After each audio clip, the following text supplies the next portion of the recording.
I'm E.G. Marshall. Welcome to the world of your own terrifying imagination. No storyteller is better loved than the gentle Robert Louis Stevenson, who wrote Treasure Island and A Child's Garden of Verses. But strangely, there was another side to Stevenson. He was also the man who could write the blood-curdling history of Dr. Jekyll and Mr. Hyde.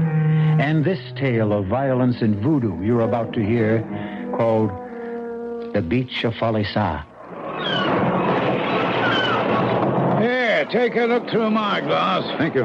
Catch a bit of white there at Easter Day? Yes? Yeah, that's your house. When George Underhill saw it, he said, "Oh, I've dropped into a soft thing here." Only saw him once more, and he changed all right. What do you mean? Well, I don't know if it was the gin or a strange kind of sickness, but they found him one morning hanging upsides down from his veranda rail, crazy as a loon, carrying on about someone watering his copra. He died in a convulsion. Oh, was it thought to be the island? Oh, no proof. But the next man figures shot his head, blew his head right off. And the first of the line of the Benton Far East Company, old Adams, he just plain up and disappeared as though that damn tropical forest reached out like a octopus and swatted him, hook, line, and sinker. No, sir. No, sir, Mr. Witcher, traitor or not, promotion with your company or whatever. You wouldn't get Captain Ben Randall here to set one foot on the beach at Fisa.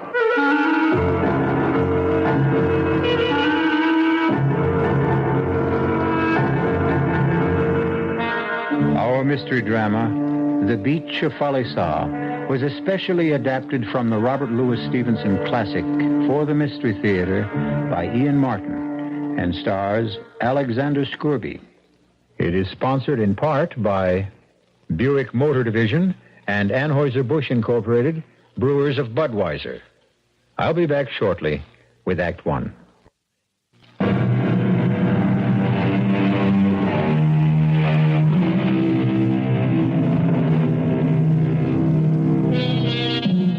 Copra is the oil from the coconut and is used in the manufacture of soap and margarine.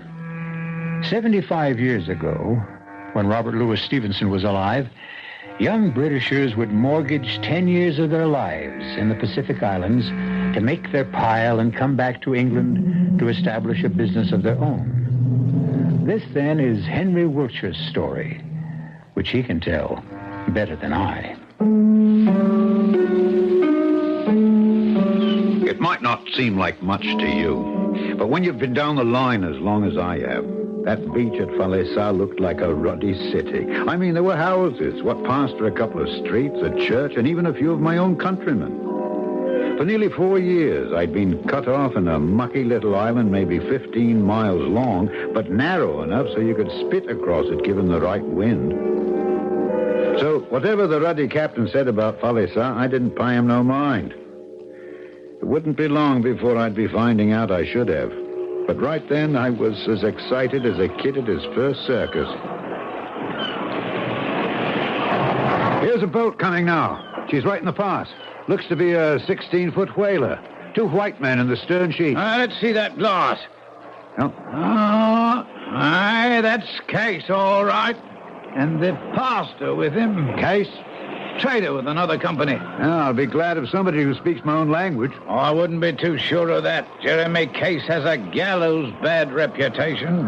You know what a place the beach is for talking. Well, it's right nice of them to come out to greet and fetch me. Yeah. Not you. No? What'll you bet it's gin they're after, eh? I'll lay you 5-2 they take 6 cases. When the 2 traders came aboard, I was pleased with both of them. One was a Kanaka, to be sure. Case would have passed muster in a city. He was smallish, had a hawk's nose to his face, pale eyes, and a beard neatly scissor-trimmed. It was clear he came of good family, was splendidly educated. He had the courage of a lion and the cunning of a rat. And if he's not in hell today, there's no such place. A pleasure to make your acquaintance, Mr. Wiltshire. Jeremy Case bids you welcome to Fisa. Thank you kindly. Sorry we're to be in competition. There's enough for all. I pray you better luck than your predecessors. Oh, I'm forgetting my manners. This is our pastor. Pleasure to meet you, Pastor. It is our honor to have you join our community. We shall hope to see you at Sunday service. So, Captain, it's a well-favored wind that's blown you our way so soon. Oh, you mean Vic has left me a cargo of copra? Oh, sorry to disappoint you, Captain. Not a drop, I'm afraid, of either copra or gin. I'm only praying to God your ship is not as dry as his warehouse. What did I tell you, Mr. Wiltshire? How many cases? You couldn't spare 6? Well, even though I don't ship for your copra company, I laid in plenty. I'll have your 6 brought up from the old. Cash on the line, eh? Yes, always. Mr. Wiltshire, sir. Yes. If you don't mind the suggestion, let's round up your belongings and load them in the whaleboat. Well, I wouldn't want to be any trouble. No, please, sir, let me hear no argument.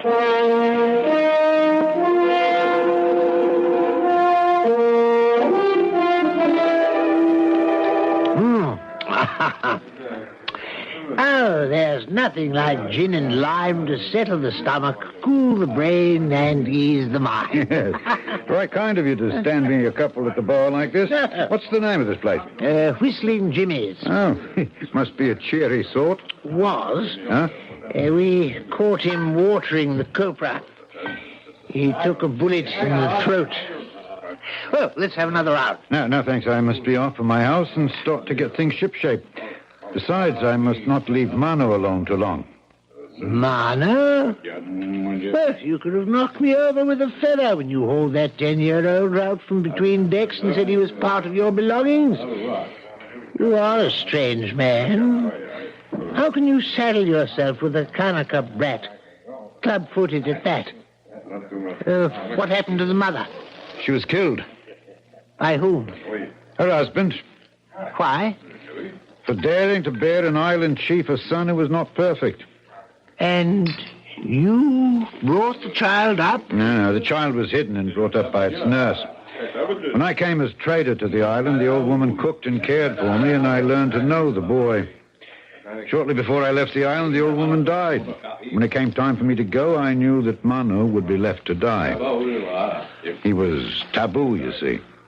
So I brought him with me. For what? Well, no one deserves to die before his time. A man dies when he has to. Well, now, I have no wish to quarrel with so generous a host, but I must be off. No, and I must go with you. Now, more than ever, we are ready to consummate the first rite for any man of our race on this island. Huh? Come, let's go. Case insisted on paying treat and led me outside the bar. And I found myself staring at a crowd of girls, all dressed out for me. They're ugly, but the best we could muster, old man. Huh? Chap has to have a wife. Oh, no, I'm not so sure that... You can have any one of these for a plug of tobacco. Besides, we have it all fixed up nice and legal. You just nip inside the bar once you've picked your chicken, and Blackjack the bartender marries you nice and proper. No, he's a chaplain, you know. Yes, but I don't want to marry. Leave all that to Jeremy Case, eh? Out of it as easy as in. Besides, you need a cook and someone to clean, and a man's got to have companionship or he'll go mad, yeah? Well, there now. Look them over. Yeah, well, I don't know. They all look a little broad in the beam. Ah, not the one I've picked for you, lad. Look. She'd just come up from fishing, wearing nothing but a chemise all wetted through. She was young and slender, with a long face and a high forehead. A shy, strange, childish look between a cat's and a baby's. Who is she? That's Uma. If you'll take my advice, You take her. Aye, but will she take me? What choice has she? But if you like, I'll ask her. He crossed to her and spoke to her in Polynesian. For a moment she spoke to him in her pretty Polynesian voice. And she nodded and came toward me with a free-swinging stride. She was the color of dark honey. Whether it was the breeze or her as she stood in front of me, she smelled of wild lime and vanilla. Me, Uma. I am no man's thing. You want me. I marry you. I'm Sam Wiltshire. Sam of Wiltshire? No, Wiltshire. Yes, Wiltshire. Well, I reckon that's as close as you'll get. You'll be calling me Sam anyway. Yes, sir. Selma. And I suppose that'll do, too. Did Case tell you about the boy? Mano? Hmm? All the same, you, son. Where your wife? You have other wife? No wife. Good. Oh, please, Sama. I wish for marry you. But not like this. Huh? I know bumboat woman. I be dressed all the same bride. You see? And I know marry you inside there. I marry you here in open air when sun halfway from palm tree tip to sea. Light as a feather, she was on her feet and gone. Not running, but moving swiftly. Her head held high as though she was a ruddy countess. That means she'll be back about 4-ish. Well, come on, we've time to hoist a few before the nuptials begin. Hey, take a seat, Wiltshire. Excuse me for a moment. The bartender is also the minister, you remember? Oh, yes. Yes, Mother Case. Gin and lime. In a moment. We'll be drinking all round. And you'll need your paper collar. There's to be a wedding. Savvy. New trader, Same kind paper, like always. Of course. I'll come with you and write it out for you. Massa still not say who. Lucky girl. Uma. No can do. Bad magic to white man like that. Not with Uma. You know that girl. I know that girl is the one to whom I want him married. To whom I will have him married. It suits our business. Do you understand? Yes, Massa. If Massa say so. But Black Jug know only one thing. This can only end bad. He's written in sand. 2 people die. What kind of man is this Jeremy Case? And what his purpose? By what combination of charm, legerdemain, or simple threat does he seem to rule Fisa, to hold its people in the palm of his hand? Last of all, why should the enormous man called Blackjack shake with an unknown terror at the impending marriage of the new arrived trader Wiltshire to by far the loveliest girl in the atoll? I'll return shortly with Act 2.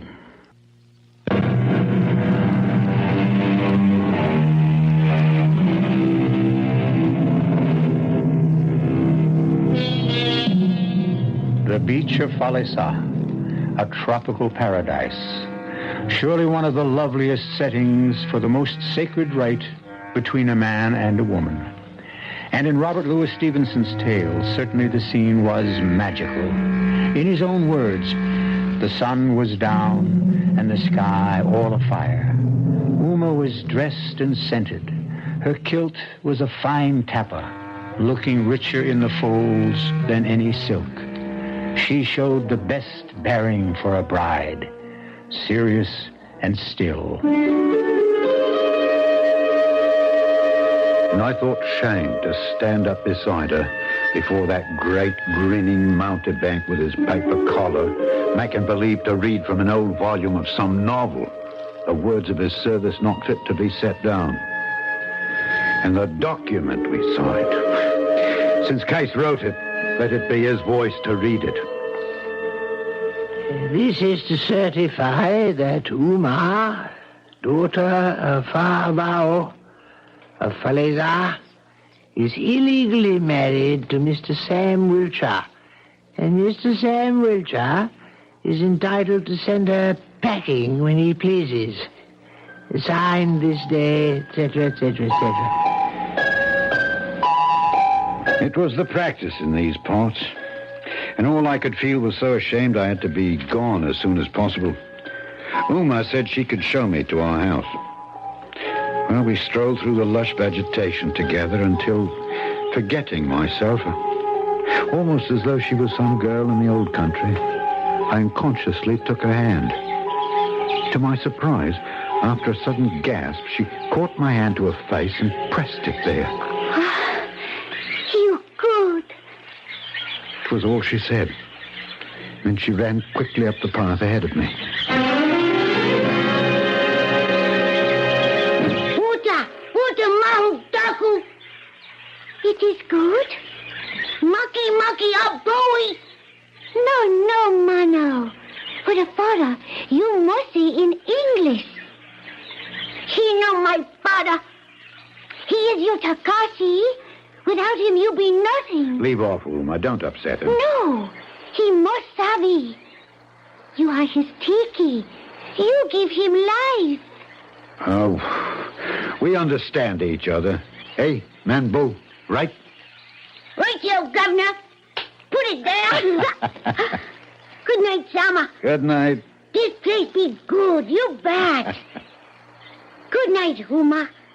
Tonight, Mano go sleep by and by Fahavo's house. Why? This is your house. Fahavo, say more better. Tonight is wedding night, Sama. Oh. Yeah. All right. I'll walk you and Favao home. All right?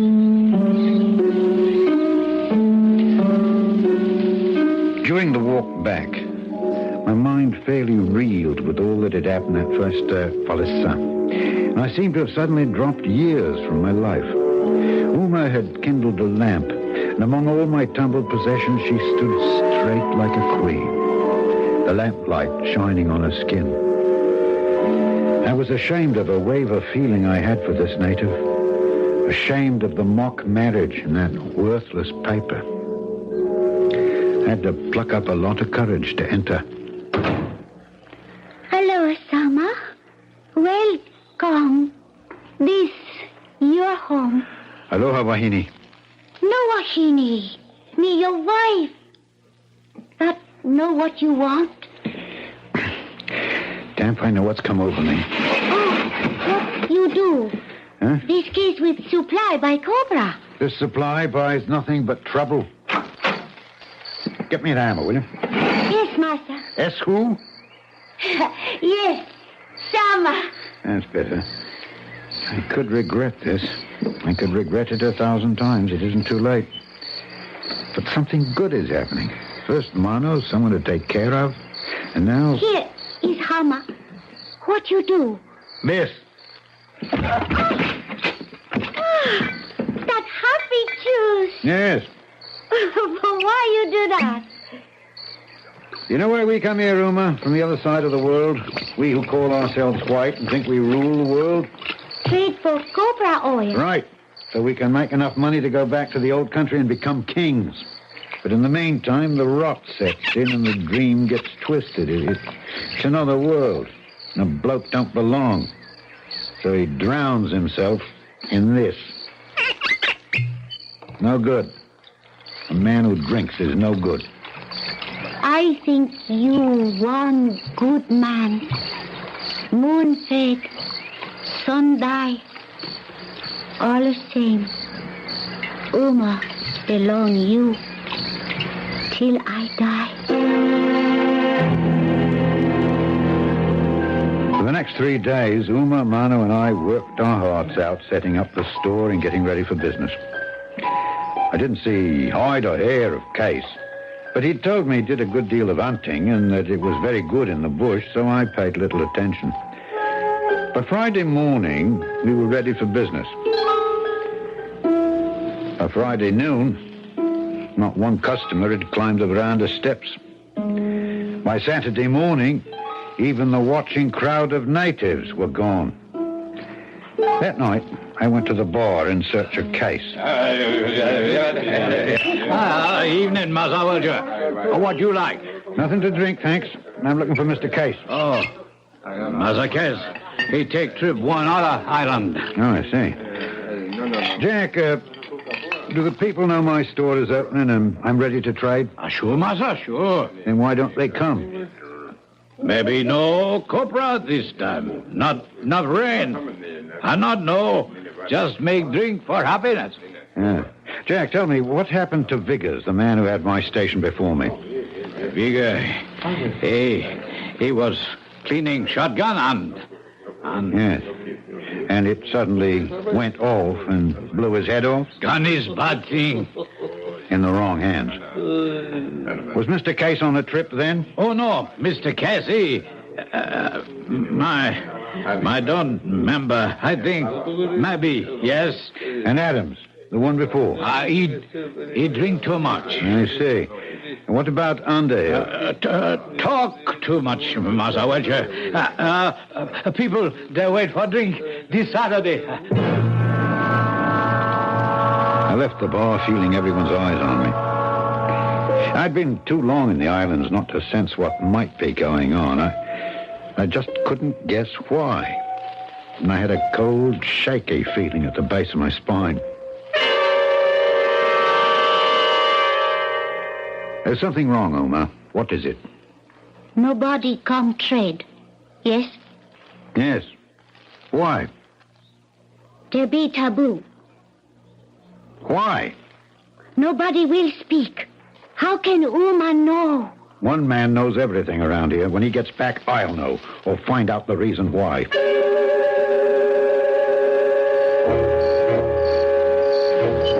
Case? Who's that? Welcher, I want to talk to you. And put that pistol away. Reflex action, old boy. Not much time to talk, though. I just got back and I know. I've been waiting for you. Case, here's a queer thing maybe you can answer. I'm tabooed. No, you can't be. Not possible.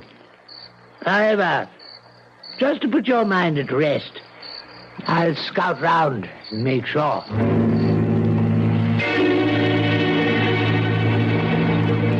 Well, I rounded it up with the chiefs, and if you ask me, it's the worst kind of thing I've ever heard of. I am tabooed then, eh? Something of the sort. The people won't go near you, Wilcher. It seems, for some reason, they're frightened of you. You've gone crazy, Case. What are they frightened of? I wish I could make out. It's like all their tomfool superstitions. You haven't been to my house once, Case, since I came. Own up now. I was busy. It was an oversight. I'm sorry for it. But about coming now, Wilcher, I'll be quite plain. Yeah? You mean you won't?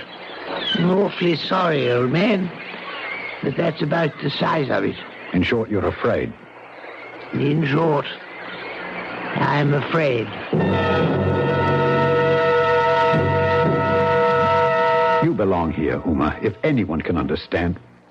Tell me, why am I tabooed? You mean you know, Sari? How could I? We don't have such crazy things where I come from. Taboo belong all the same me. To you? Yes. Case want me for his woman, but I no want him.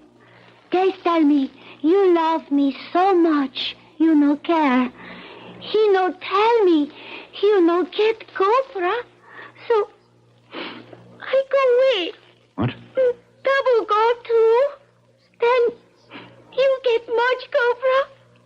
You like it more better that way.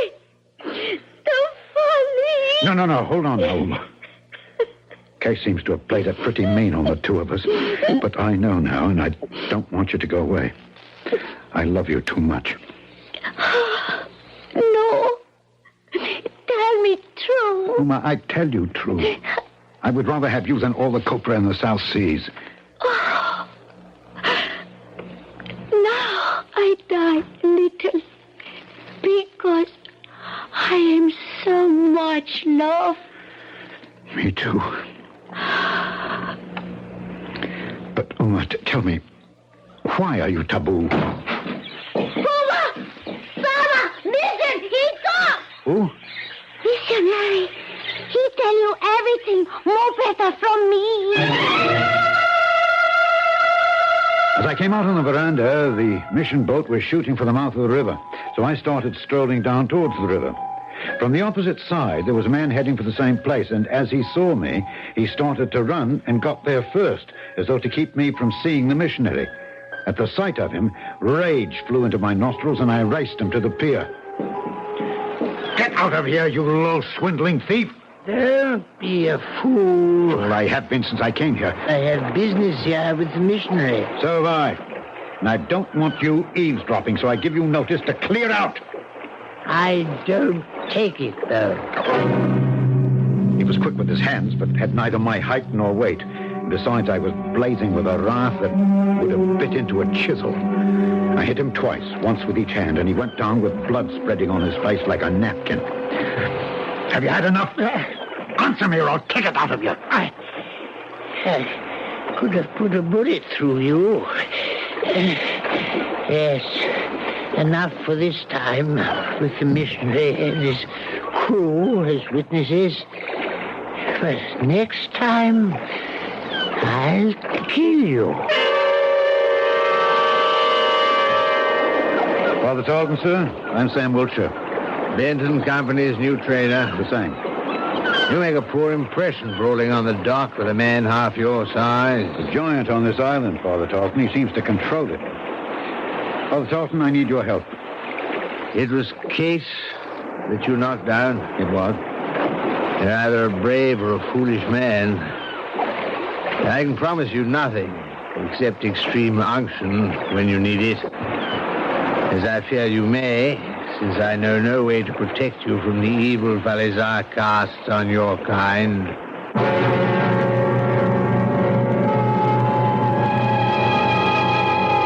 Why should a missionary, constantly out of touch with the process of life as he travels from forsaken island to island, envisage the imminence of death? There are more mysteries that haunt these islands than the ancient one of taboo. I'll return shortly with Act 3.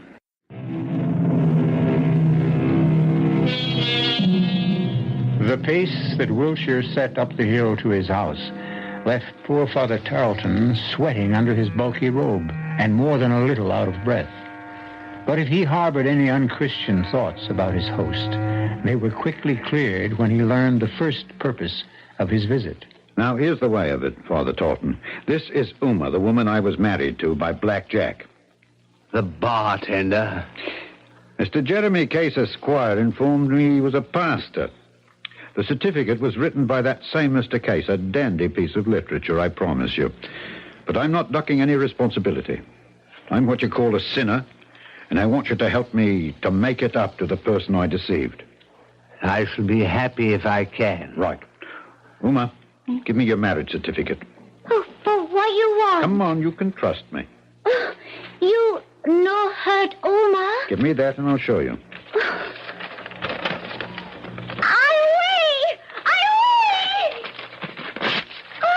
Now, since I signed this piece of paper, I found I'm taboo in this place because of my so-called wife, and I cannot trade.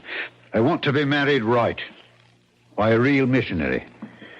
So fire away, Father. Well, there was quite a to-do, I can tell you. Mano and Favao had to be brought in. Uma had to be back in her wedding togs. And I took the father aside and asked him to say the service in native to please the others. We had 2 of the crew in for witnesses, and finally it was all bound up right and proper. Mr. Wiltshire, I have rarely performed a marriage ceremony with more grateful emotions. Thank you for all the talking. Do you want to know why your wife is taboo? Of course I do. I can tell you at least part of it. Old John Adams traded for your company. Shortly after he came here, he was stricken with the palsy. Massive, general. All of him frozen except one eye which winked. Constantly winked. This vile fellow Case worked up the word that he was the evil eye, that he was the devil, and would destroy the island. He persuaded the villagers to take this poor old man to the other end of the village and bury him alive. Only one person tried to save him. Your wife. I worked for him. He kind, no devil. Case won 2 battles. He removed a rival trader, and he was able to punish Uma for refusing his advance. Because she tried to stop the burying, he said the evil eye had entered her, and she was made taboo. But Case, he promised on Bible, my taboo, no yours. It's all right, wife. I don't blame you. Father? Yes, son. It's all of a piece, isn't it? Vickers never blew his head off. That was done for him. Underhill, he was a booze hound, which should have made it easy. He was poisoned. And Adams, buried alive. Now I'm tabooed. The motive is obvious, even if we have no proof. A man like Case could only enjoy his single-handed control through fear. Fear? What fear? He's only a man, and a small one at that. But he holds some dread terror over their heads. I cannot stay this trip, for I am due at Falealihi. I will return as soon as I can. As for Case, without proof, there's little I can do. Don't you worry about Case, Father. Now that everything's in the open, as it were, you let me handle Case. I didn't see him to speak to for several weeks. Meanwhile, Mano, Uma, Favao, and myself occupied our time making copra with our own hands, a piddling amount for all the labor. Finally, out of sheer frustration and boredom, and because we were tired of a steady diet of canned goods and local fruit and nuts, and to cheer up lonely little Mano, we went hunting. And I bumped into Black Jack. Hey, Jack. No road going eastward? Oh, one time, one road. Now he dead. Nobody he go there? No good. Too much devil he stop there. Man, he go there. No come back. You know plenty about devil. You think me one? No think devil. All the same fool. Uma, she devil? Before he could answer, far across the bay, I see Case come out from the hanging front of the woods, a gun cradled in his elbow. Hello, my friend, you no talk all the same true. Case go, he come back. Case no, all the same. Huh? Case, Tiabolo.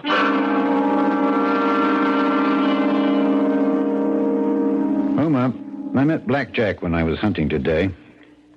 And I saw Case coming from the east end of the island, where there's no trail. Tell me, Uma, what does Tiapolo mean? Devil. Well, I thought Aitu was the word for that. I too. Other kind devil. Live in bush.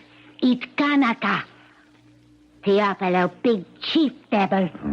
Live in home. All the same, Christian devil. No further forward. Jack says Case is Tiapolo. No, all the same. Case belong Tiapolo. Case all the same, his son. Suppose Case, he wish something. Tiapolo, he make him. Well, that's right convenient. Like what? Out came such a rigmarole of stories I couldn't make head nor tail of them. It seemed that in the forest, Case had a church where Case worshipped. I now began to have a glimmer of how Case had acquired his position. And though he was a tough nut to crack, I was no ways cast down. You no go there. I no let you. Uma, nothing would stop me now. I want to have a look at that place of worship myself, and then we'll see about the glorifying. But nobody go there unless Diablo, he protect you. I'll chance it with God's protection. I'm a good enough sort of fellow, I hope, for God to con me through. I left at dawn the next day. Began to hack my way laboriously through the jungle. Queerness of the high bush is impossible to describe. Suddenly, I heard a sound that was so strange it chilled my blood and left me twittering in my shoes. But this was a sound my ear could follow. And finally, I spotted it and climbed a tree to it. Crudely made from a candle box with a brand still on it and banjo strings. A wind harp. I think the upper class name is Aeolian or something like that. All right for you, Mr. Case. You frightened me once, but I defy you to frighten me again. I slid down the tree and, coming to the bottom of it, found a path that led me to my destination. Rum sort of place, too. There was a wall no Kanaka ever built. Must have been century upon century old, winding around a longish mound of earth. On top of the wall was a line of queer idols, carved and painted faces, and ugly to view, with teeth of shell, and brightly clothed with cloaks that blew in the wind. And other harps were sounding from all sides. In a moment, I was up over the wall into the mound of earth. Digging off the roof of earth, I found a tarpaulin stretched on boards. So this was the roof of a cellar. I climbed in, and there, around a corner, was a shining face of appalling ugliness, waxed and covered with luminous paint that occasionally smoked. Now that I knew how to fix Mr. Case, I went home. I no let you go. I'll tell you what. You fish me out your Bible, and I'll take that with me. That'll make me all right. Maybe. But I no let Mano go with you. Mano isn't scared of Aitu. Not white man's. Right, Mano? Mano no scare with Sama. Besides, I need him to carry the fuses and the lantern. I have gunpowder, 2 dynamite bombs, gun, a machete to chop down those harps, knife. Mano, go. He's no job for a woman. That's telling her. Mind, old girl, I come back. Whole world is right.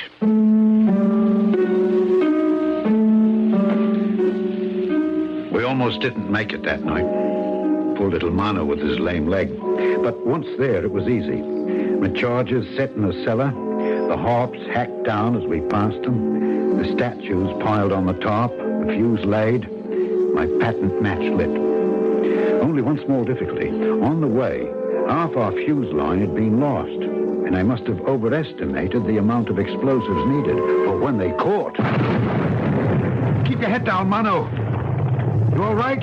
You betcha. Wow, bow. Some more the same bingo bongo. We better get out of here. Now, wait. Let me light the lantern. There. Now, let me lift it and see just where... Nothing out. What? Well, why you talk so big voice? Case, he's coming. My God, Uma, is that you? You're not afraid? Oh, too much afraid. I think I died. Oh, me too. How far is Case beyond you? I not know.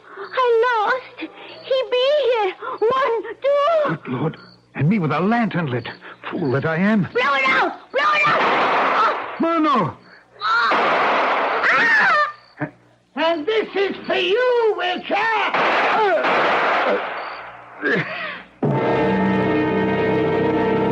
You've never had a leg bone smashed and tried to move. You've never known pain. It was a foolish move all round, for I couldn't reach my gun, and it alerted Case. He approached me carefully, his Winchester trained on me, his lips drawn back in a snarl that was supposed to be a smile. You fool. If you left well enough alone, I'd have made some deal with you later. Liar, you murderer. You have one more shot at me. Better be sure to be close enough so you don't miss again. Right between the eyes. Are you ready? I'd been as taut as a ship's hawser, but the moment he was close enough, I had him by the ankle, plucked the feet right from under him, and was on top of him with broken leg and all before he could breathe. His gun was gone, and he fastened his teeth in my arm like a weasel. Much I cared. My leg gave me all the pain I had use for, and I drew my knife, and I got it in place. That's for Underhill. That's for Adams.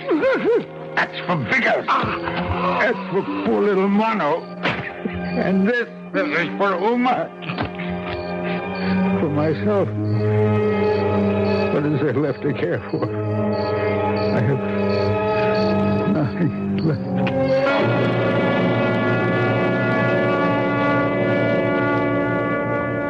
Huh?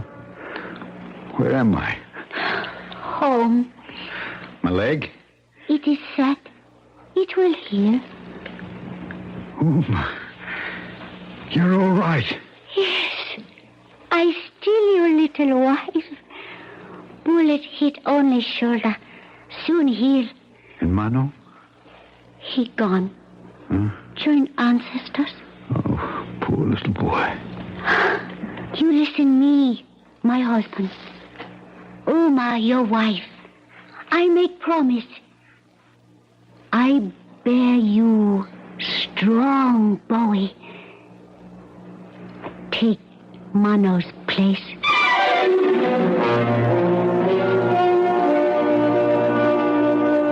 As it happened, according to Robert Louis Stevenson, Uma bore Sam his son, just as she promised. And for good measure, 2 daughters, who fortunately looked like her. With the curse at last removed, Sam Wiltshire wanted no other home than the Beach of Fisa. I'll be back shortly.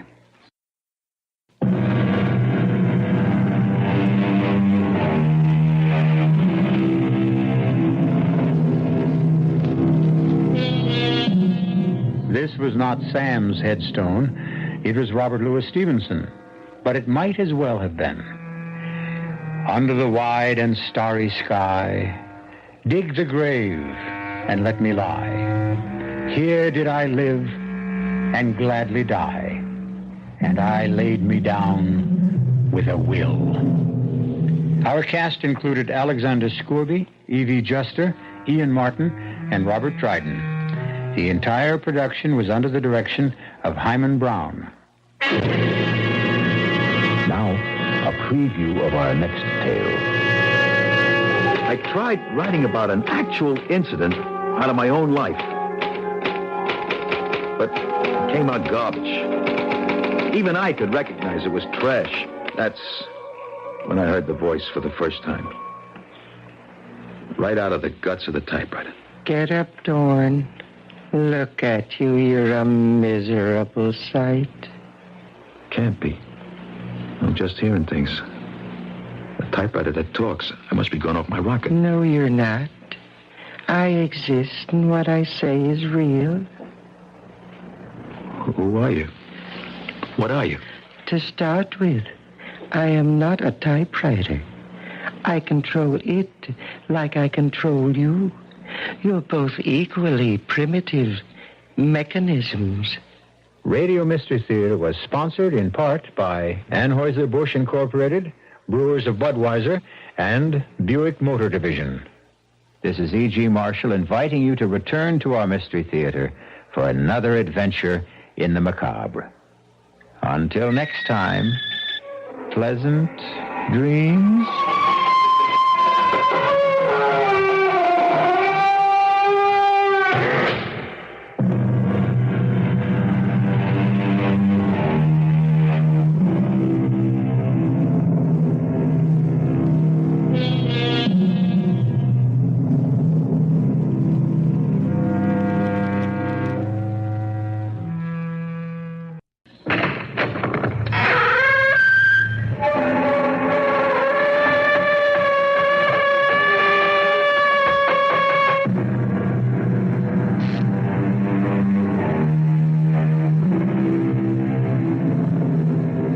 Come in.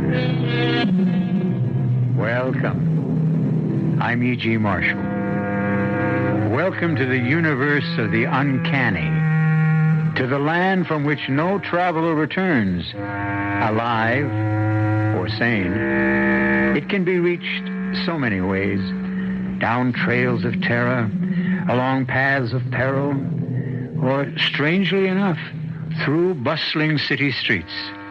There are no markers that tell you when you cross the frontier of fear. But once you do, there is no mistaking the horror that lies ahead. I suppose I should be frightened by your cheap tricks, whatever you are. But I'm not. I'm going now. And I warn you, you will regret it. Well, she's gone, Harry. For good. Gladys will never trouble us again. What happened?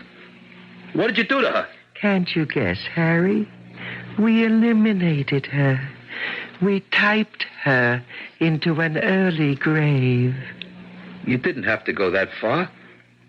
I could have handled her. I couldn't take the chance, Harry. You forced my hand. You divulged our little secret. And I'm not quite ready for that yet.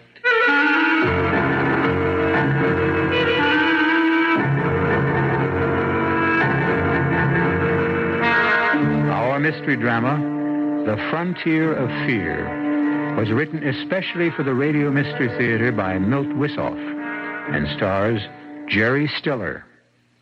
It is sponsored in part by Anheuser-Busch Incorporated, Brewers of Budweiser, and Buick Motor Division. I'll be back shortly with Act One.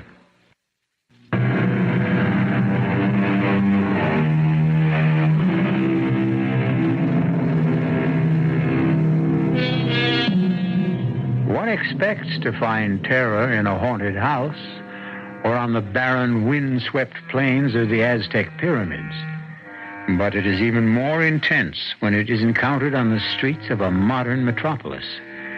In our little tale, Harry Dorn meets the unfathomable as he crosses the threshold of a pawn shop. But why not let Harry describe his frightening journey in his own words?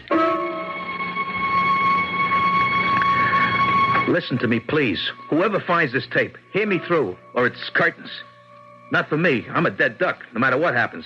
But for you, and for everyone else in the whole world. I know you think this is a gag, but it's not. You gotta believe me. I never prayed before, but I do now. I'm Harry Dorn. Nobody.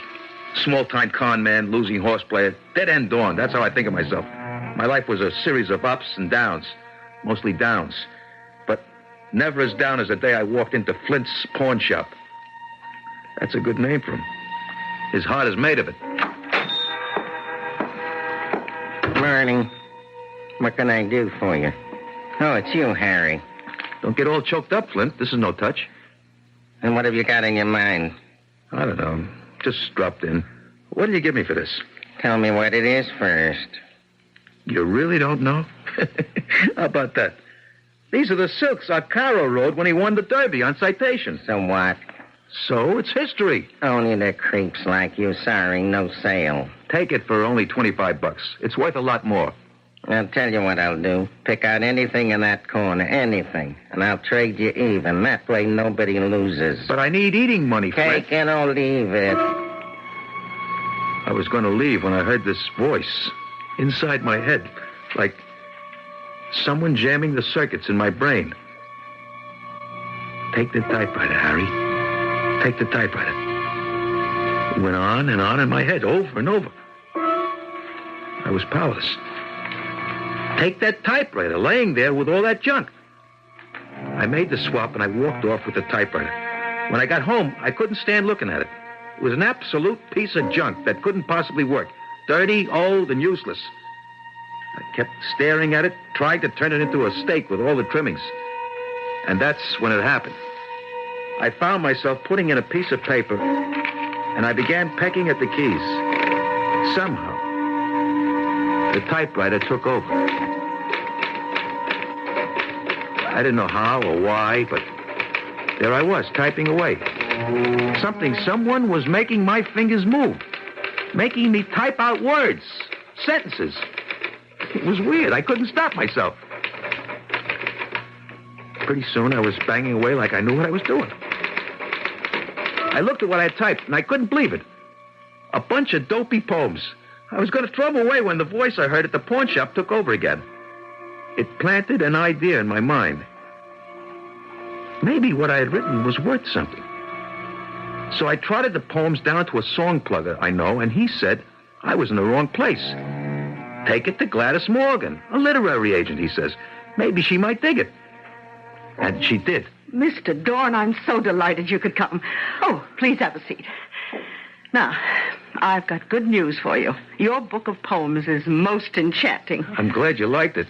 How much... Now, I know you'll be happy to hear that Merton Brothers will publish your poems. The money, how much do I get and when? Oh, you poets are so impetuous and so direct. Well, I've got a small advance for you. Here. $100? Is that all? That's the best I could get. You know, poetry is a modest market, but there will be more when the book is published and reviewed. $100? I was hoping I'd hit the jackpot. Oh, keep on writing, Harry, and you may. The 100 didn't last long. I paid the rent, had my steak, and I played a few hunches. I stayed away from the typewriter, but when I blew my last $5, I sat down and started to type again. Who knows, I thought. Maybe lightning could strike twice. It wasn't long before the mysterious voice took charge.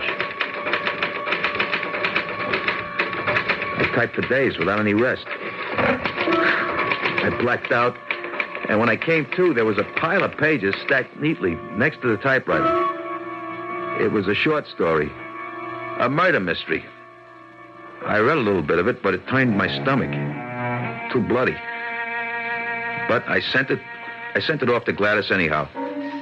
I didn't have anything to lose. Guess what? Another sale. And the bread came in like manna from heaven. I was sitting on top of the world until I got a visit. Who's there? Police. What do you want? You Harry Dorn? That's right. Did you write this story? Death on a side street. Sure I did. Anyone says I didn't is a cockeyed liar. How did you tumble on it? I dreamt it up. All of it. Right out of my head. Did you read this morning's paper? Not yet. Why? Take a peek at the headline. Gang chief slain. So what? It happens all the time. Read the story. See if it sounds familiar. You had the guy killed in your story by a mortar shell, right? It's a little weird, but you got to have a gimmick today to sell your stuff. Oh, is that right? Yeah. Well, read the item in the paper. There. See how Esposito was wiped out. A mortar shell? Mm-hmm. Isn't that something? I didn't think those bums could read. So you're claiming they copied it from your novel, huh? Well, what else could it be? We'll find out, Mr. Dorn. We'll find out at headquarters. One way or another.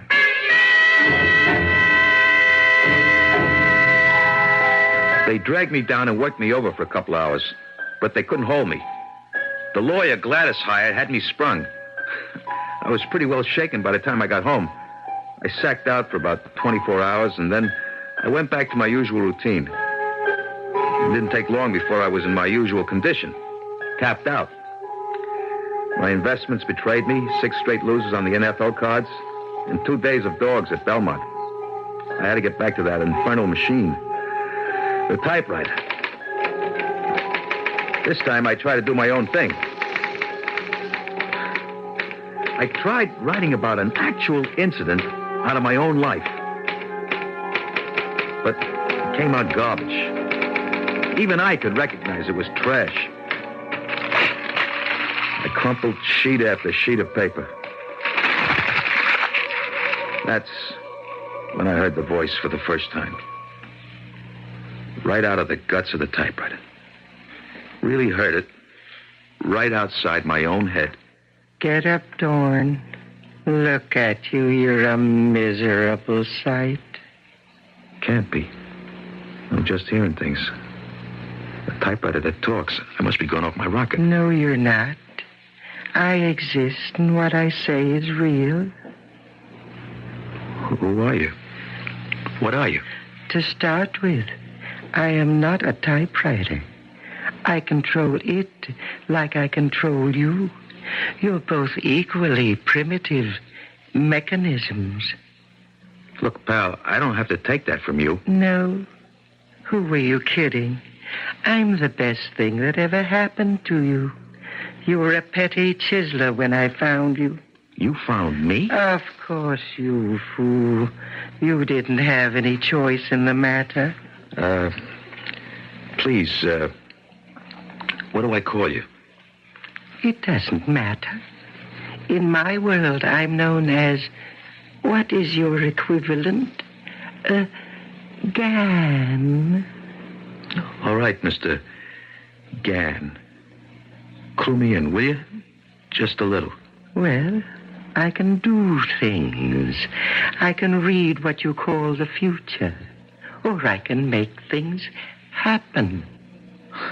Either way, I don't like it. Put your fingers on the keys.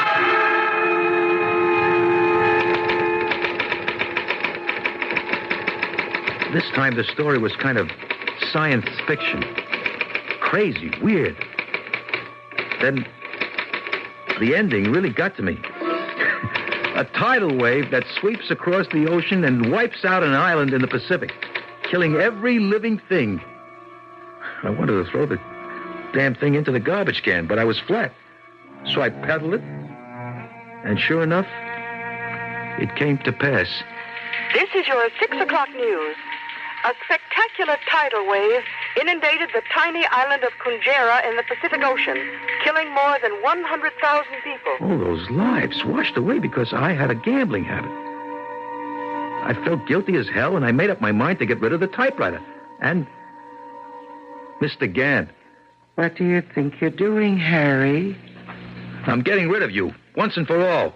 I can't go on helping you slaughter people. I got a conscience, man. What's that? You really don't know, do you? Why should I? I'm not human, you know.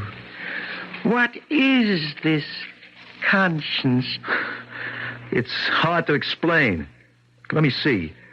You know, there's a good and a bad. Like you don't squeal or welch on a bet or put down a friend. Well, the worst thing you can do is to kill somebody. That's when you feel rotten. That's your conscience working. But you people take life all the time. You eat other organisms. That's different. I'm talking about human life. And you keep slaughtering each other day after day. We get punished for that.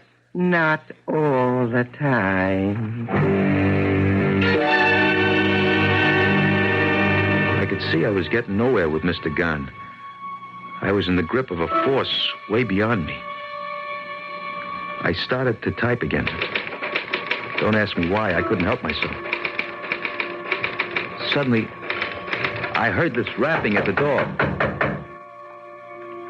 I kept quiet, hoping whoever it was would go away. But they didn't. I could hear the plastic card slipped in between the door and the lock. And then the door swung open. Hello, Harry. You didn't answer, so I tried the door, and it was open. You mean you jimmied it open, Pete? That wasn't nice. It's not nice to keep your friends waiting, especially friends who have been so patient with you. If it's the money I owe... That's exactly what it is, money. When you gonna get the scratch up? I'm expecting it any minute. I'll drop it by in the morning. No way. The boss wants the bread now. Well, look, just hang on for a minute, will you? I want to finish something I was typing. I ain't got much time. Hey, what's that you're writing? Your farewell address? Huh? No, it says the door opens and a messenger delivers a package containing $500. Yeah, and I'm Cinderella. How do you like that, pal? Hey, stop it, will you, Pete? Just a few more minutes. Rapid messenger. Here. Thanks. I'll take that. Here, here's something for you, kid. Well, I'll be 500, all right. I'll take what you owe, Harry. So long, pal, and thanks for saving both of us a lot of trouble. That was close. Harry?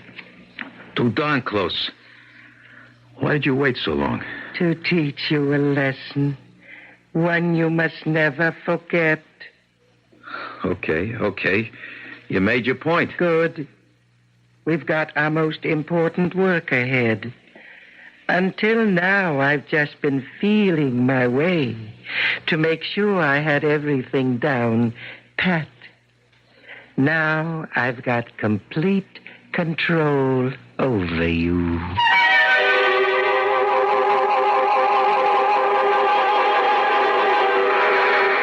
The strange voice that comes to Harry through the ether, or is it inside his head, has displayed its awesome powers. Powers that can reach across time and space, can make or unmake events. But for what purpose? We'll learn more when we return shortly with Act 2.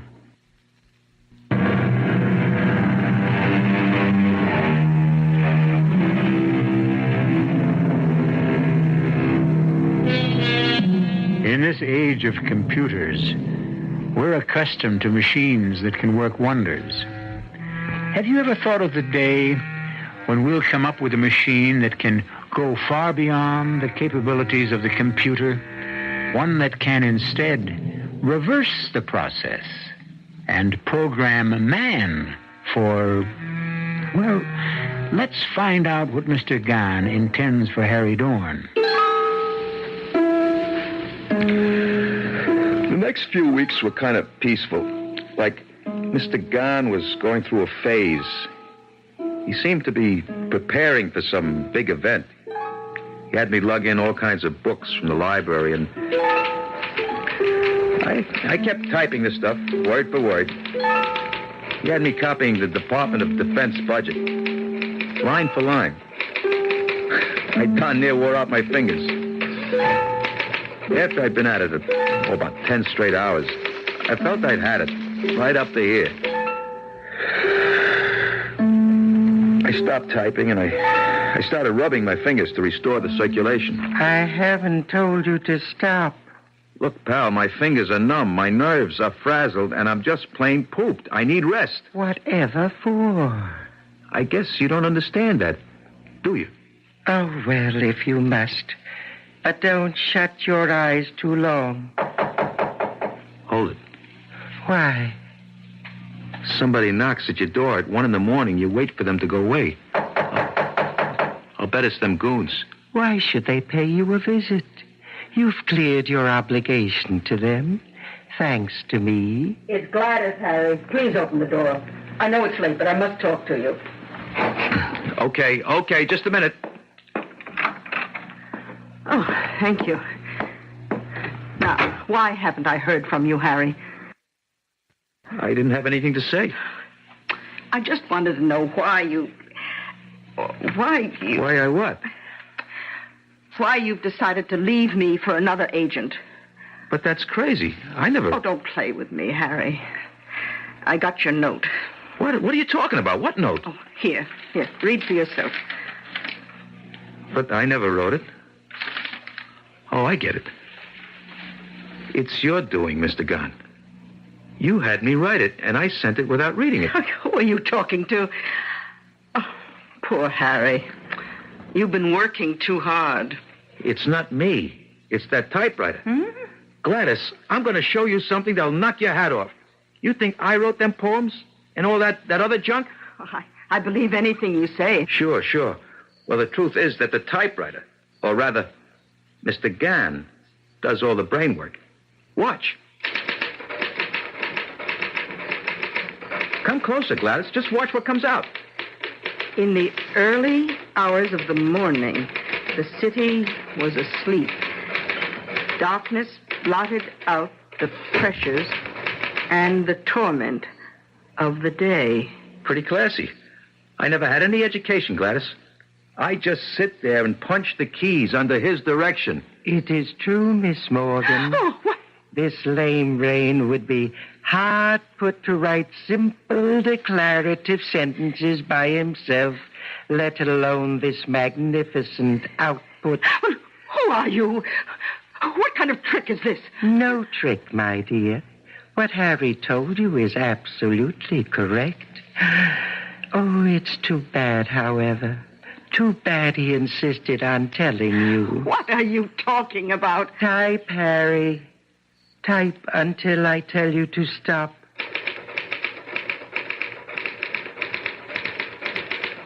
I typed for a few minutes, and then... That's enough, Harry. Now read this, Miss Morgan. I will not. You may have him under your control, but not me. Goodbye, Harry. Gladys Morgan turned to go.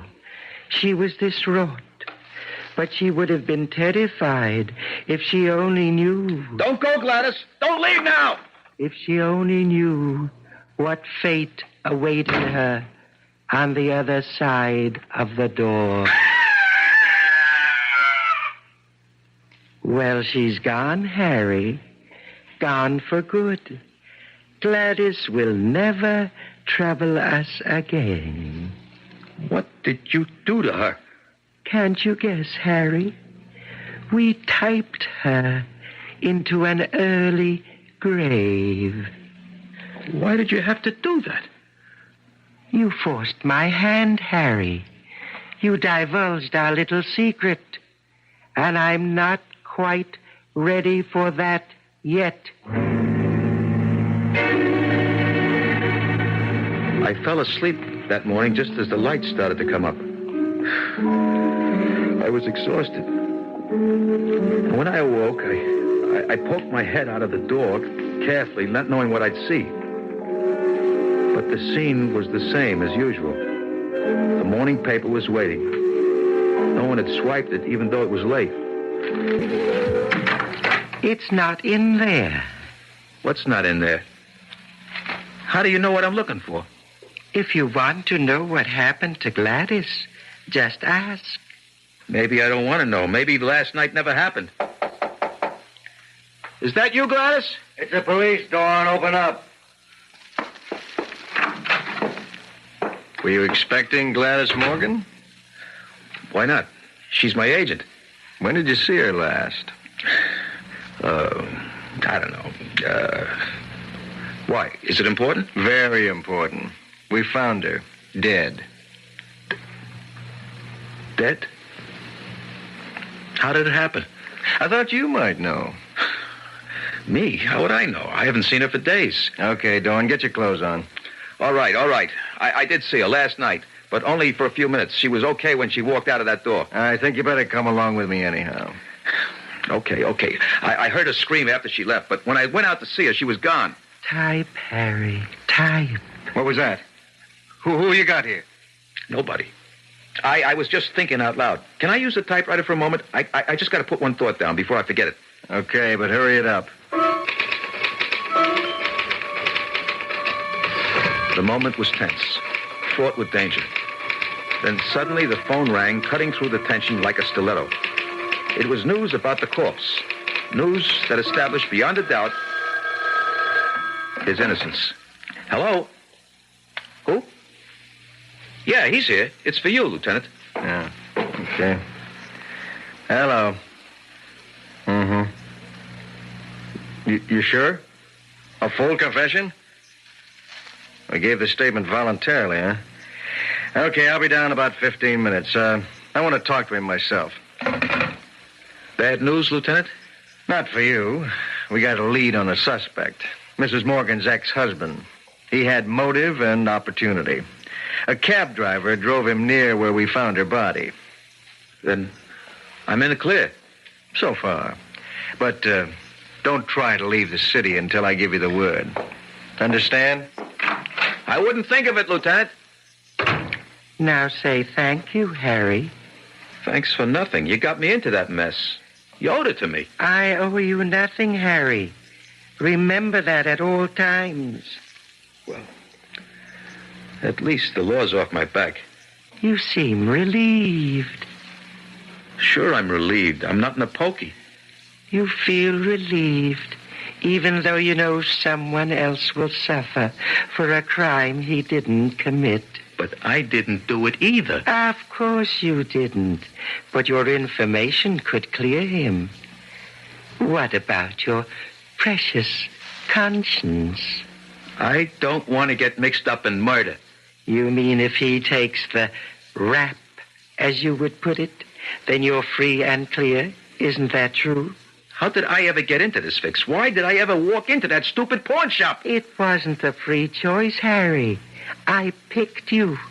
For what? I asked you that before. What are you going to do with all that information that I've been typing? I've already told you, Harry. You will be the first to know when the time comes.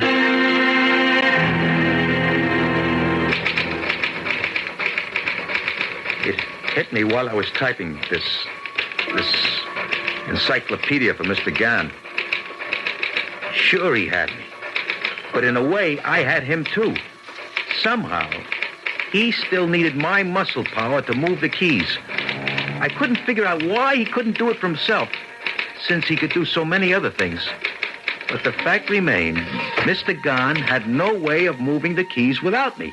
Quite commendable, Harry. You do have some low cunning. How did you know what I was thinking? I'm in your mind all the time. What is this great inspiration you've had? You ought to know. Oh, my head. It aches. I'm waiting, Harry. I want you to help me get back at some of the rats who put me down. Is that all? Look, Harry, I am not a genie caught in a bottle, waiting to do your bidding. Okay, then I go on strike.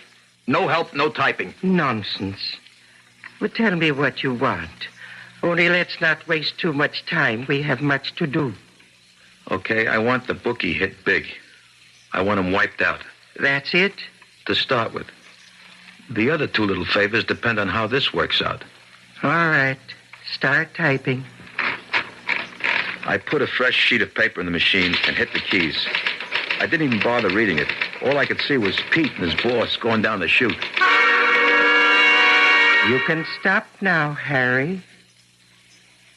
When will it happen? Go down and buy a late paper. You mean now? That quick? Okay.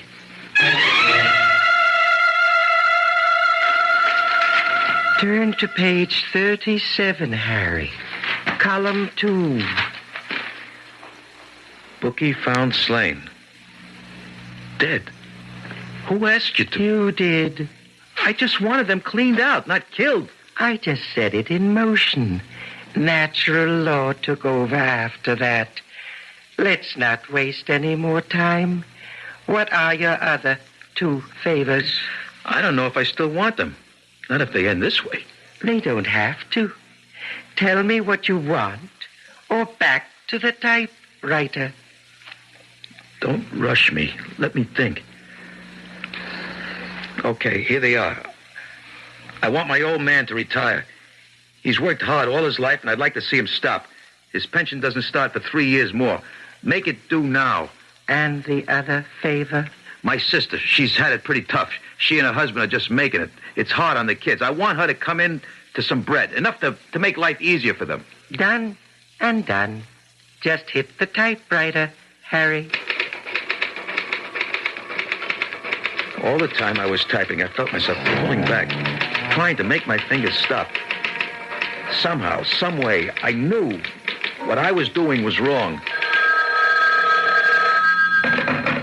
Hello? Yeah, it's me. What's that? No, I can't believe it. A heart attack? How did it happen? Well, how's he doing now? I see. He'll pull through, but he'll never be able to work again? Yeah, I'll meet you at the hospital in about 15 minutes. Goodbye. You murderer! You can't do anything good if you tried! Why did you have to do that to my father? I just set the wheels in motion, Harry. I don't steer the vehicle. Call off the other favor. I don't want your help anymore for anything. It's too late, Harry. Read what you've typed.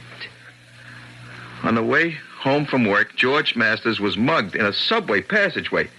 He died of wounds received in the struggle. You swine, you! His wife was the sole beneficiary of a $100,000 life insurance policy. There you are, Harry. All taken care of. Now back to the typewriter, or I'll be forced to take care of you.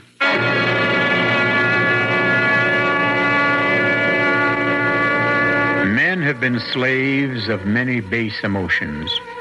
Greed, lust, power. But few have ever been in such complete thraldom to a machine. Harry Dorn's weakness and cowardice, his instinct to survive above all other considerations, has in a sense permitted this malignant force to draw him deeper and deeper into servitude. Where will it all end? We'll know when we return shortly with Act 3.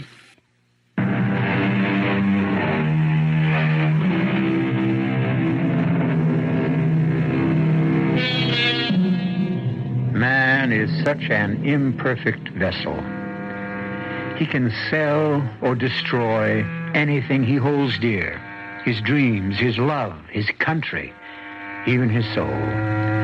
But all of us have at least a grain of nobility in us. One small flame that can, when called upon, illuminate the corner of the world we live in.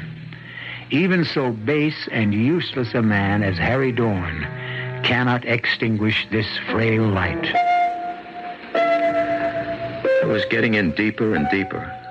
I was losing almost all control over myself, my actions. The worst of it was that I didn't know what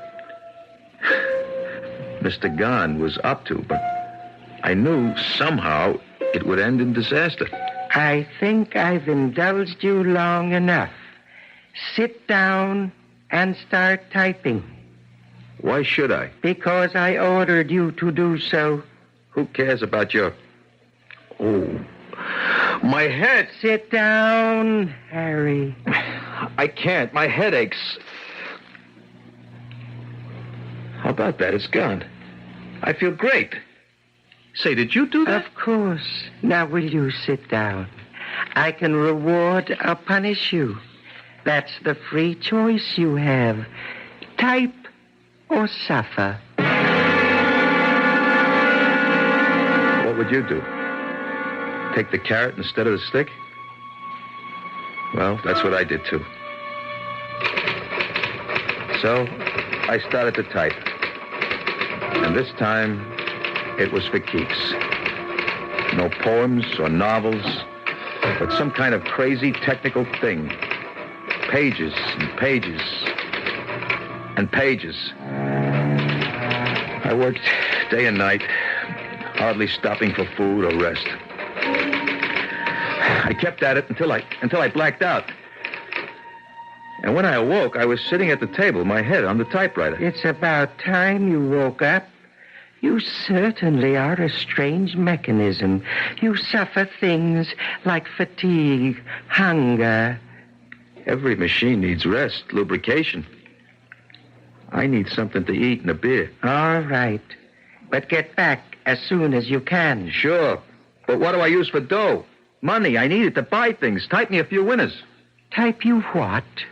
A few winners. Give me the results of today's races now. Now bet them. That will give me the money I need. Okay. Sit down. I typed the results of the 5th and 6th races at Aqueduct. Blood money 5-1 and fate 8-1.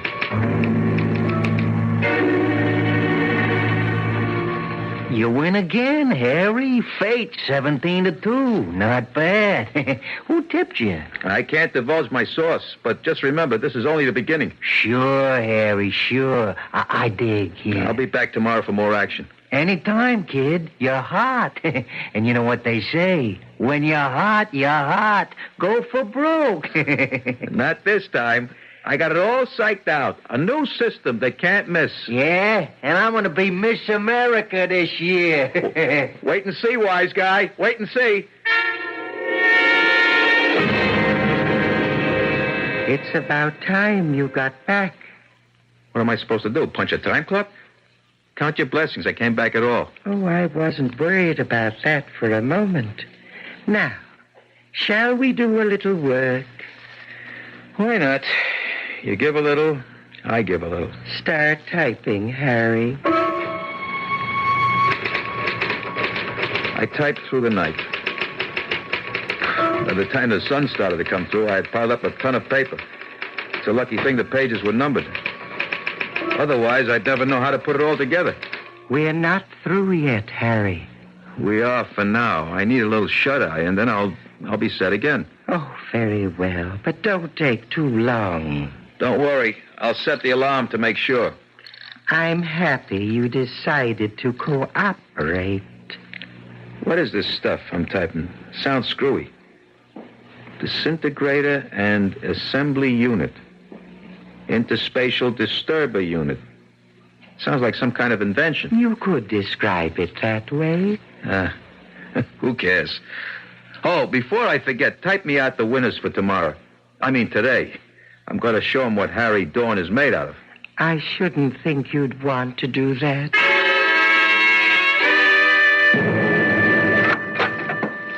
Mr. Gunn, you here? Yes, Harry, still here. Guess what?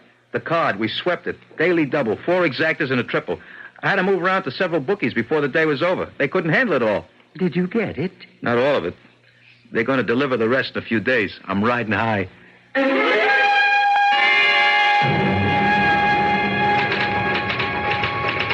Next day, I was even feeling kindly to Mr. Gunn. I got to the table early and typed away all day. I figured I could skip the races for a few days until Pete paid me off. I was ready to fall apart when Mr. Gunn threw in the sponge. That's it, Harry. Don't tell me you're tired. Certainly not. I don't even know what the concept means. It's just that this phase of the operation is over. Great. Now I can ball it up. Is there anything else I can do for you before I hit the town? As a matter of fact, there is. Just type up a few labels. Sure. It's the least I can do. Then assemble the copies of the manuscript and mail them out. Consider it done. Now, let me have the label copy. USSR, People's Republic of China, France, UAR. What the hell is this all about? Agents in all those countries? Yes, Harry. Agents of destruction. What are you talking about? I told you you'd be the first one to know. Know what? Do you remember all the reference material you typed? How can I forget? That was for evaluation purposes. I don't get it. We were evaluating whether your species should continue or whether you represented a menace to the galaxy. And how do we make out?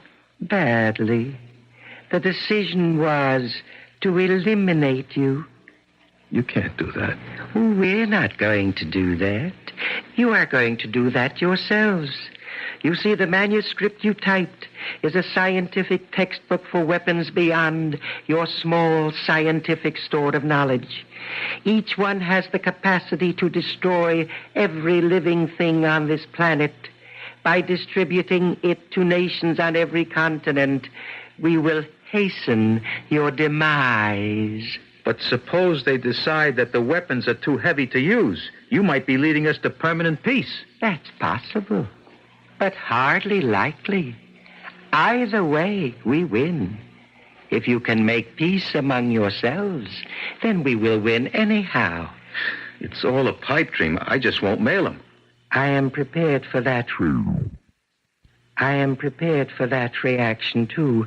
I'll just have to write you off, Harry. I've got more than one string to my bow, thanks to you. Wait and see what happens. Who's there? It's me, Harry. I got the money you won. Come in, Pete.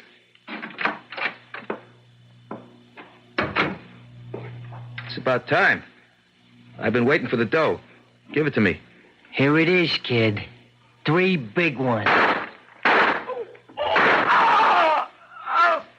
So long, Harry. I hated to do that, but it was you or me, and I like me better. You haven't won yet, Mr. Gunn? Who are you talking to? Get out now, Pete. While you can. Please pay attention. What's going on? Who is that? I'm getting out of here. There is $1,000 underneath the envelopes on the end table. Mail the envelopes and the money is yours. What? There will be another $1,000 waiting for you when you return with the postal receipts. A grand? Just for lugging these to the post office? Sounds screwy, but hey, the dough is real enough. Did this ain't no gag? What am I doing? Talking to the air? Well, if there's anybody here, just get the other 1,000 ready. Yeah, I'll be back. What have I got to lose?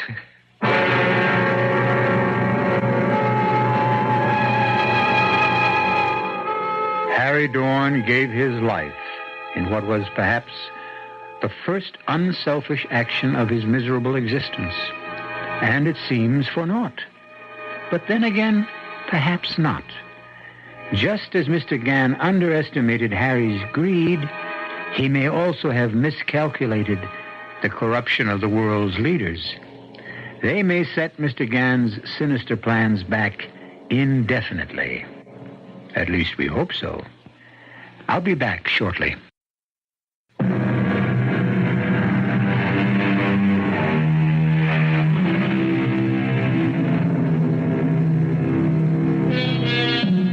And so we close our tale of terror. The path that took Harry Dorn across the frontier of fear was a costly one for him. He paid for his moment of greed with his life. But in the final analysis, Harry was only a straw in the wind. His entrances and exits are over. But what of us, the human race? Our cast included Jerry Stiller, Paul Tripp, Rainer Rayburn, and Bob Caliban. The entire production was under the direction of Hyman Brown. Now, a preview of our next tale. It's a matter of life and death. Life and death? Whose? Yours, I'm afraid.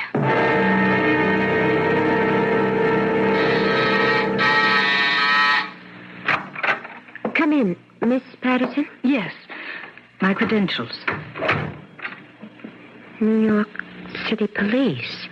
Mrs. Stoddard, what I'm about to tell you is going to shock you. But please keep in mind that at the moment, at least, you're in no danger. Danger? At the moment? What are you talking about? Let me explain. About an hour ago, the body of a young woman, a bride, was found in her home in Shaker Heights. I just heard the bulletin on the radio. Did you? What has that murder got to do with me?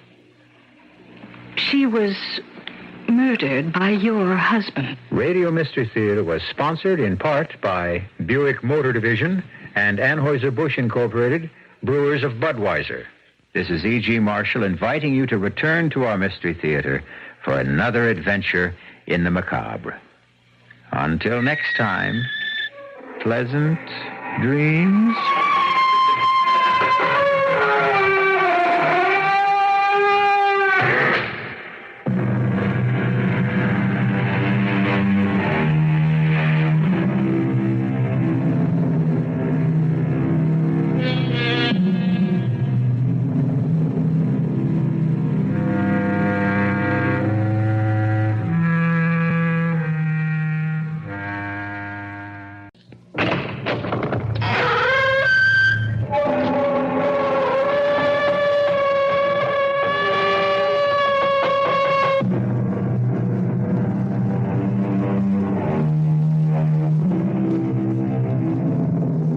Come in.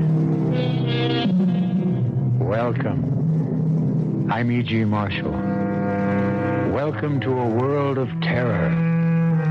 To those of you who have never experienced terror, it is but a word, quite meaningless, really, altogether without substance.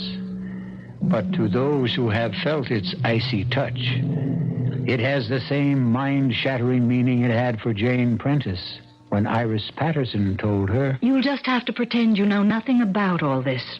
Act like a bride." Like a bride? No, I can't. It's up to you.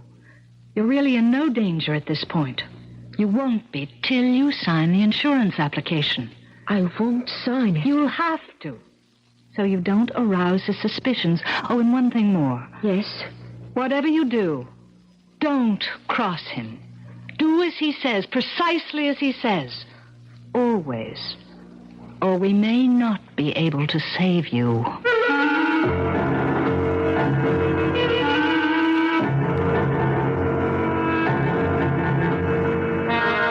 Our mystery drama, Journey into Terror, was written especially for the Mystery Theater by George Lothar and stars Roy Sinus and Lynn Loring. It is sponsored in part by Buick Motor Division and Anheuser-Busch Incorporated, Brewers of Budweiser. I'll be back shortly with Act One.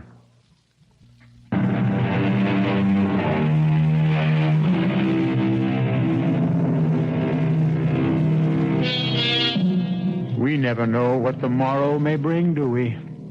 Indeed, what unexpected turn of fate may change our lives within the next hour. The truth is, we may well see but ignore telltale signs which warn us of danger ahead, and when the blow falls, wonder how in the world we could have failed to take heed. Jane Stoddard took no notice of the telltale signs, and as a result, faced death in a horrible form. I certainly admire the way you're taking the sudden change in our honeymoon plans, Jane. You're a real sport. Nonsense, Tom. Whither thou goest, I will go. To Detroit instead of the Bahamas on your honeymoon? It's not your fault your wealthy client lives here instead of Nassau. Patient, Jane, patient, not client. A very handsome and talented one. Do you have patients all over the country? All over the world. You mean we're going to be traveling constantly? Oh, no. My practice is mainly in New York, but now and again I'm called into consultation. We'll have fun, sweetheart.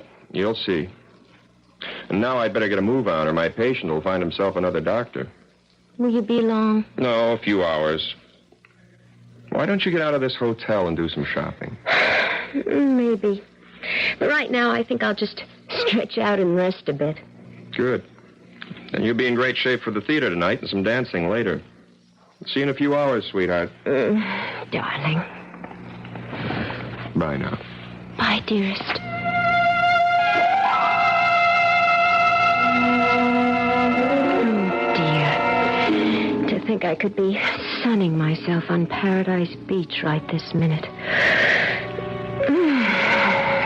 Nice, hard bed. Oh, it feels good to stretch out. Turn on the radio. Get some music.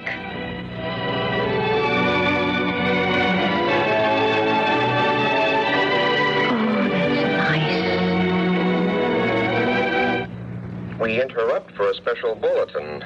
The body of a woman, a newly married bride, was found less than an hour ago in her palatial Shaker Heights home. According to the police, she had been tortured, then strangled with one of her own stockings. The coroner has established the time of death as having occurred about 48 hours ago. Fine honeymoon. Down in a hotel room listening to the latest murder report. Yes? Mrs. Stoddard. Mrs. Thomas Stoddard? Yes? I'm calling from the lobby, Mrs. Stoddard. You don't know me, but my name is Iris Patterson.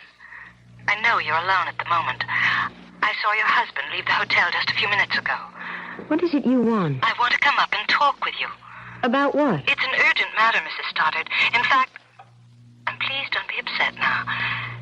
It's a matter of life and death. Life and death? Whose? Yours, I'm afraid.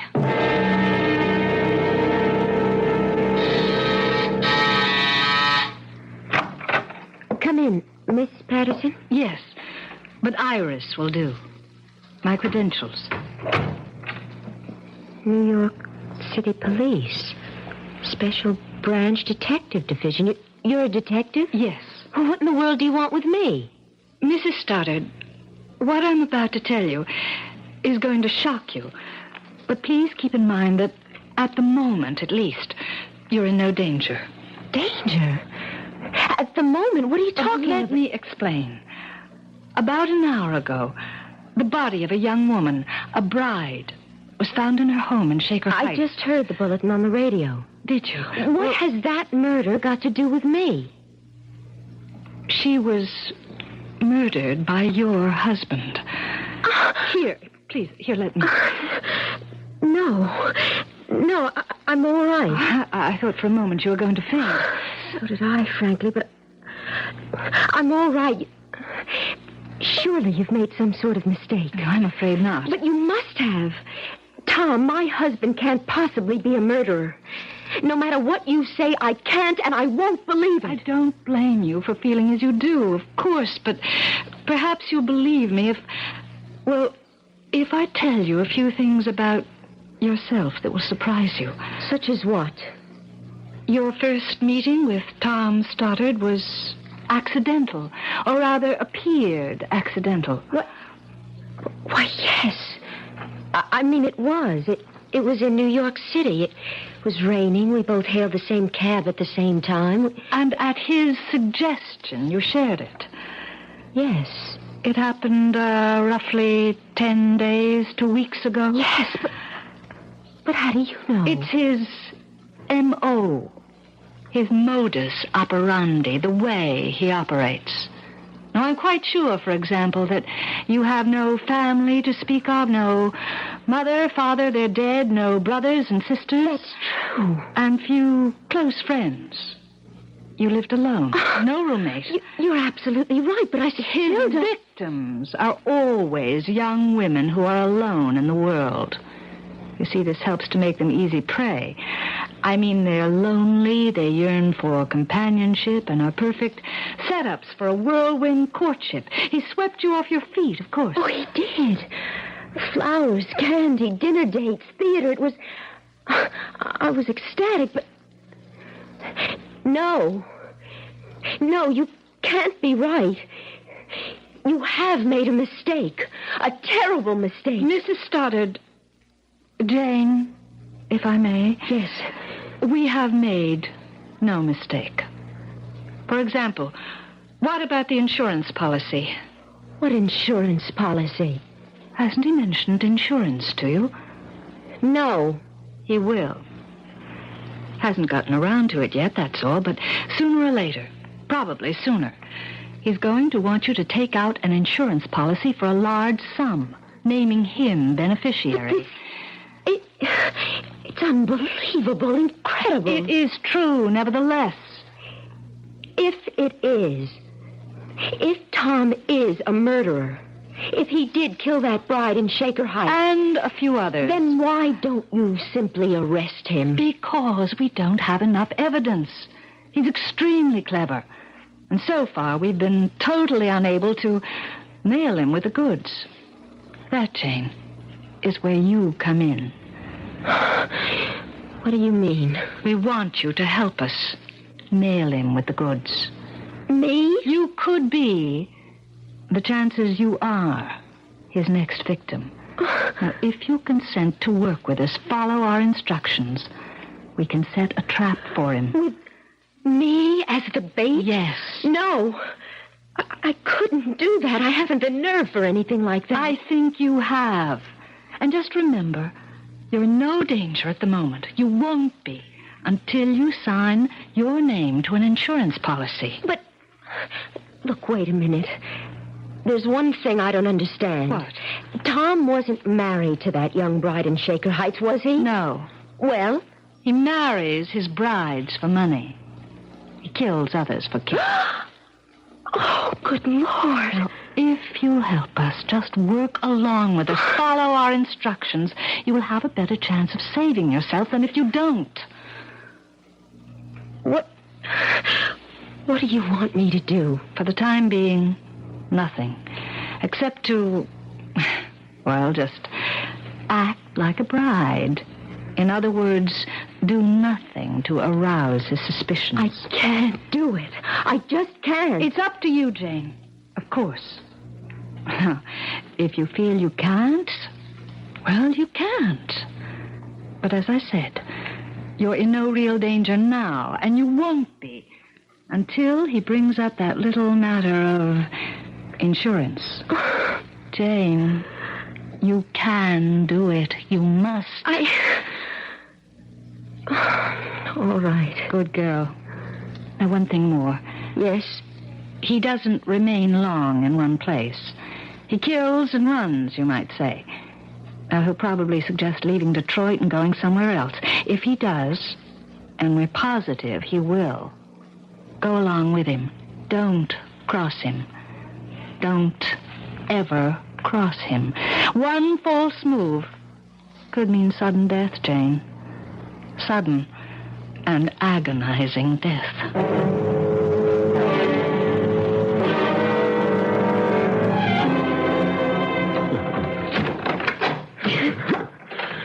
I thought the third act was a riot, didn't you, Jane? Yes.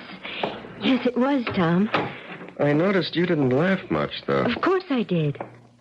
It seemed to me the only times you laughed were when you caught me watching you. To tell you the truth, honey, you've been kind of depressed all evening and trying awfully hard to act as if you weren't. Well, to be honest, Tom, I'm just not feeling well. Well, maybe you are yearning for Nassau and the Bahamas. Wishing you were there instead of here. I'm with you, Tom, and that's all that matters. Sure? Couldn't be surer. And anyhow, I like Detroit. I'm enjoying myself. I'm sorry to hear about that. Why? Well, we're leaving for Los Angeles in the morning. Oh? Well, what do you mean, oh? Just, oh. Tom, why are we going to Los Angeles? Another patient? No, I had a call from Greg Benson, a colleague, a friend of mine. He's managing the National Conference for Psychiatrists in Los Angeles. The head speaker was taken ill, and he can't appear tomorrow evening, and Greg asked if I'd fill in. Oh, well, that's fine, just fine. You're not upset? I said it before, and I'll say it again. Whither thou goest, there go I. And what say we head for bed? Bed? Yeah, bed. You know, that thing you lie on, close your eyes, and go to sleep? I'm not really sleepy. If I go to bed now, I'll just toss and turn all night long. Okay, then. Suppose we sit and talk about our future together. What's to talk about? Redecorating our new apartment. You said you wanted to. How much money you'll need for the household expenses. Oh, and insurance.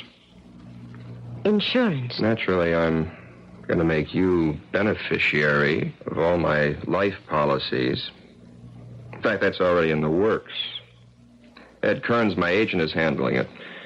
And he suggested, and I agree, that we ought to take her, a policy in your name, making me beneficiary. $100,000, Seems a lot of money. Well, I suppose it is. But let's say you're worth it. Honey, what is it? What? You went white as a ghost. Say, you are off your feed. Come on over here. Let me put my arms around you and hold you. There, that's better, isn't it? Yes. Happy? Yes. You'd better be. Because you're in real trouble if you're not. Trouble? Sure. Happy or not, you're stuck with me. Till death do us part.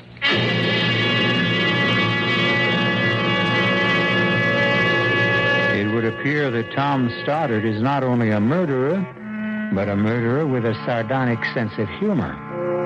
The full import of those words from the marriage ceremony, the import of Tom's use of them, is by no means lost on Jane. And for the first time in her young life, terror becomes more than a word. It becomes an actuality.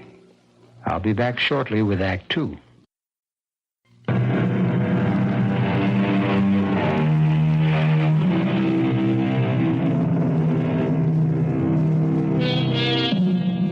Young and pretty Jane Stoddard has taken the first steps on a journey of terror as she realizes she has married a murderer, a man who tortures and strangles brides for money and for thrills. Detective Iris Patterson of the New York Police Department has warned Jane that Tom Stoddard kills and runs. And now, as Jane finds herself with him in a Los Angeles hotel suite... So, once again, my darling, I'm off. A fine honeymoon I'm giving you. Where's the conference being held, Tom? Belmonte Hotel. Why? I just wondered. You didn't say, and if I wanted to get hold of you for any reason. Don't. Don't? Don't even want to get a hold of me. I'm going to be up to my ears in work. Oh. Well, all right. I'll see you later.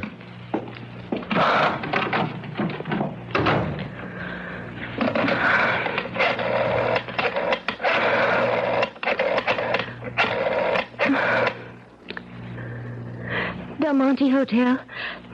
I wonder if you would tell me, please, in what room the National Conference of Psychiatrists is being held. What? Would you repeat that? There is no Conference of Psychiatrists being held at the Belmonte? Yes. Thank you. That's what I thought you said. Oh, Jane, girl, police or no police, you're getting out of this hotel and out of Tom Stoddard's life right now. Yes? Jane. Iris. Detective Iris Patterson? Yes? Jane, I'd like you to get a taxi and meet me at the Santa Monica Pier. Santa Monica Pier? We think Stoddard may be getting suspicious. I've got to talk to you, and I'd like to do it where there's no chance of his discovering us. So if you could meet me... Iris, I'm sorry, but I'm not meeting you at Santa Monica Pier or anywhere else. That means you've changed your mind. I was packing when you phoned. I'm getting out of here. And going where? Back to New York. Don't do that, Jane. Why not? Because he'll follow you. Wherever you go, from here on, he's going to follow you because... Look, listen, Jane. There's a lot you don't understand, and I ought to explain. You can't run away from Stoddard. If you try, you'll be sealing your own death warrant. Jane, please, for your own safety, meet me at Santa Monica Pier. If you still want out after that, okay. All right. I'll meet you. When? Half an hour. I'll be watching for you.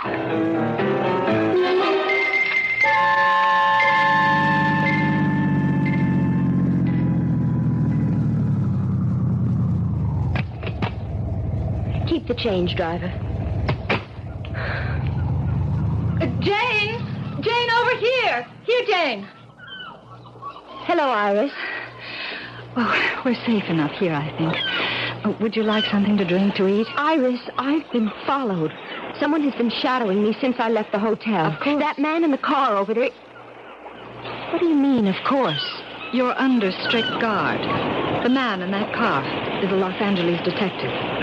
Oh, I'd forgotten I was being held under surveillance. Oh, well, you feel safer. Much. You're half an hour late, though. What happened? Iris, I'm sorry, but... Well, you won't believe this. I couldn't find the pantyhose that go with this dress. I hunted high and low, and What's the matter? Nothing. Nothing. Iris, there is something. The second I mentioned pantyhose, you got a funny look on your face. Okay. I wanted to keep it from you. No sense alarming you unnecessarily. Jane, there's been another murder. Here in L.A. A bride strangled with a pair of pantyhose after being tortured. No.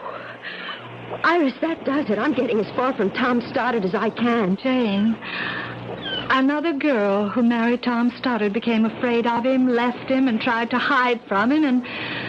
Well, it took him 2 years to find her and kill her. But he found her and he killed her. No! The simple truth is your safety lies in our arresting Stoddard with enough evidence to put him behind bars for life. Now tell me, Jane, has he mentioned that insurance policy yet? Yes. Last night in Detroit. He wants to take out a $100,000 policy on my life with him as beneficiary. You didn't sign anything, an application for the insurance? No. Well, then you have nothing to worry about until he asks you to sign. You're relatively safe. Relatively? Don't worry. Safe enough. Iris, what did you want to talk about? Well, the next step is getting started with the goods. By this time tomorrow, unless we miss our guests, you'll be in Miami, Florida. What? Where... Now, look, I'm going to lay this on the line, Jane, and I want you to understand clearly what you're in for. Where we want to catch Stoddard in the act. The act of murder? Of murdering you. To be precise, the act of attempting to murder you. He won't succeed, of course, because you'll be surrounded by police. Of course. I mean it. Now, the reason we feel sure he'll be heading for Miami, probably tomorrow, is because that's where the original murder took place. The original murder? Yes, here's the story. You see, nearly 5 years ago, Stoddard fell in love with a gorgeous... well, sex pot, madly in love. They met and they married in Detroit, came here to L.A. on their honeymoon, and then went on to a beach cottage a few miles north of Miami Beach. Why did he murder her? All right, I'm coming to that. Stoddard had to be away for 24 hours or so on business, and he left his bride in the cottage. But then he changed his plans, you see, unexpectedly, and came back to find her with another man. He killed the man first. And he spent hours torturing his bride before he killed her. I don't get this. If he killed this woman in Miami, and you know he did, how come he's still free? How come he's not in prison? He was for more than 3 years. He got off with a reduced sentence on a plea of temporary insanity. I see. Only as we see it, and have every reason to believe, he's still insane. You really mean it when you say if I try to go somewhere he can't find me, he'd still find me? He'd still hound you until he does find you, yes. Then I had no choice, have I? I don't think so. All right, Iris. I'll go along. What else can I do?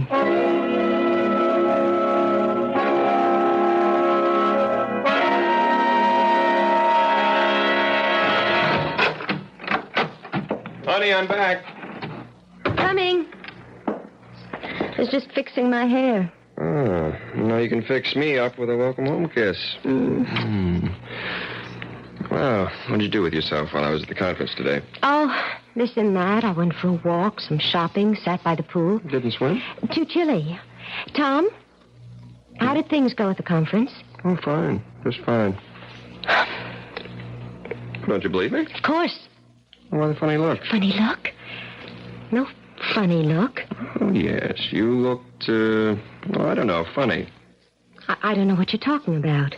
Well, to be plain about it, honey, I kind of get the feeling you don't trust me or something. Tom, you're being perfectly ridiculous. No, I don't think so, Jane. Either you're hiding something from me or you're very upset about something. Now, which is it? Come on, what is it? Nothing. Honestly, Tom, nothing. Jane, there is something. Now, what is it? Let's have it. Tom, really. Jane, I'm no fool. I know when something's wrong, and something is wrong. Now, what is it? You what? I did want to get in touch with you today.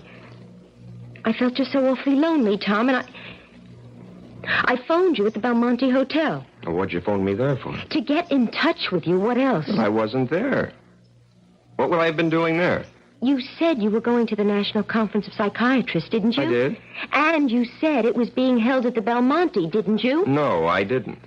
Now, how could I when it was being held at the Beverly Towers? You said the Belmonte. I said the Beverly Towers. Did you try there? Of course not. No, of course not. Well, why should you if you misunderstood what I said this morning? You know what?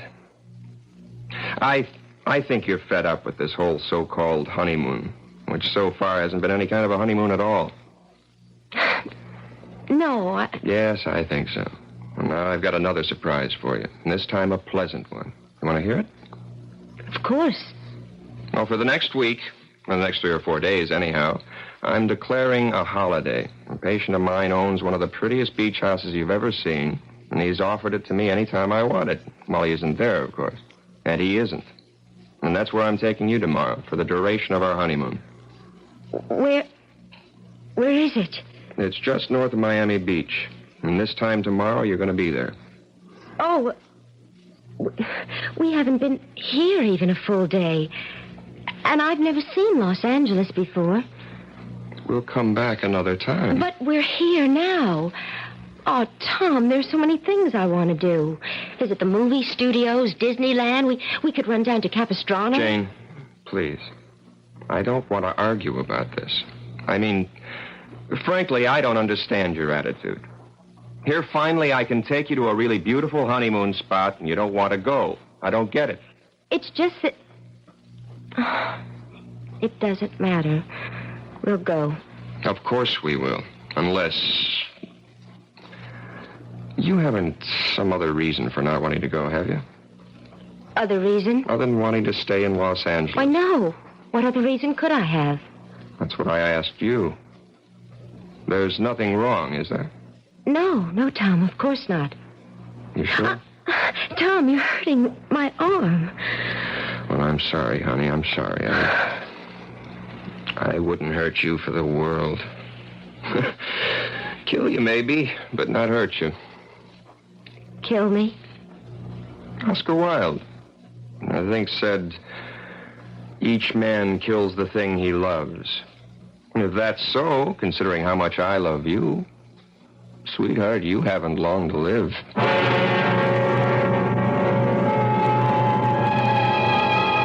So Jane Stoddard moves along step by step on her journey into terror. And obviously the end of that journey will be the beach house just outside Miami Beach, Florida. Trapped, caught, and helpless in a web of circumstances beyond her control, Jane has no choice but to continue the journey to certain death. I'll return shortly with Act 3.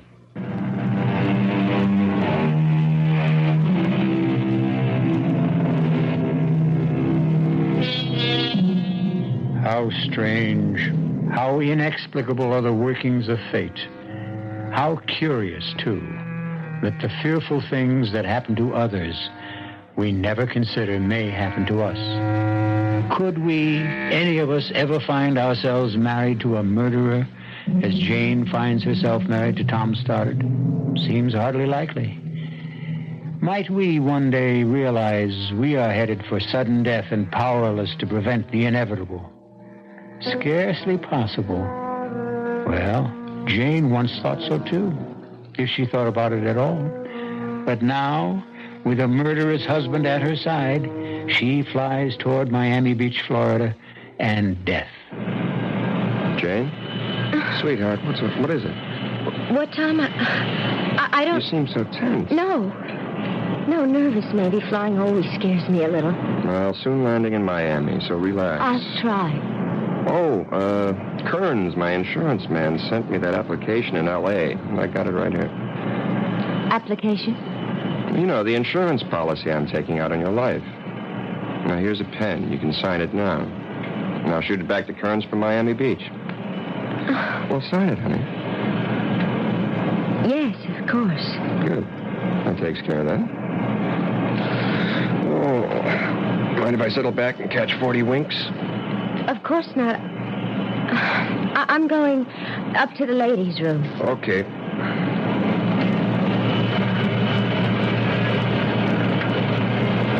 Iris. Dave, he mustn't see you talking to me. He's taking a nap. I saw you come on board. Iris, I just signed for that insurance policy. $100,000 and naming him as beneficiary. Did you have to? No choice. That's too bad. I hoped he'd hold off on that till I got things squared away with the Miami police. I signed my own death warrant, you're saying? No. It's not as bad as that. The second we land, you'll be under close surveillance, and so will he. Follow instructions, and you won't have a thing to worry about. I wish I could be as sure of that as you seem to be. You can be. Just trust me. Now go back to your seat before he wakes up. The last thing we want is for him to see us together. Jane? I can hardly bear to sit next to him. Hang on to your nerve, Jane. We're close to the end now. I just hope it's not the end for me.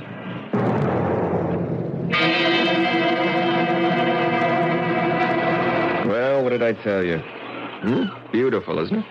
Yes, only it does seem rather isolated, Tom. It is. That's one of the things that make it perfect for a honeymoon. That and the beach and the water out there. What more could a bride want? Except, of course, her husband. Tom, please. Jane, what? I'm just not in the mood at the moment, that's all. Well, I was feeling guilty about going off in the boat to fish for a few hours. But since you obviously don't love me anymore... Of course I love you. Of course you do.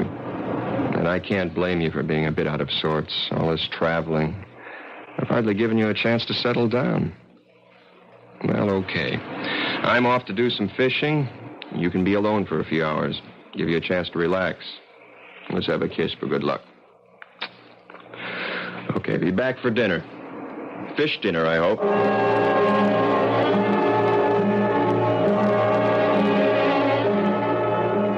Jane? Oh, Iris. Thank heaven you're here. Tom's gone fishing. Yes, we know. We watched him leave in the boat half an hour ago. We? Myself and 2 detectives assigned to the case. Now, look, Jane, I've got something to tell you you're not going to like. Just try to keep calm, will you? Yes. All right, here it is.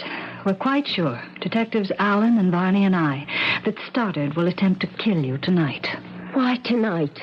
It's the anniversary of the night he murdered his first wife and her lover in this cottage. No. Don't look so frightened, Jane. In a way, you ought to feel relieved. After tonight, it'll all be over. For me, maybe. Not a chance. I said we're sure he'll attempt to murder you, but we're also sure he'll fail. How can you be so sure? Oh, well, we just are. You're evading me, Iris. What makes you sure? I didn't want to make things harder for you, Jane, but, well, there's the torture. Torture? Yes. Are you telling me you're going to let him torture me before you move in? I'm not telling you anything of the sort. What I'm saying is that we've got to let him make the first move. We've got to have the evidence to convict him. And that brings me to the next step. Yes? Now, we're going to have to bug this cottage. Set up a tape recorder with concealed microphones in each room. Why? Because once he has you, that is, once he thinks he has you where he wants you... No, I can't go through with this. Jane, you can. Now, please trust me.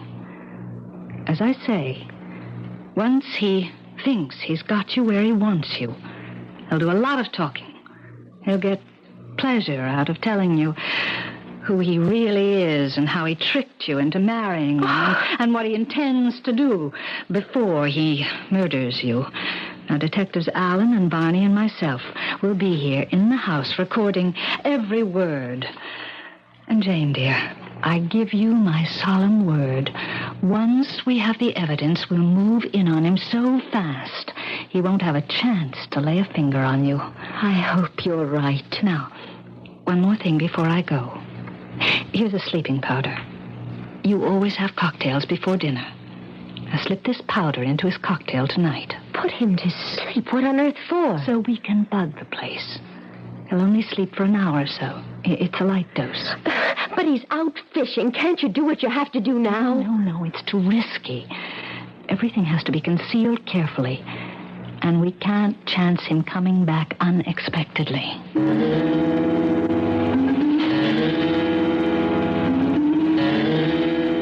Home as a sailor, home from the sea, without a single fish to show for it. Oh, Tom, no luck? Oh, lots of it. All bad. But you should have seen the one that got away. Well, at least I can drown my sorrow in a couple of dry martinis. You? Yes, I'll mix them. No, I'll do it. You relax now. I've been doing it all afternoon. I may not be much of a cook, as I'm afraid you're going to discover at dinner, but I do know how to mix a dry martini. Well, a dinner is only a dinner, but a good dry martini is a drink. Whatever that means. Well, it must mean something. I'll think about it. Well, what'll we do tonight after dinner? Get a drive to Miami Beach? Why don't we just stay here?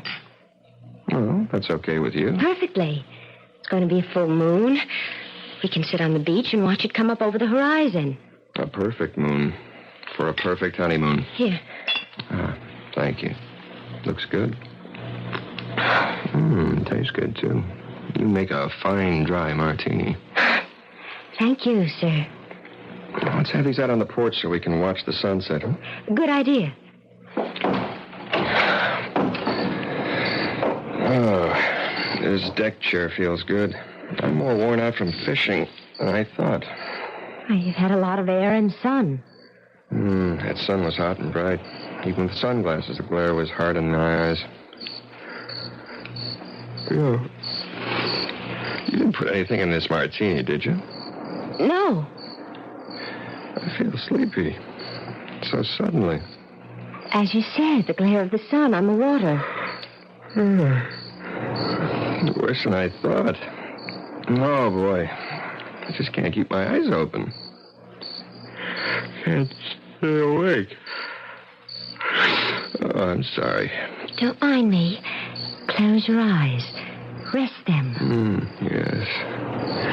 I never felt so asleep. What was that? Nothing. The glass slipped from your fingers. Don't worry about it. I'll clean it up. You sleep. Tom? Tom? Good. Iris, here. He's asleep. That's fine, Jane. That's just fine. You handled everything exactly as I wanted you to. All right, now what? Let's go in so I can decide where to place the mics and the tape recorder. You didn't bring them with you. What? The microphones and all that. No. Those detectives will bring it. No. Well, if you haven't got it and they're not bringing it... Glass doors, why are you locking them? They have to be. Whatever for? Because that's the way it was. These glass doors were locked when I came back that night. What? Came back unexpectedly and found Jim with her. Iris, what are you saying? I told you. That day on Santa Monica Pier, I was supposed to be away for a day or so, but then changed my mind and came back that night and found them together. In bed together. I killed him, but I tortured her. Iris! Put her through the hell I would go through later, thanks to her. You? Yes. And now you. You'll go through the tortures of the damned. Like the bride in Detroit, in Los Angeles, and finally here. You tricked me from the first. Tricked you? Why, you little naive fool. It was no trick at all. My only problem was that husband of yours asleep out there. Trying, always trying to be one jump ahead of me. And sooner or later, he'd have succeeded. Tom was after you? Has been. I escaped from the asylum. No. You don't know who your husband is? Well, of course you wouldn't. You hardly know him at all. He's not just a psychiatrist, my dear. He's a psychiatrist with the New York Police Department. Oh, poor fellow. I escaped on the very day he married you. The police needed him. They needed him badly to figure out where I'd go, what I'd do, and he did figure it out. Only he was always just one step behind me, not one step ahead. This makes no sense. The day I met you on the Santa Monica Pier, I was followed. I was. The man in the car following me, you said he was a detective working with you. With your husband, silly. No. Not me. Yes, you were being guarded, tailed every way you went. But not by me, by your husband. Why didn't they catch you? You and I sat there on the pier. That man in the car couldn't do a thing without endangering your life because I had this. And could have plunged it into you the minute he made a move. A knife. Long enough to reach your heart. Sharp enough to do to you what I did to her. No. Before I strangled her. Slowly strangled her. No. Oh, please. Stand still. Now, don't back away. Yeah, that's all right. Move back. Just keep moving back into that corner where I can get at you with this knife. Where I can start working on you. A little cut here, a nick there, a stab in just the right place. Making it last. The torture. Making it last as long as... Don't move! Iris, don't move. Just don't move. Now drop the knife. Oh, Tom, I put a sleeping powder in your drink. A drink I threw away when I said I'd join you on the porch. Yes, Iris, I have been one step behind you. But this time, thank God, I've been one step ahead of you.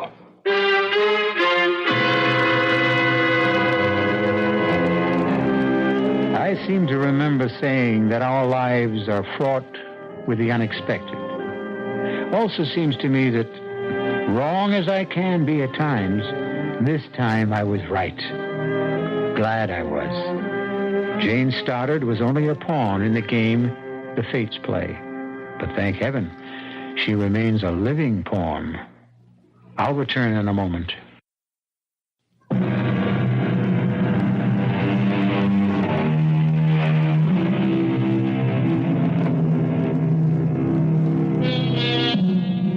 Iris is once again safe behind institutional walls, you'll be happy to know. As for Jane and Tom Stoddard, they're on a second honeymoon. Or maybe I ought to say the first. The other one doesn't count. Our cast included Lynn Loring, Roy Finnis, and Carol Teitel. The entire production was under the direction of Hyman Brown. Now, a preview of our next tale. I'm not with the police, I swear it. And why all the questions, huh? Why all the nosing around? You're hurting me. Take it easy. I don't want no trouble in here. She's something. She's got to be. Bess told her I do business in your place, and now she shows up here the next morning. Don't that sound fishy to you? Well, it's funny. Come on, baby, Jim. Jimmy, don't. I was just the statue. Oh, I just wanted the statue. The what? I guess she used this thing. What's the statue got to do with... Wait a minute. Wait. You're right, Wormer. She's not a cop. Yeah, she's been acting like a cop, but that's not what she is. Please. Oh, please let me go. I didn't mean any harm. Please let me go. No, Please. Sugar, you're not a cop at all. What you are is a nun.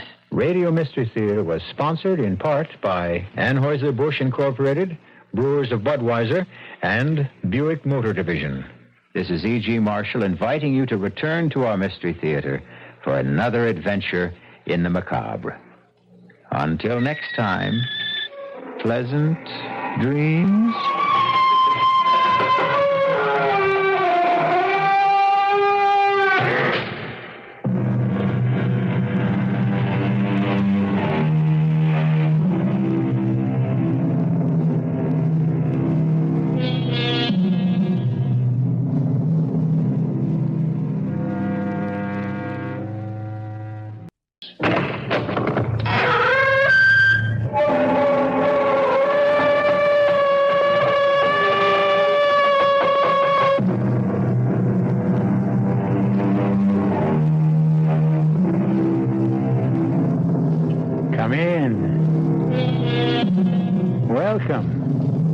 I'm E.G. Marshall.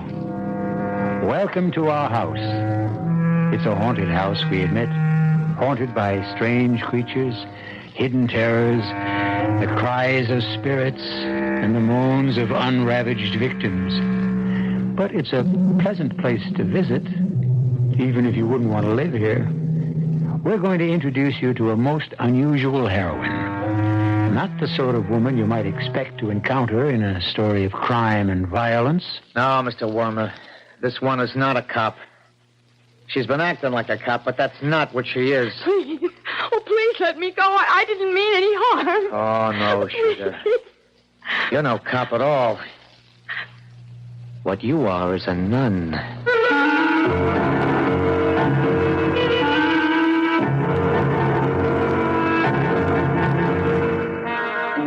Our mystery drama, The Final Vow, was written especially for the Mystery Theater by Henry Slesser and stars Rosemary Rice.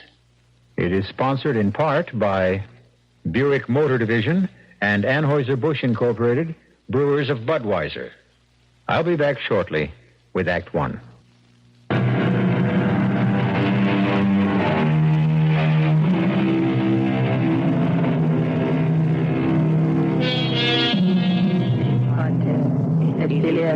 Et Spiritus Sancte. Amen. Pater noster, qui es in coeles, sanctificure nomen tuum, adveniat regnum tuum, fiat voluntas tua sicut. You're hearing a familiar sound at the Holy Name Convent. The sound of the Holy Sisters at their devotions. But if you had been allowed to enter the chapel and seen the faces half hidden among the folds of their wimples, you may have seen something more than sacred concentration, because one of their number is missing. Sister Pamela? Sister, are you in there? Yes, I'm here.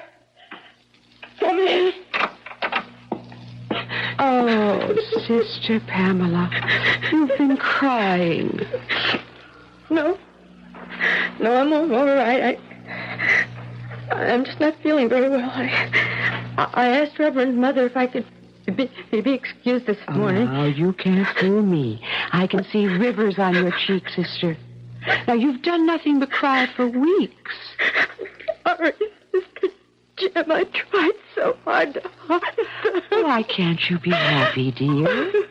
Don't you know it's spring? Can't you feel God's love for the world when you see a day like this? It's my fault, Sister Jim. I can only blame myself. Oh, nonsense. There's no one to blame. You're young, child. Now, tears are a pleasure when you're young. Here, let me wash your face. Sister, you're not thinking about what we spoke of the other day. I haven't been thinking of anything. I'm trying not to think. And have you prayed? Oh, I've prayed. I've prayed for humility, for obedience. But there wasn't any answer in my heart. Only silence. Do you suppose that... Hush, child. But if I'm wrong, Sister, if I truly belonged here, wouldn't I know? Wouldn't I feel it inside? Our Lord called you when you were a little girl, almost from the day you were born.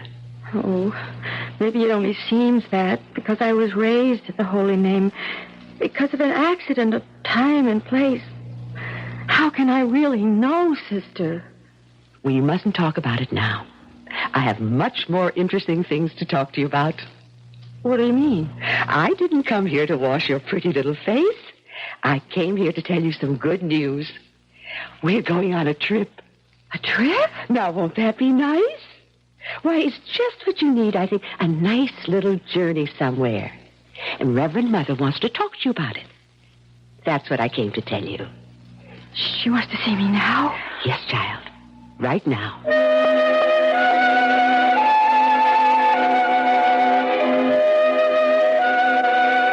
Sister Pamela, have you ever heard of a man named William Michael Downey? He was a student at the Holy Name long before you were born. No, Reverend Mother, I don't know. Consider yourself fortunate. Pardon? Oh, never mind. This man, Downey, and Sister Lydia were once very close. Her affection for the man is the wonder of my life. I don't think I understand. Well, he's just written her a letter. It asked for some representative of the Holy Name to pay him a visit, not on a spiritual errand. Well, I might as well tell you everything. The man is a known criminal. Criminal? He spent many years in prison, and far too many, I gather, out of it. His crimes have earned him a certain amount of material success, even a degree of false respectability. Do you know what I'm talking about, sister? I think so. That I'm sending you and Sister Jem to see him. It's only a day's journey. Now, you'll have to take the train into the city. If you left tomorrow morning, you could return by Saturday or even Friday evening. But, Reverend Mother... I'm sure the trip will do you good, sister. I know how peaked you've been lately. May I speak, Reverend Mother? Very well. There's something I've been wanting to talk to you about. Something about myself. Please, sister, not now. This errand is a duty we owe Sister Lydia. As you know, the poor woman is dying. Yes, I know, but... I'd send someone in your place, but you know the difficulties we've had with illness. Our students are suffering and our chores are neglected. Now, we can discuss any personal problems you have on your return. Yes, Reverend Mother. Sister Therese will give you your instructions about the journey. Don't be afraid of this man, Downey. Your strength is greater than his. And Sister Pamela, one more thing. Yes? Take good care of Sister Jem. She may not have your courage.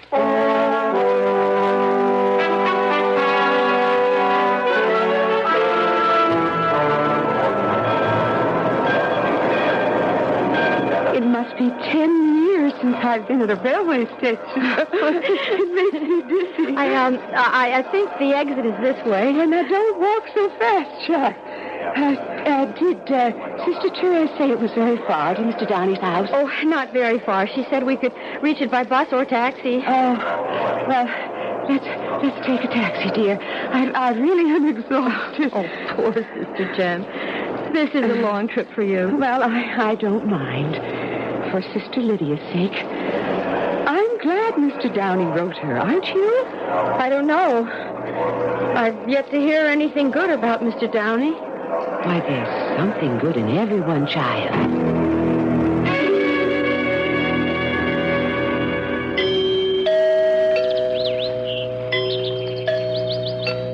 Did you hear the chimes?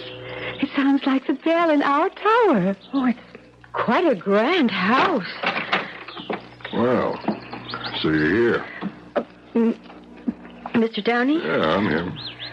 Come in, sisters.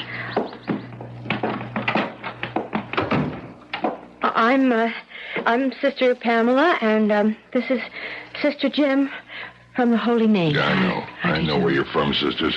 Come in, sit down. Oh, thank you. I am a bit tired. Can I offer you something? A drink, maybe? No, I mean, water or something. Well, not for me, thank you. No, thank you, Mr. Downey. We stopped off in a restaurant before we came here. Yeah, fine. Well, how's Sister Lydia? She's all right, but as you know, she was too ill to make this journey. Yeah. She's a funny woman. It's 40 years since I left the Holy Name. She still writes to me. I got a card at Easter, a card at Christmas, a letter on my birthday. I got a hunch she even mentions me in her prayers. Well, you should be very glad. Right. You think your prayers have helped me? I do, yes. Oh, and have all your prayers been successful, sister? Your home is lovely. You must be a great admirer of religious You art. haven't answered my question, sister. Prayers aren't business deals, Mr. Downey. And you can't judge them as successes or failures. It sounds like your prayers haven't been working out so good. But then you're new at the game, aren't you? I mean, you look very young, sister. How long have you been at the Holy Name? I was a student there before taking my vows. I see. It was a lot easier to join the order, wasn't it? Instead of going out and facing the cold, cruel world. I'd rather not talk about me, Mr. Downey. Look, I've been through it all myself, you know. In all my years, I never found a better hideout than the Holy Name. Yeah, The world's a noisy, messy place full of problems. Why ask for trouble if you can avoid it? Please, Mr. Downey. Okay, sister. Look, I'll get down to business. Just what is your business, Mr. Downey? Well, as you can see, sister, it's art. Religious art. What? Yeah. And I got a present for Sister Lydia. Here. There it is. Oh, Mr. Downey. It's St. Francis. Oh, how beautiful it is. Here, you hold it. It's a little heavy, but it'll fit right into that suitcase here. Oh, it looks very old. Well, when I heard the old woman wasn't feeling well, I thought I'd like to send her something. It should look nice in the chapel, don't you think? Oh, this is very kind of you, Mr. Downey. I would have preferred handing it to Sister Lydia myself, but I'll be dead. I'll be blessed if I'll set foot in that gloomy old place myself again. Yes, you would be blessed. May I see it? Of course. How old is it, Mr. Downey? Oh, about 5 centuries. What? Mm-hmm. Comes from the Medici Palace. The sculptor by Donatello, you know him? Donatello, of course. What? It must be terribly valuable. I think the word is priceless. I don't know what to say. It's such a magnificent... Well, you just tell Sister Lydia that little Willie Downey is sorry he never replied to her letters. He hopes this will make it up to her. You know something? Sister Jem was right about you. Huh? About what? She said there was good in everyone.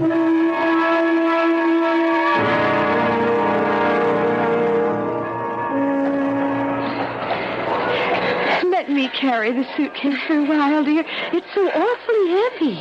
No. It's all right. Now, are you sure about the train time? Well, maybe I'd better look at the schedule again. I just can't figure out all those tiny little numbers, even if I could see them without my glasses. Let's see. Sister Therese said there would be a train at 7:45. Oh, dear. Well, that's almost an hour from now. I'm sure there must be an earlier one. Yes, here it is.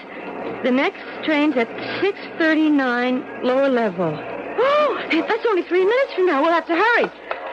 Oh, dear. I hope we make it. All we can do is try. Can I help you, sister? What? Let me help you with that suitcase. It looks pretty heavy. No, I think I can manage. Well, come to think of it. Yes, thank you. Okay. Would you? You going to the lower level? Yes. To the Bromwell train, track 40. It leaves very soon, I'm afraid. Don't worry. We'll make it. Come along, Jim. Oh, thank heaven for that young man. Oh, I wish he wouldn't walk so fast. Oh, maybe this is a mistake. Sister, maybe we better wait for the 7:45. Please, it's just a little ways longer, Sister Jem. Can you see him? No, the crowds are so thick. He can make it. He must be waiting for us at the gate. There it is, gate 40. I don't see anyone. Perhaps he went on the train. For what? Why would he do that? I don't know. Why isn't he here? Charles, look. They're closing the gate. We've missed the train. Where's the young man? Why isn't he here? Oh, Sister Jem, he's not here. Where could he be? I don't know. You don't possibly think he... No. It can't be. He was just being polite. He wanted to help. Oh, Charles, why did you trust him? Why? He's got to be here, Sister Jem. He's just got to be here with the statue.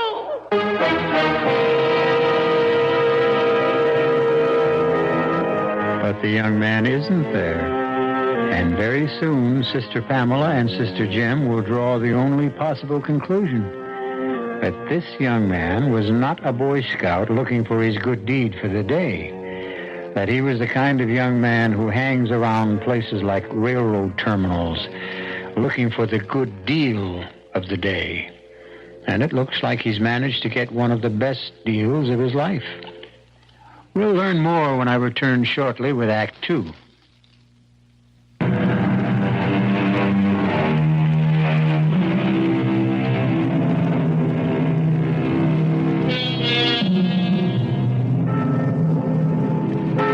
Even the bells of the Holy Holy Name Convent have a sad and hollow sound today as Sister Pamela sits with head bowed before the Reverend Mother and listens to a different kind of litany from her lips. Are you a child, an infant? God gave you a brain. Do you think your vows excused you from having common sense, did you? No, Reverend Mother. You were given a trust, sister, a sacred trust. No matter how wicked that man Downey is, his gift was an offer of repentance. I won't even speak of its material value. Please, Reverend Mother, I've said how sorry I am. Yes, I know you want forgiveness. That would be simple for both of us, wouldn't it? All right, Sister Pamela. You have my forgiveness. Only, what shall I give Sister Lydia? Our sincere regrets. Do you know what that statue would have meant to her? To hold it in her hands, to know who gave it? Can't you see it? It was more than a gift to the holy name. It was her reward for a lifetime of devotion and faith. Well, perhaps the police will find it. I pray for that, Reverend Mother. It's all I pray for. We're all praying, sister. All right. What happened at the police station? Nothing, I'm afraid. They gave Sister Jem and me pictures to look at, pictures of men, criminals. We couldn't recognize the one in the terminal. Oh. Well, that lieutenant who was here, what was his name? Lieutenant Jacoby. Did he hold out any hope? Not very much. No, of course he couldn't. The thief was clever. He was probably accustomed to preying upon the innocent. And don't be too proud of that innocence, child. It isn't synonymous with virtue. Well, what next? Well, we're going back to the police headquarters this afternoon. And they're going to have us look at some men, lineup, they call it. All right then, sister. I won't keep you any longer. Didn't you hear me? You can go. Reverend Mother, I wanted to say something. Then, please, say it. I wish to leave the order, Reverend Mother. Oh, you can't know what you're saying. I know, Reverend Mother. Sister, you're not a child. You must not respond to trouble like a child. I've thought about it. I've thought and prayed. When a child is naughty, it thinks of running away from home.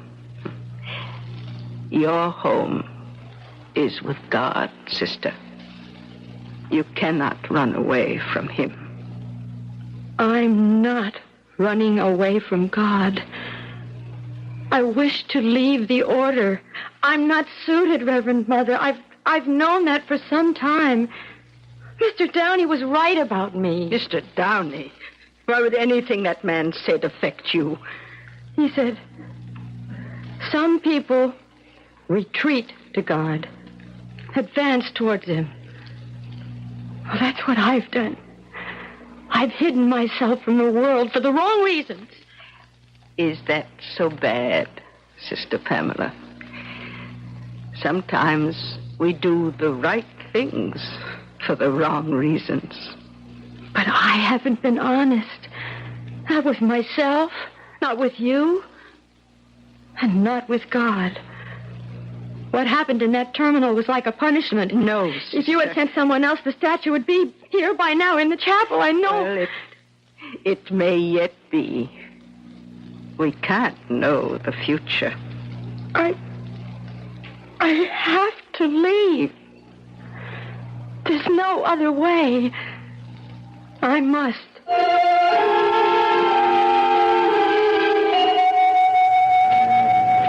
All right, sisters. Be sure and look them over carefully.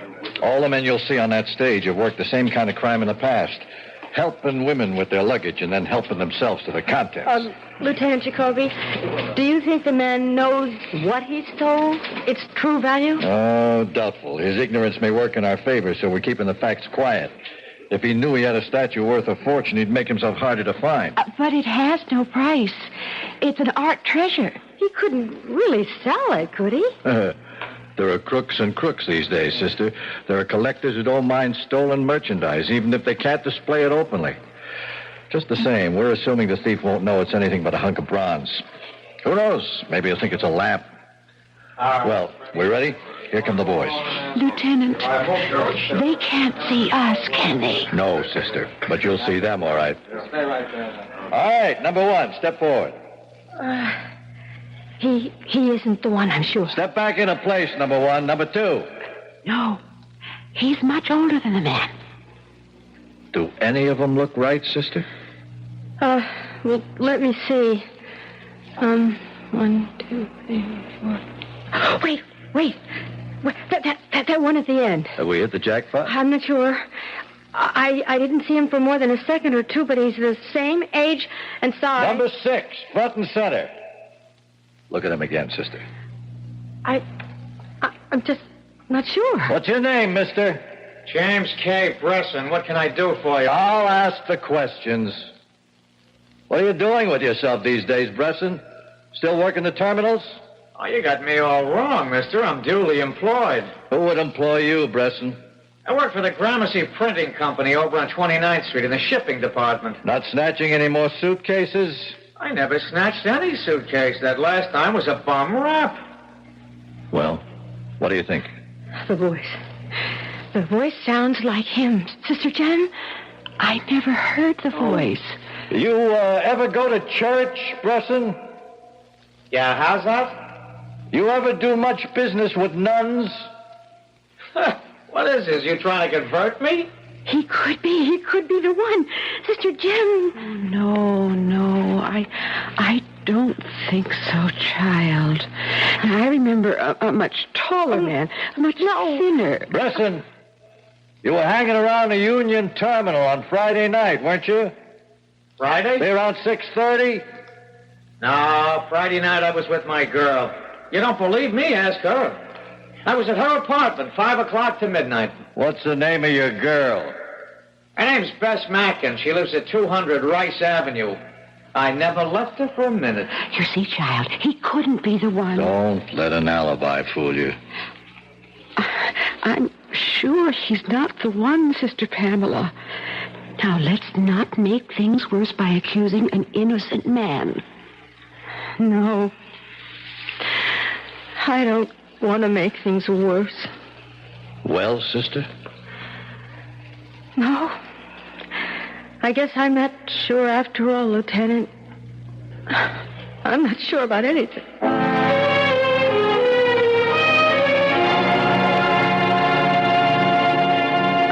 I wish you wouldn't do this, Sister Pamela.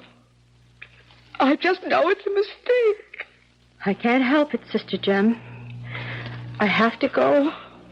I can't even recognize you, child. I've forgotten how you look in ordinary clothes. Yes, they are ordinary, Sister Jem. And maybe I am, too.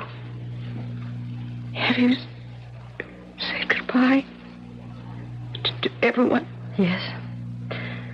I've just seen Sister Lydia. She was very weak, but she still managed to ask me that question. What question was that? About the statue of St. Francis. She asked if it had been recovered yet. Oh, dear. Then you know that they haven't told her it was stolen. Only that it was misplaced. Yes. She still thinks they'll find it. She still believes that she'll see it before she dies.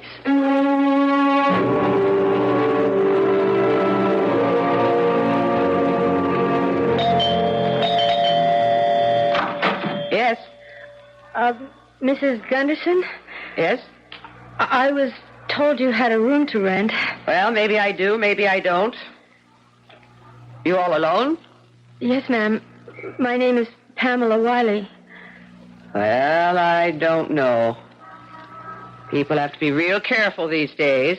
It was Father McKinney at St. Mary's who recommended your place. Oh, well, why didn't you say so? I've got a nice room on the second floor. $14 a week, and it includes breakfast and supper.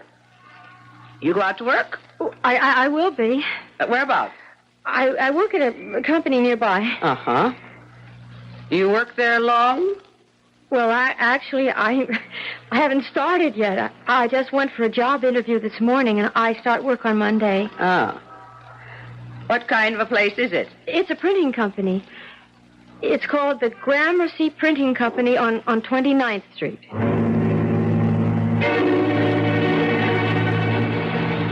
Hey, who's got the Fisher invoices? Come on, I need all them packing slips. Well, what happened to Bucktooth Betty? I'm sorry? The girl who used to work here. She get canned or something? Oh, I really wouldn't know. Oh, you're her replacement, is that it? Oh, I gotta tell you, honey, you're some improvement. I suppose that's a compliment? Let me give you a tip about this place. Now, don't be an eager beaver. Nobody likes a hard worker. They spoil it for the rest of us. My name's Jimmy Bresson. What's yours? Pamela Wiley. Well, give me a hand, honey. What? Oh! Now, don't worry. I'm not going to hurt you. Just looking for the evidence. Wedding rings, engagement rings, and so forth. Now, everything checks out okay. And I mean everything. May I have my hand back, please? Listen, you live in town? And not in the sticks or anything like that. I live in the city, yes. Well, maybe we could take in a movie tonight. I'm sorry, I'm busy tonight. I'm busy most nights. Look, if you're afraid to go out with me alone... I mean, if you've been hearing things from some of the chicks around here... Oh, no, I haven't heard anything. Well, I'll tell you what, there's going to be a little party on Friday night. Just a few friends of mine. Some of them from the company. How about joining us? Well, I don't know if I can. Well, make an effort, okay? I'll give you the address. It's 200 Rice Avenue, apartment 4C. 4C. The name is Bess Mackin. Bess Mackin. Yeah, come around 9, okay? Yes, I'll try.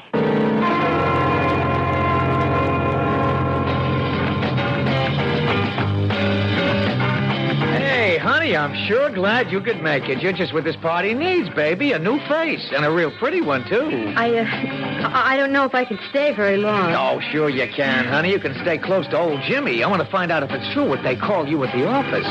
Oh? What do they call me? The Saint. Now, didn't you know? Saint Pamela. I don't mind that, honey. Saints are okay. They have a way of turning into sinners. Please, if you don't mind, I'm awfully warm. Well, that's what I'm trying to do, baby. Warm you up. Please take your hand away. Come on, Saint Pamela. I know what you need. You need some fun and games, and I'm the guy who knows all the rules. No, stop it! There you are. Well, hi, you Bess, honey. Hey, I want you to meet somebody. I want you to meet Saint Pamela.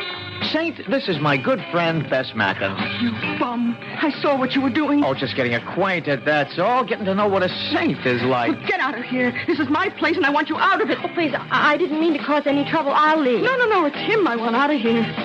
Did you hear me, Jimmy? Get out! Sure, Bess, sure. I'm going. I'll be over at the Silver Crown if you get lonely for me. Oh, that bum. That miserable bum.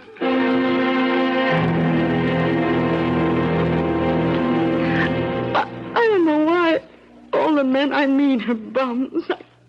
I just don't understand. Oh, Bess, please, don't drink anymore. It's not helping. Oh, nothing helps. Nothing. You know what life is, honey? I'll tell you what it is. It's like one of those wrap boxes under the Christmas tree in the department store.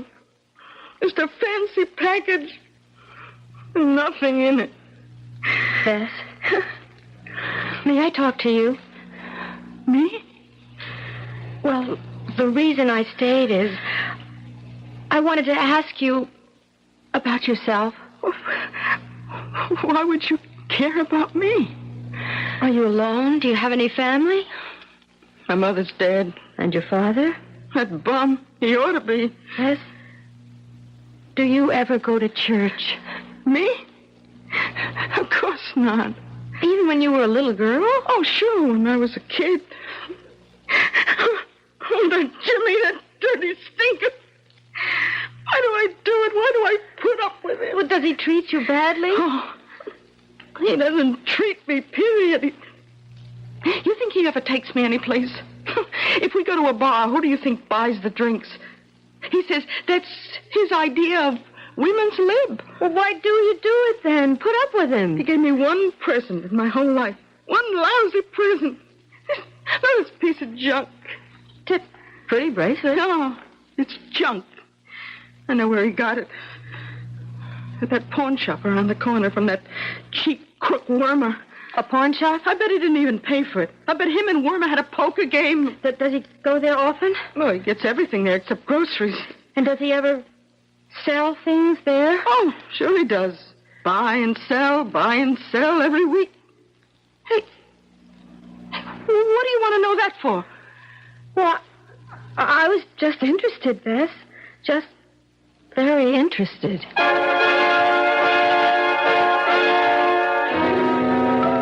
Well, Pamela Wiley, formerly Sister Pamela, seems to be on a crusade of her own. And like the crusaders before her, her goal is a sacred object. But the crusaders of the past had much trouble before they even reached their goal. Well, Pamela, we'll find out when I return with Act 3.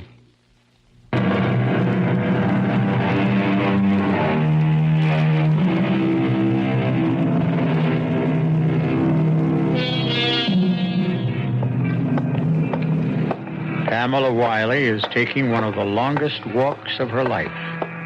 It's only a few blocks long, but her destination is the doorway of Wormer's pawn shop just around the corner from 200 Rice Avenue. She pauses at the window, so covered in dust and grime that she cannot even see her reflection in the glass. It's just as well, because if she did, she would have seen the reflection of a very tense and frightened young lady. Wanna buy? What? You here to hawk something or buy something, miss? Oh, buy. Only reason I ask, it's a little early. I don't like to make appraisals this early, you know. I'm still half asleep. Oh, yes, I understand. Of course, I don't know if you have what I want. I'm looking for something ornamental for my apartment. Well, like what? I don't really know. Perhaps an interesting lamp or something. Sorry, I don't carry lamps. Oh, well, some interesting... Oh, an antique, maybe. Well, that's the antique store you want, lady. This is a pawn shop. Well, do you have any religious objects? I got rosaries, jewelry, some pictures. You tell me what you want. I'll look for it. I'm not really sure. Maybe some sculpture would be nice. Sculpture? You mean like a statue? Yes. Oh, yes, that would be perfect. Do you have any religious statues, small ones? I'll go check in the back. You wait here. Sorry I had to keep you waiting. I think I got a nice statue of St. Francis. St. Francis? Yeah, the one with the birds. Come to think of it, it should be right over here. Yeah. Here it is. Oh. This the kind of thing you mean? Oh, yes. Oh, it is the kind of thing. It's a little beat up looking, but you could polish it up real nice. It wouldn't look bad at all. Oh, yes, I wouldn't mind that. It's a real fine piece of work, you know. Don't think it's just junk. Oh, no. It ain't cheap either. Oh, how much? Well, on account of it's my first sale today, I'll tell you what. It's yours for $20. Well, it's a little more than I thought. Take it or leave it. Oh, it's all right. I'll take it. I think I have a $20 bill in my purse. Here. I'll help you with that. What are you doing? Help you find that 20 in your purse. You're spilling everything out. Yeah, that's what I'm doing. I'm seeing what spills out, you know. Give it back to me. All I want to do is check, miss. In my business, we like to know who we're dealing with. Jimmy. You got here fast. I didn't even have time to button my shirt. All right, what did you find? Well, what is this? Nothing in her purse, no gun, no identification. You sure she's a cop? I don't know, but she's been acting like a cop, all right. That's why I told you to call me if she showed up.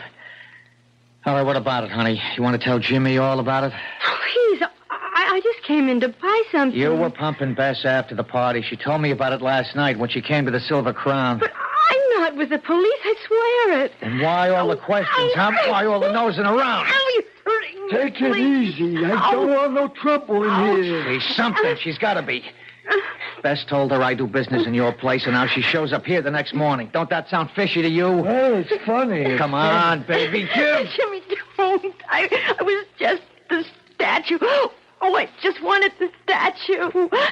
The what? I guess she used this thing. What's the statue got to do with... Wait a minute. Wait. You're right, Wormer. She's not a cop. Yeah, she's been acting like a cop, but that's not what she is. Please. Oh, please let me go. I didn't mean any harm. Please let me go. No, Please. Sugar, you're not a cop at all. What you are is a nun. Are you nuts? It was in her suitcase. I snatched it from her at Union Station. Only what's she doing here? Listen, I'm not a nun anymore. I left the order over a month ago. I had to find the statue, don't you see? It was a gift to the convent, and it meant so much to the... I told you it was bad luck robbing a nun. Shut up. I didn't come here to get you into trouble. I didn't want anything but the statue. I swear it. I swear it. Oh, you went to a lot of trouble, too, didn't you? You took that job at Gramercy just to get next to me. Yes, that's true. Can you beat that? You ever hear anything like that, Wormer? Let me see that statue. Here. It's valuable, Jimmy, but only to the church, only for its meaning, that's all. Valuable? Spiritual, I mean. It's not gold or anything, Jimmy. I swear it, please. It's only bronze. She's right, Jimmy. I know gold. When I see it, it's a piece of junk. Give her the thing. Let her go. You jerk. You believe that junk about spiritual value? This thing is old. Yeah, I should have seen it before. It's maybe hundreds of years old. So what? It may be worth a fortune. Huh? Hey, you could be right. Some of this religious stuff runs into thousands. Yeah, maybe we could make a deal with some art collector. Yeah, we could handle it through Mike the broker. He'll know what it's worth. You want to bring Mike in on this? Why not? It's his specialty. But what about the girl? That depends. Please, Jimmy. You don't have to sell it. I'll pay whatever you ask. Well, how much, honey? Think you could scrape up a couple of grand? If you'll give me time. Now, you see what I mean? It is worth plenty. Now, you take the sister in the back room, Wormer, and we'll call Mike. We'll tell him to come to us. He won't do it. He'll come when he hears what we have. What happens if we make a deal? What about her? If the deal is good enough, it'll be worth anything. I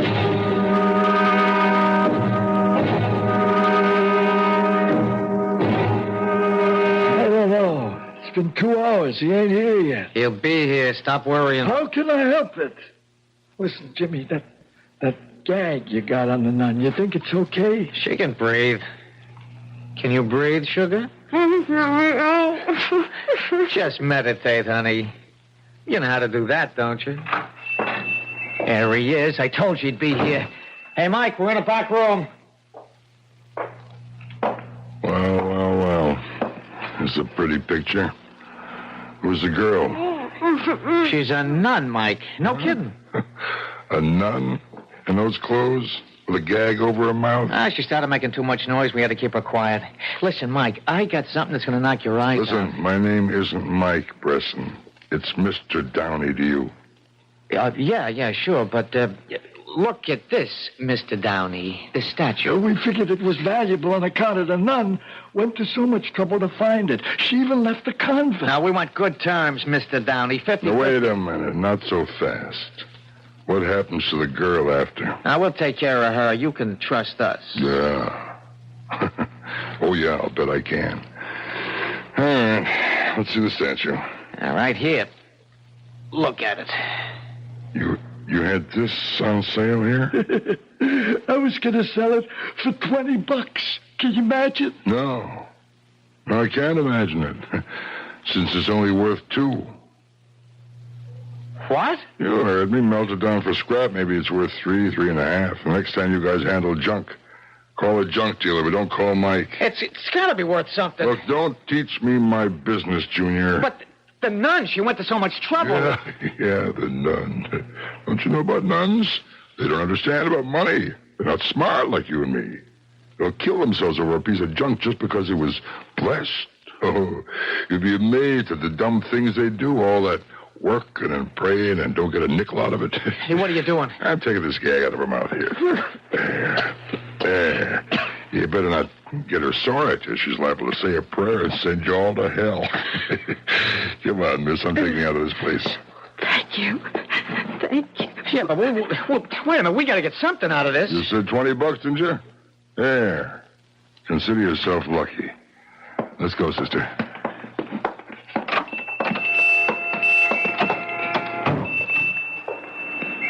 Oh, Mr. Downey, I don't know what to say. I don't know how to thank you. Just take the statue where it belongs, and say hello to God for me.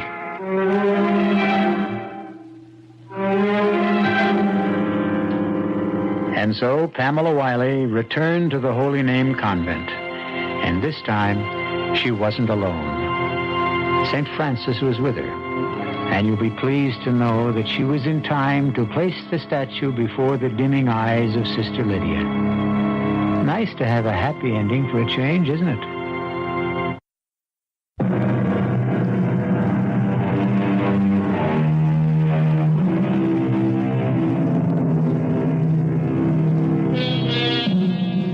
Despite the fact that the story you've just heard ended happily, we hope you won't continue to expect sweetness and light from the Radio Mystery Theater. Unfortunately, most of the people we deal with are not nearly as nice as Sister Pamela Wiley, or Big Mike Downey, for that matter. But if you don't mind spending some time with thieves, murderers, monsters, and other assorted villains, listen for us next time.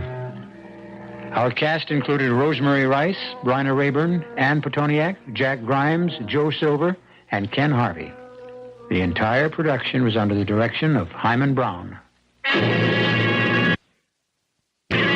Now, a preview of our next tale. Sometimes you have to sit here and just look at me and talk to me and concentrate on me as if I were a human being worthy of your time and your attention. Helen, you know that I love you. Yeah, but that's not enough. You see, something's happening to me. What could be happening? I'm scared. I feel as if I'm disappearing. Disappearing? Yes, as if I'm fading away, fading out. What does that mean? As if I've become nothing. But that's... I can prove it. There are times, many times, when I look into a mirror and I sort of become hazy, blurry, and then my image, my reflection, isn't there. It's just gone. Radio Mystery Theater was sponsored in part by Anheuser-Busch Incorporated, Brewers of Budweiser, and Buick Motor Division. This is E.G. Marshall inviting you to return to our Mystery Theater for another adventure in the macabre. Until next time, pleasant dreams.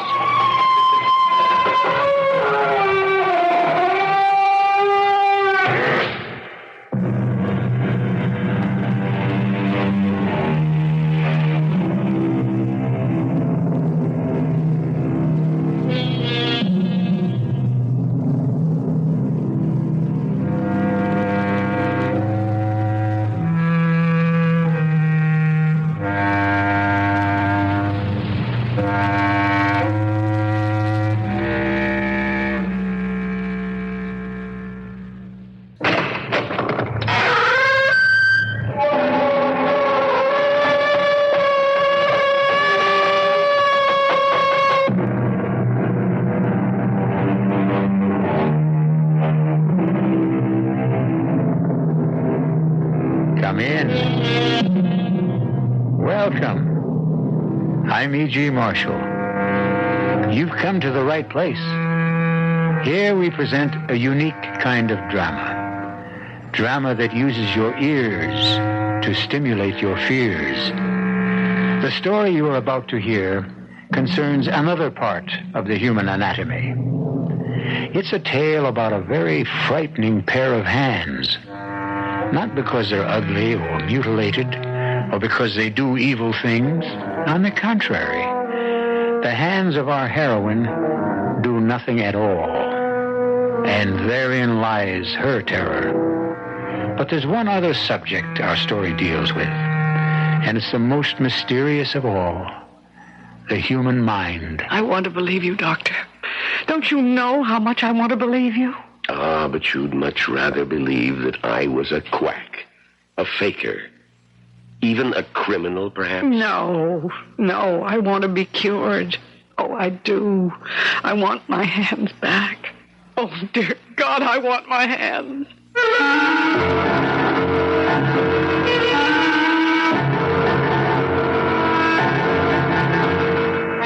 Our mystery drama, The Hands of Mrs. Mallerie, was written especially for the Mystery Theater by Henry Slessor and stars Celeste Holm.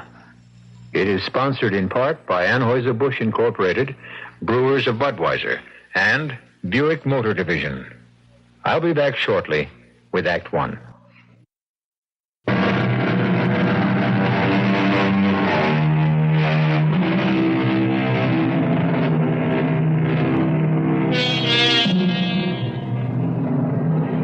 Think of the most beautiful day you can imagine. A day so perfect that the birds are singing its praises. And even the people who line the park benches, those roosting creatures who seem to exist in a vacuum without emotion, seem happy and contented today. But there's one exception. A lady of middle years who sits alone on a bench. Is it her glum expression that has driven away other people? Or perhaps it's the obvious elegance of her mink stole and the glistening perfection of the diamond on her finger. Hey, lady, is this seat taken? No. It's okay if I sit here and wait for my brother? He's playing in the ball game. How nice. He plays first base. Hey, you want to see my baseball? Not especially. It's got Reggie Jackson's autograph on it. Here, look at it. No, please, I really don't know. What's the matter with your hands? Nothing. They're just a little stiff, that's all. Now, why don't you go watch your brother play? Well, he says I jinx him. Gee, your hands look funny. I mean, can't you move them at all? No. As a matter of fact, I can't. Gee, that's funny. I never saw anything like that. How come you can't move your hands? It's a kind of a sickness. You wouldn't understand. But maybe if you explained it to me, I would. Yes. If I could explain it to you, son, I would be very happy to do so. You don't know how happy.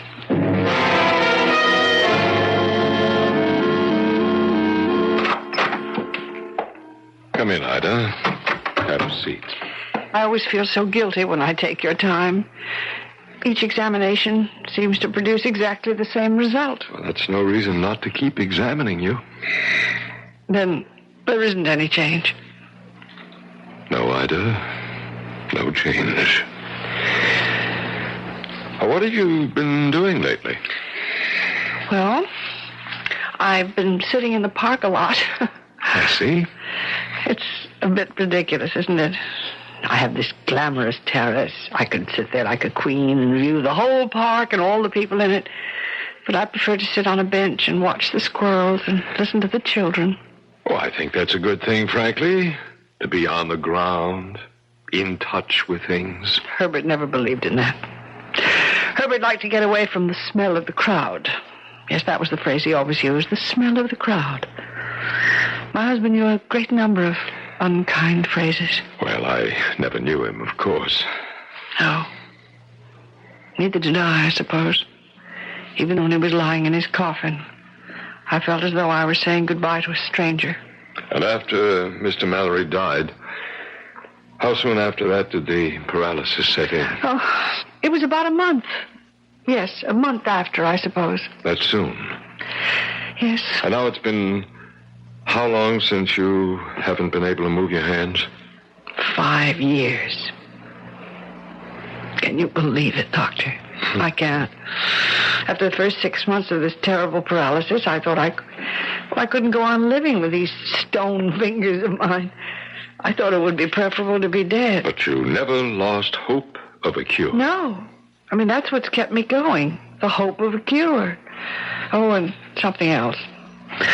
I suppose one must say a kind word for money. If there was one thing Herbert did in his life, he managed to leave a very rich widow behind him.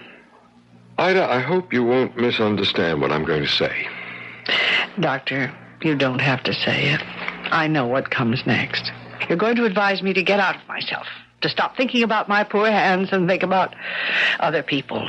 Charity work. Well, Ida, that's one suggestion. But... Oh, if you knew how many charity committees use my name, or how many thousands of dollars I give to every foundation with an impressive name. Ida, I was going to talk about going back to that psychiatrist. Oh, that.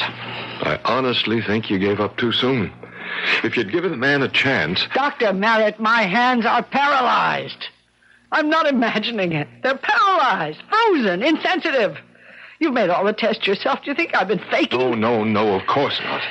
The illness is genuine, but sometimes the origin of an illness of this nature can... It's all in the mind, yes, of course. All in the mind. So easy to say that, isn't it? So many doctors have told me the same thing. It's so much easier to blame my mind than their own failure. Ida, please. Doctor, excuse me. It's time for me to go. You've got lots of patients waiting for you. Some of them you might even help.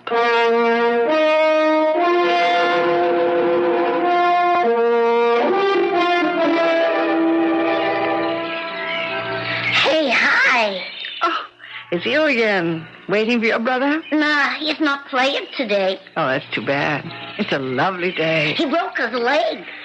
Oh, I'm sorry to hear that. Hey, is that what happened to your hands? I mean, did they get broken? Something like that. Well, do you feel anything at all?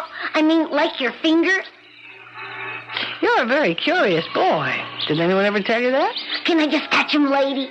Please? No, please don't. Hey, you kid. Now cut that out. Well, Stop bothering this lady. You hear me? I wasn't bothering her. All right, now go on. Get out of here. Leave her alone. Okay. I just wanted to touch her hand. I'm sorry, ma'am. I just couldn't help overhearing. Thank you. He was getting a little too bothersome, although I'm sure he didn't mean any harm. Well, I could see that you were getting annoyed. Ted? Yeah, oh, yes, I'm over here, Melinda. Lend me a hand, huh? I can't manage 2 hot dogs and a bag of peanuts and 2 crutches at the same time. Oh, sure. Hey, I'm sorry. Excuse me, ma'am. Oh, this one's yours, with the mustard. Thanks. Do you think I could sit down? Of course. Ted, would you grab that crutch? Yeah, I got it. Listen, I told you that I'd get the hot dogs. I mean, you didn't have to be quite so independent. That's funny. You're always complaining that I'm not independent enough.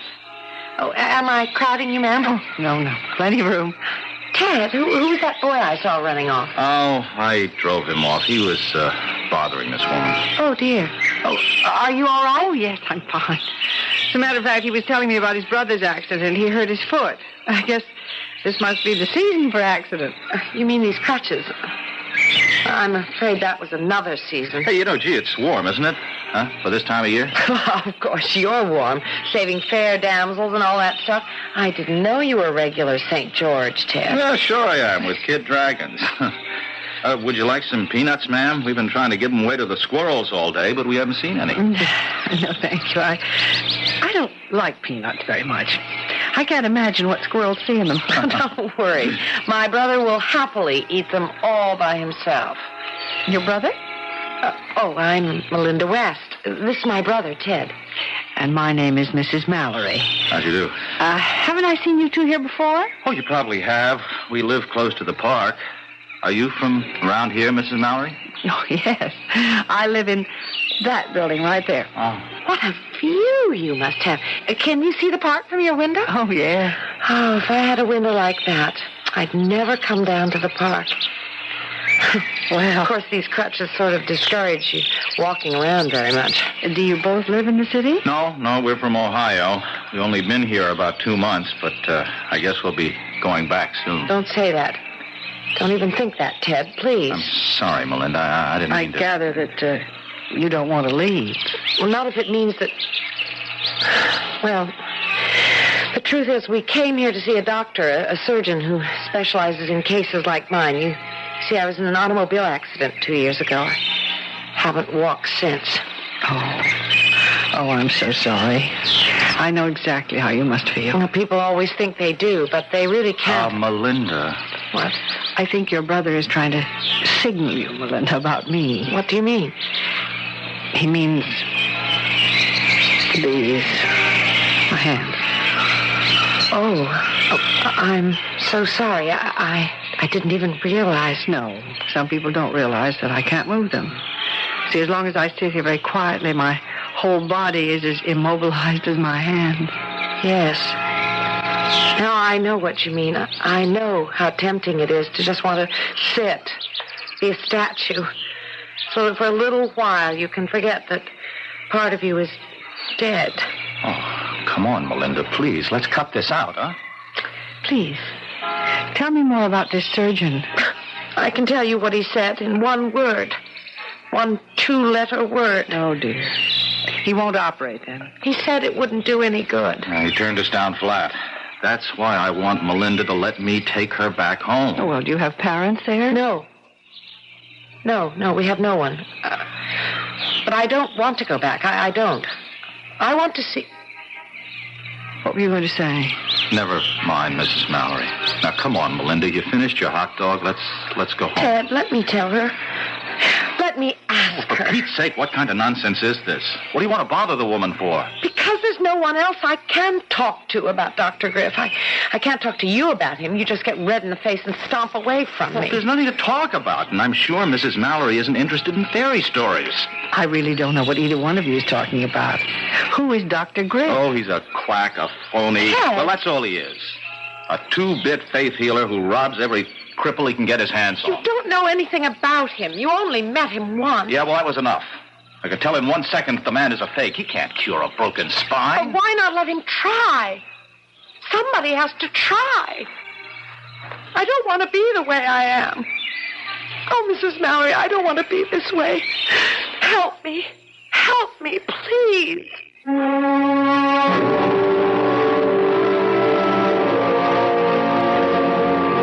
Well, Mrs. Mallory's physician would be very pleased right now.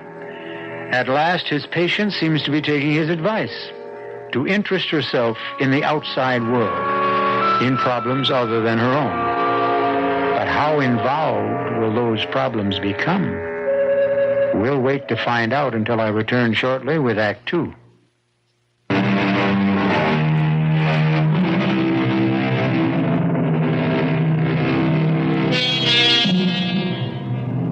The good weather is holding in the city, and Mrs. Ida Mallerie has returned day after day to her bench in the park, a bench which seems to have become her property by right of eminent domain. But even Mrs. Mallerie would have to admit that her interest in these daily visits is no longer restricted to sunshine and green grass. Each day she hopes for another glimpse of the young couple, the scowling brother and his pretty, pathetic sister. And then, on the 4th day, there they were. Excuse me. I don't know if you'll remember me. Why, of course. You're Mrs. Mallerie, the lady with the view. Yes, that's right. How are you both? Oh, we're okay. Well, I really didn't mean to interrupt your conversation. Oh, don't be concerned about the way Ted looks. His face always is like a thundercloud, especially when we discuss the forbidden topic. I suppose you mean that doctor. Yeah, she talked me into seeing him again. You know something? Every feeling I had about him the first time was confirmed. That's really impossible, Mrs. Mallerie. Tell me something. Is he a real doctor? Well, I'm not sure he's a medical doctor, Mrs. Mallerie, but I'm sure he's entitled to the degree. Maybe a doctor of psychology, or something like that. I'll tell you what he's entitled to, a good swift kick in the... But I'll tell you one thing about Dr. Griff. He's the only one who said he could help me. He didn't promise. He just said he was hopeful. Well, that's something anyway. Yeah, I'll tell you what he's hopeful about, getting your $500. He says he's very hopeful I can be cured. And that's worth a great deal more than $500. All right, go on. Tell her the rest. Tell her the real clincher. Or you're afraid to. What do you mean? Mrs. Mallerie, you're an intelligent woman. So listen to how Dr. Griff plans to cure my sister. I know it sounds sort of melodramatic. Oh, it's idiotic. That's what it is. Please, Please, I'd still like to know. Well, he says he uses something called the water of faith. See what I mean? The water of faith? Sounds sort of, religious. Like, the holy water at Lourdes. It's related to that, yes. Oh, now do you see why I say the guy is an out-and-out fraud? The water of faith, where are we? Back in the Middle Ages? Well, I must admit it does sound sort of odd. Just the same. He said that it works. That it's worked for dozens of people. He wants $500 for the treatment. With no guarantees, you understand. Oh, Mrs. Mallory, will you help me, please? Will you talk some sense to this woman? Oh, my dear. I mean, I have to admit it really doesn't sound reasonable. You mean the $500?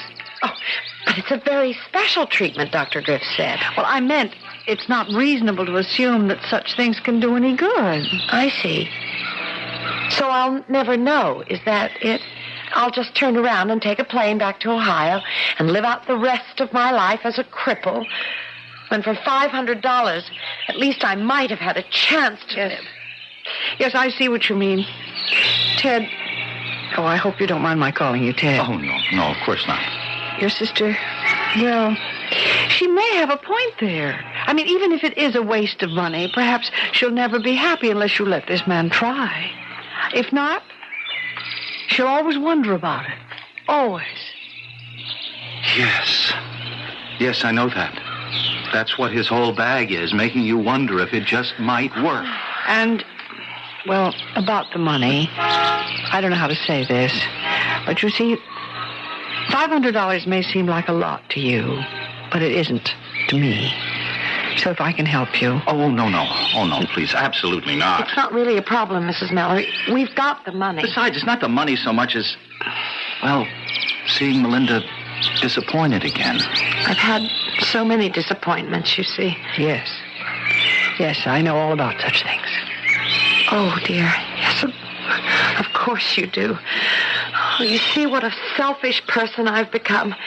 I keep forgetting that you have your own affliction. I'm not sure that it isn't even worse than mine. To lose the use of your hand. Well, never mind about me. What are you two going to do? Oh, I don't. It looks like I'm outnumbered on this thing. Ted, does that mean you'll let me do it? You'll let me? Well, if you go back without trying this dumb water of faith, you'll always regret it. So, okay, let's get it over with. Oh, Mrs. Mallory. Oh, thank you. You're the one who did it. Oh, my dear. I just hope your miracle happens. All my life, I wanted to believe that miracles happen.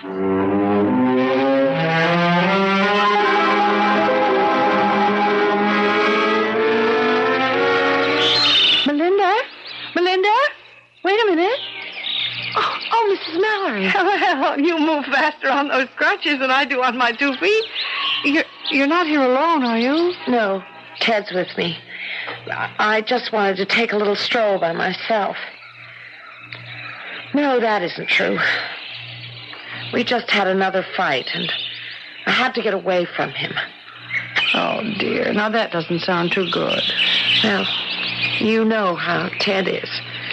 Well, I haven't seen you for 2 days. How are you? The truth is, I don't really know.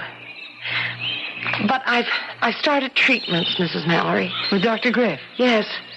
I started about 5 days ago. And it's nothing at all like what I expected. Well, tell me about it. Well, you remember how silly it all sounded, this water of faith business. Well, it sounded a little theatrical. But it isn't. It's scientific, Mrs. Mallory. That's the most wonderful part of it. Dr. Griff only used that phrase as a convenient description of the drug. What drug is that? Well, maybe I shouldn't tell you this. Why not? Oh, I don't know. I have the feeling that there might be something slightly illegal about it. The drug he uses for psychedelic suggestion. Psychedelic suggestion? Now, what on earth is that? It's the technique Dr. Griff uses. He uses it to liberate the mind from its control over the body whenever that control is negative. I'm sorry. I really don't understand that kind of talk.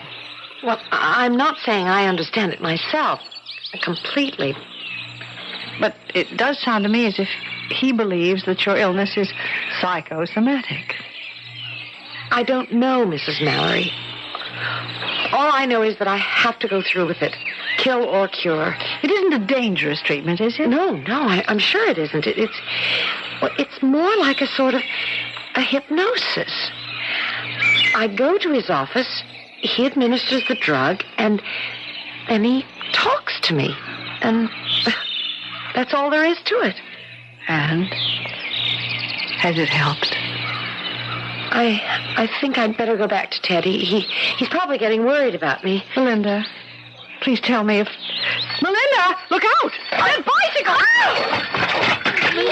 Melinda. I'm sorry, miss. I'm sorry. Melinda, are you all right? Oh, you let me help you up, miss. Oh, you idiot. I mean, can't you see that girl is crippled? Quick, give me that crutch. Oh, yes, sure. Wait.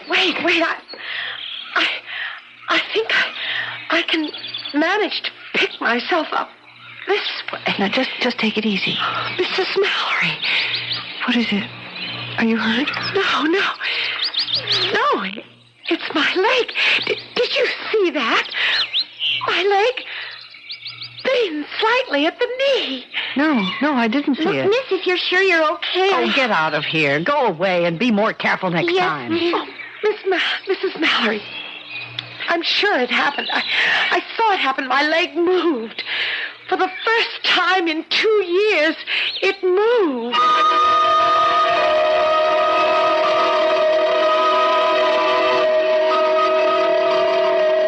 No, Ida, I'm sorry.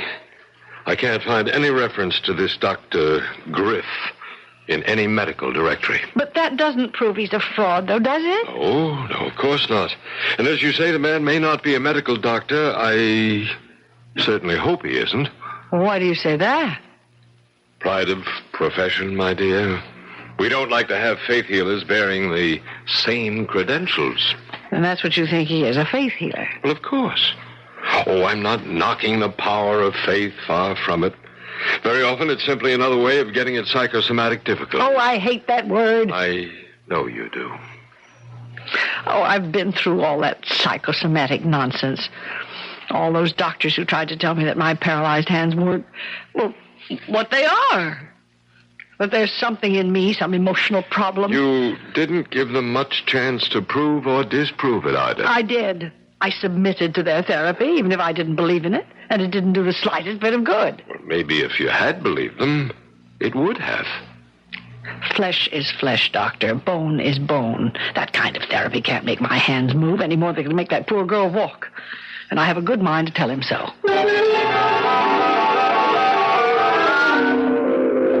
Please come in, Mrs. Mallerie. Thank you. Won't you have a chair? All right. Well, do you mind if I ask who referred you to me? Well, actually, it was one of your patients, Melinda West. Yes, of course. A very charming young woman. Have you known her long? Just a few weeks. See, I haven't seen her for the last 10 days or so. How is she coming along? Well, actually, you'll get a chance to see her soon. She has a 3:00 appointment with me, which is only a few minutes from now. So, if you wouldn't mind telling me what's on your mind, Mrs. Mallerie. Well, I just thought it would be worthwhile talking to you, Doctor. About yourself? Well, as you can see, I am afflicted. Do you mind if I look at your hands? Yes, frankly, I'd rather you wouldn't. Not just now. I'd rather hear something about yourself, about this treatment of yours. Melinda said something about a technique you used called psychedelic suggestion. Now, just what is that? It's a medical principle. As old as mesmerism, as new as chemotherapy. The power of mind over body. Psychosomatics. Well, who knows what afflictions is psychosomatic? Some illnesses start with the emotions, some with the body. And more often, it's a combination of both. Really? Germs aren't imaginary.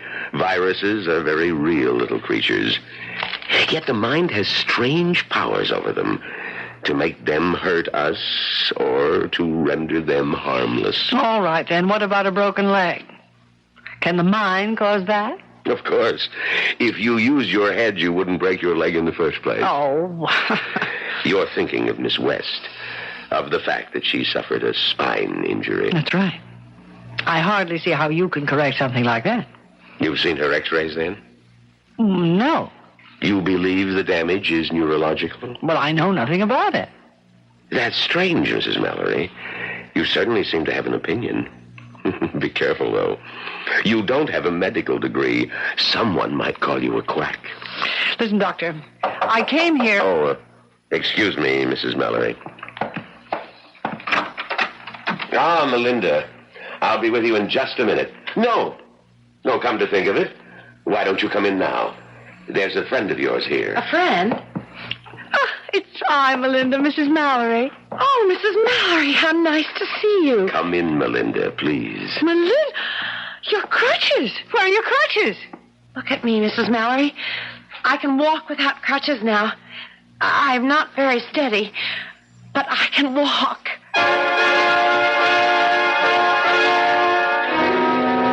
Well, there goes at least one of Mrs. Ida Mallory's cherished notions, that the mind can't cure the body. But she sees the evidence of her own eyes, and something tells me that this is one prejudice she's willing to give up. After all, she wants to believe in miracles, and don't we all? We'll see what other miracles occur when we return shortly with Act 3.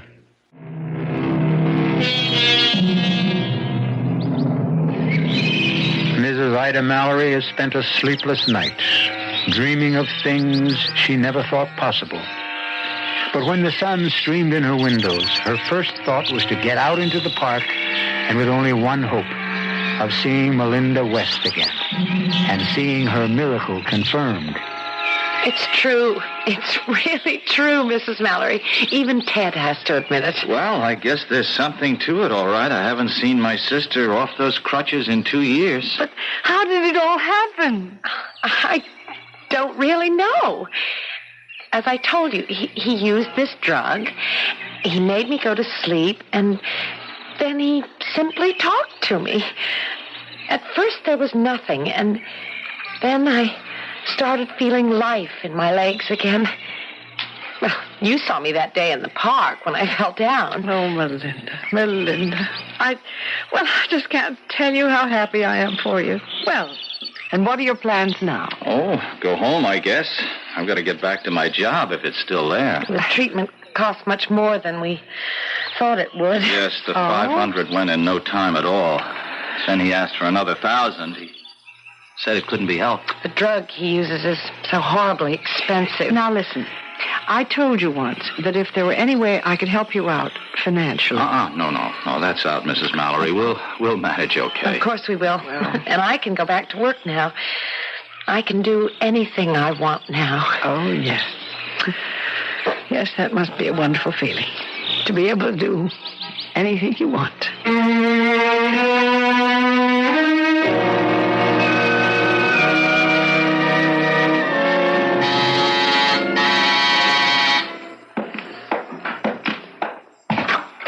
Ah, Mrs. Mallory, please come in. Thank you, Doctor. You know, it was really very good of you to see me on such short notice. That's quite all right. Please sit down. Thank you. Well, I don't quite know where to begin. Well, suppose I begin for you. You've been thinking about Melinda West. Yes, I saw her only this morning. She really is cured, isn't she? Yes, Mrs. Mallory. In my opinion, the young woman was cured.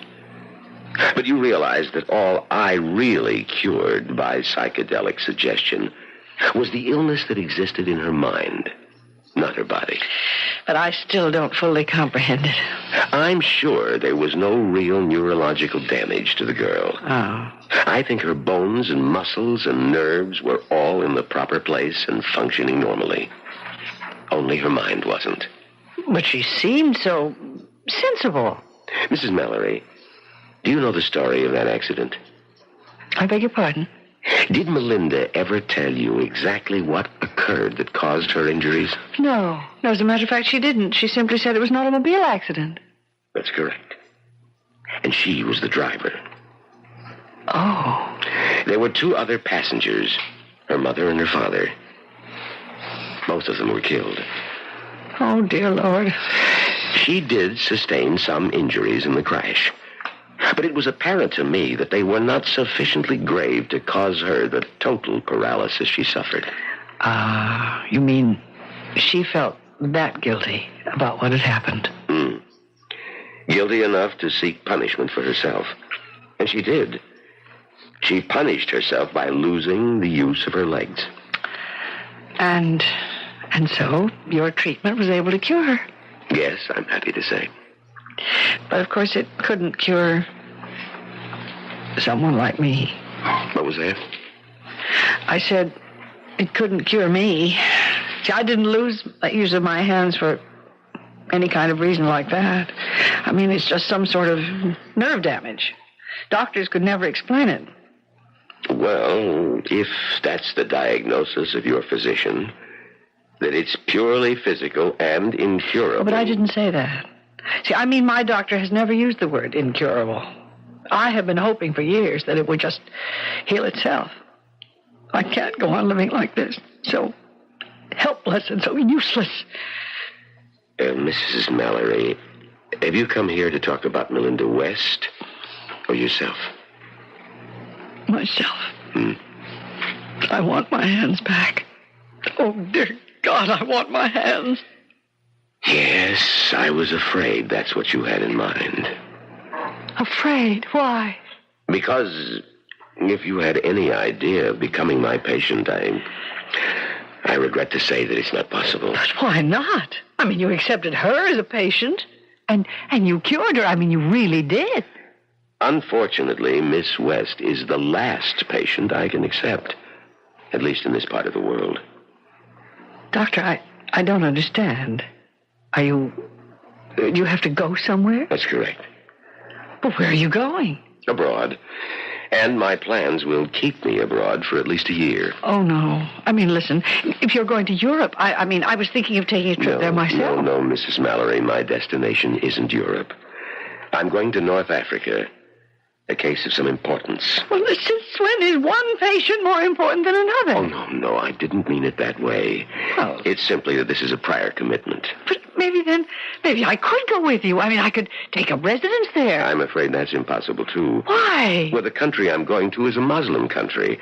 My patient is the son of, well, a notable Arab leader. Why would that make any difference? What does it matter? I'll be living within the bachelor section of the official residence. It's an area restricted by Muslim law. You wouldn't be allowed near the place, my dear lady, even if I were free to treat you. And I'm not. But I have money. I'll pay you. I'll pay you anything you want to stay and treat me. I mean, I'll meet this Arab leader's offer. Mrs. Mallerie, the fee I'm about to receive, I wouldn't ask of any individual. I've been asked to remain with him for a period not to exceed 1 year. A year? For that year, in a Swiss bank, there will be deposited for me $150,000 in Swiss francs. 150,000? I'm very sorry that you made me reveal that confidence. No, I trust that it goes no farther. I'll pay you the same. What? You heard me. I'll pay you the same. I mean, not in a year's time, but as soon as you've cured me. I'm sorry. Your offer is very generous, but it's also conditional. What do you mean, conditional? You'll pay only for a cure. That's something I'd never guaranteed a patient. Not Miss West, not my Arab friend, no one at all. All right, then. Suppose it isn't conditional. Suppose I agree to pay you in advance. Well, that, of course, would be something worth consideration.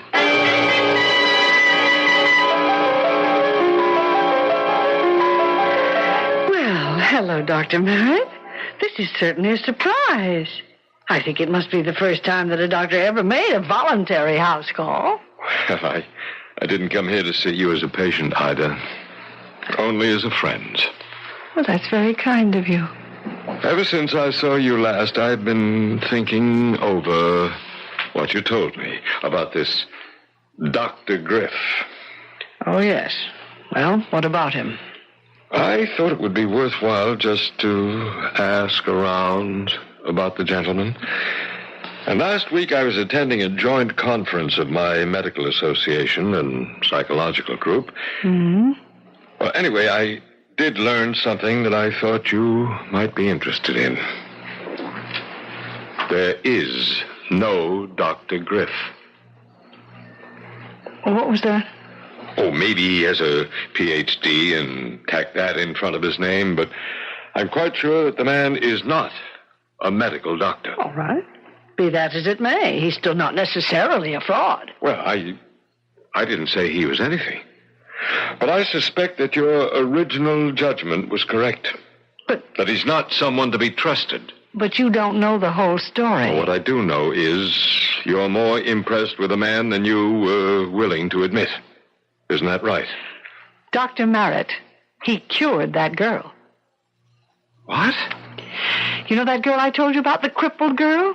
She's walking again. I saw her walk. Well, I suppose that could be true. Faith healing does have its successes. Well, I'm sorry, Doctor, but I'd rather not discuss this any further. Oh, wait a minute. I don't like the way you sound. Ida, have you made any sort of arrangement with this charlatan? Dr. Merritt, I appreciate your interest, but I refuse to say another word about this matter. I mean, do you understand? Not another word.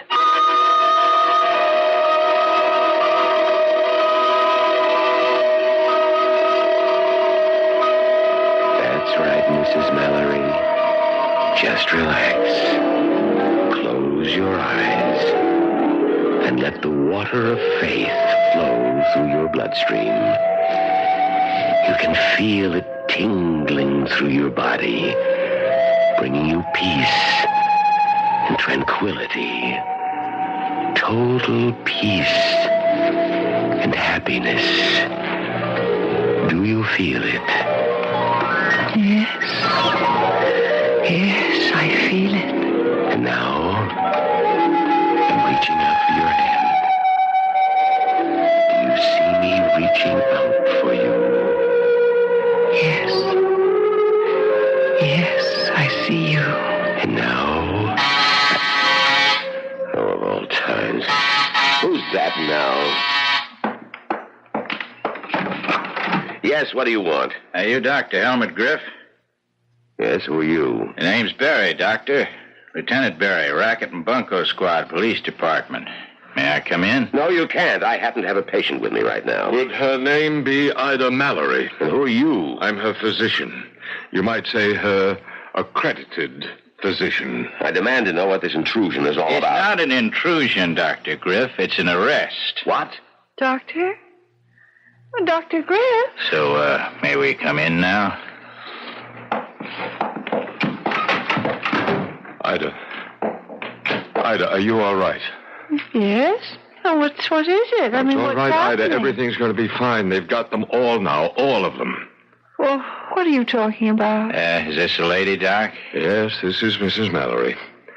I don't think she's in any condition to talk. He's obviously given her some kind of drug. It's a legitimate drug, a perfectly legitimate sedative. Yes, of course, Doctor. I'm sure it's nothing very unusual, Seconal or something of that nature. No mysterious water of faith. Please, won't someone tell me what's going on? Now, I'll tell you, Ida, but it may hurt just a little.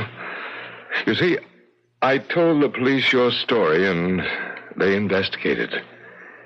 He is a fraud, Ida. How dare you say that? Be quiet, mister. You're no more a doctor than I'm police commissioner. His real name is Michael Lanning. Alias Dr. George Watkins, alias Dr. John Wilson, and that's his modus operandi, Mrs. Mallerie, posing as a fake doctor, offering miracle cures, usually for sick widows with lots of money. Oh, but he cured her. I mean, he cured Melinda. This is the part that may hurt most, Ida. He did not cure Melinda West. Because Melinda West was never crippled to begin with.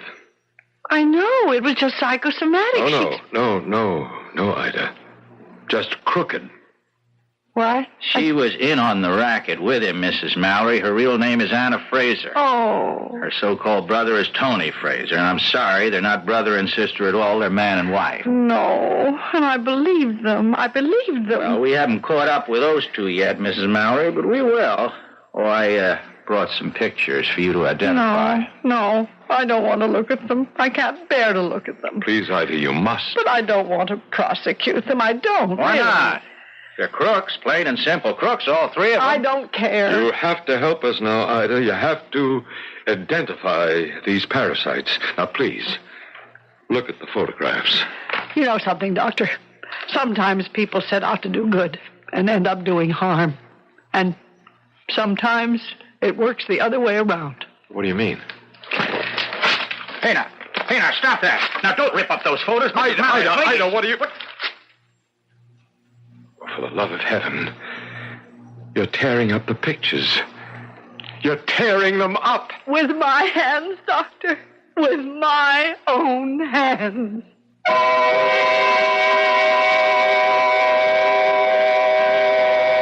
Well, they say that it's an ill wind that doesn't blow someone some good.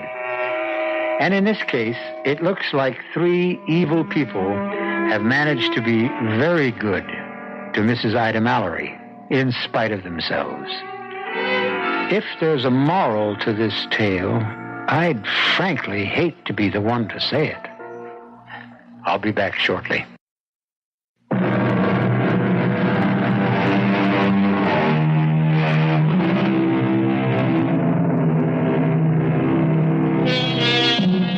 No, we're not recommending that the best way to cure your ills is to fall into the hands of confidence men.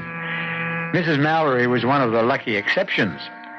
But if you heed our advice, the next doctor you meet who just happens to be leaving for North Africa to treat an Arab chieftain in a remote palace, well, be a little bit suspicious, okay? Our cast included Celeste Holm, Patricia Elliott, William Redfield, Evie Juster, Arnold Moss, and Leon Janney. The entire production was under the direction of Hyman Brown.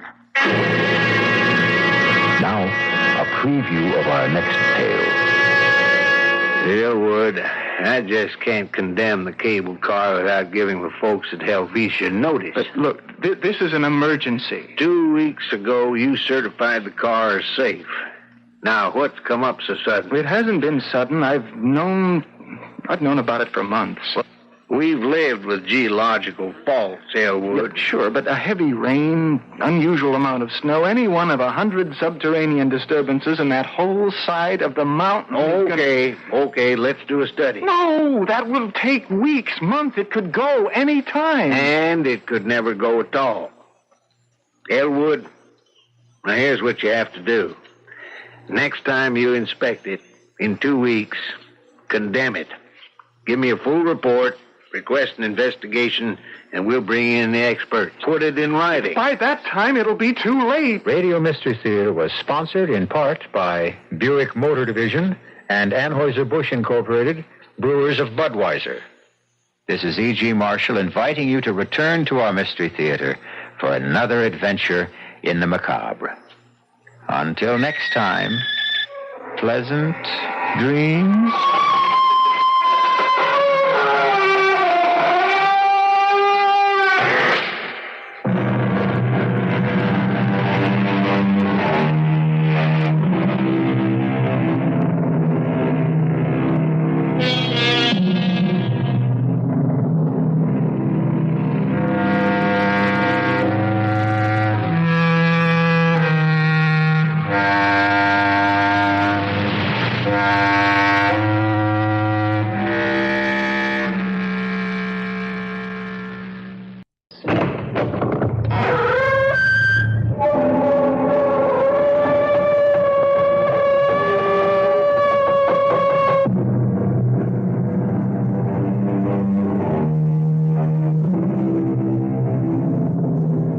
Come in. Welcome. I'm E.G. Marshall. Welcome to the sounds of suspense, to the fear you can hear. Welcome to the world of nightmarish probability, where the icy fear of the unknown can lead one down strange and terrifying paths. In our story, Alex Harper confronts the impossible, and the encounter produces a devastating effect. It's Ace, our dog. He's dead. I see him, Alex. There isn't a mark on him. Nothing. Look at his face. Oh, it's horrible. If I didn't know better, I'd say that something scared that pup to death.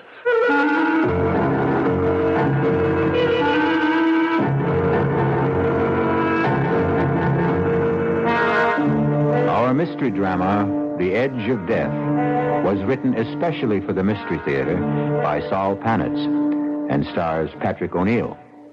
It is sponsored in part by Anheuser-Busch Incorporated, brewers of Budweiser, and by the Kellogg Company, makers of Kellogg's Special K cereal. I'll be back shortly with Act One.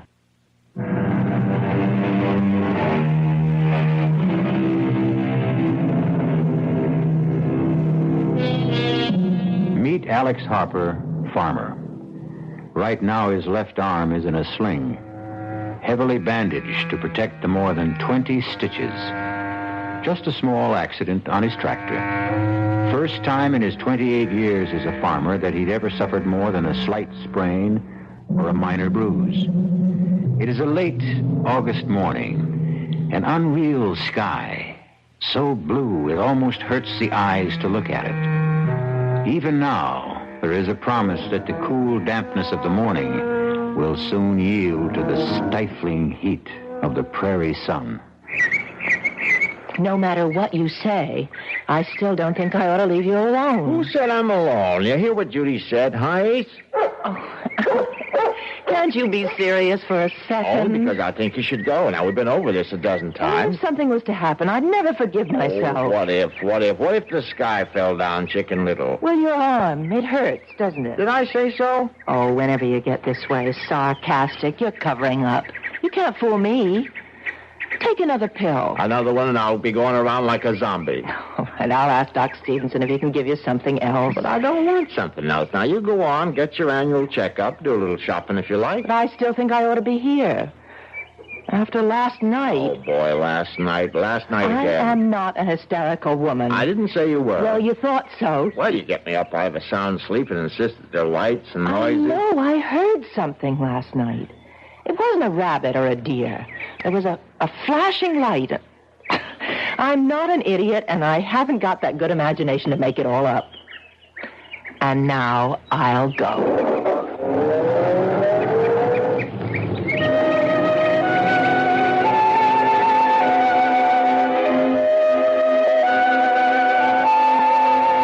Ace, where are you? Come on, boy. Now, I'm in no mood to play games. All right, I'm going back to the house. Huh? Oh, behind the barn, eh? What you got cornered, a 10-foot rabbit? Oh, there you are. Now, hey, you did find something. I'm coming, Ace. All right, now, bring it to me. Come on, boy, give it here. Give it here, that's it. Good dog. Hey, let's see what you discovered. A bag.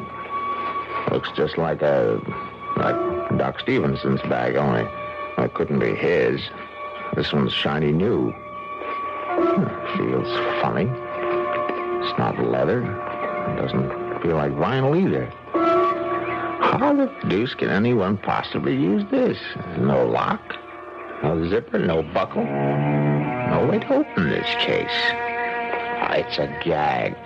I'll bet that some of those college kids from town, sure, that's it. Judy did hear some sounds last night. The kids. And they left this stupid bag. Of course, Ace. Now, you'll get full credit. Yes, sir, boy. I'll tell Judy you found it. Now, come on. Let's go back to the house. Come on.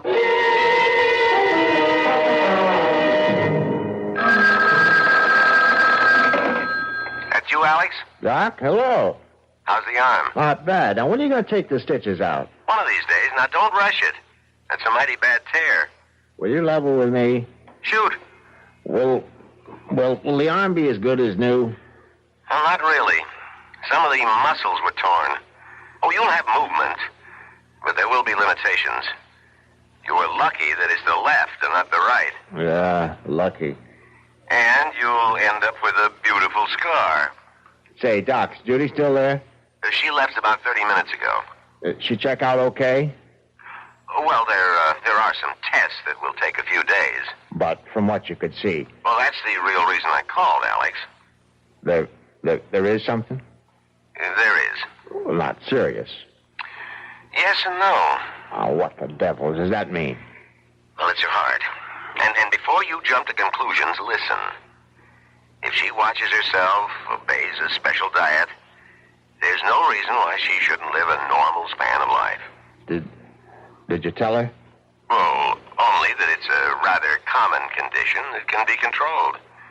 She's not alarmed, and she needn't be. Now, I mean this, Alex. I've seen patients like her do almost everything they used to do and go on and on. Almost. Oh, Doc, last time you dropped by, let's see, that must have been at least a week ago. No more like 10 days. By any chance, did you leave something out here? Huh? You aren't missing one of your black bags. Huh. I've only got one bag. What are you talking about? Nothing. Doc, I think I hear Judy. Yeah, it is. Hey, she's driving kind of funny. I better hang up, Doc.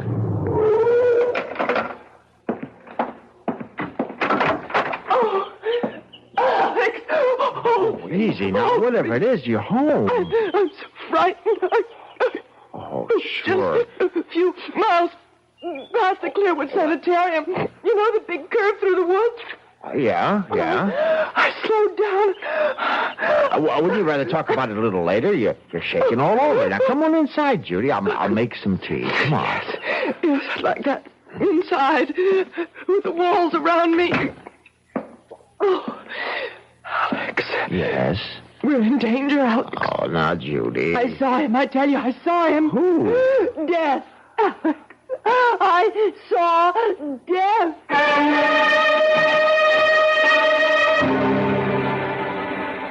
You feel better now? Yes. Look, I can hold my hands out and they don't shake anymore. Now, maybe I ought to call the doc anyway. I guess you must think I've... Oh, Alex. I was maybe a minute or so past the railroad bridge when I heard this thing. What thing?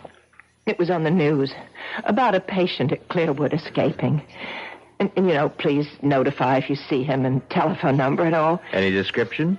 Well, all I can remember was something about his being dressed all in black. Nothing more. Hear that? What? Siren? Police siren? Why, it could be a fire truck. Oh, yes, I suppose so. You've heard sirens before. Yes, I know, but... I know, but they're searching for him. I still don't know who him is, except he's one of those mental cases from Clearwood. Well, he was just standing by the side of the road. But first I could barely see him in the shadows, dressed in black as he was. Well, what'd he do? Nothing. Just stood there, looking. Didn't threaten you? And then he said something. It was like, I want to communicate with you. Yes, I think that was it. And you got out of there fast. Did he shout? No. His voice was soft and mild. And he said communicate? You sure he used that word? Communicate, yes. It's a queer word to use, don't you think? I mean, most people would say talk. I want to talk with you. Communicate. I mean, I know what I heard. I looked up when I heard him, and by now he was in the sunlight, and I could see him clearly, just a few feet away. Alex, he had no face. Now, Judy. I know what I saw. There was no face. I'm not hysterical, and I saw him. Oh, if you say so. Oh, why don't you believe me? Because I can't conceive of anyone without a face, that's why. Now, all right, let's start from the beginning. Did you see his eyes? No. Was he wearing a hat? Yes, a black one. Well, it could throw a shadow over his eyes so you couldn't see them. It's possible. Well, it has to be. How the devil could anyone? He could have been in an accident, surgery. But how would he... All right, let's go on. Now, what about his nose? No, I didn't see any. It could be the hat again. Mouth? His mouth, Judy. You see, if the sun was hitting over his shoulder, then there'd be a shadow from his hat. In that case, the mystery's over. You're trying to make me feel like a fool.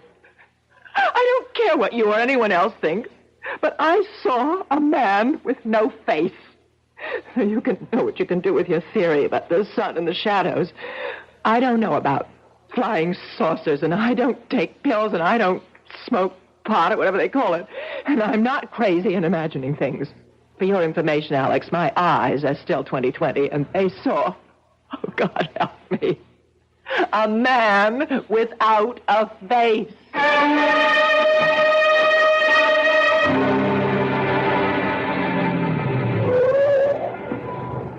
Alex, what's this all about? I mean, meeting you down the road instead of at your house. I didn't want Judy to worry, Ben.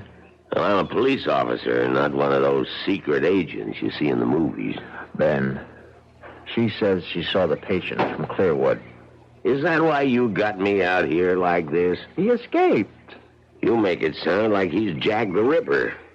Because he's from Clearwood, you got the idea he's a raving homicidal maniac. Oh, sure. All they've got out there are a bunch of lovable folks who are just a little mixed up. You're really upset. Never seen you like this. Guess I didn't know how much until right now. Judy ran into him on that big curve near Clearwood. She wasn't the only one. We've had calls from all over. Funny, you get sober citizens seeing him at the same time, and miles apart, and dressed different. Happens every time. Take a hot day, mix in a little imagination. Now, this was real. Of course it was. Ben, Judy's not... Well, she's not the type. Now, take my word for it, Alex. Every time something like this happens... Naturally, they're doing something about it, like cruising the highways, enjoying the scenery. I'll give him credit for enough brains to hide out. Oh, I suppose you want police officers out in the field? That's where they ought to be. Sure. We'll hire a couple of hundred extra. Won't that make the taxpayers jump for joy? Come here. What for? Now, come here. I won't bite. I want you to hear this. This is 5. This is 5. Receiving 5. That you, Ben? Over. Look up something for me, will you? Over. Go ahead. Over. How many identifications we got on the Clearwood thing? Give me a second. Here it is. Ben, we got 12 so far. Over. Hear that, Alex? 12. Everyone's a positive, too. Point blank range. Over. What's the spread? Over. This'll kill you. Nearest one is 2 miles. Longest is over 30. Over. See, Alex? Everybody sees what he wants to see. You still with me? Over. Yeah, right here. Over. Something you might be interested in. Over. Standing by. One of the boys here says it must be some kind of calls it mass hysteria or something. About half the idents claim this guy is nothing like anything you or me ever seen. Like how? Get to it, will you? Well, they say they had a close look and that he ain't got a face like you and me.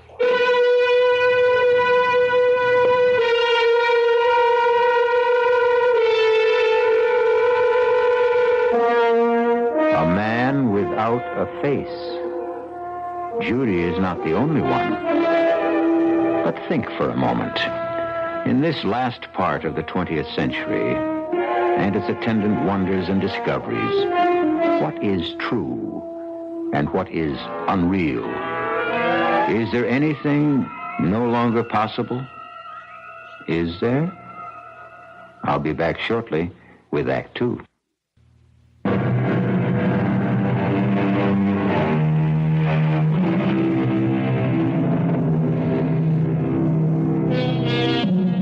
Well, the doubting Alex knows that there's nothing wrong with his wife's power of observation.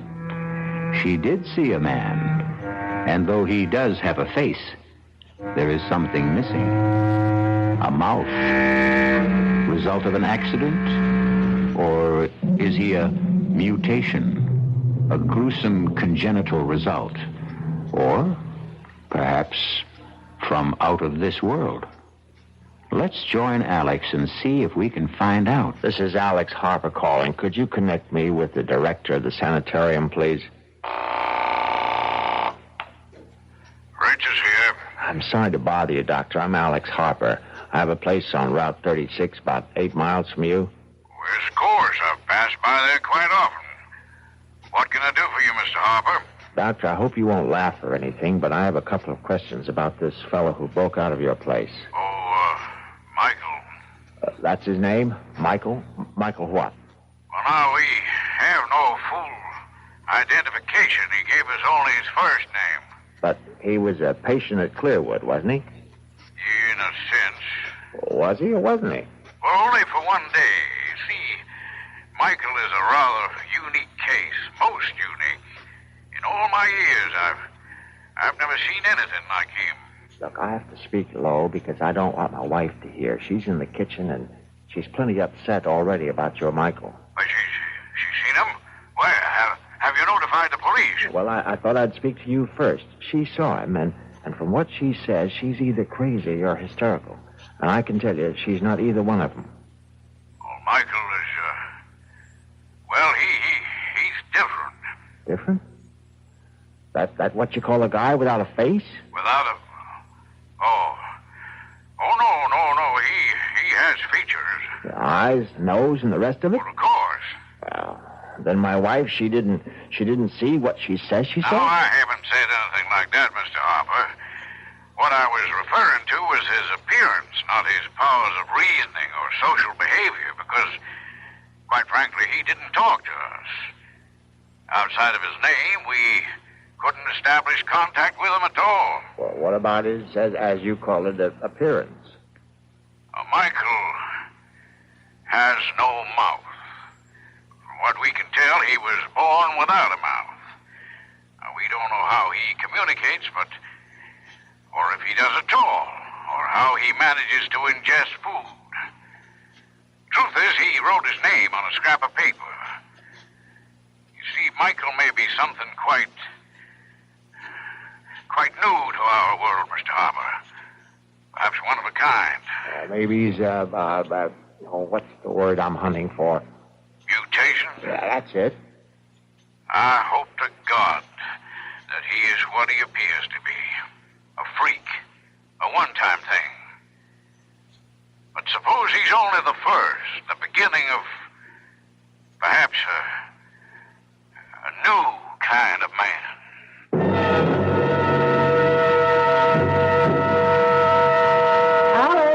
Be right in. Uh-oh. What were you... Oh, no. Oh, it's only an old ashtray. No big loss. How'd that happen? I got up when you called, and this case was on my lap, and it fell off. Well, you'll pick up the pieces, won't you? I've got something cooking. Sure. Hey, it's open. Judy, the bag is open. What's open? Oh, well, never mind. Well, what do you know? Hey, will you look at this? Now, Alex, you want me to ruin supper? Well, it's almost like a miracle. You see, Ace found this bag, and I couldn't figure out a way to open it. It looks just like the kind of bag Doc Stevenson carries. You don't have to be an engineer to open one of those. Oh, yeah? Well, this one has no lock or no nothing. And when I just dropped it and broke the ashtray, it opened up. And look what's in it. Let me see this eighth wonder. All these bottles. Hey, that's strange. Hmm? Doesn't feel like glass. Plastic? Mm-mm. Not plastic either. I never felt anything like this. Oh, what's the difference?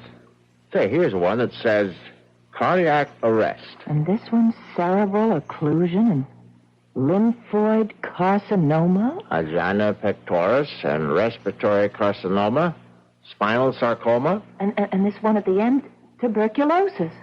Alex, what is all this? What are these pills? Well, how should I know, except that they're important. Here's one that's different. For cuts, bruises, and dermatological eruptions. Looks like talcum powder. Well, obviously belongs to a doctor. But what a doctor. What does that mean? Have you ever heard of a doctor who has a bag full of pills that cures heart disease and cancers, not to speak of stroke? The worst plagues of mankind, and here in our hands are the answers to what science has been searching for? Cures? Those pills aren't cures. Who ever heard of a pill curing cancer, heart disease, or stroke? Why not? Think a moment. Look at this bag, Judy. Ever seen anything like it in your life? I tell you, I don't understand it. I don't know where it came from, but it's like nothing on this earth. And these pills, now go on and laugh if you want to, but I know they can do what their labels say. Now, I can't prove it, but I know. All right, dear. If you want to think that, you go right on. I've got dinner to make. Now, don't patronize me. Alex, aren't you carrying this a little too far? You don't seem to realize what we have here. And you do. Those things could be dangerous for all you know. Oh, my God. Now, how can I prove... Whoa. Wait, there is a way. And right now, here, help me. Here. No, don't, Alex. All right, then I'll get these bandages off myself. Now, I'm begging you. Now, the doctor said that... It's kind of awkward. Now, get scissors and cut some of this away. Now, get it. I won't be part of this stupidity. Now, you've lost your mind. Are you going to help me or not? Now, once I get the bandages off, I'm only going to put some of that powder on the stitches and on the skin where it's so red. That's all. A little powder. Oh, now, what can happen? What? Honey, don't you realize what this is all about?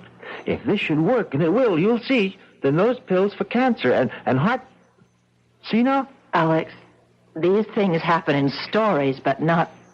It's for you. You'd be well. Don't you understand? When Doc told me what he'd found, that you had a heart condition, But he assured me it was nothing to worry about. Oh, the old bedside manner. He wanted to break it to you easily. Did he tell you that it was... No, I can't say that, but how can heart disease be anything but serious? So when somehow the bag opened and I saw what was inside, I couldn't think of anything but that you could be cured just like that.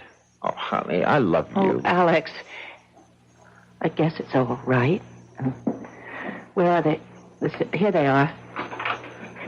That's better. Now, careful now. You don't want to cut those stitches. Good. That's fine. Oh, the skin is so red. Sorry, looking mess, I know. Now, please, give me that bottle of powder or whatever it is. Alex. Please. Here. The bottle is warm. Well, it's a hot day. Oh, it feels as though it's generating the heat itself. Isn't that wild? Judy, will you do the honors? Just shake some all over. All right. That should do it. A little more. It's all covered. That ought to do it. Feel anything? Not yet. How long do you think it'll take? That is, if it... Well, it hasn't even been 30 seconds. I suppose it'll take a little time, though. I didn't expect a miracle like that water into wine kind of thing. The powder's got to work its way in. Well, I'll get some fresh gauze. You still ought to keep it covered. Yeah, that might not be a bad idea. I wonder what's bothering Ace. Oh, there he is. Alex. What is it? Look over there. It's him. The one Ace is running after, the man I saw on the road, the man without a face. I'm going after him. Now, lock the door after me and call the police. Oh, no, don't go. Let the police handle it. He's heading out to the East Fields. Now, call him. Tell him. He might be dangerous. No, I won't get too close. Just enough to keep track of him till the police get here. Oh, just thinking of him. I'm so frightened. Oh, now, there's no need to be. I didn't want to tell you before, but I talked to the head of Clearwood, and this guy, this Michael is his name. He's a little queer, but he's not dangerous. Anyway, there's nothing to worry about as long as you stay inside. Twice in one day. Why here? He's not after you. What reason would he have? I suppose not, but somehow... Alex! That's what he wants, the bag, the medicines. It must be his bag. He's come for it. Him? A doctor? It has to be. That's the only explanation. Oh, I'll give you another. He's escaped and wants to stay off the main roads. After all, you spotted him, did you? He just wants to get as far from Clearwood as he can. By chance, he was cutting across our place when he ran into Ace. Now, look. Now, I'm going to go after him before he gets too far. Remember, the police and the door.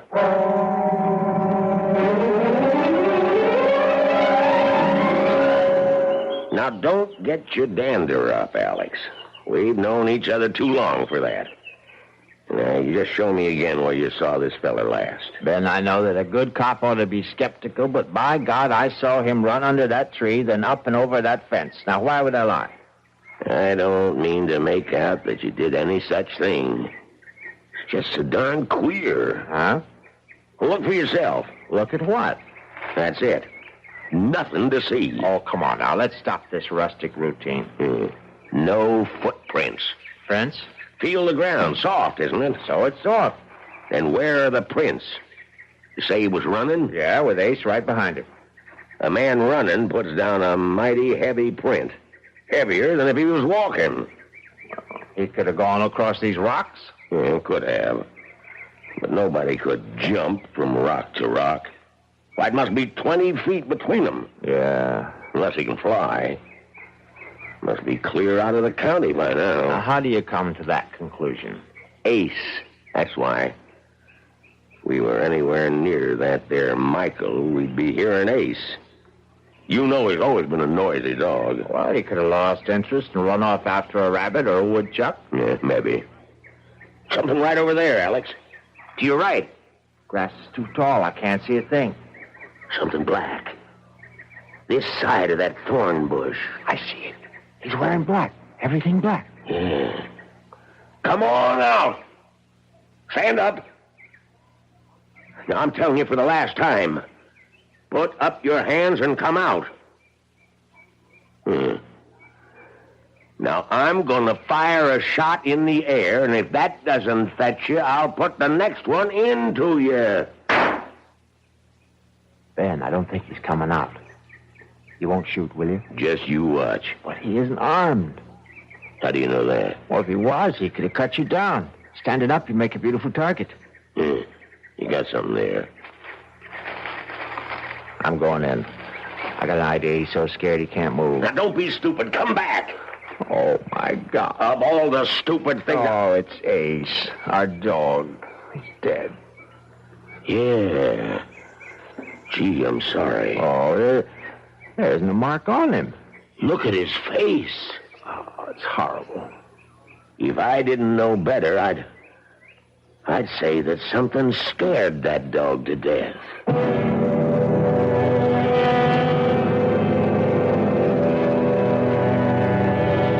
There is no medicine for fear. The icy chill that reaches out with frigid fingers to clutch the heart. The shadow of the inexplicable Mr. Michael hovers close by, and the lives of at least 2 people will be irreparably altered. We'll find out how when I return shortly with Act 3. This is WBBM Chicago, News Radio 78.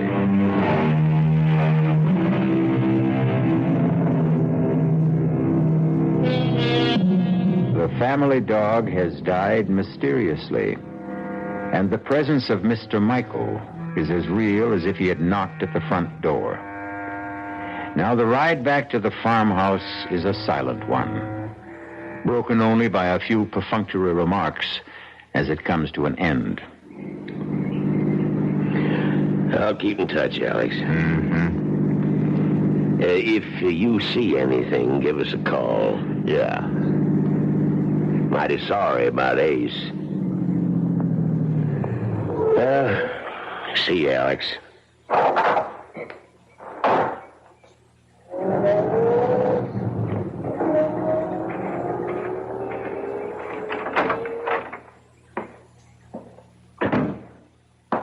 You okay? Okay. Is that Ben in the police car? Yeah, it's Ben. Oh, you should have invited him in. I guess so. I just didn't think. Judy. Did he get away? The man who... Ben thinks he's out of the county. Oh, I hope so. Judy, we were following Ace. Alex. And Look at it. It's the miracle you were talking I met about. Ben and we were over in the Call the North doctor. Field. He'll drop everything and come out when you tell him. And I was the one who didn't believe. I don't understand you. I thought you'd be jumping up and down because what you said would happen did. I'm so happy for you. Huh? Don't you hear me? Alex, look at your arm, your left arm. My God in heaven. I didn't believe it. Oh, what an idiot I was. Talcum powder. You want to know the truth? I thought you'd flipped. Absolutely over the deep end. Telling me to shake powder off. Hey, I'm moving it. You see, like it was before the accident. Oh. Like a young arm. It's brand new. Yahoo! No more pain. No more stitches. No more pain. He couldn't believe it. He won't believe it. Oh, Doc Stevenson, boo. Boo on all doctors. Here. Hey, what do they know anyway? You'll never have full use of that arm. However, if you followed my advice, you'll think I borrowed another arm. Look, not a single scar. Looks like the skin was never even scratched. Oh, it's so wonderful. Oh, and I love you. You won't be angry with me. How could I be? And why should I be? The doctor's bag, the one Ace found. Yeah, the bag. Where is it? I have it. We'll get it now that we have proof. Judy, you're going to be as good as new. The proper pill and no more heart condition. Hear that, world? Listen, oh gracious universe. Well, it's on the desk. Well, what are we waiting for? Alex. Look, if it works like the powder, we'll stand them all on their collective ears. Judy, the bag is locked again. I was so full of doubts. When you left, I looked at the bag and... Oh, Alex, to me it was the embodiment of everything evil. And I wanted to destroy it, so I picked it up and somehow I pushed the flap down. Well, now, I can't tell where one part fits into another.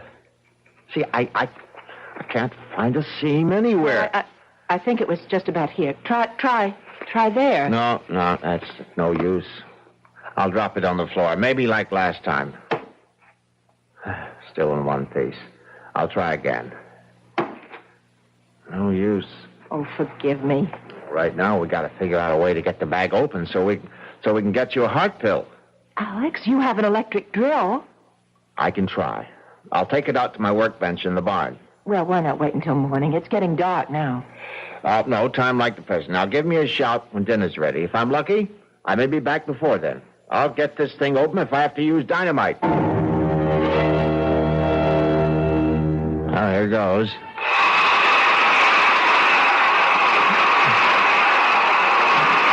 Nuts. The instrument will not achieve penetration. Who?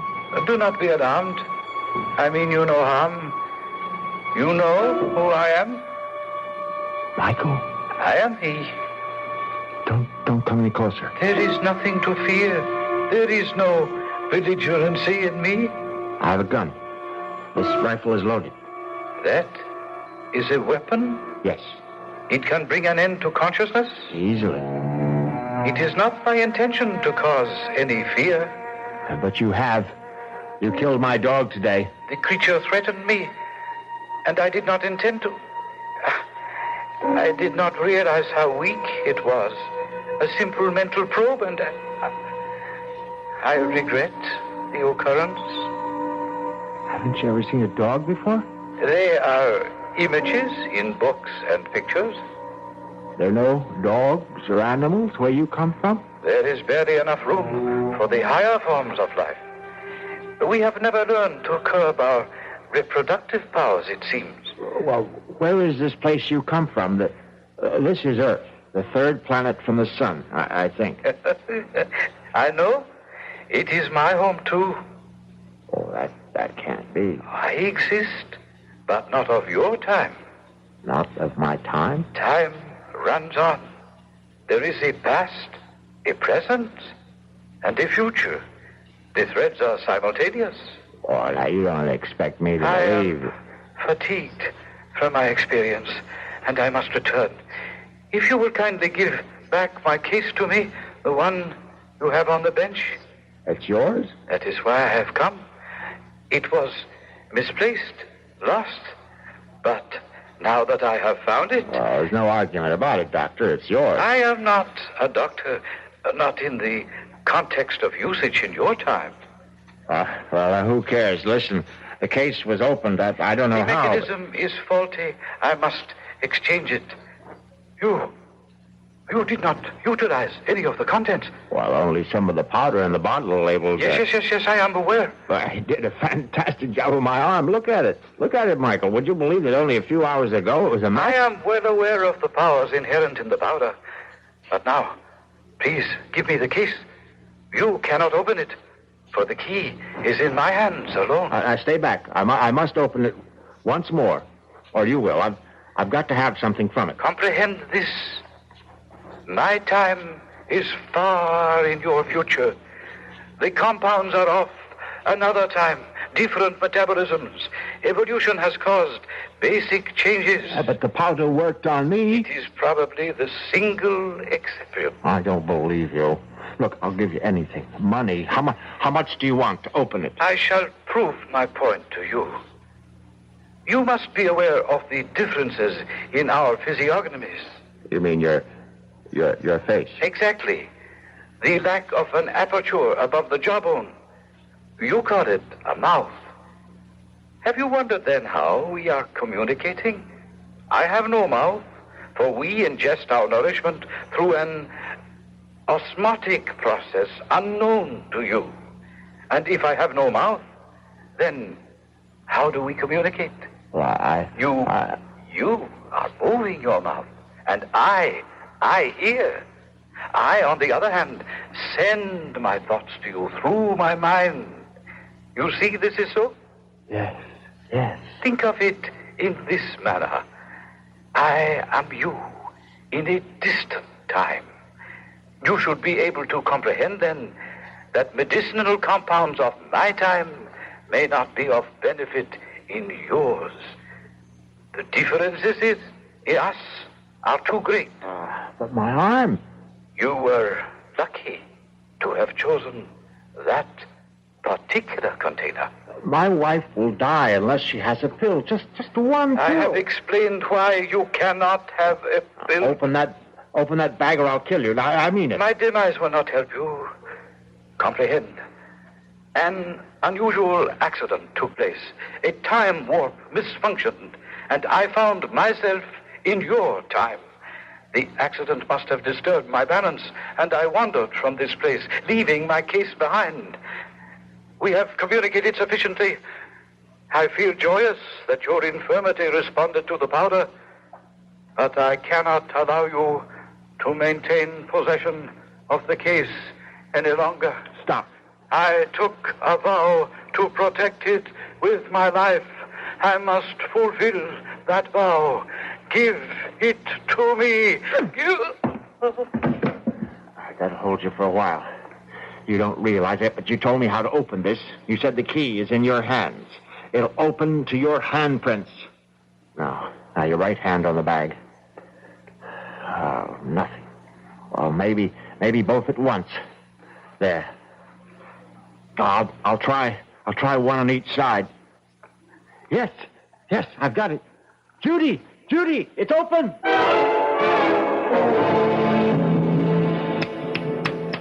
Come on, Michael, wake up. Come on, you're okay. Piece of ice on your cheek should help. That's it. Easy now. Fine. How do you feel? I thought your aim was to extinguish me. No. I only wanted one of those heart attack pills. You see, my wife, Judy, has a heart condition. Well, she had a heart condition. Thanks to you, we don't have to worry about that anymore. This other person, your wife, she ingested the dosage? It's like a flash. After she saw what happened to my arm, she had no hesitation. If I could only have just one of each of those different pills, I wouldn't have... I have communicated to you that I am not a physician, yet you have refused to accept the truth. You insist I am practiced in medicine because I possess a case apparently similar to physicians of this time era. Well, you can't blame me for thinking that. You will not communicate. You will listen. You poor man. Poor individual. Let me inform you of my profession. I am proudly the highest ranking exterminator. Hey, Exterminator? Precisely. I communicated earlier that in my era, there is barely enough room for all who inhabit the planet. Therefore, exterminators trained to eliminate painlessly and quickly. Oh, no. The pills, as you refer to the compounds, are each a dose of death. The case is full of death. The tools of my trade. Oh, no. All except the container of first aid powder which I keep for my personal needs. Fortunately for you are now thoroughly healed arm. But the rest... But the label, the tuberculosis, the heart attack, cancer... The compounds act within a matter of minutes, bringing death, of course. Instead of resorting to the crude murders of earlier, more primitive eras, it is more comforting for the family to report that one of its members has died of cancer, heart disease, or any one of a dozen other diseases. Murder. Elimination. Murder. My case. You must have an antidote. If you make a mistake, there must be some way you are not committed. I am sorry for your bereavement. I shall depart. Be assured, there was no pain. No.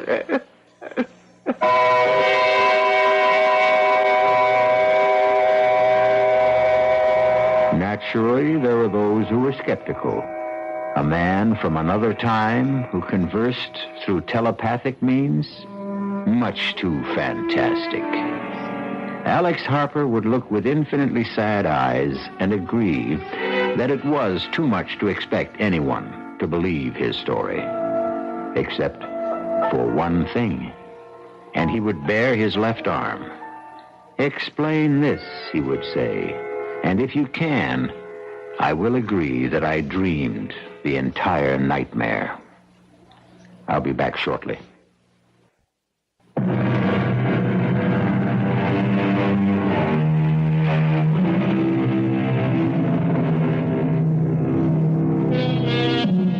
In a ditty from a well-known operetta, the words are, "Things are seldom what they seem.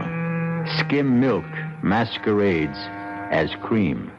And as you have just heard, words alone may tell only part of the real story. But for stories guaranteed to increase your pulse beat, my suggestion is the Radio Mystery Theater.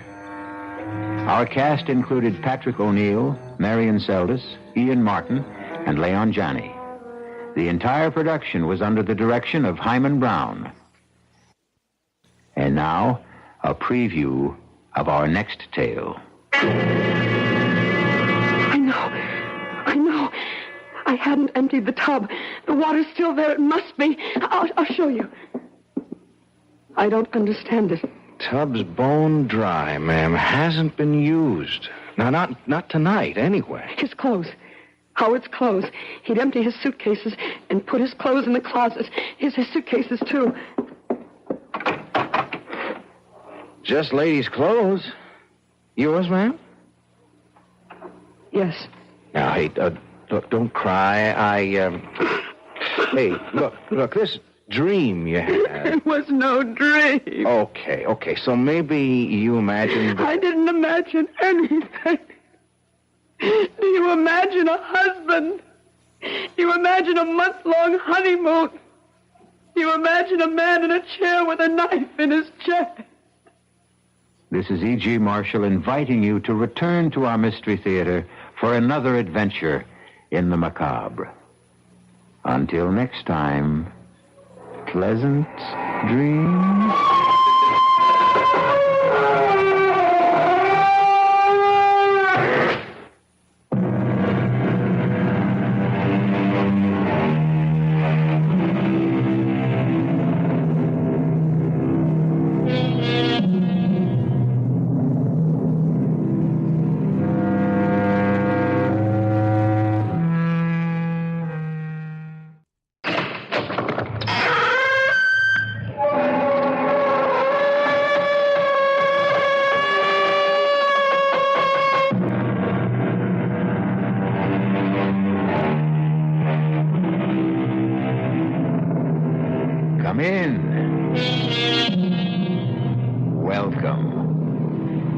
I'm E.G. Marshall.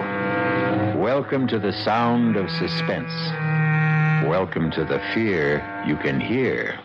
But mostly, welcome to the world of terrifying imagination. In this story, you're going to meet what some people call a shutterbug. You know what a shutterbug is. The kind of person who never goes anywhere without a camera swinging from a strap around his neck, who is never content unless they're aiming a lens in your direction, whether you want to be photographed or not. But unfortunately, this particular bug is the kind that many people want to crush under their feet. We all want to get rid of Kellerman. We want to kill him. And so do you. That's a lie. You hate his guts as much as we do, Mr. Bailey. Why don't you admit it? Of course I hate him. But that doesn't mean I'm ready to commit murder. Well, we're ready, Mr. Bailey. And you'd better be, too.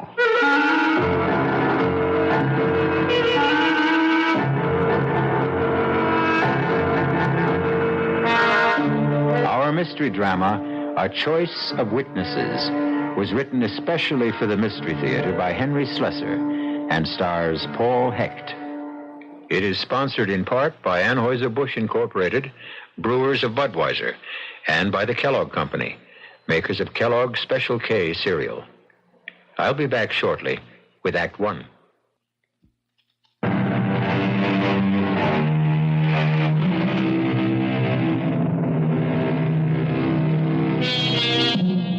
It begins on a warm day in early spring, the kind of day which tempts office workers to leave their desks and stroll through the nearest park on the noon hour. Among the strollers is an amiable young man named Gordon Bailey, who is enjoying the sunshine so much that he's taken a sandwich lunch to a park bench. He knows it's not going to be a very good sandwich. His wife, Pam, prepared it with her own loving hands.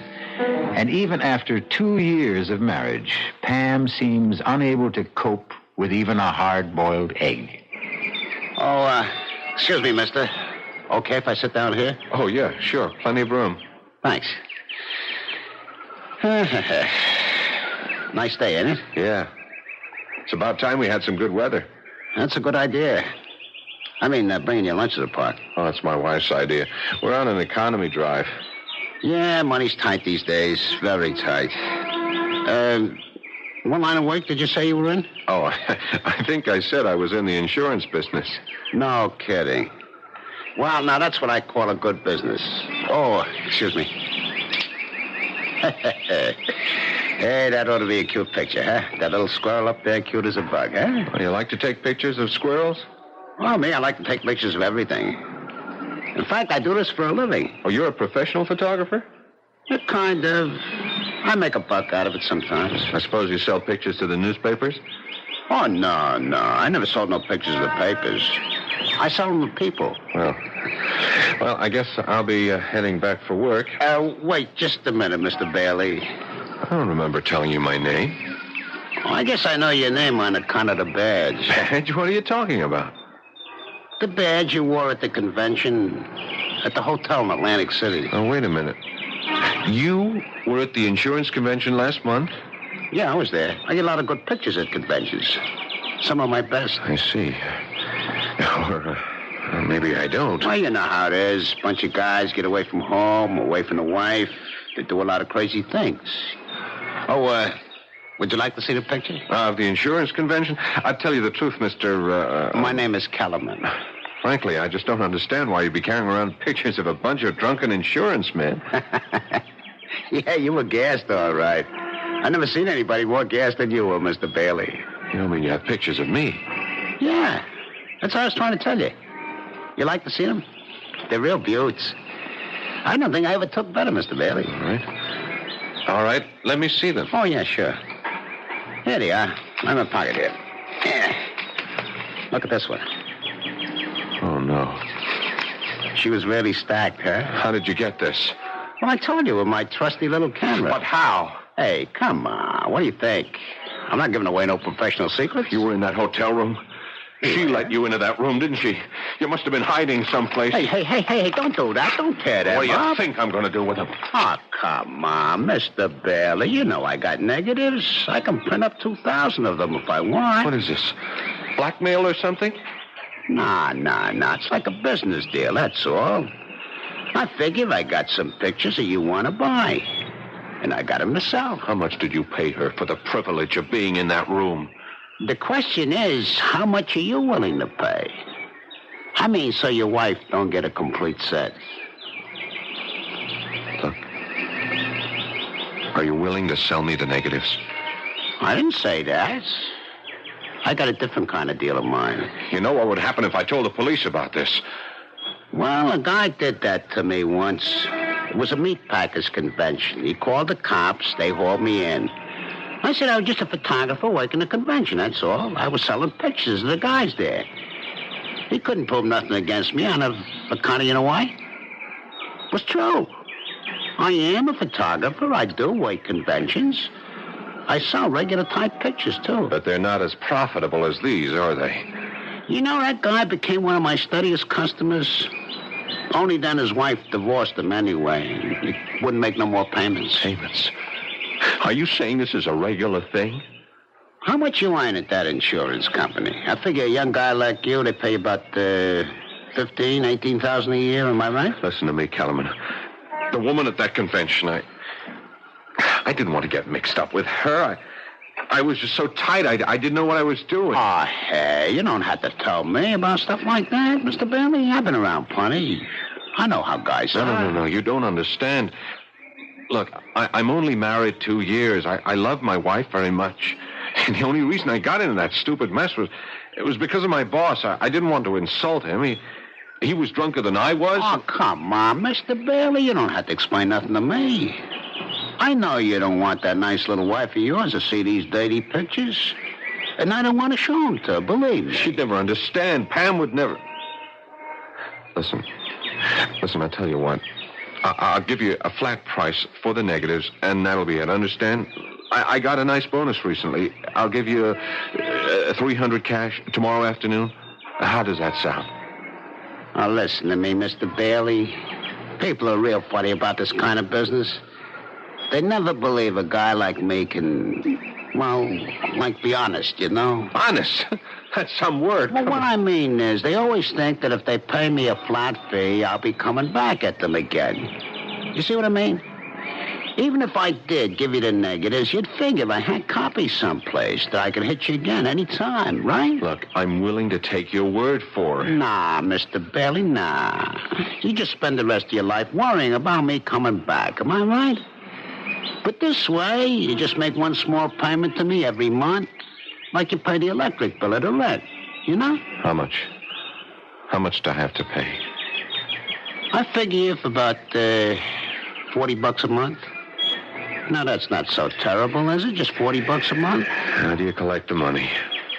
Oh, in person, Mr. Bailey. I just go around to all my customers once a month, and I collect in person. It's better that way, believe me. $40. It's $480 a year. You never miss it.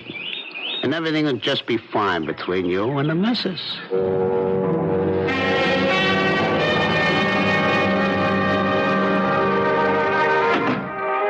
That you, honey? Yeah, it's me. Hey, shut up, you mutt. Hi, darling. Oh, be quiet, Lockjaw. It's your Lord and Master. I'm sorry I'm late. I decided to do a little Christmas shopping after work. I forgot how long it takes to fight those crowds. Oh, what a gorgeous package. Is that something for me? Never mind. Well, just in case it is, here's a big kiss in advance. Hey, you smell good. Is that a new perfume? It's the same old stuff. The one I'm practically out of. Hint, hint, hint. Oh, cut out that hinting. I've already spent more money than I should. Oh, speaking of money, that man was here. What man? You know, the one that comes around every month. That Mr. Kellerman. Kellerman? What the heck was he doing here? It's only the 19th. Well, I don't know, Gordon, but he was here just the same, looking for you. What did he say? Nothing. Just that he'd be back later. Later today? Mm-hmm. You know, Gordon, I just can't bear that awful little man. Did you ever get a look at his eyes? And that camera he wears around his neck? Listen, is he going to be coming around every single month? I told you, honey, he's collecting payments on the car. Well, why can't you make the payments by mail? Because that's the way he likes it. Maybe he moves around a lot. Well, he gives me the creeps. You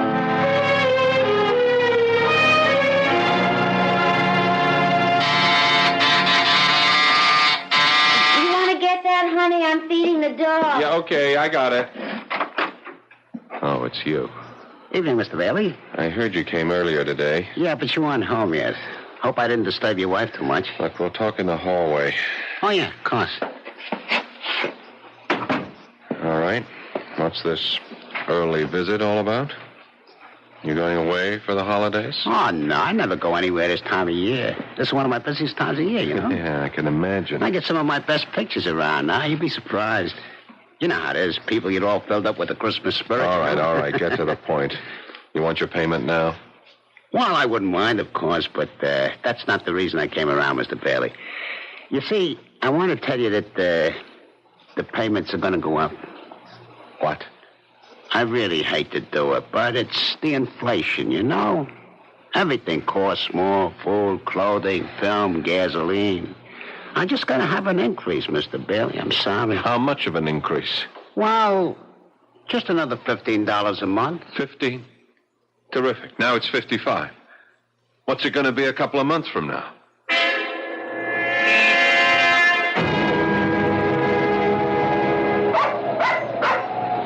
Shut up, Lockjaw. Excuse me, Mr. Bailey. Yeah. What can I do for you? May I talk to you for a moment? Do I know you? No, I don't think you do. My name is Bliss. Dave Bliss. Yeah? Look, can we sit down and talk a minute? Well, it's kind of chilly. Why don't we talk standing up? I'm trying to walk my dog, and so far he's been a non-performer. Well, I want to talk to you about Ed Kellerman. I don't know any Ed Kellerman. I know you do, Mr. Bailey. I made it my business to find out. Now, I'm not asking what he's got on you, Mr. Bailey. I'm sorry, you're making a mistake. It doesn't matter. I won't ask you why Kellerman is blackmailing you. I expect you'd do as much for me. Only would you mind telling me how much you pay him? He hits me for $60 a month. Used to be 40. Price went up last month. 55. You mind paying it? Of course I mind. So do I. I'd mind if it was $10 a month. And not just because of the money. I hate that slimy man, and I'm sure you hate him as much as I do. That's why I wanted to talk to you about putting a stop to him. A permanent stop. You mean going to the police? No. That's not good enough. I'm talking about killing him.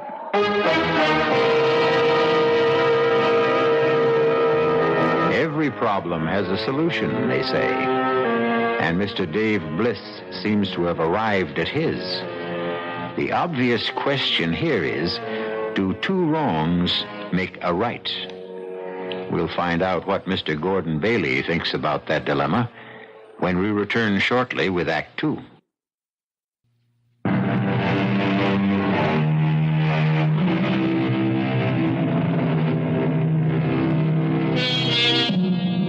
Blackmail is an interesting, if dishonorable, crime.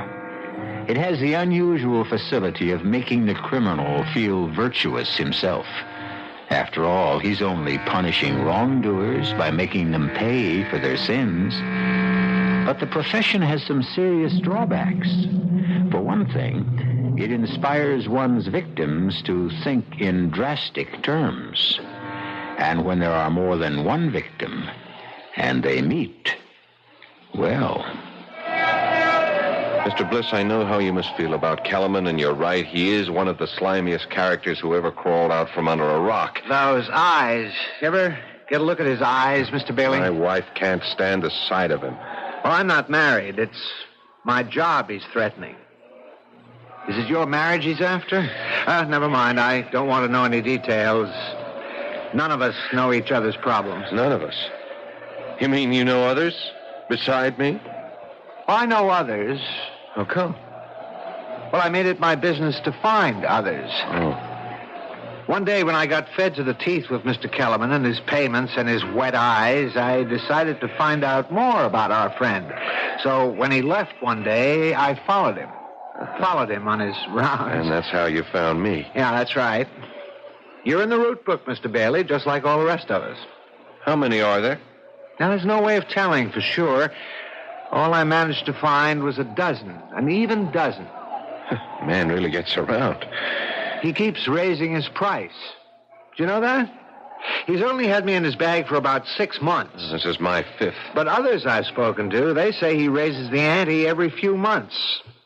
3 of the people I've talked to are paying well over 100. Mr. Kellerman does very well. That's obvious. Yeah, too well. You know something? It's funny, but... Well, it's kind of a relief to know that I'm not alone. Yes, that's what I felt at first. Misery loves company. But the satisfaction doesn't last, Mr. Bailey. You still live every day of your life with that sword over your head. I know, but it's still not a reason for using words like killing. Don't you know that's the only possible way to deal with a blackmailer? I wouldn't know. Kellerman's my first. Well, think about it. No, you must have thought about it already. You wouldn't be human if you hadn't thought about it. It crossed my mind. Not that I should kill Kellerman, just the wish that he were dead. That someone else would kill him. Yeah. I guess I wouldn't shed too many tears. You just didn't want to dirty your own hands, right? I didn't want to take care of one problem and have another one even worse. And don't tell me that doesn't make sense. The only thing that makes sense is making Kellerman a corpse. I'm sorry. I'm just not interested in anything like that. The others weren't either. Not at first. But now they all are. Oh? Look, what are you talking about? We all want to get rid of Kellerman. We want to kill him. And so do you. That's a lie. You hate his guts as much as we do, Mr. Bailey. Why don't you admit it? Of course I hate him, but that doesn't mean I'm ready to commit murder. Well, we're ready, Mr. Bailey. And you better be too. Ready for what? To commit murder. If you don't mind my saying it, perfect murder. Perfect? Foolproof. I'm sorry. Look, that's a stupid dream, and you know it. You won't say that after you've heard the idea. Everybody who sets out to commit a crime thinks it's foolproof. They wouldn't commit it otherwise. Right now, all I want to know is if you'll cooperate. That's easy. No. Why not? Because murder is worse than blackmail. That's why. Well, this isn't murder. We're going to erase a human mistake. Forget it. Look, I'll make believe I never heard you say it. Come on, Lockjaw. Come on, girl. Let's get our business over with. There wasn't one person on the list I didn't have to convince. But when I told them that there was no chance of any of us being caught, that's when they dropped their objections. All right. What foolproof scheme for murder do you have? It's foolproof because it won't be murder. It'll be an accident. If anyone gets into trouble, it'll be me. Just me. I'm going to kill Kellerman with my car when he's making the rounds one night. I have the time and place all figured out. Just before midnight on Carroll Street. An accident? Right. So now you know the favor I'm doing you. I'm taking the risk all by myself. You think the police are that stupid? Murderers get caught even when they frame accidents. Oh, this is different. Why? Because of the witnesses. What? I'm going to have witnesses. A lot of them. All disinterested parties. Nothing to connect them with each other. And they'll all tell exactly the same story. What they saw, how it was all Kellerman's fault, getting hit by my car. All right. Stop. Don't tell me any more. You've already told me too much. No, you've got to hear the rest of it. You're a part of this like everyone else. Don't you see the beauty of it? Safety in numbers? If you ask me, you'll all get caught. No. Don't you understand? When a group of citizens all testify exactly the same way, I mean reliable citizens from every walk of life, you ought to meet some of Kellerman's victims. One is a college professor, 2 are doctors. There are 4 housewives, a bartender who owns his own joint, 1 working stiff, 1 person in city government. You might as well know that's me. Bliss. Wait a minute, I've seen your name. Something about the Transportation Authority? One of them is in the insurance business. They're all with me, Mr. Bailey. Every one of them has agreed. So many witnesses to one accident? Well, we won't need everyone. Some of them won't be asked any questions by the police, but they'll all be there just the same. We'd like you there, too. You're nuts. Do you know that? You and the rest of... I won't have any part of this.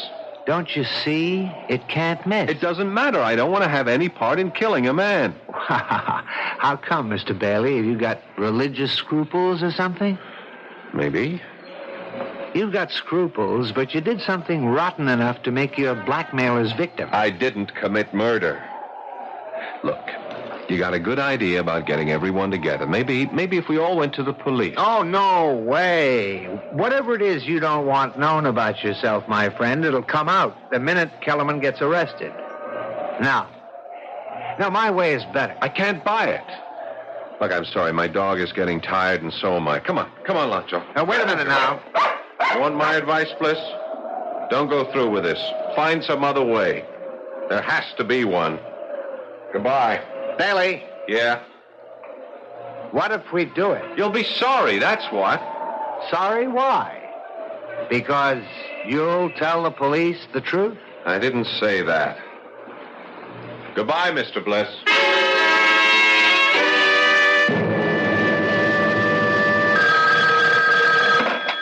Hello. Evening, Mr. Bailey. How are you? I'm all right, Bliss. What do you want? You going to be busy tomorrow night? What do you mean, busy? Well, some of the gang are getting together tomorrow night at the corner of Carroll Street and 9th Avenue about 9:30. How about coming down? You might see something interesting. Look, you can't go through with this. We're all in it together, remember? You might not have to do a thing. Just stand there and see it happen. That ought to be satisfying all by itself. I won't be there. Well, we'd sure like to have you, Bailey. You won't get away with this. Nobody ever does.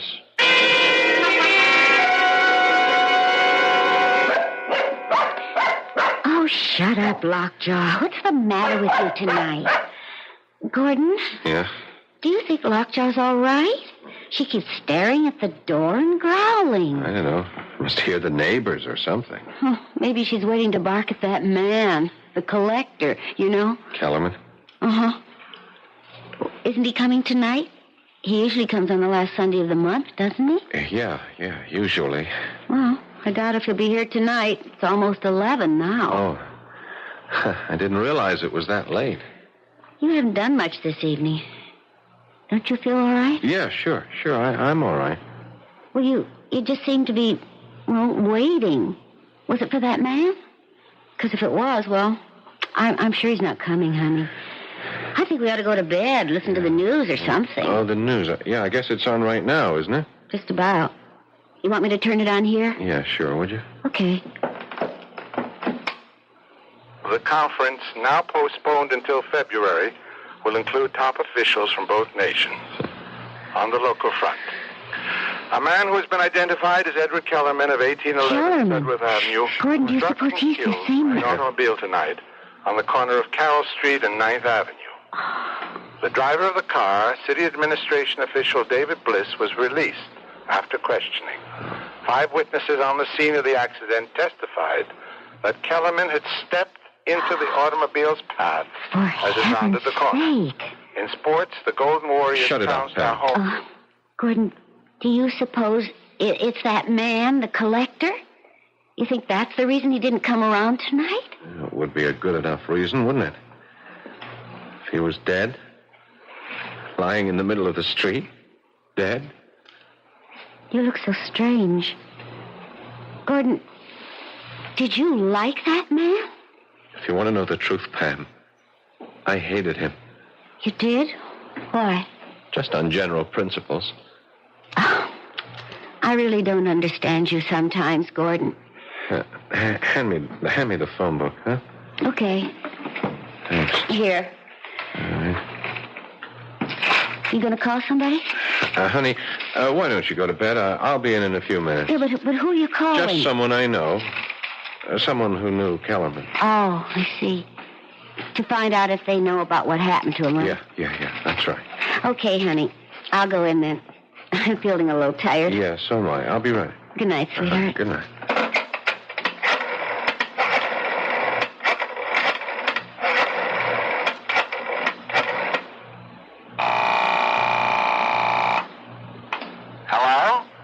David Bliss?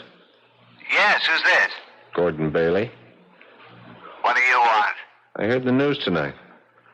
About Kellerman. Well, you don't have to thank me. I did it for myself. And you did go through with it, huh? You can relax now, friend. You've just saved yourself $55 a month, maybe a lot more. Your remittance man won't be coming around again. You ought to go out and celebrate. I know what I ought to do. What's that? So long, Bliss. I just wanted to make sure. Hey, Bailey.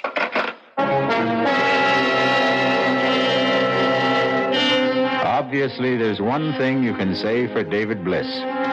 He's a man of his word. And because Mr. Bliss kept his word, 2 indifferent interns are now lifting the mortal remains of Mr. Edward Kellerman and depositing them in the efficient cold filing cabinet of the city morgue, awaiting for someone to claim the body.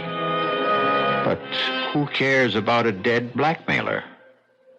Possibly Mr. Gordon Bailey. We'll find out shortly when I return with Act 3. This is WBBM Chicago.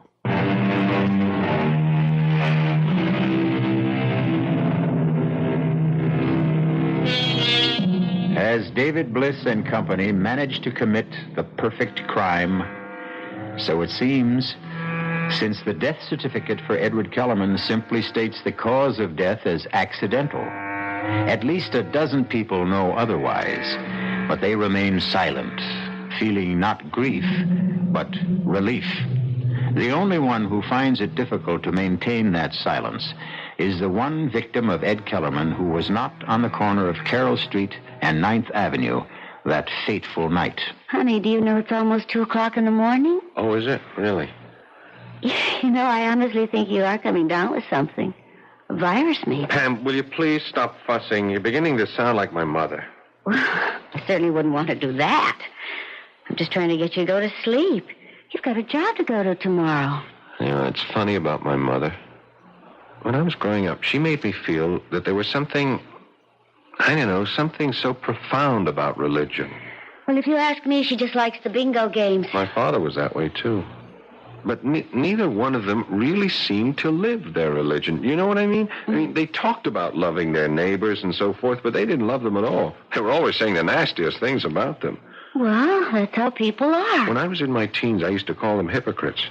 Now, I just wonder if I'm any different than they were. I really don't think I am. Different how? Well, about things like the 10 Commandments, for instance. I wonder if there's one I haven't broken. I hope you haven't coveted your neighbor's wife. That's about the only one I can remember. I remember them all. You do? Yeah, I won a prize in Bible class when I was only 8 for reciting all of them. Thou shalt not this. Thou shalt not that. There are only 8 shalt nots. Thou shalt have no other gods beside me. Thou shalt not worship any graven image. Thou shalt not take the name of the Lord thy God in vain. Thou shalt not kill.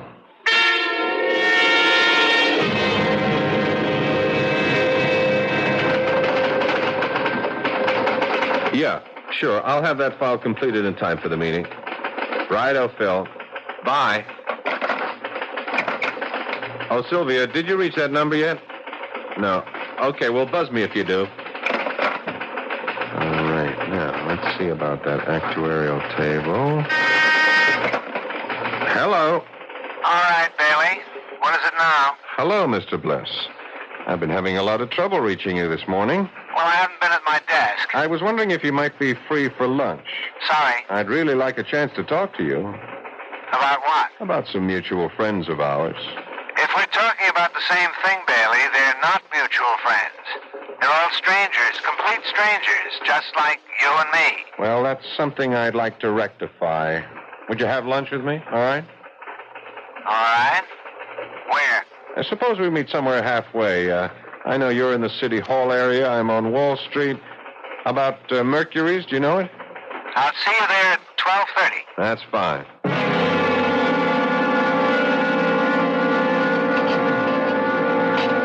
All right, Bailey, let's have it. You don't want a social lunch. You have something on your mind. You're right.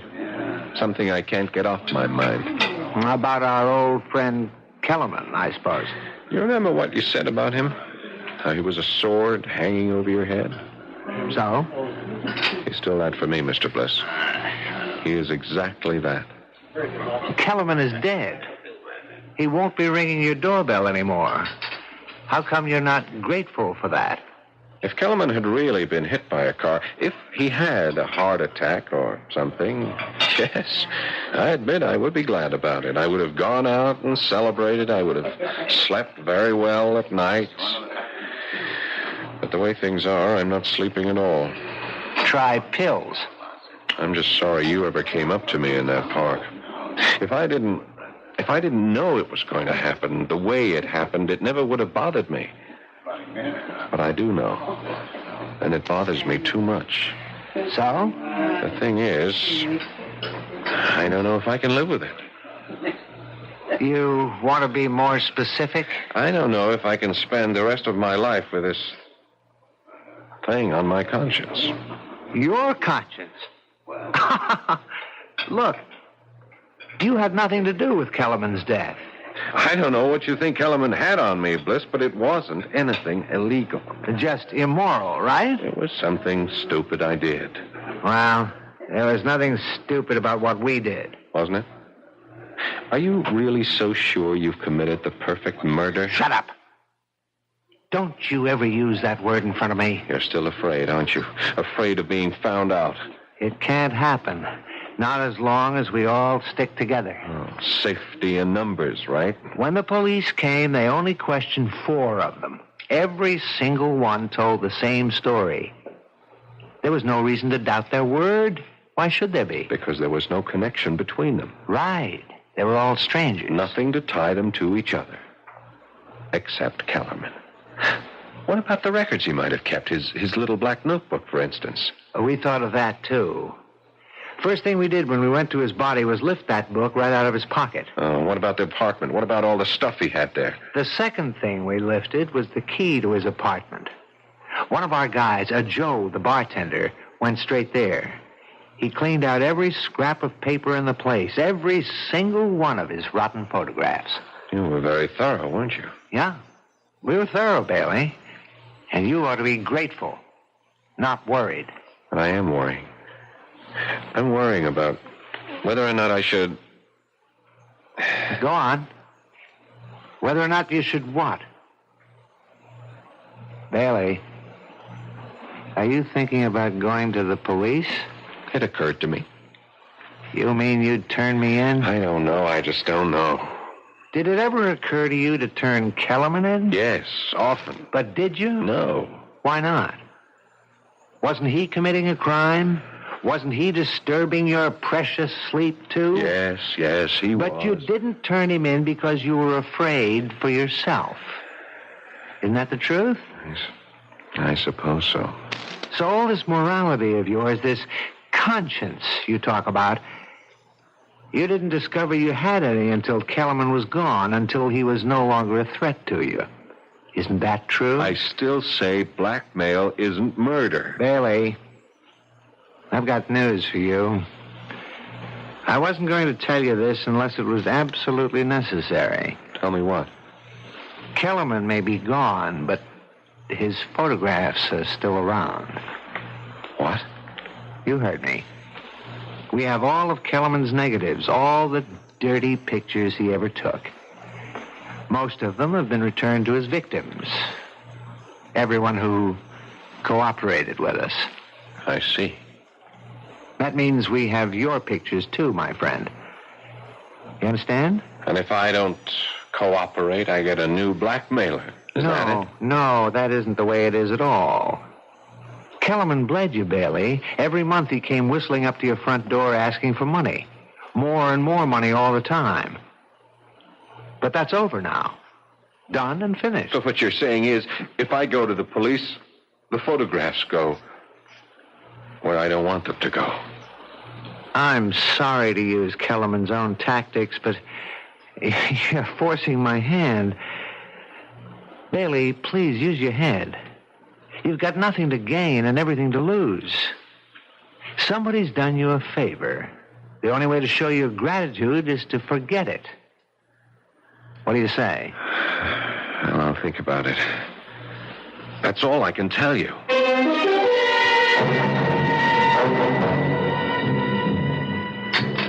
Want any more coffee, honey? No, thanks. You look so tense, Gordon. Yeah, I guess I have been acting pretty jumpy tonight. Well, you've hardly said 2 words to me since you came home. The thing is, I've been thinking a lot, Pam. About what? About whether I had the nerve to tell you something. Something that happened about, 7 months ago. What do you mean? Pam, you remember that insurance convention I went to back in July in Atlantic City? Of course I remember. I couldn't go with you because of Mother being in the hospital. I wish you had been with me. Then nothing would have happened. What did happen? Did you get into some kind of trouble? Yeah, I got myself into trouble by being stupid, by drinking too much and letting Hal Emmons drink too much. Emmons? You mean your supervisor? I was still new on the job. You remember, Pam? I wanted to make good. Yeah? I was afraid of Emmons taking a dislike to me, afraid of crossing him. And we both got drunk that second night. Emmons insisted that we pick up these girls at the bar. Gordon. Honey, I swear, I didn't want anything to do with it. I wasn't the least bit interested, but, Emmons is the kind of guy who uses conventions to swing a little, I told him I was crazy about my wife, that home cooking was good enough for me, but he just pressured me, Pam. Oh, Pam, can I make you understand? Well, go on. What happened? We brought the girls upstairs. They had adjoining rooms. They were professionals, you see. Gordon. Oh, honey. Gordon, why do you have to tell me about this? Please don't cry. I wouldn't have known if you hadn't told me. It's on my conscience, Pam. Dear God. Oh, sure, I could have kept my mouth shut, but I guess I needed to tell you. I guess I wanted you to know so that you could forgive me. Gordon. I've been tortured about it for months, honey. You have no idea what torture it's been for me. But that's the dumbest thing of all. Don't you think I would have forgiven you a long time ago? Oh, please. Hold me, Gordon. Honey, please. It'll never happen again, honey. I swear. Oh, dear. darn it. I was just getting cozy. Okay, I'll get it. Hello. Mr. Bailey, Dave Bliss here. What do you want? I have something for you, a present. What is it? About half a dozen photographs and the original negatives. I decided they really belong to you.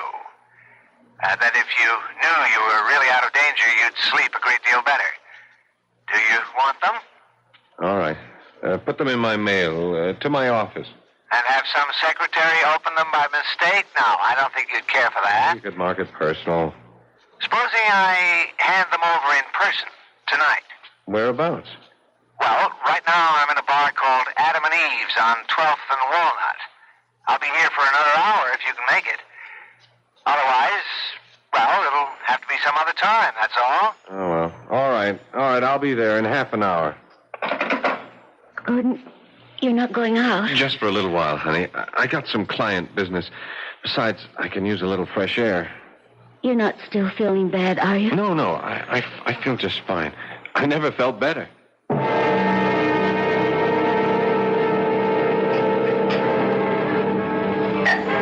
Maybe I'm crazy to do this, Bailey. Maybe I'm putting my neck into a noose, giving you back these photographs. And why are you doing it? Because of what you said to me. You said I was just becoming another blackmailer, another Kellerman. And I guess you were right. If I held on to these, I'd have become the very thing I despised. Well, I give you credit for honesty, Bliss. I hope that having these will change your mind about going to the police. I hope you'll realize that I did the right thing, that we all did the right thing. I can't answer that. Then you're still thinking about it? You want to know something? I told my wife tonight about these. What? I told her all about the girl in Atlantic City. She knows exactly what happened. Oh, that doesn't mean to say she wouldn't be horrified to see it in black and white. That's why I'm glad to have these pictures. What else can I say but thanks? You could say that you won't go to the police, ever. Sorry. I can't make any promises. Yeah. I was afraid you felt that way. Well, let's have another drink, okay? No, not for me. Just one more. Hey, Joey. Coming. Really, I have to be going. My wife's waiting at home for me. What'll it be, Mr. Bliss? It's trouble, Joey. All the trouble we can handle. Yeah. I figured it had to be. Hey, what is this? Sit right there, mister. Put that gun away. Oh, my God, Bliss, what are you doing? Go on, Joey.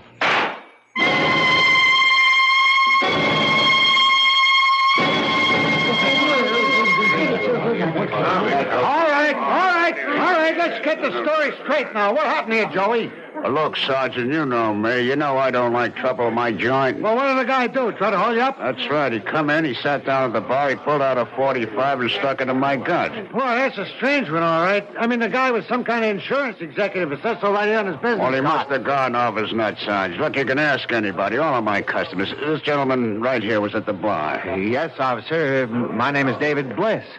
I'm with the city, officer, and the bartender's right. The guy just sat down and pulled out the gun. Yeah, that's true.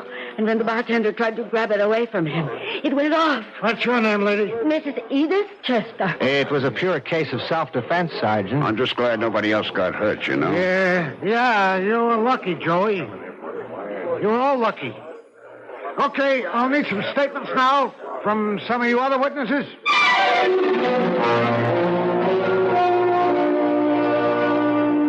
And so for poor Gordon Bailey, there was no safety in numbers, only extinction.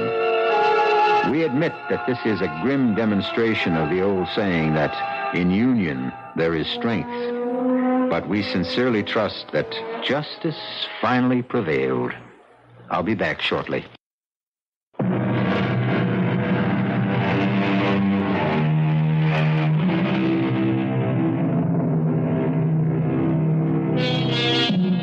If there's a moral to this story, it might be that eyewitnesses can't always be trusted, even when they're being honest. Of course, we don't worry about your eyes on this program. We're interested in your ears, and we have good news for you. Many thousands of ears are now listening to these exercises in imagination. We hope you'll continue to be an ear witness. Our cast included Paul Hecht, Evie Juster, Ralph Bell, and Robert Dryden. The entire production was under the direction of Hyman Brown.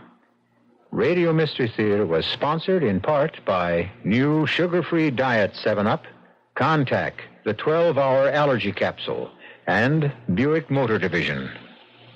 This is E.G. Marshall inviting you to return to our Mystery Theater for another adventure in the macabre. Until next time, pleasant dreams.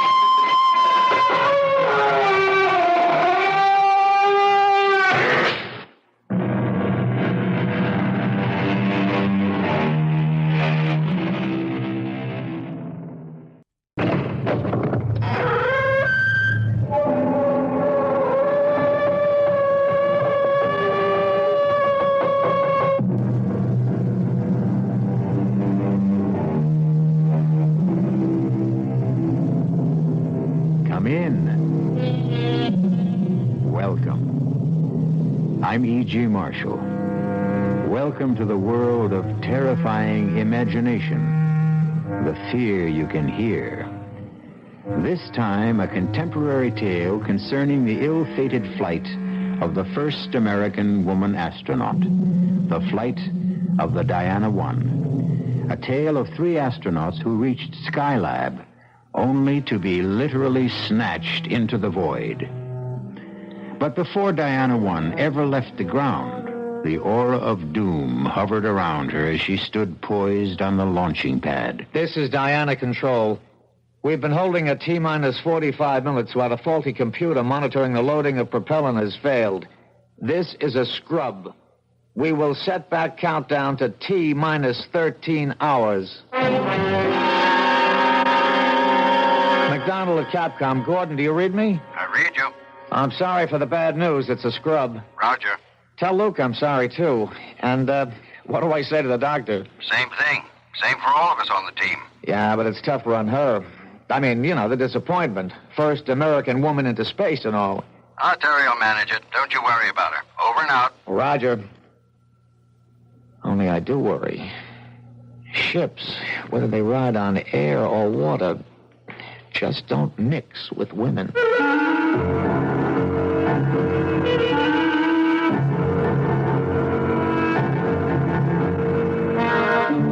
Our mystery drama, Out of Sight, was written especially for the Mystery Theater by Ian Martin and stars Julia Meade.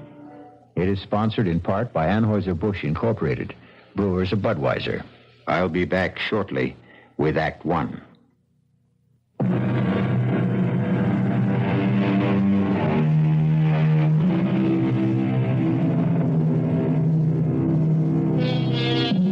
It might have been far better if the scrub on the Diana 1 had been a total.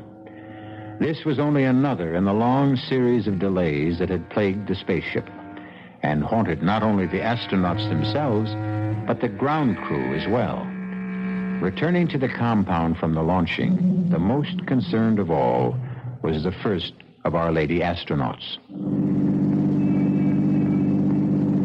I don't mind admitting it, but I really feel like as bursting into tears. Who doesn't? Well, the difference is you're a man, and I'm a woman. No doubt of that. Although I must say, I go for you a lot more as you are now than in the spacesuit. Down, boy. Back off, Marine. Hey, what are you getting so sore about, Navy? You got her. And I mean to keep her. Yes, sir, Captain. I mean, Commander. Hey, don't pass my digs. Are we all having dinner together? Yeah, sure thing, but I want to get me a shower and a shave first. We were up on that rocket so long, I practically grew a beard on my knees. Well, I'll see you later.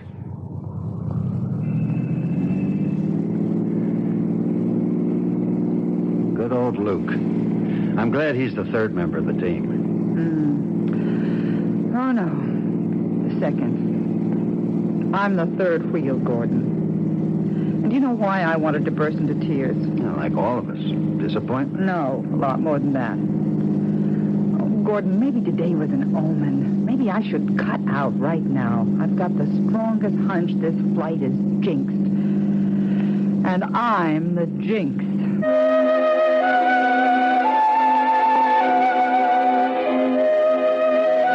Terry? Hey, Terry, where are you? At the window, Gordon.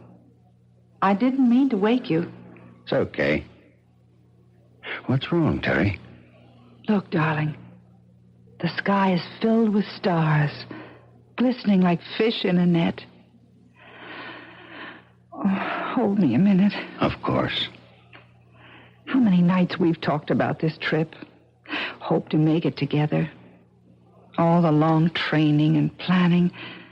And now it's here at last. Or almost here. I'm not going. What?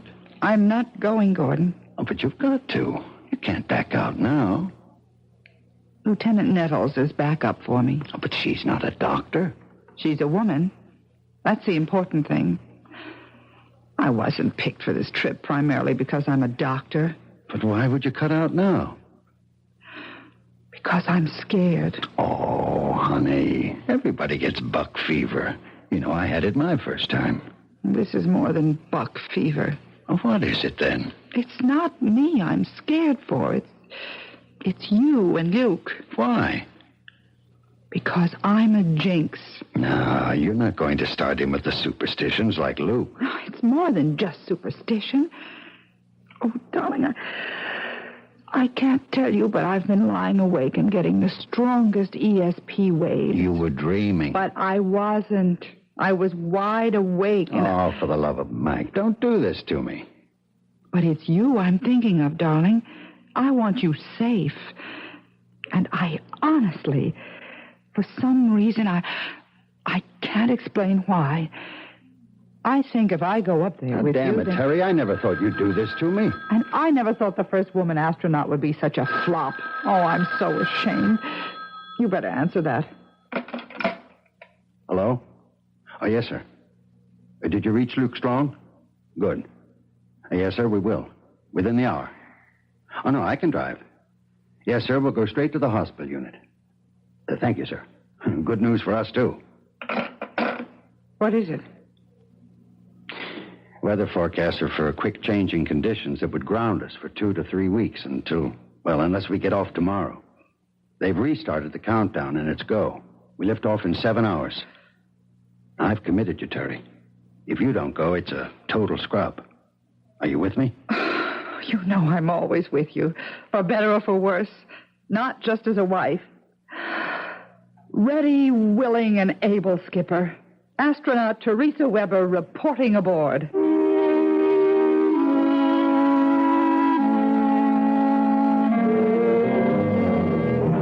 Pilot to Capcom. Do you read me? Yes, Commander, we read you. Are we still on countdown? Yeah, Gordy, T5 and counting. Any okay with you? All systems are go here. Check, Luke?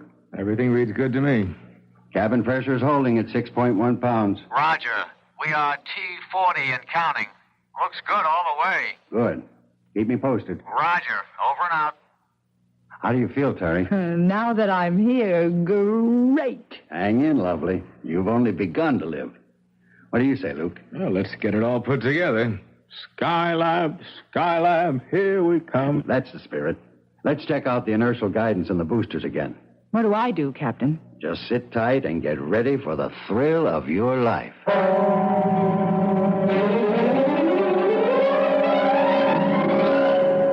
This is Diana Control.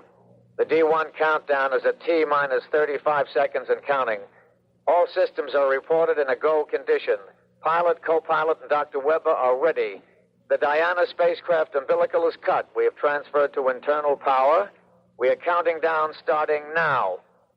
13, 12, 11, 10, 9. Ignition sequence starting. 5, 4. We have ignition. All engines are running. We have a liftoff.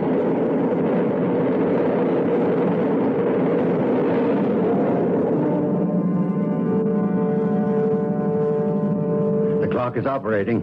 We are underway. Roger. Read you loud and clear. We're smoothing out some now. You're through Max Q. Through Max Q and smoothing out real fine. Sky looks very dark outside. Cabin pressure is holding at 6.1, okay. Coming up on 2 minutes. Roger, reading you loud and clear. Pitch 25 degrees. Your flight path looks very good.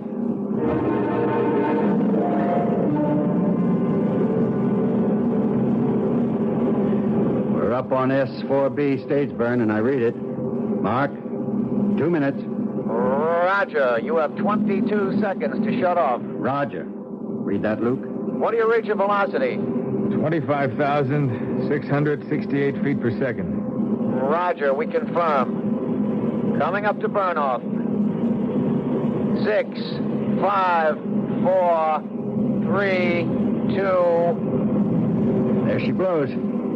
Gentlemen, you are in orbit. Hallelujah. We've achieved orbit. Whee! Skylab, here we come. You are go for a dock. Roger.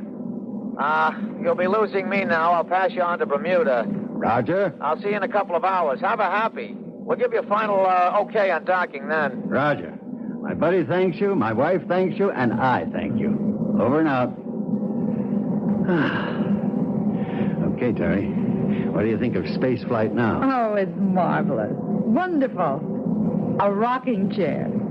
I don't know what was the matter with me. Well, whatever it was, as long as it's gone, let's put it out of our minds. Now, this is going to be a milk run. A what? I'll tell you. A young man like me and a young woman like you wouldn't dig that talk. It's from World War II. But I've read about it. A milk run was like when you flew out to bomb and came back and knew old Hitler didn't have any more planes to bother you, and you were just as safe as if you were taking a ride in your grandmother's electric automobile. A piece of cake. Yeah. But the best piece of cake we got riding with little old Diana is the middle astronaut here. Okay, Luke. Playtime's over. Let's run a full instrument check and give Terry a chance to start working on her medical reports. If I have to put up with wearing these electrodes like Frankenstein's monster, let's at least make it worthwhile.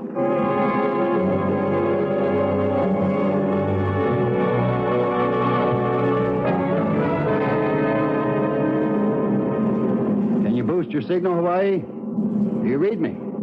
Anything wrong, Gordon? No. We just passed out of range of Hawaii. We should be picking up on Houston and Mac any moment. It's always kind of scary, though, isn't it? What? Anytime the tracking stations don't overlap and you lose contact. Oh, you get used to it. It's only for a few moments at most. Wouldn't it be... Wouldn't it be what, Terry? Oh, that's just silly imagination. No, you got me going. I want to hear what. Well, I was just thinking, wouldn't it be awful if we did lose touch completely with Earth? Not possible. Too many backup systems, different frequencies, emergency equipment. Yeah, but just supposing as long as Terry brought it up, we did lose contact, what would happen then? Well, we can still fly the ship. But with no arrangement for splashdown, where would we fly to? Well, we can always dock with Skylab and use their equipment. We don't need ground to make a dock. Yeah, but if Skylab's equipment goes out... Come on now. It's just not possible, so forget it. I'm going to call in... Diana 1, this is Skycom. Do you read me? Roger. I sure do. Loud and clear. Good. We'll have half an hour's clear contact. During that, we'll give you coordinates for the dock. Roger. Now, let's synchronize our time. I'm coming up on 10:32. That's 2232. Mark when I give you wow. Wow. Roger. I read you. Dead on the button. A-OK. Hear this, then. In order to achieve trend... Mac? Mac? You read me? Mac? What is it? Now, hold it, Terry. Let me try another frequency. Mac? Mac? Capcom, this is Pilot Weber. Do you read me? Damn, try another. Diana 1 to Capcom. Capcom, do you read me?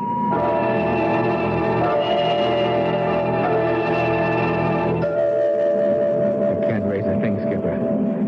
I've tracked over Bermuda, Africa. Everything's dead. Every frequency. I can't understand it. All other systems are go.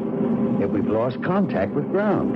That means we're on our own? Unless we turn up Australia, Hawaii, or Mac back at Houston. And if we don't? We head for Skylab. Is that so terrible? Certainly its radio must be working. And if it isn't? Now, that isn't anything I want to start thinking about right now. Maybe we better, because... Because what, Terry? You don't know, Luke, about my dream. For God's sake, there's no time for dreams. Hello? This is Diana 1 calling. That isn't going to do any good, Gordon. This is what I dreamed, that we'd lose contact. I remember that humming sound. You'll never get through it, even if we make Skylab. That would mean that... Thanks to me, the first woman, the Jinx, we're lost. We're lost in space.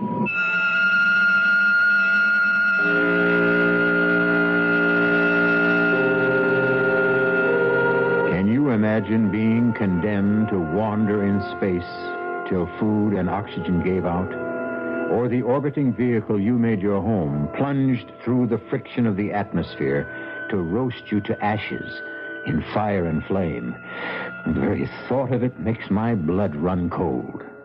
But perhaps you will prove to be made of sterner stuff when I return shortly with Act 2.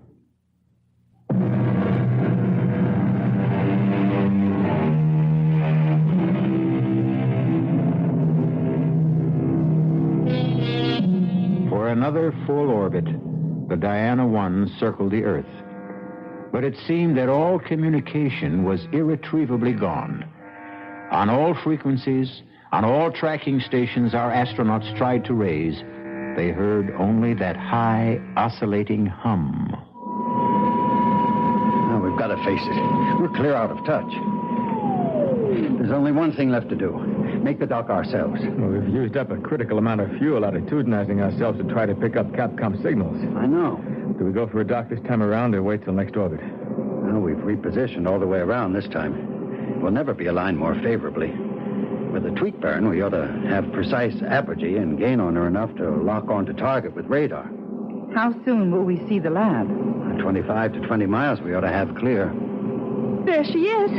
Ahead. ahead and just a little bit above us. She's right, Gordy. Okay, we'll intercept. We're on our own. We're going to have to chase for a while, but we're locked on by radar and fitting.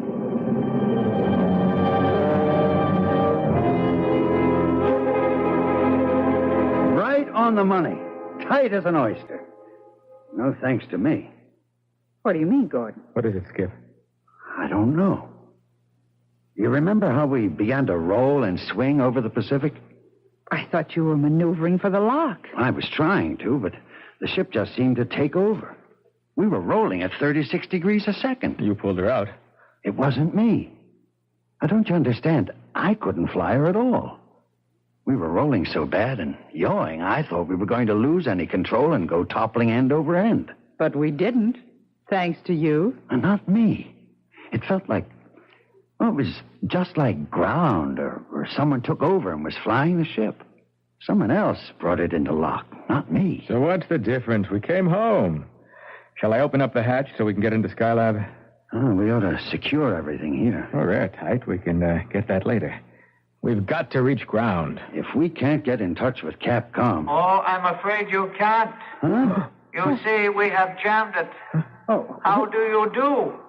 I am Dracon. I have been waiting for you. Who's that? I have said Dracon is my name. Before I ask the other questions, where are you?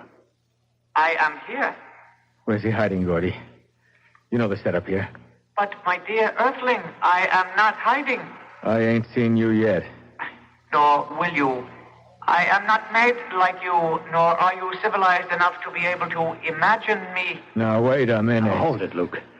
Mr. Dracon, if I have your name right. The title is meaningless for me, and even the name is only an approximation in translation to your tongue.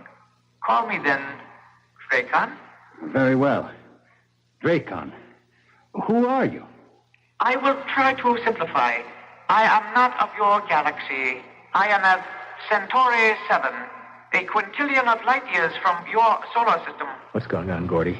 It's the sort of thing I dreamed. It would be easier if you had a presence, Dracon. We could talk more sensibly then. Ah, no, I believe to the contrary. You could not conceive of me even if I could make some emanation before your eyes. No, the voice must be enough. Well, then, what is it you want? For you to come with me. Supposing we refuse. But there's no way you can. I am going to take you to Centauri 7. A quintillion years away? Time is a relative factor. We shall go by time warp. But even so, I am a doctor. I must face physiological facts. I don't know what your physiology may be, but if we, Earthlings, as you call us, should pass a destination a quintillion years away, we wouldn't arrive as anything more than dust. I have said that time is a relative factor. We must leave. Are you ready to go? How? The trip will be short and not unpleasant. All those quintillions of miles? The advantage of the fifth dimension, the time warp I mentioned. But time is relative, as you said.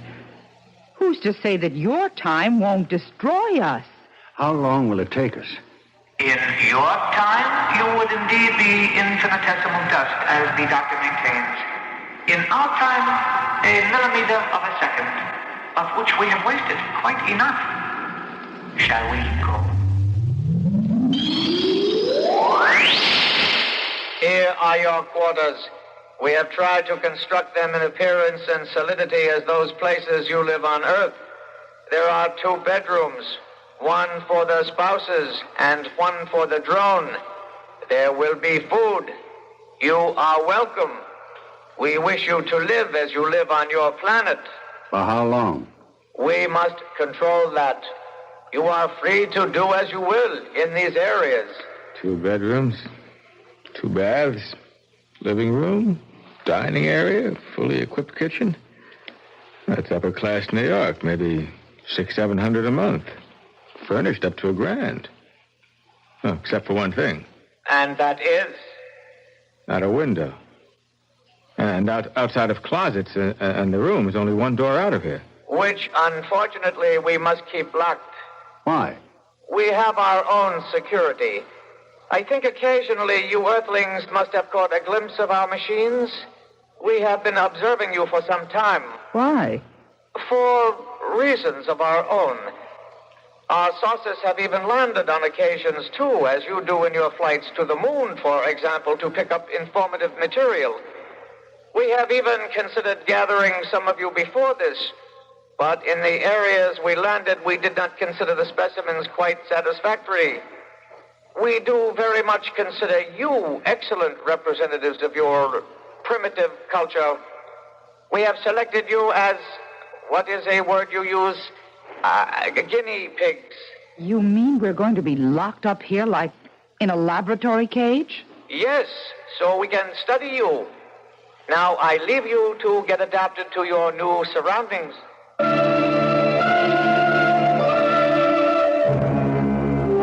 I have brought the Earthlings, O Ancient One. You did not pluck them from the planet itself. No, Ancient One. From the atmosphere, from one of their spaceships. Why did you pick these? One is a female. Our first opportunity to gather such a specimen without alerting the Earthlings. So be it. What is your wish now, Dracan? Permission to start the test. As you wish.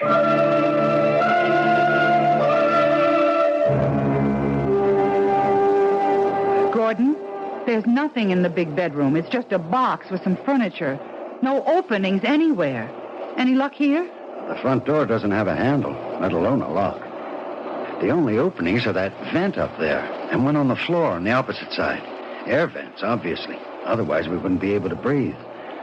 You find anything, Luke? You think it's okay to talk? No, but we might as well. I'm sure we're bugged and they hear everything we say. What did you find? Nothing. You? Neither of us. Except 2 air vents in this room. If there was some way to... You hear a kind of hiss? Yes. And... Oh, it's getting stifling in here. They've turned on some kind of heat. Damn. What are they trying to do? I've got to get this suit off. I'm sorry, Terry. Oh, it's okay, Luke. Just forget I'm a woman.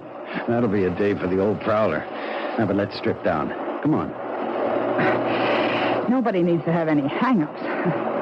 I can tell you, as a doctor, we can stay in our thermals. It's safer if they try to roast us alive. Where's that ever-loving heat coming from?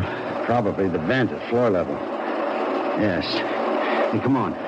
Let's all stuff our suits against it. Maybe we can keep it out. Good thinking, Charlie Brown. Man, I tell you, this is no way to go. You rotten sons of guns.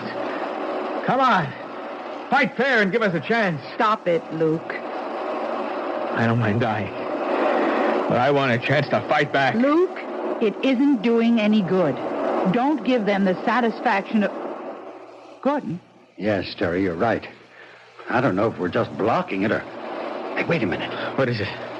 He's testing to see if... Oh, they've stopped it. They've stopped feeding the heat. Thank God. I never could stand heat.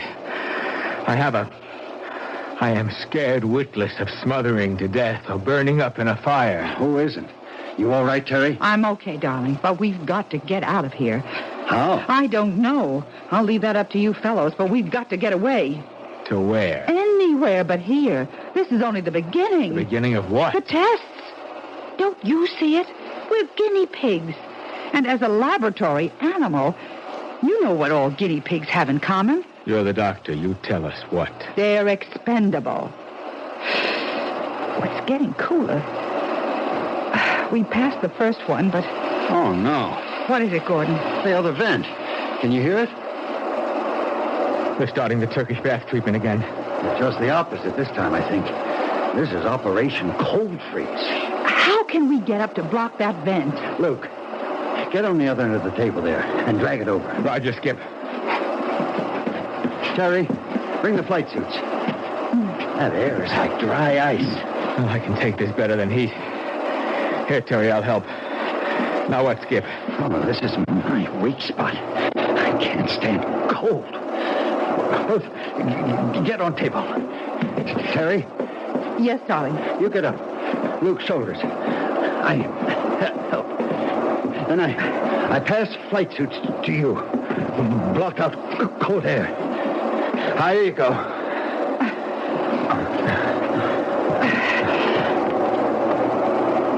I'm okay. Hand me the suits. I'm braced against the wall.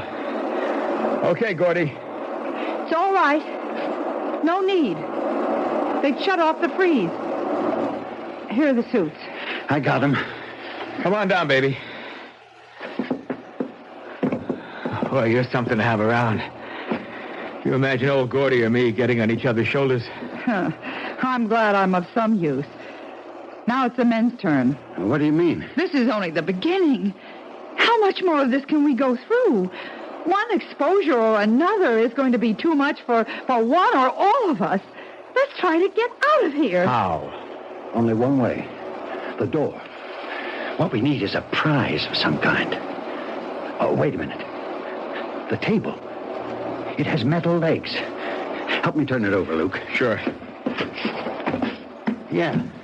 There's a flange at the top. And screws. Now, if we just had something... Would you believe? I just happen to have a nail file. Oh, baby, you are the most. Come on, let's have at it.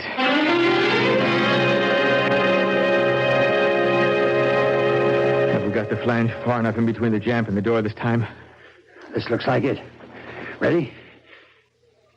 If we do get the door open, then what, darling? Now, first, let's get it open. Then we'll know. You ready, Luke? Roger. You too, Terry. Give us all the weight you can. I'm ready. Then all together. Set? On the count of 3.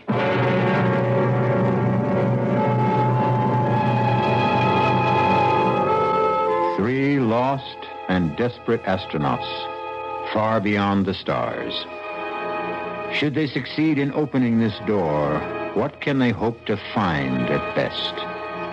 Another world, and one apparently hostile to them.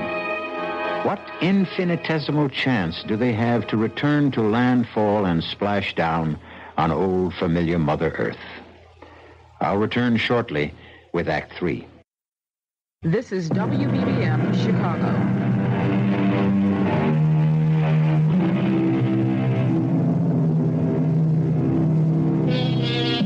Is there any threat worse to sanity than the unknown? And yet, faced with the prospect of death by any factor of the known, which of us would not gamble and reach for the unknown as an alternative? Our three lost astronauts are no different as they struggle to open a door on what? What kind of a world lies beyond it? She's open. But... Nothing. Well, there's nothing. Nothing outside, but... What? It may look like nothing, but it's solid. It might just as well be a wall. For you, it is. For us on Centauri 7, it is our world, but not yours. Are you now satisfied? But what do you intend to do with us? We must finish our tests before we tell you that. Now you are weary. First, you must rest.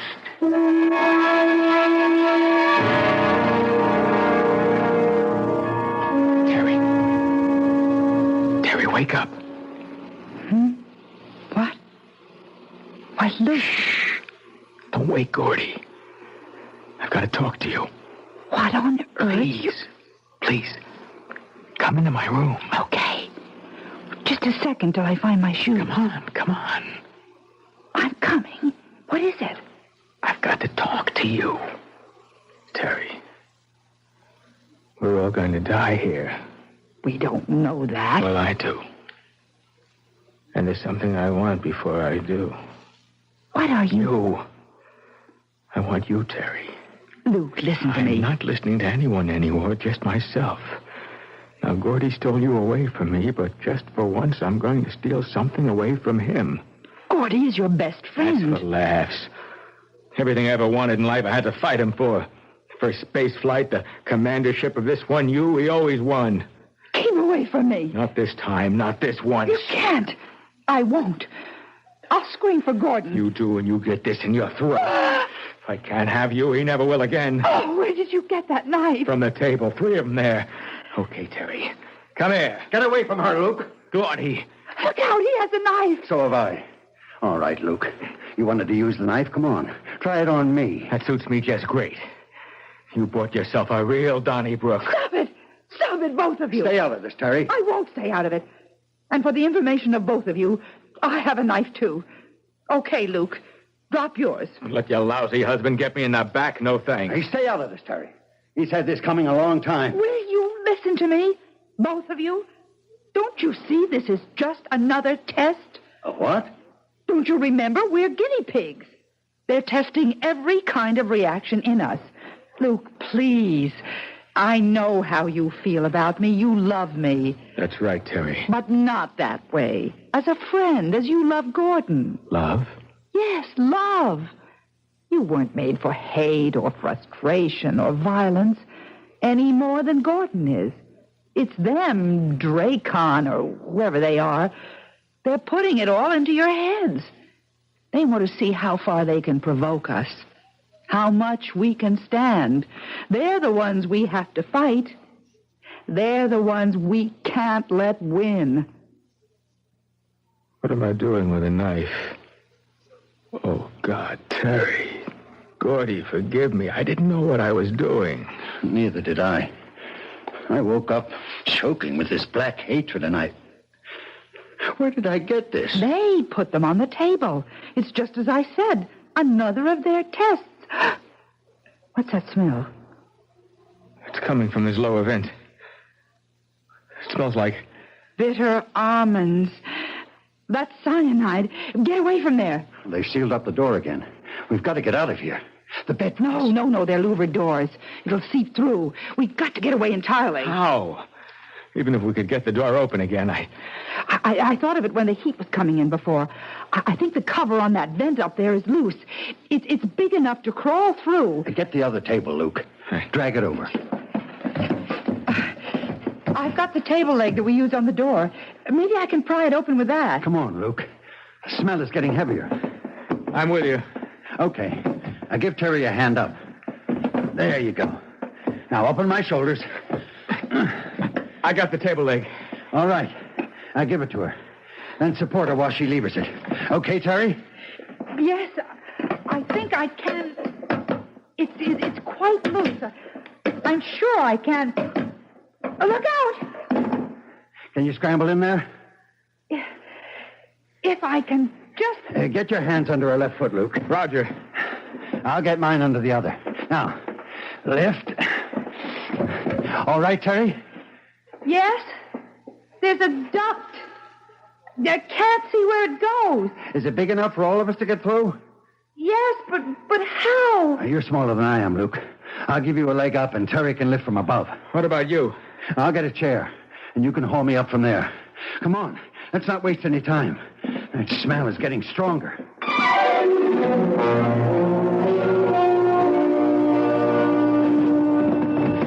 Terry? What, Gordon? Why are you stopping? Another turn? No. It's a dead end. Oh, no. Are you sure? It's blocked in front and on both sides. Wait a minute. What? It's open above. Like a chimney. How wide is it? Just a moment. It's round. About maybe 3 feet in diameter. Any light? No. Just as dark in here. It's no use. We'll have to go back. Well, we can't go back. Not to that cyanide. Maybe they stopped pumping it in. What else can we do? We can try what mountain climbers do. What? Terry? Yes, Gordon. Can you stand up where you are? Yes. I think if I... Yes. I'm standing with my head in the chimney. All right. Now listen carefully. Remember when we climbed Old Baldy? Yes. 1,000,000 years ago. Now, hang in, baby. Don't you flake out on it. I won't. You mean that guide that showed us how to chimney climb? Yes. Now turn towards me and put your back against the wall. Now, can you get your feet up there on the other side? Just about. Then I brace my back and then push up, right? Right. Then slide your feet up an inch or two and keep repeating. Roger. You'll have to go next, Luke. You get it? I get the idea. But supposing that thing's 30 or 40 feet tall. We go as far as we can, and we all fall and break our necks together.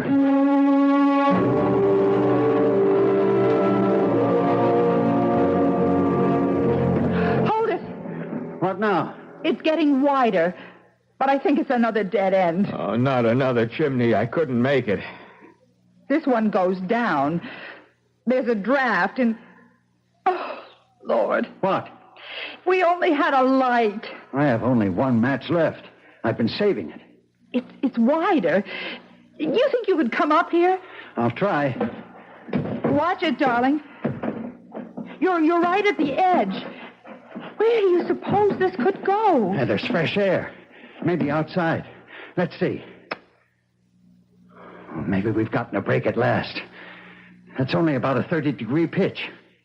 Ah. Well, there goes the match. But where goes the tunnel? I'll let you know any moment. If anything happens to me, you and Luke can try going back. Oh, no, sir. Anyone tries the roller coaster, old Luke gets to go first. No, Luke. Here I go. Feet first. Too bad I forgot my parachute. Geronimo! Luke. Luke, are you all right? I didn't break anything. Should we come ahead? Might as well. But you sure ain't gonna like it when you get here.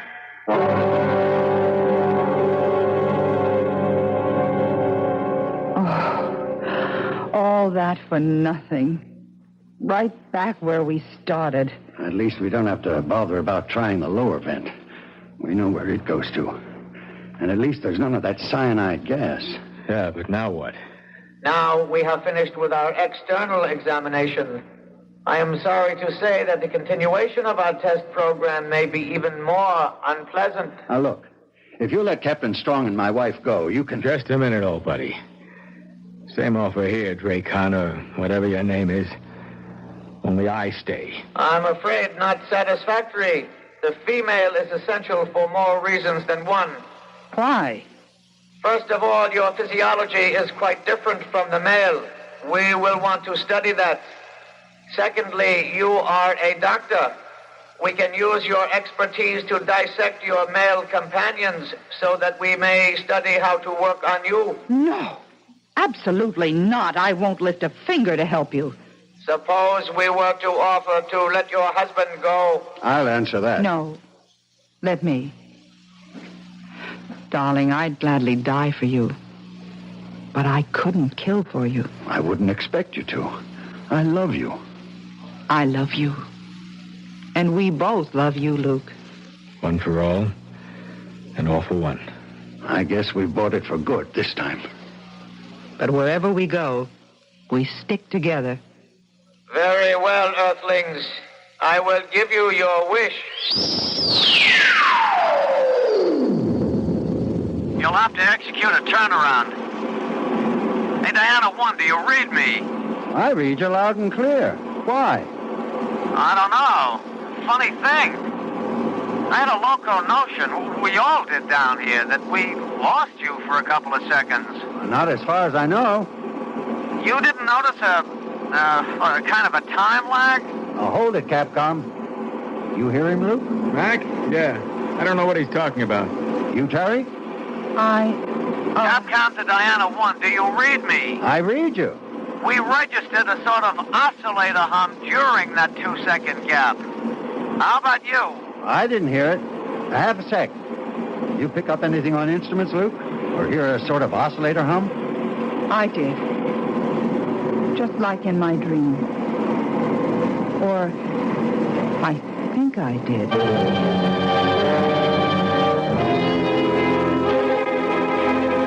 And are you sure, Dracon?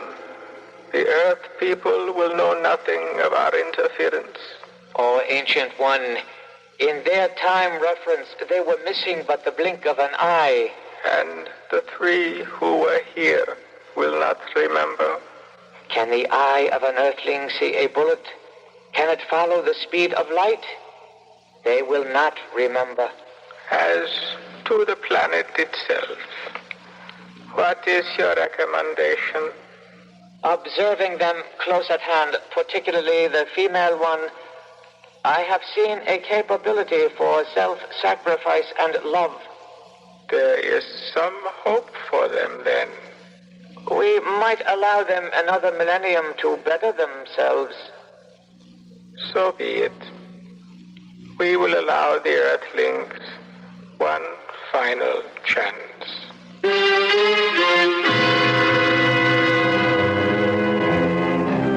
So there are no such things as flying saucers and strangers out of space. And man is the only creature to travel the roads among the stars. I wonder. Oh, well, it may not be too much longer before we find out for sure. Only a few thousand years. I'll be back shortly.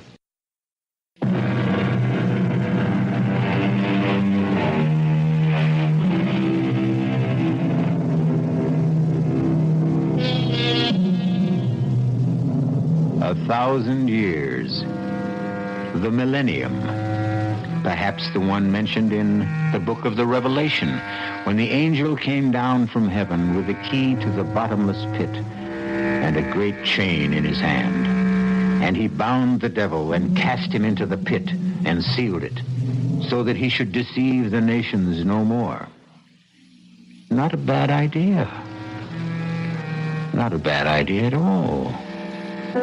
We could all begin with the devil in all of us. It might just be worth a try. Our cast included Julia Meade, Sidney Walker, Ira Lewis, and Jack Grimes. The entire production was under the direction of Hyman Brown. And now, a preview of our next tale. I'm afraid I'm going to puncture that theory of yours about Hatcher being something of a time bomb ready to blow up. I'm certain that he's not dangerous. On what do you base your findings? Well, he's been under intense treatment and has begun to respond very rapidly. He's mild and cooperative. He's almost childlike. I see. I've reduced the guard to 1 8-hour shift, midnight to 8 in the morning, and at all other times he is constantly in the hands of our nurses and therapists and other personnel. Well, you are something of a gambler, Doctor, taking that kind of a risk. No.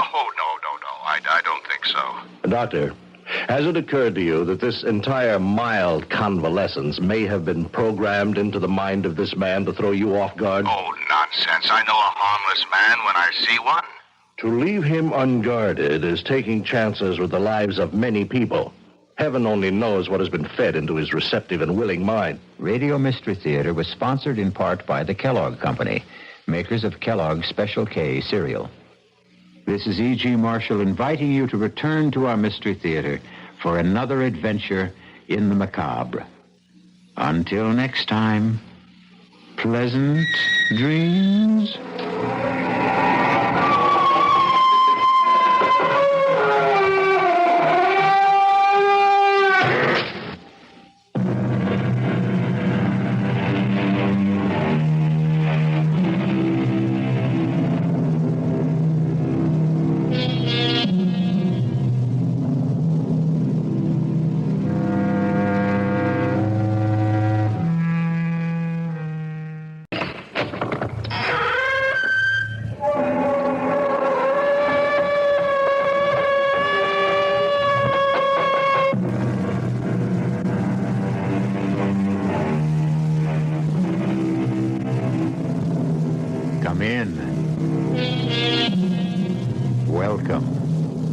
I'm E.G. Marshall.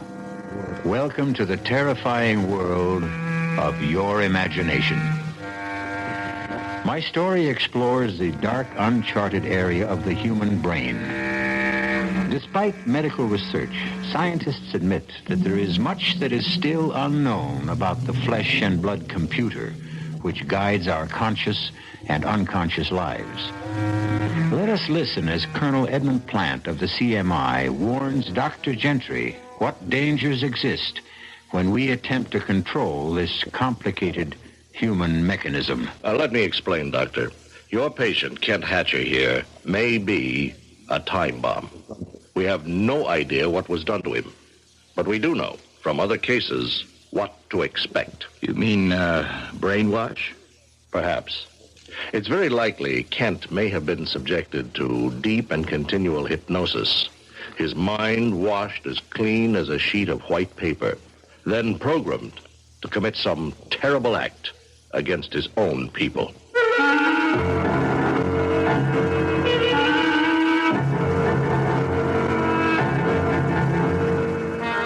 Our mystery drama, Prognosis Negative, was written especially for the Mystery Theater by Sidney Sloan and stars William Redfield and Bryna Rayburn. It is sponsored in part by the Kellogg Company, makers of Kellogg's Special K cereal. I'll be back shortly with Act One.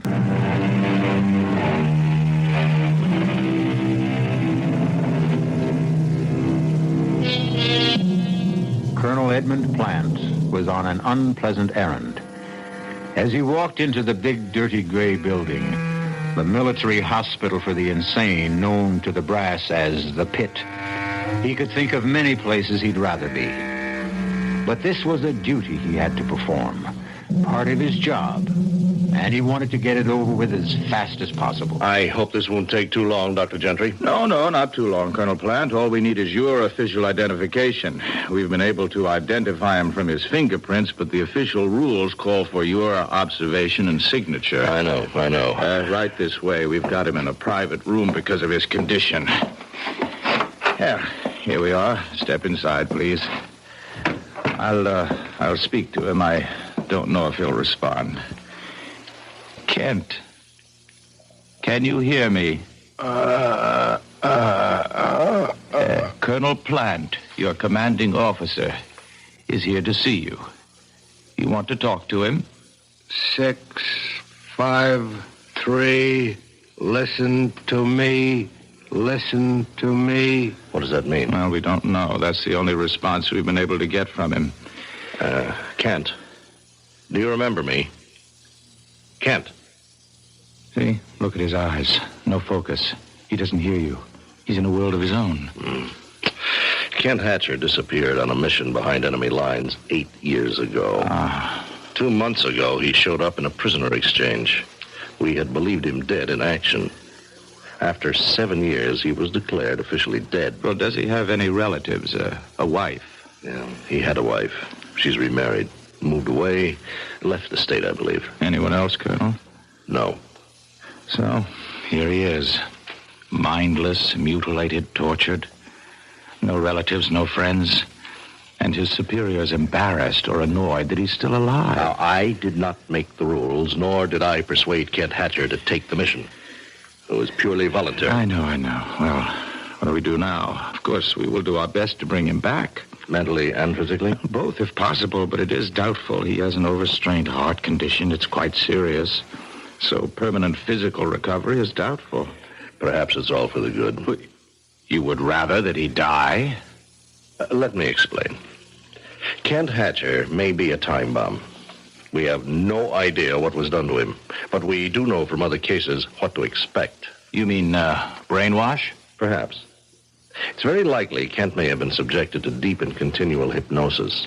His mind washed as clean as a sheet of white paper, and then programmed to commit some terrible act against his own people. 6, 5, 3, listen to me. Listen to me. Doctor, I want this man kept under surveillance day and night. We cannot take any chances.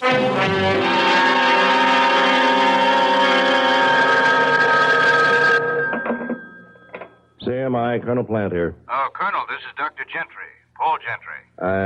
Yes? Remember we were talking just last week about the case of Kent Hatcher, one of your agents? Oh, yes, that. Well, yes. I'm afraid I'm going to puncture that theory of yours about Hatcher being something of a time bomb ready to blow up. I'm certain that he's not dangerous. On what do you base your findings? Well, he's been under intense treatment and has begun to respond very rapidly. He's mild and cooperative. He's almost childlike. I see. I've reduced the guard to 1 8-hour shift, midnight to 8 in the morning, and at all other times he is constantly in the hands of our nurses and therapists and other personnel. Well, you are something of a gambler, Doctor. What, gambler? Taking that kind of a risk. No. I don't think so. Doctor, has it occurred to you that this entire mild convalescence may have been programmed into the mind of this man to throw you off guard? Oh, nonsense. I know a harmless man when I see one. To leave him unguarded is taking chances with the lives of many people. Heaven only knows what has been fed into his receptive and willing mind.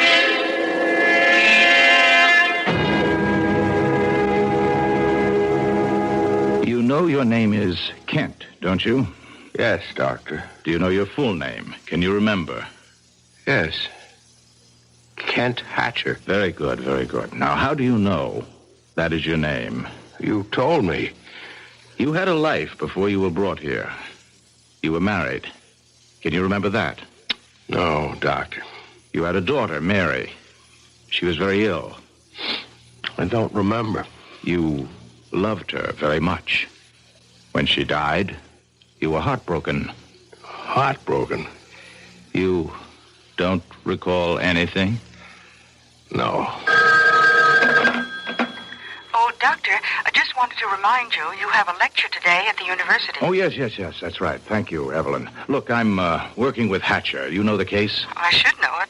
I've been transcribing all your notes. Well, I'm in the midst of giving him a series of perception tests, all very simple, just a matter of timing them. Yes, I know them, Doctor. You think you could finish them while I'm at the university? Well, yes, I guess I could, but What? I'm just a bit afraid of him. I was in the office the last time you spoke with Colonel Platt. Now, look, if you don't want the assignment, I'll just get... No, I want it.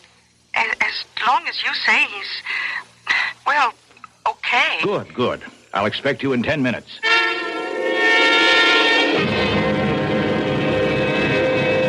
Excellent, Mr. Hatcher. Excellent. Well, I'll have a good report for Dr. Gentry. Now, suppose we put all the equipment, the puzzles and the cards, back into their proper boxes. Proper boxes. The boxes they came in. You understand, don't you? Understand. I think you understand more than you pretend. Are you pretending? No. Oh, don't get upset. I'm sorry if I hurt your feelings. 6, 5, 3. Listen to me. Listen to me. Please, 6, sit down. 5, we have more 3. to do, more games to play. Me. Please. Now. Stay back. Stay back. Now. Please, Now. don't hurt me. Now. Please. No.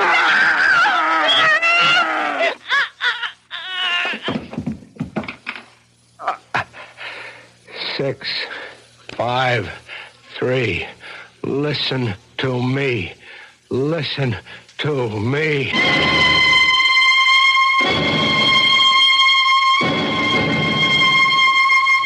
I'm grateful to the officials who have given me this airtime to explain a very serious matter. I am or was Ken Hatcher's doctor, and I must add my warning to the hundreds of others you have read in your newspapers and heard over the air. Ken Hatcher is dangerous, frighteningly dangerous. Do not, under any circumstances, attempt to apprehend him yourself. Call the special numbers that have been set up for this purpose. Do not let his mild manner deceive you. He is a killer who will act without even the slightest provocation. The police have orders to shoot on sight.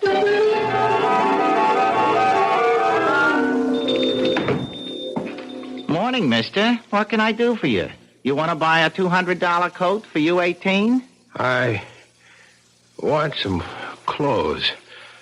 Different clothes. Oh, well, I don't blame you. You're wearing old painter's overalls. And where did you pick up that raincoat? At the automat? Give me clothes. Sure, mister. Didn't mean to hurt your feelings or nothing. Look, I figure you about a 40 long, right on this rack over here. So, you just go ahead and help yourself, huh? You pick out what you want. I gotta go to the back of the store to, do a little alteration, okay? You just pick out what you want, and then call me, right? Okay. I'll see you in a minute. What was that number I seen in the paper? Where is it? Where is it? Here.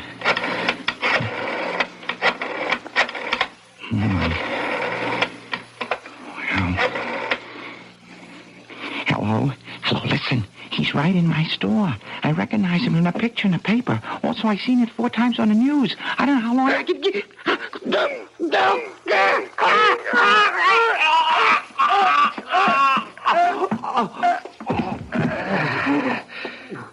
Six, 5, 3.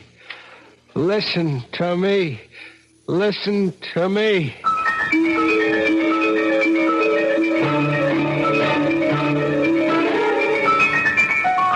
Now, the way I see it, Archie, the old girl's prime for the taking right now, with the right approach. It's the booze talking, Freddie girl.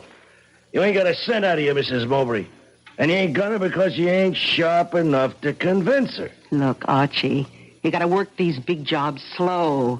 You rush them, you end up with an empty hand. Look, Freddie, that old tea leaves bit and the table knocking routine ain't gonna fool no one, not even your stupid Mrs. Mowbray, who wants to get in touch with the spirit of her dear dead departed. Hey, take the bottle and get in the other room. Might be a customer for a reading. This hour, 11:45? Yeah, it's probably some drunk. Oh, the better. They give bigger fees. And no complaints. Now get out. All right. I'll be sitting behind the curtain in the kitchen. Yes? Oh, step inside, friend, and let Frederica Gillis solve your problems. You have... Yes. Oh, look, step inside, please. That's better. Now, what's troubling you, friend? Money matters, domestic difficulties, fear of the future? There is a sign in your window. Spiritual reader, forecaster of the future, palms red. No, not that. Not what? The sign, the sign, room to rent. Oh, that. Well, that's a mistake, mister. We had a room vacant, but we really don't have it. I took that room 3 months ago. I'm the lodger here. There ain't no more room. But the sign is still in the window. It's just a mistake. It should have been taken down. No room? No room, chum. So, this way out. Wait. Maybe we have got a room for this gentleman. What? Freddie, have you gone... Top floor, sort of an attic room, if you don't mind the climb. What? Wait a minute, you can't give him that room. Now, I've got all the photographic equipment in there. Well, you better clear it out, because I've just rented the room to this here nice gentleman. You want to take a look at it, sir? I'll take it. Without even looking at it? I think you better go up and then decide. I want to be fair about it. Right up them stairs, top floor, first door on the left. Well, I don't need to look. Now do as you're told. Go upstairs. Yes, I'll go. I'll do as you say. What is the crazy idea of that? Now, what do you want him around here for? For a very definite reason. I recognized him immediately. You did? Well, who is he? He's Kent Hatcher, the man the entire country is searching for. That one? And you let him in? Put down that phone, you fool. Put it down. Now, this guy, Hatcher, is going to be the one thing we need to pull off that caper with Mrs. Mowbray. This is the biggest piece of luck we've had. Frederica Gillis, in her own canny way, recognized more than just the features of the hunted man. She knew intuitively that he was susceptible to hypnosis and made up her mind to use this susceptibility to further her own nefarious plans. I'll be back shortly with Act 2.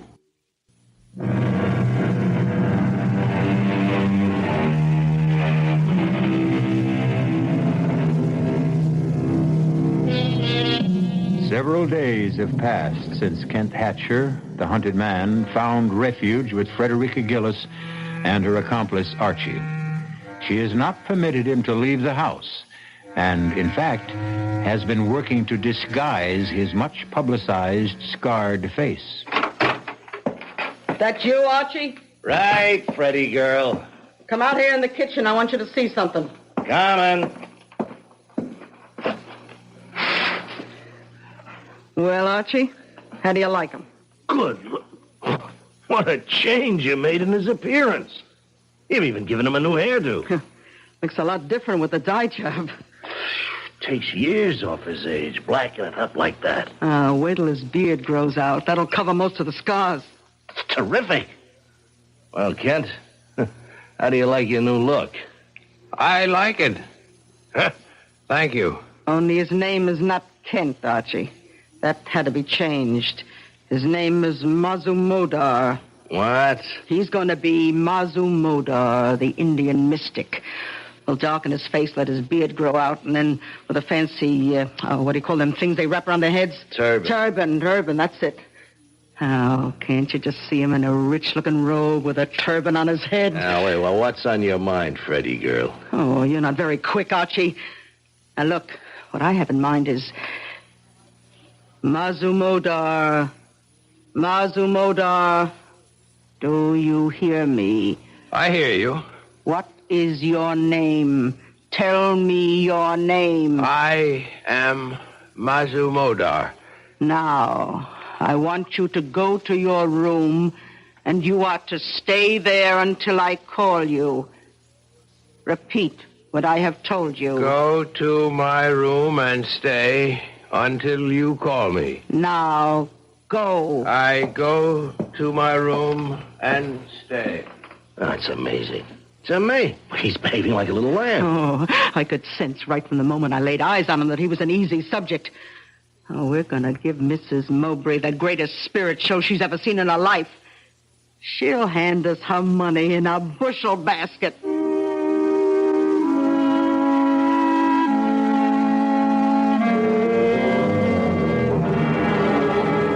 Everything ready, Archie?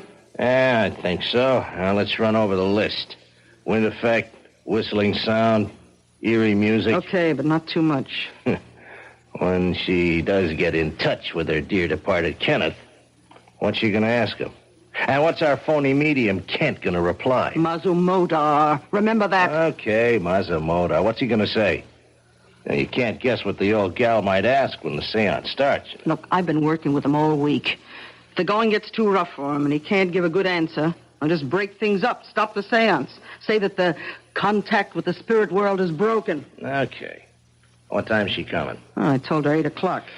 Well, now, just to get things straight, now, I'll be in the kitchen. All the sound effects will be piped into here where the seance is taking place, right? Right. And when I want the sound out, I'll say, Mazumodar, do you feel a presence in this room? Then I fade sound out and Mazumodar takes over. Huh? That's all there is to it. And Mrs. Mowbray will be here in 30 minutes.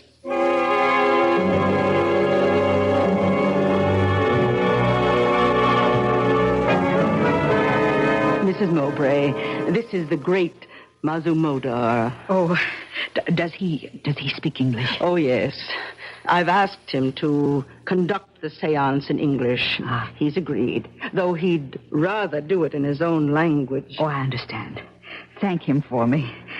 If he is able to reach out into the great void and bring my son, my dear son Kenneth, back to me, even for an instant. Mazumodar will do his best. I told him of your great sorrow, and he was sympathetic. Weren't you all-seeing one? I am sympathetic to the sorrows of a grieving mother. Oh, bless you.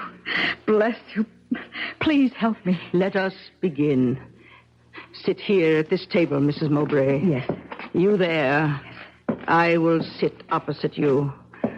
The great Mazumodar will sit between us. Let the seance begin. What is it? Silence. Mazumodar must reach out into the spirit world. He is entering his trance. I call to you. I order you to come. Spirits, obey the command of Mazumodar.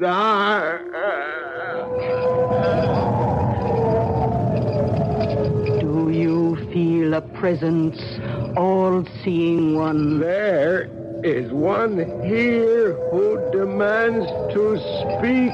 Then let him speak. Mother? Mother, where are you? It's Kenneth. He's calling to me.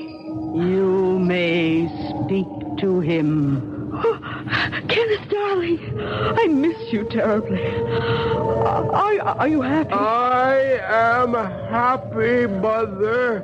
Oh, I'm so alone, darling. I want you with me always. I have felt your presence near me. I have been with you from the moment of my death. It has been difficult reaching you, difficult to let you hear my voice. Now you are being helped by kind and gentle people. Be good to them, Mother. Without them, our thin thread of contact will dissolve. I will return to you, and we will talk again. I will return. What happened? Why has he gone? Oh, call him back, I beg you. Mother Modar, I will give you anything you want, but please let me speak to him again. Now stop that. You want to ruin everything? Stop, I say. The seance is at an end. Oh, please. Ask Mazumodar to forgive me for my outburst. Mazumodar understands, Mrs. Mowbray. Oh, I hope he does. When may I come again? I will call you after I consult with him. I want to... I don't quite know how to say this, but can I give him something? I mean, will he accept? The all-seeing one is a holy man and may not accept money. It is unclean. Oh, well, in that case... But he must live, and I must live. That is, I will accept for him. Oh, yes, of course. Here. Oh, you are a good person, Mrs. Gillis. I'm so lucky to have found you. Goodbye. Thank you again, and please call me soon. Soon. Goodbye. Archie? She's gone finally, huh? You didn't let the seance go too long, did you? Just long enough to make her want more. It was a complete success. Mazumodar was perfect. She loosened up the purse strings a wee bit, too, didn't she? I heard her say something about money. Yeah, 500. Take your cut. 500? Whew, it's better than I thought. Peanuts. That's just a down payment on what she's going to give us. Beg us to take. You got something big on your mind? Well, the next time, she's not going to be taken in quite so much by the atmosphere of the seance. She'll want something more definite, more tangible. Well, we got all that info we collected from the Army files about her son. You know, flyer shot down. Body never recovered. Final report of his burial in enemy territory. Oh, nothing in that stuff will have any influence on her. Now, just take a look at this snapshot, taken with his buddies overseas. Take a good look at it. Yeah, all right. Yeah, well, what's so important about this photo? Look at his right wrist. What do you see? Here, use this magnifying glass. Here. Yeah. Looks like he's wearing one of them identity bracelets this guys wore at the time, you know, especially the flyers. That's correct. Now, it was specially made for him, she told me, by a fancy jeweler. Now, at the time of his death, it was destroyed or stolen. She never got it back. So what? We're going to reproduce that bracelet. And at the next seance, Mazumodar will ask the dear departed Kenneth for some proof that he is really Mrs. Mowbray's son. And then old Mazumi will drop the identity bracelet right into Mrs. Mowbray's sweating hands. Oh, that's great. That's really a great idea, Frederica girl. Well, now, look, you take this photo and blow it up as large as you can. And then blow up the portion that takes in the right wrist. Yeah, then blow that up again. Yeah. Then get all the details. And then we find a jeweler who can reproduce the identification bracelet exactly. What do you think that'll be worth to the rich Mrs. Mowbray?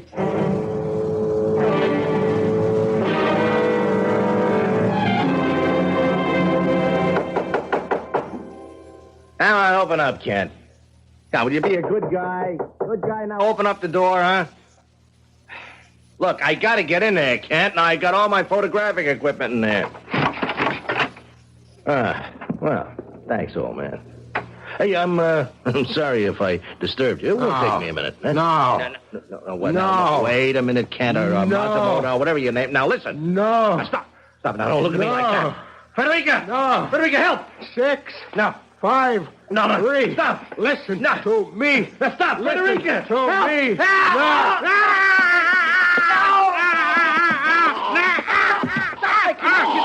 Now, you hear me? You hear me and you obey. Tell me that you hear me. I hear you. Well, now go back into your room and stay there until I order you to leave. Repeat what I have said.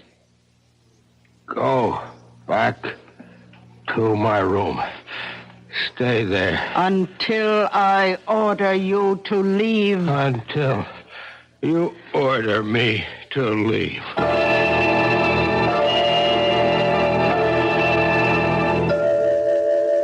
Feeling better, Archie? Well, my throat feels like a horse stepped out of the sun. We're playing with dynamite. The best thing we can do is turn him in before we all wake up dead some morning. Huh? Yeah. Wait till we make the big caper.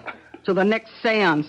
And we're able to drop the identification bracelet into the center of the table. Yeah, can we take the chance? Can we wait that long? Look, just go to work. Take your pictures. How long will it take to have the bracelet made? Well, I know a guy who does great work. Good. Can you get to him? He's just a telephone call away. He owes me a couple of favors. Well, call him. And then start working with your camera. I got all your equipment out of Mazumoda's room.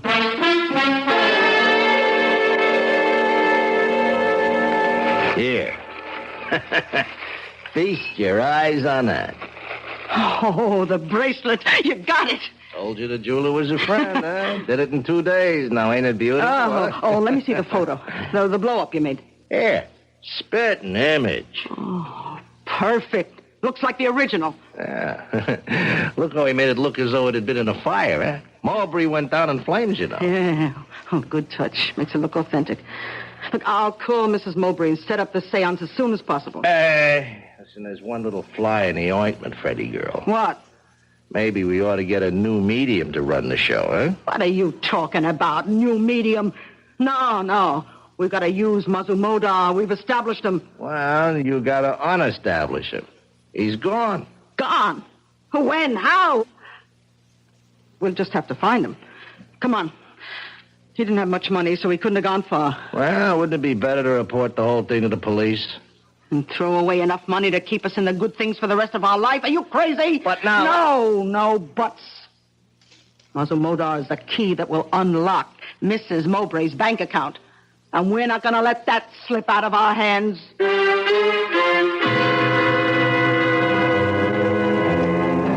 Kent Hatcher loose in the city again. No one to control his homicidal urges. His changed appearance would make it difficult for the police to recognize and to apprehend him. Will they? I'll be back shortly with Act 3. This is WBBM Chicago.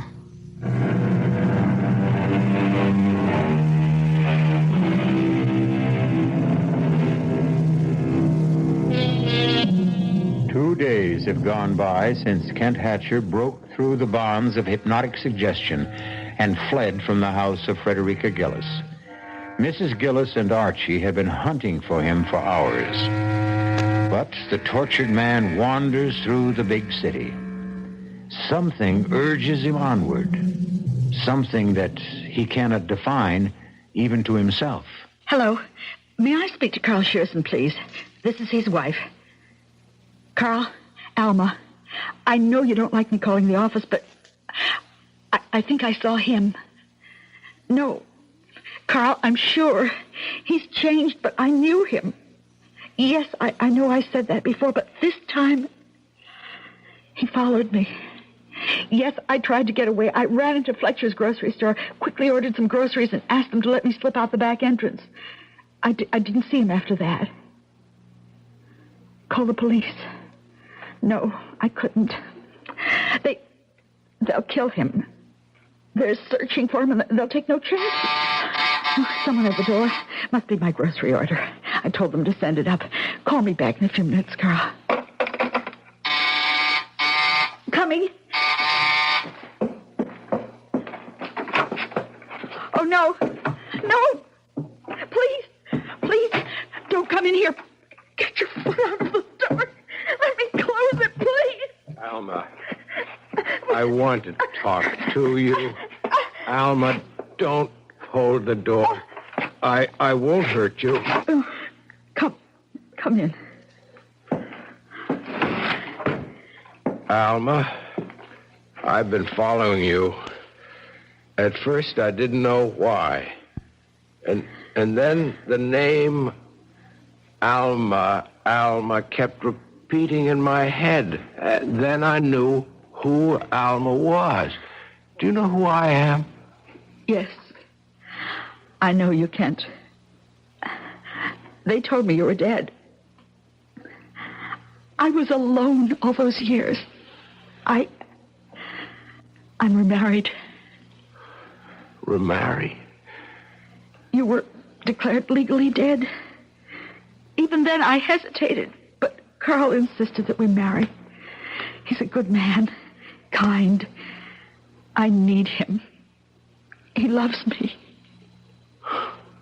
Our daughter, Mary, dead, isn't she? Pneumonia. The year after you disappeared. Dead. Everything dead or gone or over. Kent, you must go away.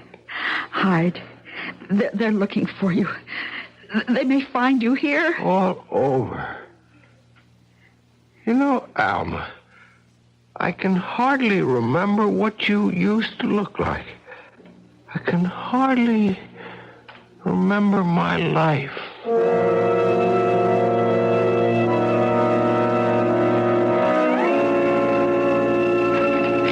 There's nothing here in the papers, nothing on the radio or TV. All it says is, fugitive killer still at large. Seems he ran into his ex-missus and her new husband reported it to the police. Well, that means he's still in town. Yeah, worse luck. I wish he'd take off with the great open spaces. I hope we never see him again. What are you talking about, Archie? We need him. I'm hoping he'll come back here. Here? Yeah, where else can he go? He hasn't a cent. He knows he's safe here. Question is, Freddie, are we? I can control him, and we need him. I've stalled Mrs. Mowbray twice. I can't keep doing it without her losing interest. If he walked in that door today, we could schedule the seance for tonight, and Clear out of here, Archie. That's a client wants a reading. I'll go in the kitchen. All right. Call me if you want. Yeah. You, Mazumoda. Oh, come in. Archie, come here. What is it? What? Why, it's him. What? He was right. He did come back. Mazumoda, listen to me. Listen. You are to go to your room. Go to my room. You will change your street clothes to Mazumoda's robe and turban. Do you understand? I understand. Now, go to your room. I go to my room. It's amazing. That's truly amazing. You got him like a monkey on a string. I told you I could control him. You gonna pull it off tonight? Why should we wait? As soon as we get her money, we'll get rid of him, turn him in. Right, it's my sentiments exactly. Now, he is too hot to handle. The sooner the cops get him, the better. Hand me the phone.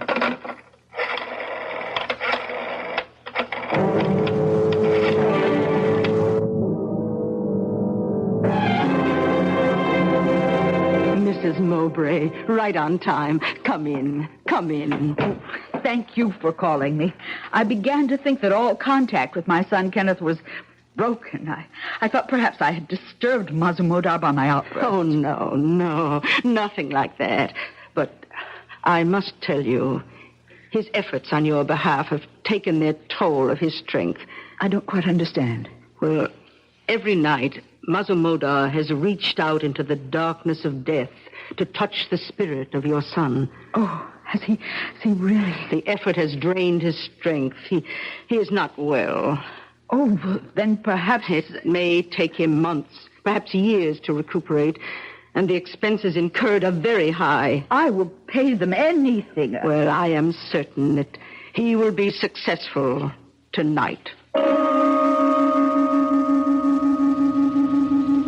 I have been in communion with the spirit of your son. I have informed him that he must appear to you and must give you some evidence known only to the two of you to prove without any doubt that it is truly he. Oh, if he could. We will begin. Sit here at this table, as we did the last time. Yes. You there, I across from you, and Mazumodar sitting between us. Now I will dim the lights. Let us join hands and complete the mystic circle.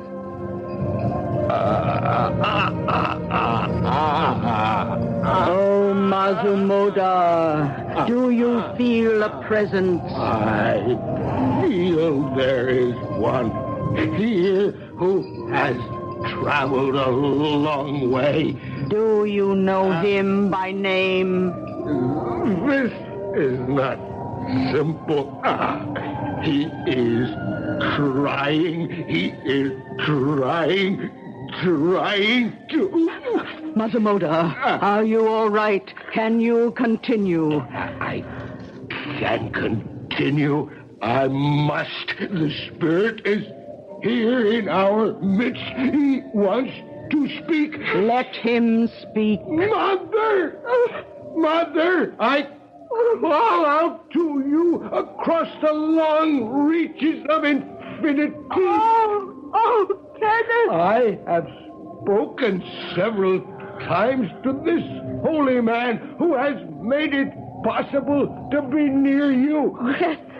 Yes, Kenneth. He has informed me that I must give you substantial proof of my presence here. What should it be? Oh, anything. I believe it is really you. No, I will give you proof. Proof of my love for you, dear mother. Do you remember your loving gift to me? What gift? Shortly before I left to go overseas on my last furlough home. The bracelet. The identification bracelet. Yes. It was never found, never returned to me. I wanted that more than anything else. I knew that, and I return it to you now. His bracelet! Oh, my son! Lights, let us turn on the lights. The seance is over. Oh, my dear son. Oh, could you all been to me to bring back this bracelet? Oh, this is all I have left of him. Oh, thank you, Mazumodar. How can I ever adequately thank you? I am sympathetic to the grief of a lonely mother. Mazumodar, he's fallen. Quick, help me lift him. Oh, Archie, come in here quickly. What is it? Hey, what's happened? Mazumodar has fainted, collapsed. Here, help me. Here. I'll get him under the right arm now. Yes. And then you get him. Wait a minute. It's no use. Just leave him there. Leave him? He's dead.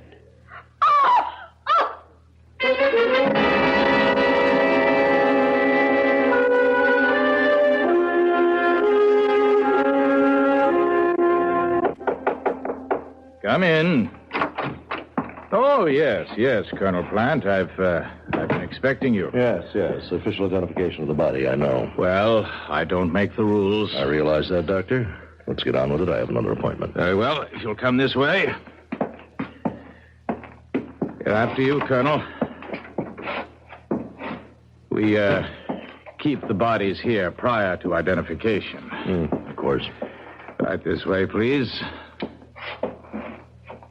And here we are, number 31416. Do you identify this man, Colonel Plant? I do. His name was Kent Hatcher. His serial number... No, that won't be necessary, Colonel. It's all here on this form. May I have your signature, please? Yes, of course. There you are. Thank you. Is that all? No, that's all that's required officially, Colonel. But do you mind if I ask you a question? Yes, go ahead. That business with the identification bracelet? Oh, it was a fake, a reproduction. Mrs. Gillis' accomplice, Archie, had it made from a photograph. We got all that in their confessions. They had made it look as though the dead son, Kenneth, had sent the bracelet to his mother from the great beyond? Mm-hmm. Yes, it's a common trick played by people of this type to bilk naive women. However, there was one aspect of the matter that has not been satisfactorily explained. You mean about the inscription on the inside of the identification band? To my son, forever and ever, Mother. Doctor, there was no way they could have known what that was, or whether there was even an inscription. In some mysterious way, that engraving appeared on the inner face of the silver bracelet. How?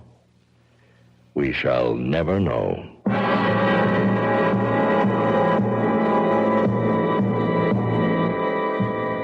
And the tortured, troubled man finally found his rest on a cold slab in the morgue. Unmourned, unwanted, unwept for. I'll be back shortly.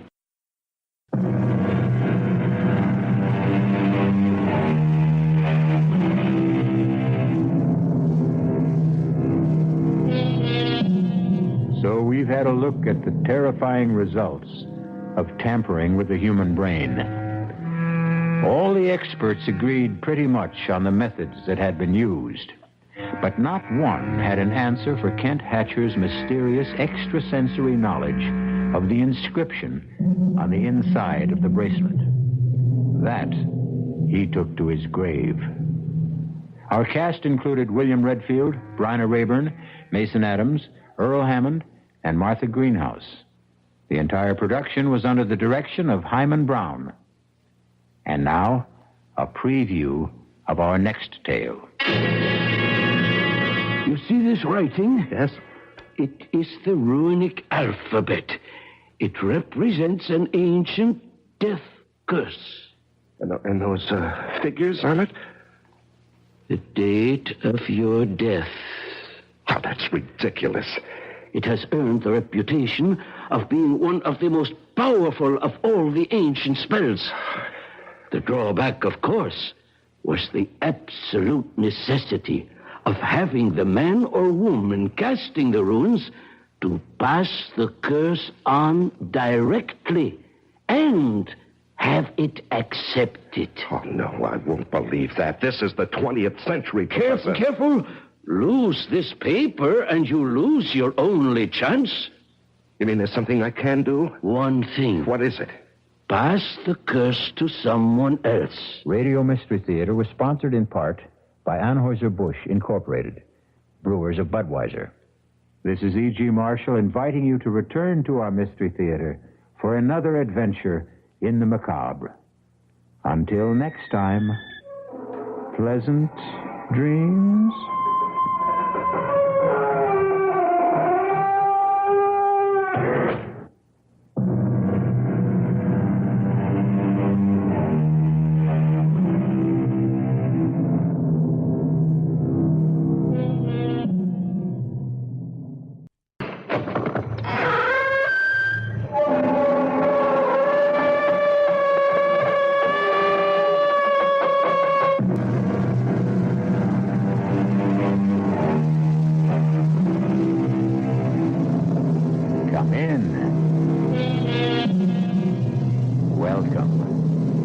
I'm E.G. Marshall. Welcome to a chilling insight into the powers of witchcraft and an ancient curse. Witchcraft today is an in thing with the young, which may appear somewhat incongruous since witches, demons, and warlocks are older than the beginning of recorded time. And somehow, despite all of society's maledictions and efforts to stamp it out, witchcraft has survived, as we will demonstrate in our spine-tingling tale. Do you believe in demons, Miss Bell? Frankly, no. Do you believe in God? Any God? Of course. Then you must also believe in angels. And demons, according to all we know about them, they are simply fallen angels, fixed eternally in evil. And although we may not know whether we are being fanned by airs from heaven or blasts from hell, it is best to be on guard. And having said that, I should not like to be Robert Anthony, whom you will meet very soon.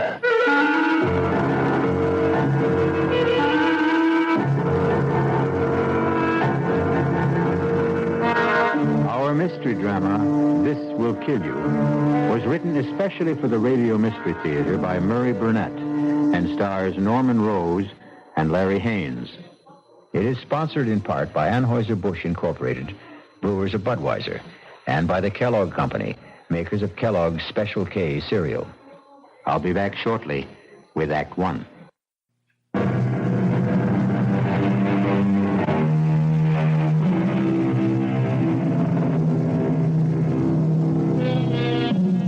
Rage, my friends, is one of the curses of mankind.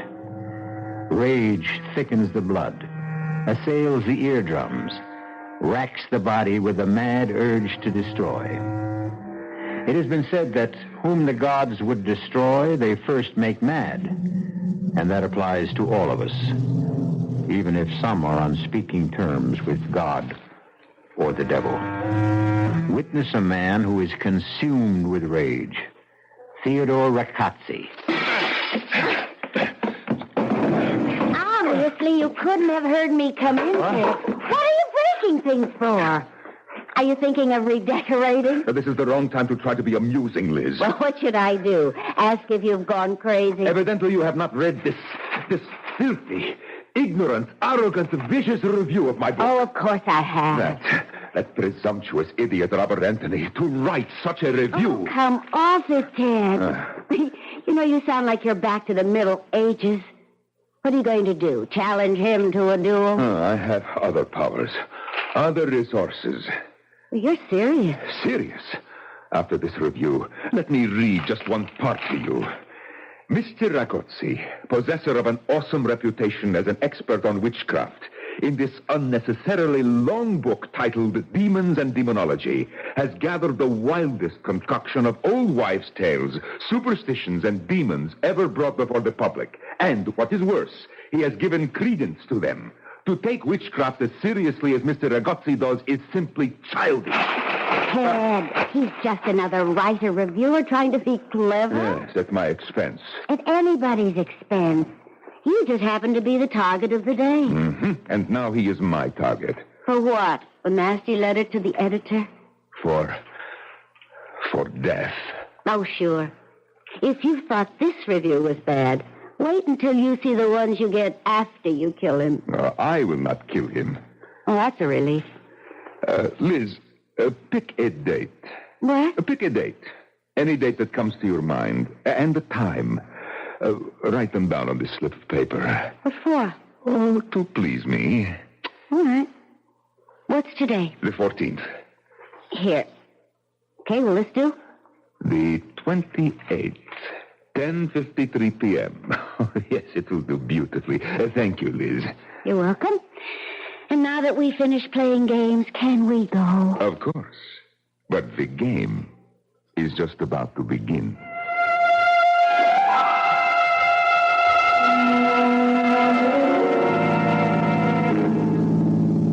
Have I ever remarked how well you drive, Liz? Often, thank you. I think that's what attracted me to you in the first place. Your driving and your legs. I'm happy to see that you're feeling better. Yes, due to you as usual. Well, I haven't done a thing. Oh, yes, you have. You know that date you wrote down for me? Yes? Well, that is the exact date and time that Robert Anthony will die. Oh, sorry I asked. You don't believe me? Oh, I thought you'd forgotten about that silly review. Where are you going? To the party. Ted, why did you ask me to write down the date? Oh, a whim. It amused me to leave the amount of time that Anthony has left to live to mere chance. Well, suppose I'd picked a date next year. Well, that would have given Anthony more time. That's all. You sound so certain. I am. What's the matter with me? Why am I talking as if there were any possibility that you have the power to kill another human being? Why, indeed. I can almost understand why Anthony wrote about your book the way he did. Of course. Like Mr. Anthony, you also are a dabbler in the occult. Like him, you are an innocent, naive, playing like children with forces you neither understand nor respect. How about a bet? On what? On me and my powers against Robert Anthony. Don't be ridiculous. Oh, yes, you're afraid to trust your skepticism. It's very simply proven. If Anthony dies on the day and at the exact time we both know, then I win. If he doesn't, you are the victor. And you know once and for all that Theodore Rakotsi is a fraud and a cheat. That part tempts me. Then I have your word. It is a bet. What are we betting? Your soul.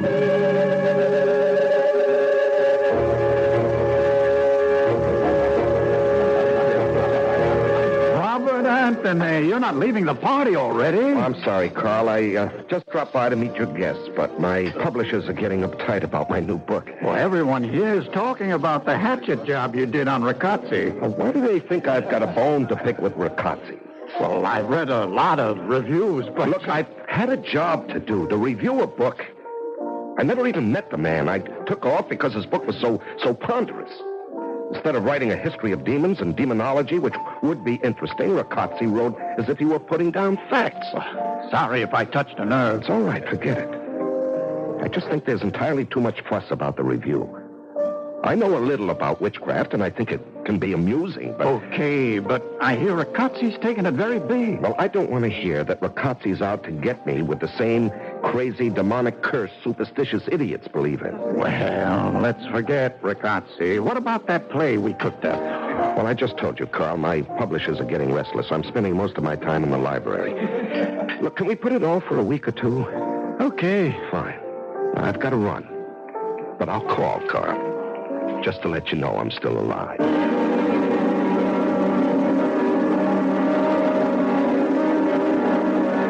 This is Jennifer Bell and another broadcast of The Author Speaks.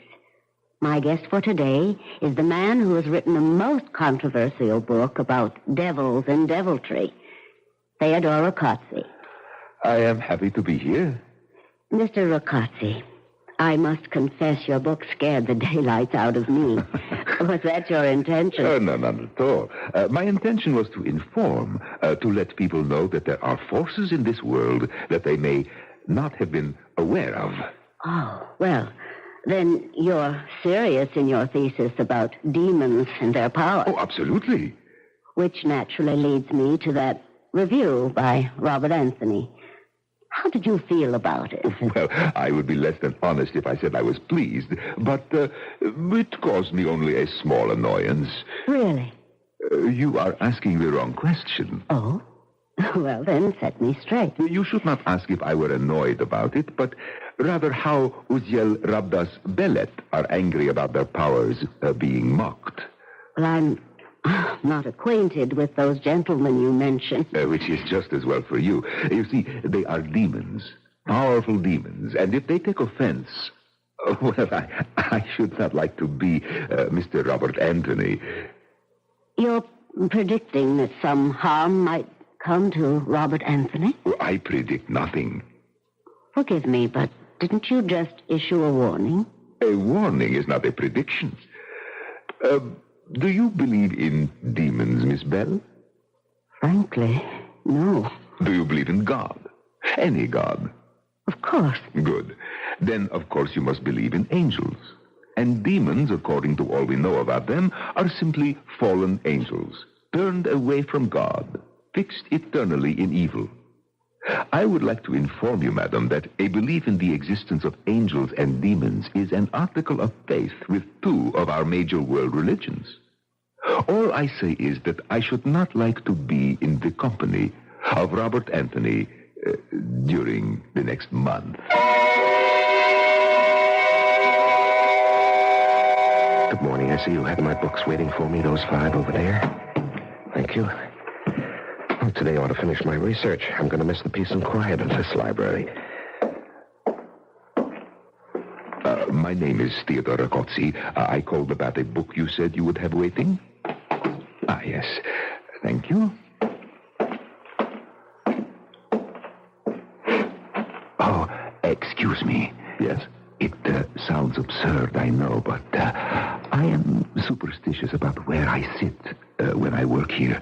Also, the light. Oh, yes, it's okay. Sit right down. Oh, yes, you're so kind. Oh, I'm so sorry. Forgive my clumsiness. I've knocked your books down. Let me help you. Oh, it's all right. I can pick them up. I cannot think how I could be so clumsy. Maybe I should wear glasses. Don't worry about it. Accidents happen. Yes, of course. Oh, this piece of paper is yours, I believe? Oh, thank you. Is something wrong? You keep looking over your shoulder. No. It's nothing. I don't feel well. It'll pass. Oh, yes, of course. Sir, can I help? No, I think I need a little fresh air. Oh, yes, of course. Sir, your books. Oh, forget them. I'll be back when I feel better. I've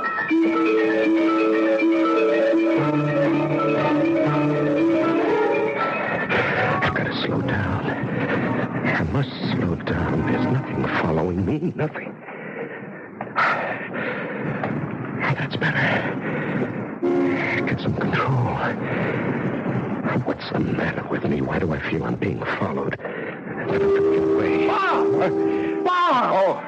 Oh, Carl, What's with you? Trying to get yourself killed? I guess it looked like it, didn't it? Well. No, it's nothing. Carl, believe me, I was in the library and suddenly I had a crazy impulse to start running. Bob, what's the trouble? Nothing. There's no trouble. It's just that, What do you expect to find over your shoulder? Nothing.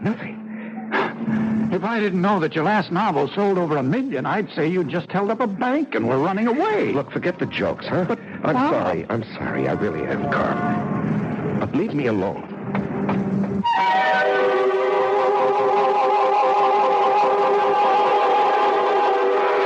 Whom the gods would destroy, they first make mad.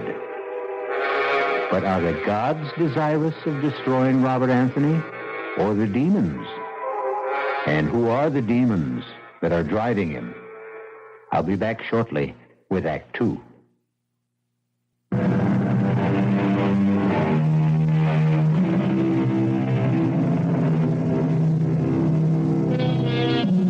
I am back to lead you along the dark roads of witchcraft.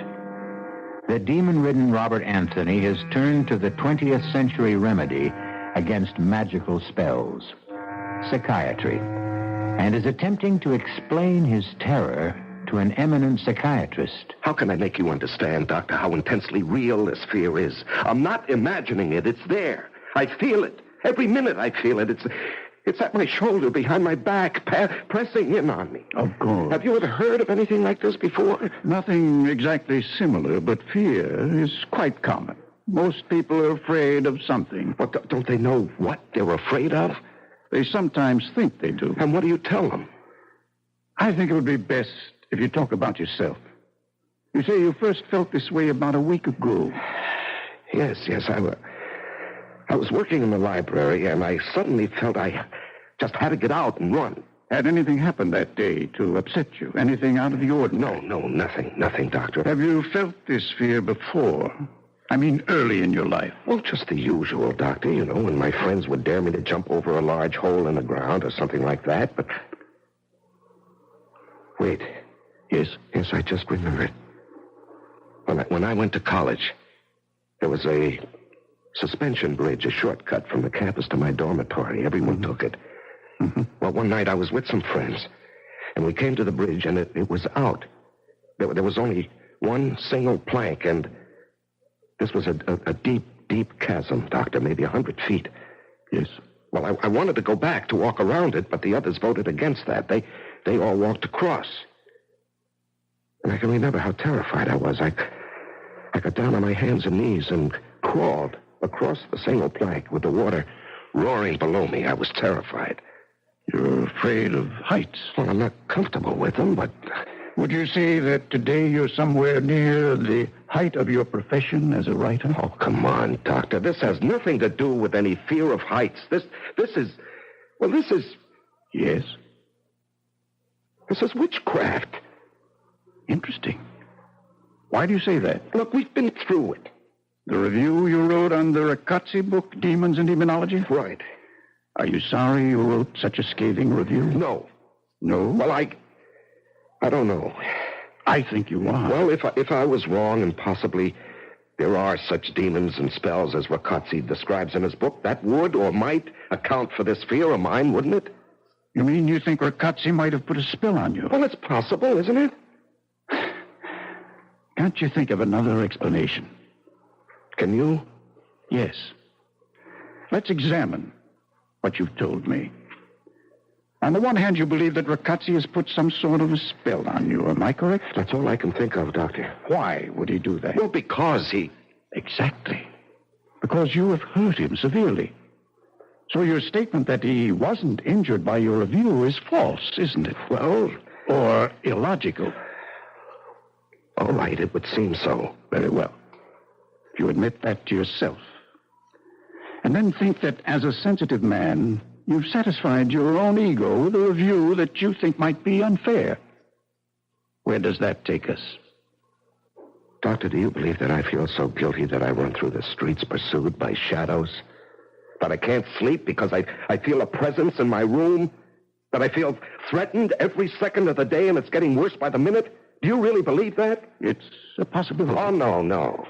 You'd rather believe in witchcraft. Why? Doctor, you're not helping me. If you'll examine your motive as to why you insist that Riccozzi has some power to cast a spell over you, then I think... All right, I'm getting out of here. That won't help. Neither do you. I tell you, I feel that I'm going to die, and you talk about guilt? I'm getting out. Desperate men take desperate measures, and Robert Anthony was desperate. As he ran from what he thought pursued him, he held on to the last of his sanity. In his dabbling in witchcraft, he had heard, as had everyone interested in diabolism, of Professor Thurman Anderson, an outstanding scholar and acknowledged authority in the field.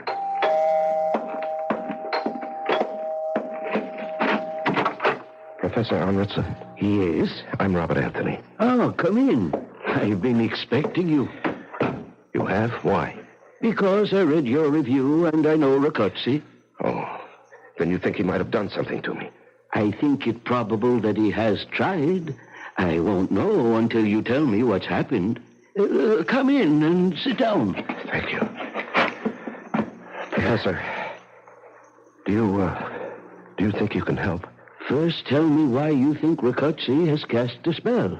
Because as I sit here talking to you, I'm eaten up by fear. I have a feeling that something is following me, Professor. Something so terrible that I can't even imagine what it is. But I'm certain that it's going to kill me. How long have you had this feeling? About a week. And can you remember when you first felt it? Oh, yes, very vividly. It was in the library. Do you know Riccozzi? No.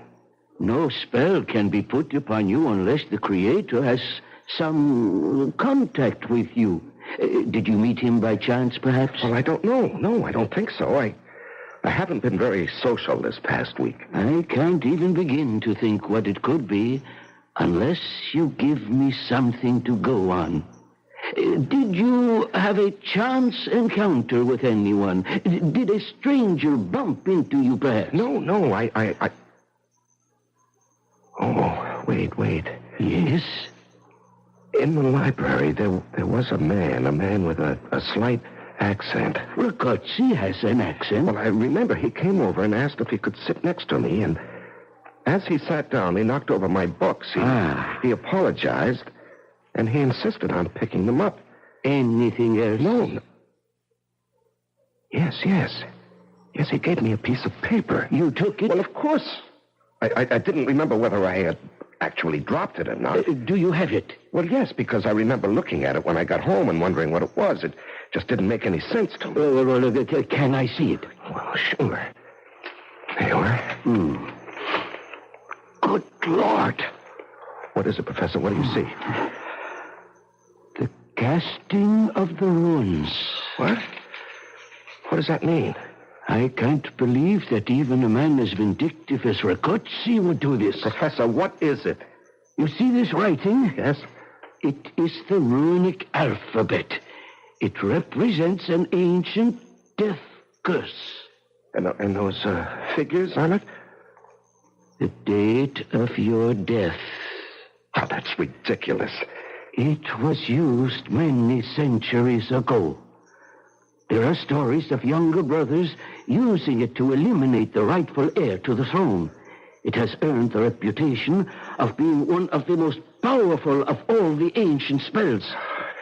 The drawback, of course, was the absolute necessity of having the man or woman casting the runes to pass the curse on directly and have it accepted. Oh, no, I won't believe that. This is the 20th century. Careful.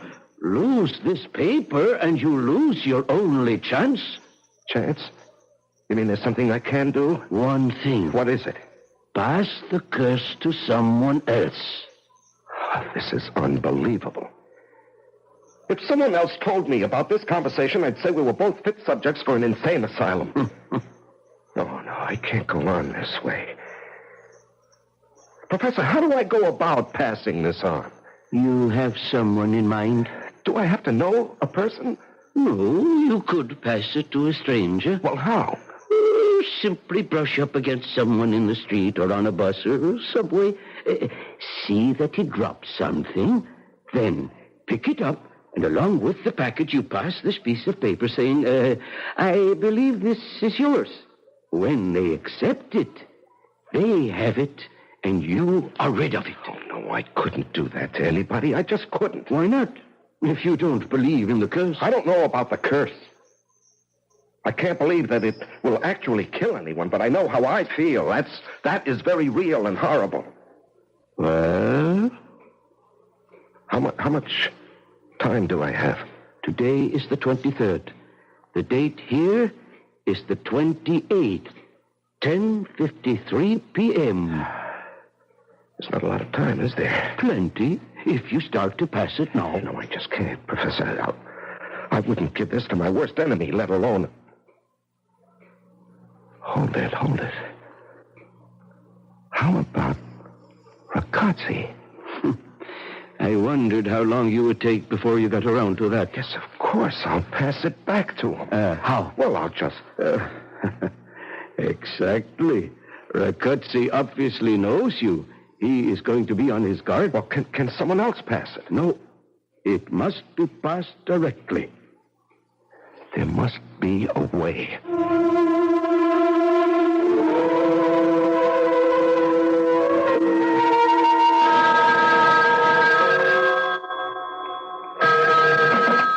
Hello? Liz, Bob Anthony. Oh, Liz, I must see you. I don't understand. I hate to sound like an old-fashioned melodrama, but it really is a matter of life and death. All right. Where shall we meet? Someplace where we can talk. How about, Sherry's? Oh, I don't think we should be seen together. Well, that's not the kind of talk I had in mind, Liz. I know. I still don't think we should be seen together. You know? How? How How about the cafeteria at the zoo? Yeah, okay, but Liz... Half an hour. Okay, see you.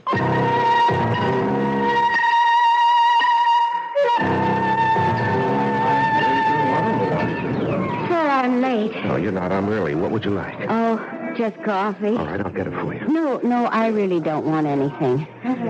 Why did you call me? Liz, you wouldn't be surprised and go all girlish on me if I tell you it's because of your relationship with Riccozzi. No. Okay. This is going to sound crazy. Well, try me. Liz, I have to know everything you know about Riccozzi, not personal things, but his schedule, his plans, that sort of thing. Oh. It's terribly important, Liz. Yes. You're not going to ask me why? No. When I said it was a matter of life and death, I meant that. You'll have to believe me, Liz. Well, I do. You're entitled to an explanation. And you do? Yes. You know, I'm making a fool of myself. I'm talking to the wrong person. I just never even considered for a moment that you'd be in it with him. I'm not. But you know what I'm talking about. Yes. Well, how? I'd rather not discuss it. Well, you've got to, Liz. Don't you see that? Isn't it enough for you to know that I realize you're in trouble and I want to help? All right, now it's my turn to ask why. No comment. But, Liz... You're wasting time in arguing. What can I do? I've already told you. But don't you see that I'll feel better if... If you can trust me? Yes, exactly. This isn't just fun and games for me, Liz. It's your life. Then you are in on it, huh? Look, I know about it. I'm involved, but I have as much to lose as you. Maybe more. And that's all I'm going to say. Do you think he can do it? More important, what makes you think he can? Everything I know tells me he cannot. But... Everything I know, everything I've learned, everything that science says doesn't help stop the terrible feeling I have that something is after me, Liz. It's just waiting until it has 10:53 p.m. on the 28th. That's the date. What makes you think I can help? I have one chance to break whatever spell Riccozzi has put on me. And what's that? It's just a slim chance, Liz, but a chance. Just take my word for that. If you do want to help, get me the information I want and need. I'll try. How do I reach you? Here, this number, anytime, day or night. If I'm not there, I'll get back to you in 5 minutes. I'll try. Thanks. And Liz? Yes? We haven't got much time.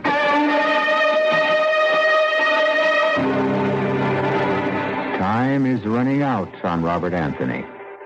Whatever it is that's following him, or what he honestly believes to be following him, has a target date. I'll be back shortly with Act 3.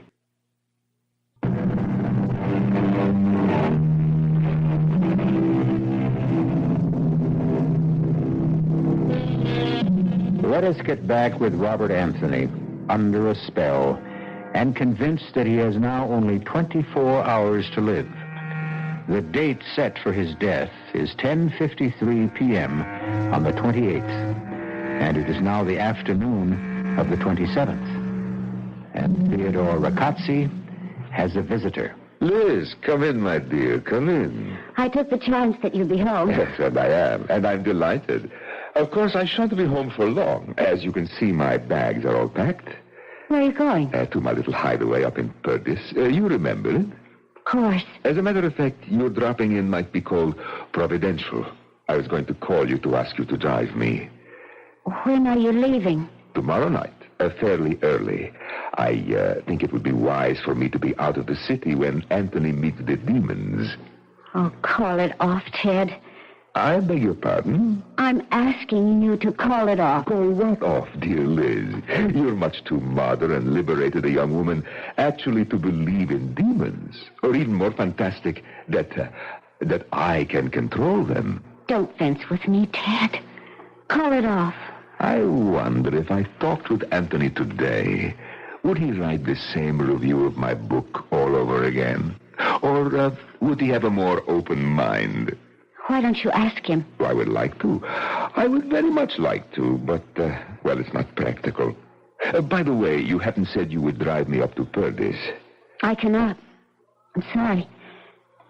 Ted, I really want... Not. Liz, have you forgotten our little wager? No. Don't you think you might owe it to me to be with me when we hear the news of Anthony's death?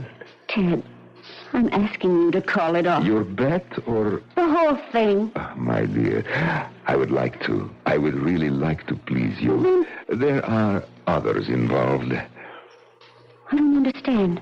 When you call upon these forces for help, you're taking a very serious step. It is understood that you're not indulging a whim. These forces do not like the idea of being used carelessly. They are not to be toyed with. Oh, I'm sure you could do something. It's really amazing how you have come full circle in your belief in my powers.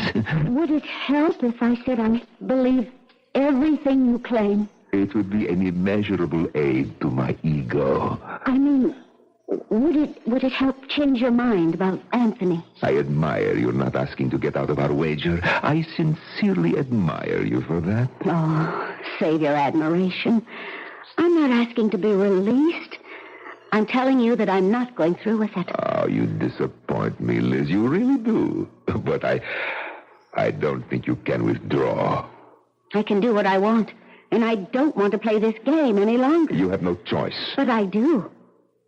We're talking now about my soul. I don't know whether a person has a soul or not. Take my word for it, Liz. You have a soul. Oh, fine. But it's mine. And I'm not giving it to anyone. You have already committed yourself. To what? To a bet made on the spur of the moment and not in any seriousness. I only made it to keep you happy. Whatever your motives, you made it. I intend to hold you to it. Hold me to what? An oral agreement? In the circles in which I move, it is binding. And I say no. And that is most unwise. Are you threatening me? Of course. I think you should know that I will be powerless to help if you should change your mind. I'll remember that. I advise you to keep it very strongly in mind. And along those lines, you won't change your mind about driving me to Purdy's? I can't, really. Then I shall have to take the train. That seems obvious. I'm going to ask another favor. For your own sake, it is necessary that you be with me the day after I have won my wager. I would take it kindly if you would get me a ticket on the 9:30 to Purdy's. Ted, I believe there is such a train. And then I'll give you the keys to my car, and you can drive up the following day. What makes you think that... Because of our relationship, I've been extraordinarily patient with you, Liz. Now, you will do me these favors. It may predispose me to have more patience with you on the day my wager is due.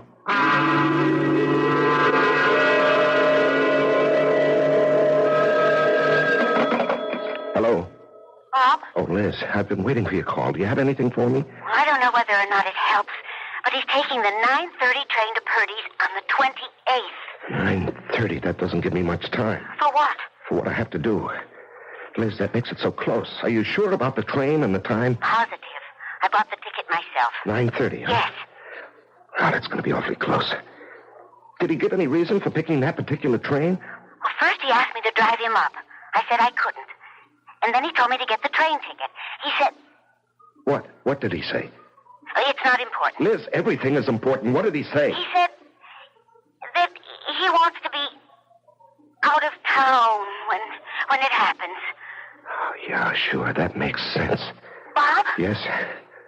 It isn't going to happen, is it? Liz, I'm trying. Do you have...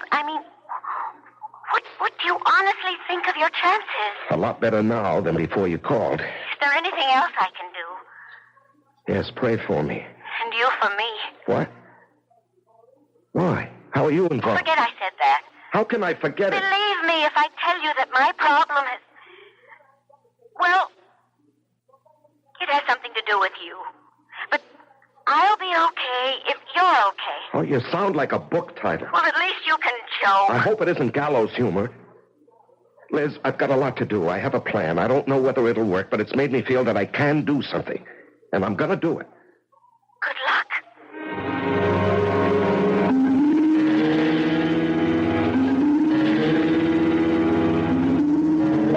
Anthony!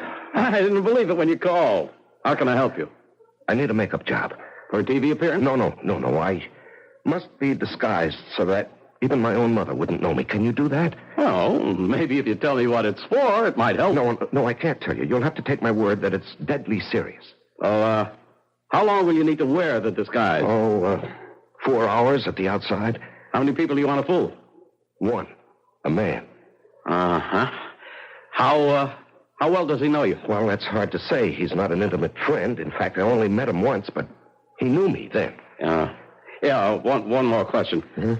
How does this guy think of you? Oh, I suppose he sees me as a young smart aleck. Good. So we have to make you old. Step into my parlor. Okay.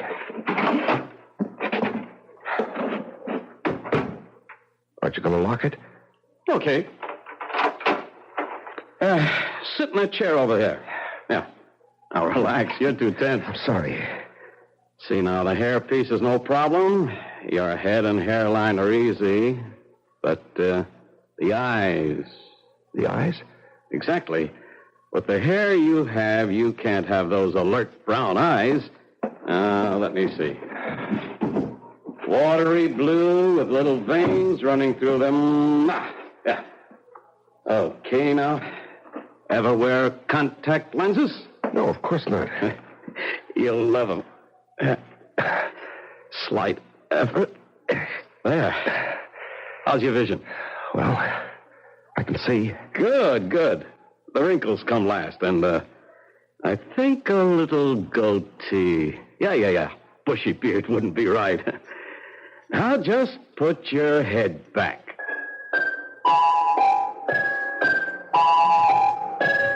Grand Central Station in New York City at 9 o'clock of any evening is a dreary place. The waves of homebound commuters have washed away. The garish light serves only to point up the cruel deterioration of past grandeurs. The waiting rooms are almost empty. It was 9:20 exactly that Robert Anthony, carrying a small suitcase and disguised as an old man, walked slowly up to the ticket window. Mount Kisco, one way, please. Anthony walked slowly to the station platform where the 9:30 was about to depart. He wanted to be almost the last one to board the train so that he could locate the car that Rocazzi had selected. He boarded the train and passed through several cars, and then his pounding heart slowed. He saw Rocazzi, seated in the middle of the car, and with the seat next to him vacant. Excuse me, would you mind if I put my valise on the rack? Oh, not at all. Let me help you. Oh, it's very kind of you. Not at all. You certainly cut that close. I'm afraid I don't walk as quickly as I used to. It's hard to get accustomed to growing old. Yes, I suppose it is. I hope you'll forgive an old man's curiosity, but that book you're reading... the Dynamics of Witchcraft. Yes, that subject has always fascinated me. Did you ever study it? No, but when I was younger, Halloween was my favorite holiday. You know, dressing up and trick-or-treating. Yes, I know. Oh, that was such great fun. Yes. Well, I won't disturb you anymore. I know you're anxious to get on with your reading, but where are you getting off? Purvis. Is that before or after Mount Kisco? After. I wonder. I mean, I have a tendency to drowse off, you know. I wonder if when we reach Mount Kisco, it would be... I will let you know.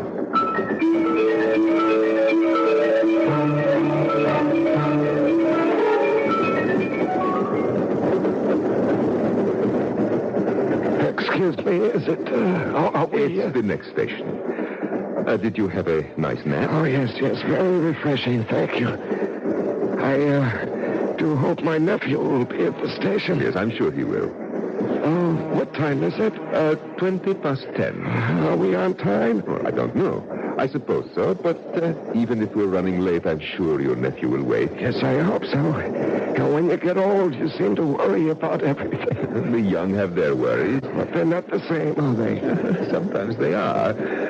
Sometimes a young man can worry himself almost to death. Oh, that seems such a waste. Or even worry about dying. Yes. I have known some young people who are simply terrified of dying. Oh, I didn't think the young gave much thought to death. Oh, some of them do. Some of them do indeed. Take my word for it. That seems strange. Strange? Old man, I could tell you stories that are beyond belief. Stories that... Well, I seem to be talking a lot. Well, I enjoy it. Thank you, but we're coming into Mount Kisco. Oh, well, I've enjoyed talking to you.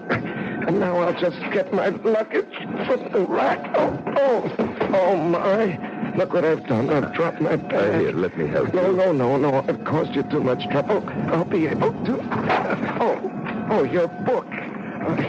I just seem to make things worse. If you will let me do it, it will be much simpler. Oh, yes. Thank you. But don't let me return your book. I believe this is yours. Yes. And now you'd better start if you want to get off and meet your nephew. Yes. Goodbye, and thank you. Wait. What? You bastard. The paper. Please, let go of me, my nephew. Stop acting. You're Anthony. I know it. Yes, you're right. And I'm getting off here. Not until you tell me where you hid the curse. That paper you passed to me. Miss your train. Damn the train. Where is it? The paper. I'll do anything. But you know how close it is. This very little time. I beg you, please, for the love of God, tell me where you put that paper. It's in the book. I slipped it in the book when I gave it back to you. Book? Where? Oh, my God. Catch it, Anthony. Grab it. No way, Rakotsi. Get it yourself. It's blowing away. You know I'm lost if I don't get that paper. Come back. I'll get you. Rakotsi! Look out, the train!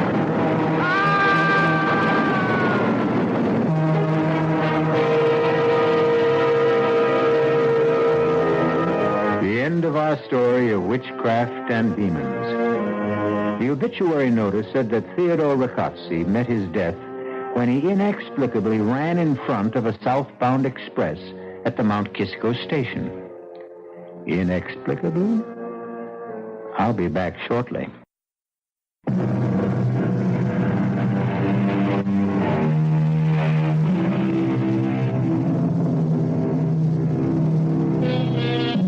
I'm sure we all know what the forces were that made Theodore Rakotsi run in front of the train that killed him. He panicked because of a superstitious belief in the supernatural. That, of course, is the explanation. Or is it? Our cast included Norman Rose, Larry Haynes, Evie Juster, Roger DeKoven, and Gil Mack.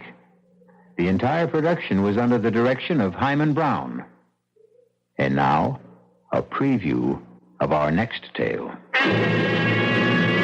You claim to be an Indian.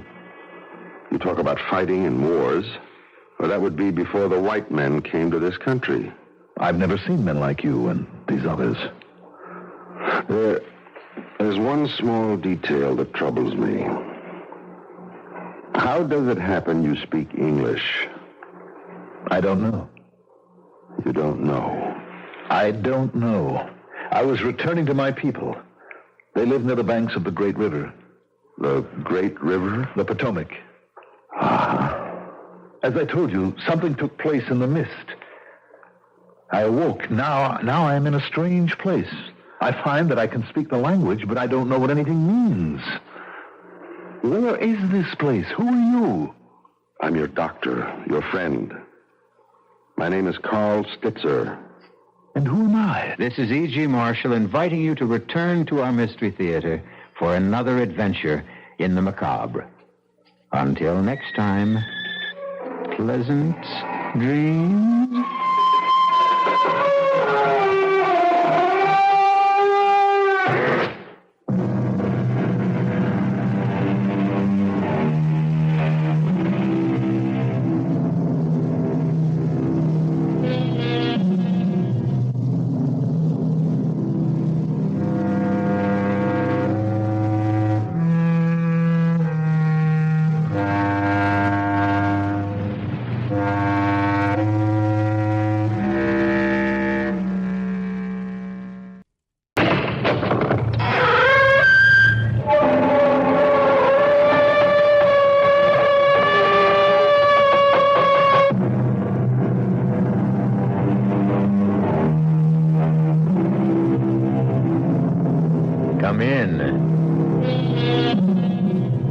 welcome. I'm E.G. Marshall. Welcome to the terrifying world of your own imagination. There are many fearful places that surround us. Ancient houses where ancient whispers never die out. Evil lands where the light of reason vanishes. But the most horrifying of all lies deep inside of us. Few of us dare look into our minds and hearts and souls. And when we do, we find it more than we can bear. This is essentially what happens in this tale of Joseph Compertino, a young man who looked into the souls of others only to find destruction. I don't need your help, Father. I think you do. You told me how much you loved our Savior and St. Joseph. You're not appealing to them now, are you? I don't know what you mean. Yes, you do. The incense, the magic circle on the floor, the Kabbalistic figures. You're reaching for the hand. What if I am? What good did my piety do? I lost my parents, then Effie. Perhaps I'll get some help now. From Satan? You don't want his help. He doesn't share. He possesses. I want revenge, Father. I want to see the man who killed Effie suffer as I am. I want to see him in the same kind of torture. He is, Joe. Believe me, he is in torture.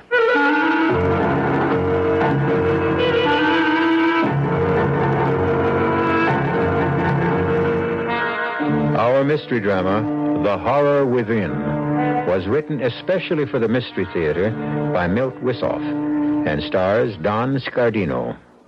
It is sponsored in part by the Kellogg Company, makers of Kellogg's Special K cereal, and by Anheuser-Busch Incorporated, brewers of Budweiser. I'll be back shortly with Act One.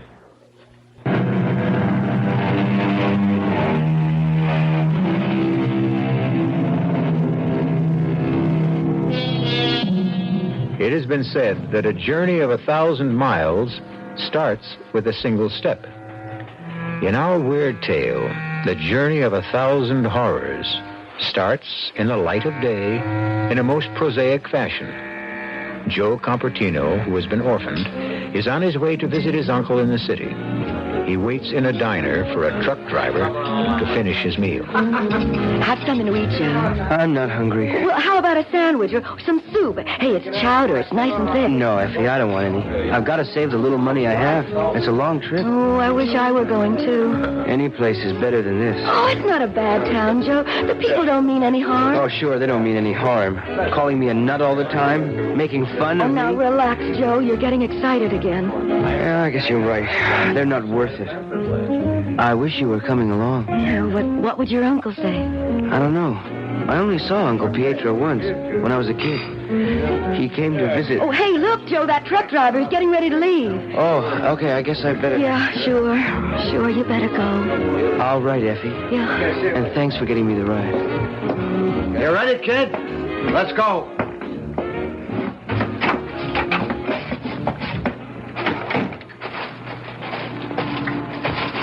There she is, the pride of the Manchester fleet. Hop in. How far'd you say you were going? Elk City. Why? My uncle lives there. Well, what about your folks? Well, they're both dead. Oh, hey, I'm sorry.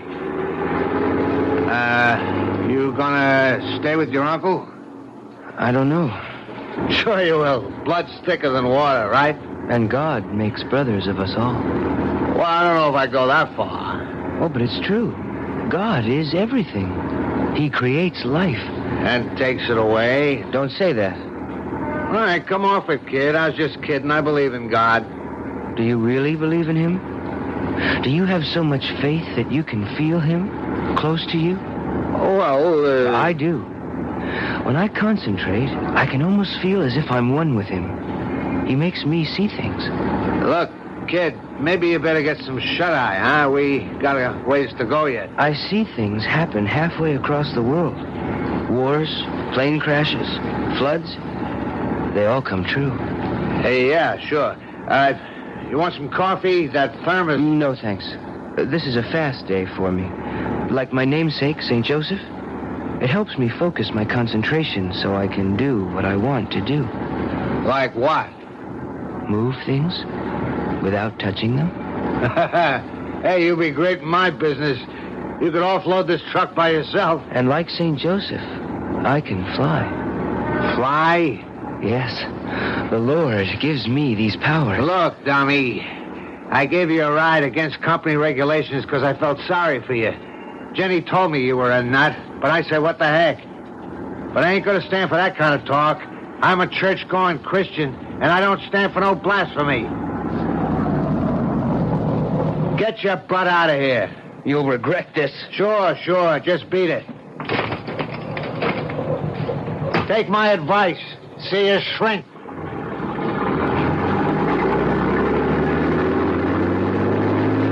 Lord, make him see the true light. Lead him from transgression. Thank you, Lord.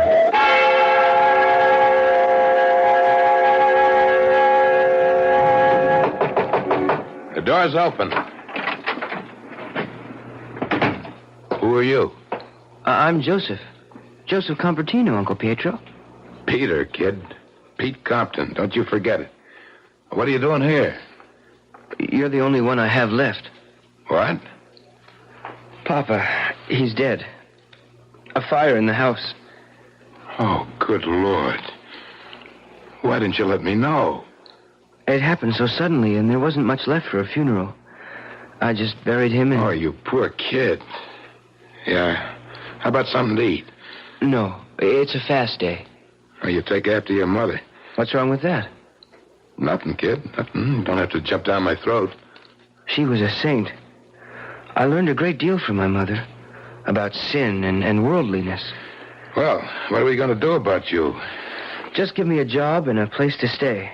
That's all I need. Yeah, I suppose I could use you around the club. You could clean the place, run sandwiches and coffee for the poker players. Poker players? Sure, what'd you think this is, a church? I run a little club here where the guys can get together for a little fun. Got any objections? No, Uncle Pietro. Pete. Call me Pete, I told you. I'm sorry, Pete. I mean no harm. Sure, kid. Now, let me see. Where can you stay? Can't put you up at the house. I haven't got any room. I could stay here. It would make it easier for me to keep the place clean. In that case, make yourself at home. Well, how do you like it? The club is crowded. So many men. It's a big night. Friday. Payday. Guys want to blow off a little steam. You know how it is. You work in the mill all week. It's a grind. They need something to take the taste out of their mouths. They can find comfort in the Lord. Sure, but now they need action. A little gambling's a lot better than some things they could be doing, huh? Hey, Pete, where's the beer? Here, Joe, take this order to the table. Move. But what do you call this jerk, huh? A hamburger. No, kid. Well, I am glad you told me. I'd never know. Hey, what do you know, fellas? It's a hamburger. Hey, something wrong, Ollie? Nah, nothing much. Just that I ordered a cold cuts hero when I get a hamburger. No, he said a hamburger. Who asked you? Look, Ollie, the kid's new. I'll get you a hero. On the house. Nah. Forget about it. Hamburger's okay. Hey, just watch him, will you? I think he ain't got all his marbles. Yeah, watch yourself, Joe. Just be a little more careful in the future. He's the one that should be more careful, not me. Hey, Pete, get a load of this, will you? Hey, look at my whole card. Yeah, it's not bad, huh? Well, suckers, it's going to cost you plenty to see what Pete saw. Now, raise the pot that's on the table, eh? Yeah. Oh, the only one with guts. Okay, here they are, Brennan. 5 little hearts, 4 through 8, straight flush pal. They're not all hearts, Ollie. Your whole card is a diamond. Ah, you crazy. It's 4 hearts, I tell.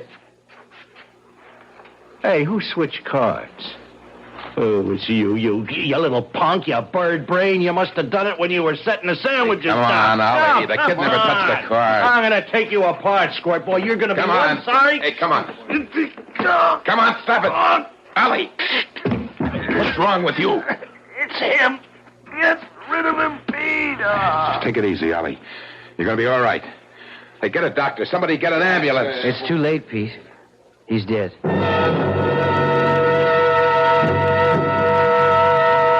can't believe it. I just can't believe it. It's crazy. He thought you had something to do with it. I didn't harm him, Pete. I swear I didn't. I wouldn't take a life. Now, relax, Joe. I know you didn't. Excitement was just too much. Funny about that card, though. It wasn't like Ollie to plunk everything down on a four-flush. I had nothing to do with his death. Yeah, I know. What's eating you, kid? Come on, spell it. I'm the only family you got. Nothing. Just nothing. Okay, don't tell me. I don't give a damn. Oh, don't be angry, Uncle Pietro. Pete, I wonder sometimes. What? Why nobody likes me. Lots of people do. Who? I like you, that's who. I want people to say nice things to me. And you gotta learn to give and take. Besides, you keep saying wild things all the time about your powers. Oh, they're not my powers. They're the Lord's. You see what I mean? But it's true. I'm his vessel. We all are. He pours his powers into all of us, but only a few like me can retain them. How do you do it? With faith and deep concentration. You really believe that? Well, of course I do. And so should you. Never lose faith. If you do, you will never have any hope. Swell. Let's wrap it up and go home. You've used that brush on the floor long enough. Save some of it for tomorrow. You really think that you can... I know it. Let me show you.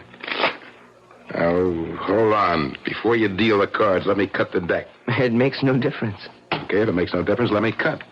All right, I'm going to deal 5 cards face down. We'll both call them. And if you don't call as many as I do, then you promise to lay off? I promise. Well, go ahead, cut. That one. It's the Queen of Spades. No, Peter. It's the 10 of Hearts. Turn it over. You made a lucky hit. Try it again. 4 clubs. Nope. 8 of diamonds. That's 2 in a row. Still believe it's luck? Let me see that deck. I know every kind of marked deck. You're just wasting your time. You open the deck. You know it's legitimate. Why am I bothering with...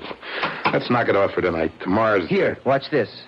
9 of spades, Jack of hearts, and 3 of diamonds. Ah, it's a 2 of diamonds. All right, 4 out of 5 isn't bad, is it, Pete? It's not bad at all. Yeah, I don't know what the trick is, but we could sure clean up with it. No, I don't use my powers for profit. Who's asking you to? You can do an act. Amuse the customers when they get tired of playing. You sit in as a dealer for the house, and when things get dull, you do your stuff. Yeah, they'll get a kick out of it. I don't like to use my powers lightly. Do you want to keep on eating? Okay, forget it. Well, just this once, Pete. But don't ask me again.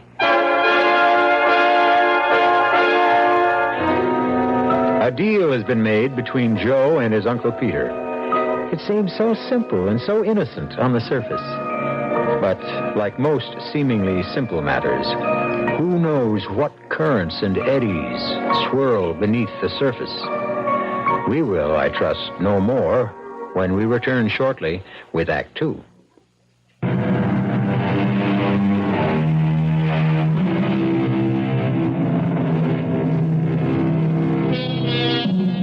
We all know that small compromises can lead to large disasters. The pretty lady verging on plumpness who diets with might and main to keep her poundage down knows full well that one excursion into the land of calories can mean a plunge into the worlds of pounds. Shall we then wonder that Joseph's consent to turn his powers to profits for his uncle will inevitably result in the loss of all he holds dear? We shall see as we return now to Act 2 of The Horror Within. That was great, kid. The suckers loved it. Yeah. I thought Handelman would have a fit when you called his whole card. He thought I was cheating, using a marked deck. He wouldn't believe me even when I told him to pick any deck. Well, don't worry about it. That's just his way. Come on, let's go back to the kitchen. You got a surprise for me? That's right. I don't mind doing the dishes. I hope you can't read everything I'm thinking. I don't try. Good. Joseph. Effie. How about that, kid? You didn't get the whole message. Oh, what are you doing here, Effie? Well, your uncle, he said I could work here. Sure, why not? Business is good. We need another hand. I figured since you and Effie used to get along so well back home. Thank you, Uncle. Pete. Forget it. Just make sure you get the dishes done before we close. Huh? I've been looking for the cleanser. Oh, don't worry about it. I'll do it. You just sit right there. Oh, no. I'll wash. You dry. You sure? Well, of course. Listen, I want to earn my way. Boy, your uncle's a fine man. No, he is. Even though he blows his top sometimes. Yeah, I suppose you don't. Joe, you still do tricks? Oh, they're not tricks, Effie. I followed the example of my patron saint, St. Joseph. And I concentrate my powers like he did. Watch. This knife. Yeah. Hold it in your hands. Yeah? Okay, now keep still. Very, very still. Joseph, it's getting warm. Hmm? It's bending. There. Oh, hey, that's wonderful. That's just like a magician I saw once. It's not magic, Effie. It's a natural power. I read somewhere that most of us use only a small portion of our brain potential. Less than 5%. You mean that anyone can do what you just did? Sure, most people can. I'm sure of it. Oh, hey, Joe, will you teach me? Will you show me how you did that? If you want to, I can show you that and much more. Like what? Well, like hear what I have in my mind without my saying a word. Hey, that'd be neat. We could talk and nobody would hear us. I could show you how to move objects from across the room. We could clean up from here. I could even teach you how to fly. Yeah, like Peter Pan. Hey, look, I'm flying. Hey, you mustn't joke about it, Effie. Oh, hey, I'm sorry, Joseph. Listen, I wasn't making fun of you. I was just happy. Never make fun of me, Effie. You're frightening me. It's all over now. Let's finish the dishes. I promise, Joseph. I'll never do it again. Well, how do you like it? Oh, it looks beautiful, Pete. Just beautiful. I mean, I can't believe it's the same club. Nothing to it, Effie. Fake brick. Tile ceilings and a few yards of drapes. Didn't cost much to change from poker to a supper club. But do you think it's wise? Look at the mob. The joint's packed. People are dressed so nice, too. Hey, maybe we ought to pitch in and help, huh? No, nothing doing. You and Joe are my star attraction. Well... Now, you do the act like I seen it, and we can't miss. But that was just for Effie and me, Pete. I don't want to perform. Well, not in front of all these people. Are you scared, kid?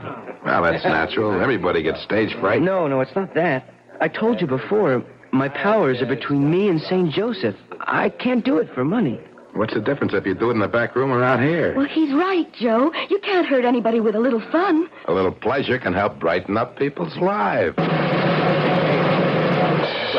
That's you, Joe. What do you say? I'm going to introduce you and Effie. If you want to let me down, that's up to you. And now, folks, settle back. I hope you enjoyed your dinner. Oh, yeah. Oh, boy, the roast fish was good. Good. The Cafe Compton presents its star attraction, the amazing Joseph and Company. They'll entertain you with an act never duplicated before in the history of the entertainment world. Yeah, sure. They'll read your thoughts, perform illusions. And here they are, the amazing Joseph and Company. Good evening, ladies and gentlemen. My assistant will be seated on the stage as I go through the audience. She will receive the thoughts I send to her across space. You can give me any kind of message or clue, and I will transmit it to her.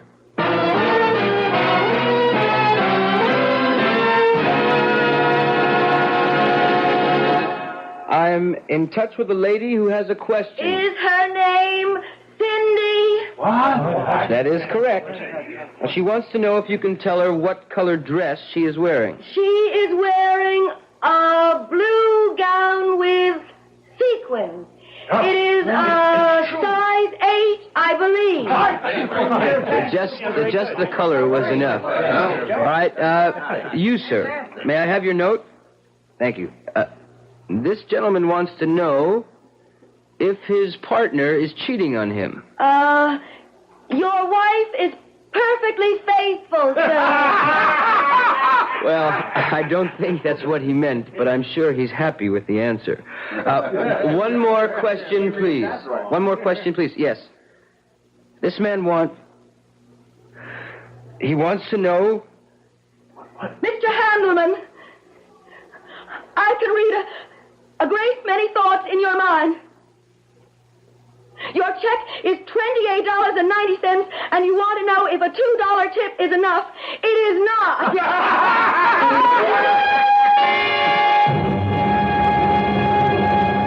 Joe, you were great tonight. Just great. Everybody loved your act.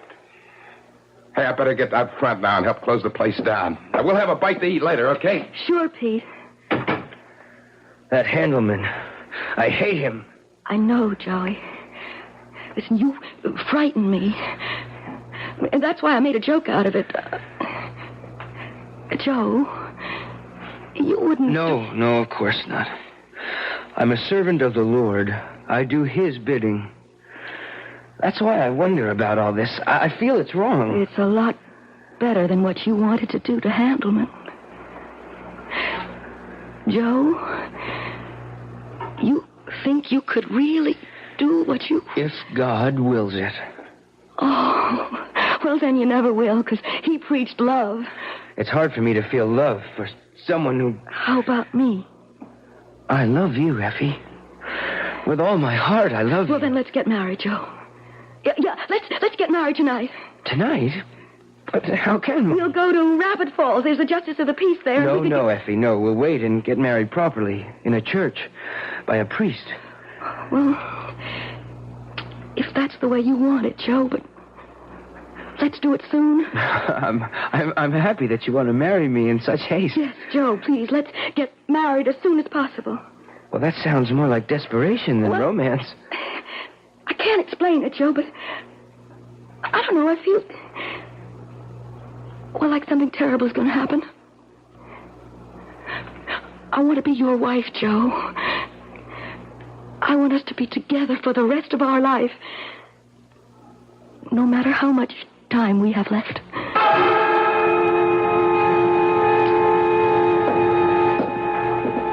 Good evening, Father. Am I late? No, you're the first one here, Mr. Compton. We have lots of time for the rehearsal. Is your nephew's family coming too? Well, I am his family. All that's left of it. And the bride-to-be? She has no one else but Joe and me, Father. I wonder what's keeping them.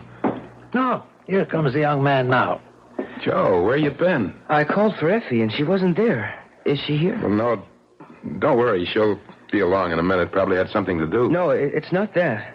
What is it? I can see her. She's walking past the library, and someone is stopping her. She's frightened. I must go to her. Oh, what was that all about?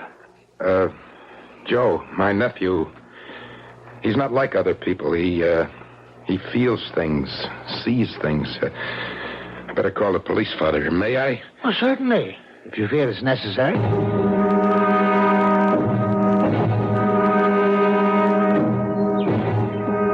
She's gone, Pete. Effie's gone. They'll find her, Joe. Just take it easy. You don't understand. Sure I do. You're upset. Come on inside the house. We'll have a cup of tea. He's right, Joe. There's nothing you can do now. The police are searching the town. I can't help. I feel so useless. I've got no contact with her. I can't reach her. She must need me. Don't even think about it, Joe. Just come inside and rest. We'll wait with you. You may have been wrong, Joe. I mean, about what you think you saw. I didn't think I saw, Pete. I know I did. She was in trouble, I tell you. And now, nothing. There was no sign of struggle at the library. No one witnessed anything. You don't believe in me? Should I? Yes, I have the powers given me by the Lord. You are his servant, too. Are you sure your powers are from the Lord, Joe? As sure as I am that my name is Joseph. I have devoted my life to him and the ideals of St. Joseph. And I have been heard. Explain it to me, my son. Why? So you can laugh at me? No. I want to help you. Help me. Yes. Father, help me. Then go on. My mother was a saint. She taught me to worship, to revere the memory of St. Joseph, to follow in his footsteps. I tried. I poured all my energies into being one with St. Joseph. I learned how to direct all the forces of my mind and soul. Even when I was very young, I could make objects move. I could see things that happened far away. Then one day she was gone and I was bitter. That's understandable. Well, for a while, I used my powers for wicked things. People turned against me and I became an outcast. Even my father drew away from me. Then my father was taken from me. I saw the light. I heard the blessed voice of St. Joseph, and he told me to return. And you're sure the voice you heard was St. Joseph's? Well, of course. Well, who else could it have been? Who else, Joseph? No, Father, no. The voice did not come from within me. Joseph, there are forces of good and evil in the world.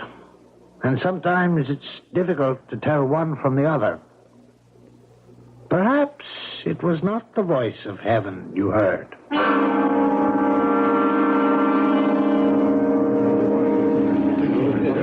Good house tonight. Oh, we're still mob. Why don't you get dressed, Joe? In a minute. Any news yet about Effie? Not a word. The cops are still on the lookout, but they haven't found anything. I can't believe it. I just can't believe it. I told them where it happened and exactly what he looked like. Well, there must be hundreds of guys in town that fit the description you gave. You got to understand. I don't want to understand. I want to find Effie. I tell you, Pete, I saw her just as clearly as I see you now. She was walking by the library, and this guy passes her. And he turns back. Joe, the cops know all that. Well, then why don't they find her? Hello. Speaking. What's that? I see. Sure, I understand. No, he's here with me. Yeah, we'll be down. What is it, Pete? It's Effie, isn't it? Yes, Joe. The cops. They found Effie. Where is she? Is she all right? Bad news, kid. I want to see her. You will, kid. They want us to identify her. Identify her? What are you saying, Pete? They're waiting for us. At the morgue.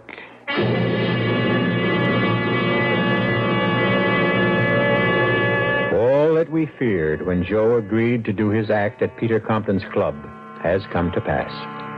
Effie is dead at the hands of a madman, and Joseph Compertino says he was a witness to what happened. It hardly seems possible. But then again, I'm sure you will agree, the impossible is becoming the usual with greater frequency these days. We'll know more when we return shortly with Act 3.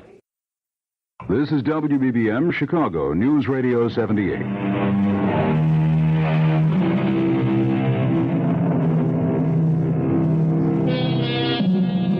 To find out who killed Effie, Joe must make the journey we all fear. He must look deep inside himself and trace the murderer in his mind's eye. The problem is, what more will he uncover? For if you look into any man's heart and mind, you will always find at least one black spot which he has tried to keep concealed. Why are we sitting here, Pete? Because the lieutenant asked us to wait. He'll be back in a minute. She looks so different, Pete. Like a poor imitation. Don't think about it, Joe. I can't think of anything else. I've got to find the man who did it. I'll never rest until I find him. I'm sorry I kept you waiting. I had to check a few things out. It's all right, Lieutenant. Now, Joe, you don't mind if I call you that? No. Good. When did you see this taking place?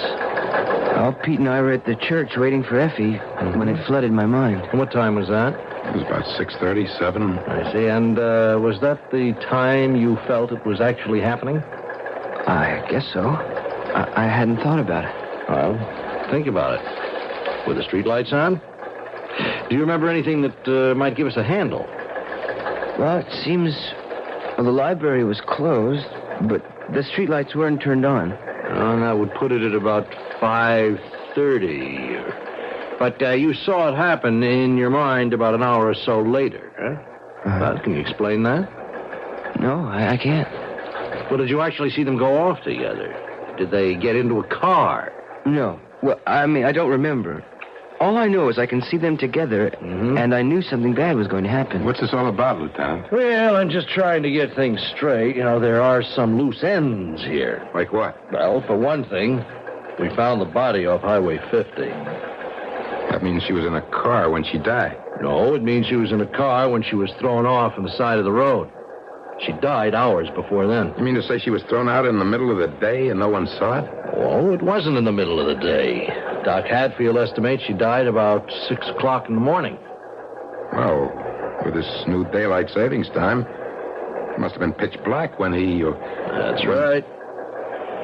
That means, Joe, your mind's clock was off about 12 hours. You couldn't have seen her walk past the library when you said she did. I can't believe it. Joe, didn't you talk to Effie today? No. But she said she was going to the city to do some shopping. She said she'd be away all day and meet us at the church for the rehearsal. But you called her? Just before I left to meet Pete. I wanted to see if she got back earlier. And she wasn't there, obviously. Now, who answered the phone? Nobody. Where were you early this morning? In bed. Asleep. Say, what's going on? Well, why all these questions? Every little bit of information helps. I don't like it. Can I go now? Yeah, of course. Just stay around where we can reach you, Joe. We may have some more information later and maybe some more questions.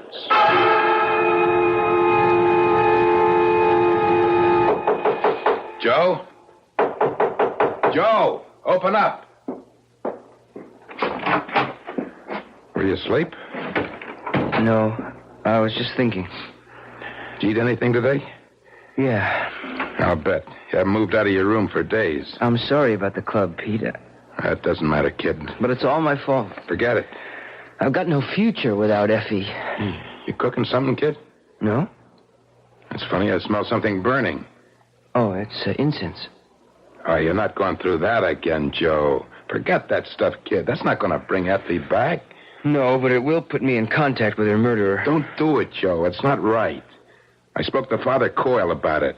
You had no right. He says you're literally playing with fire. He doesn't understand either. Why don't you explain it to him? Let him help. I'm not leaving here until I see things clearly. You don't have to. I brought Father Coyle with me. You can come in now, Father.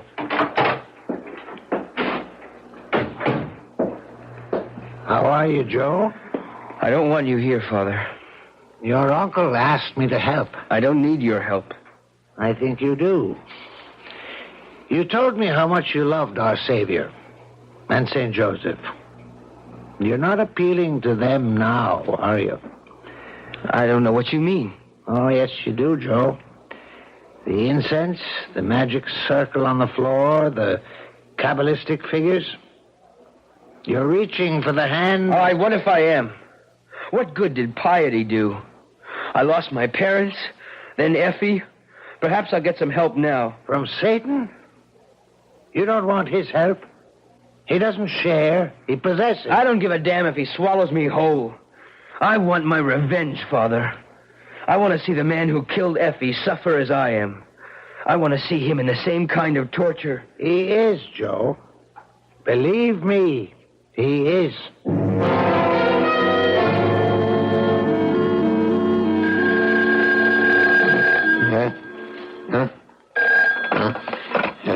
Hello? Pete, wake up. It's me, Joe. Yeah, I'm awake. You know what time it is? Yeah, I know. It's 6 o'clock in the morning. Sunday morning. Don't you ever sleep? I will, after tonight. Pete, I've got him. You don't feel up to riddles, Joe. Who you got?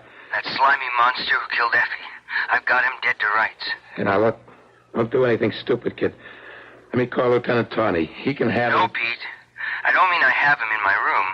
I've got him in the mind. It worked, Pete. I've been put in touch with him. I want to go on tonight. Joe, without Effie, you haven't got an act. Oh, yes, I have. The biggest show I've ever done. Well, I don't know. Please, Pete. Don't stand in my way. You're asking me to walk in the dark, Joe. Square with me. I can't, Pete. You've got to trust me. Then why can't you trust me? You wouldn't understand. Try me. All I can tell you is I'm zeroed in on him. I've got him in my sights, and you can help me nail him. How? Well, billboard my return to the club tonight. Play it up big. Hit the murder angle. Promise the suckers a startling revelation. I guarantee he'll be there. He won't be able to resist the bait.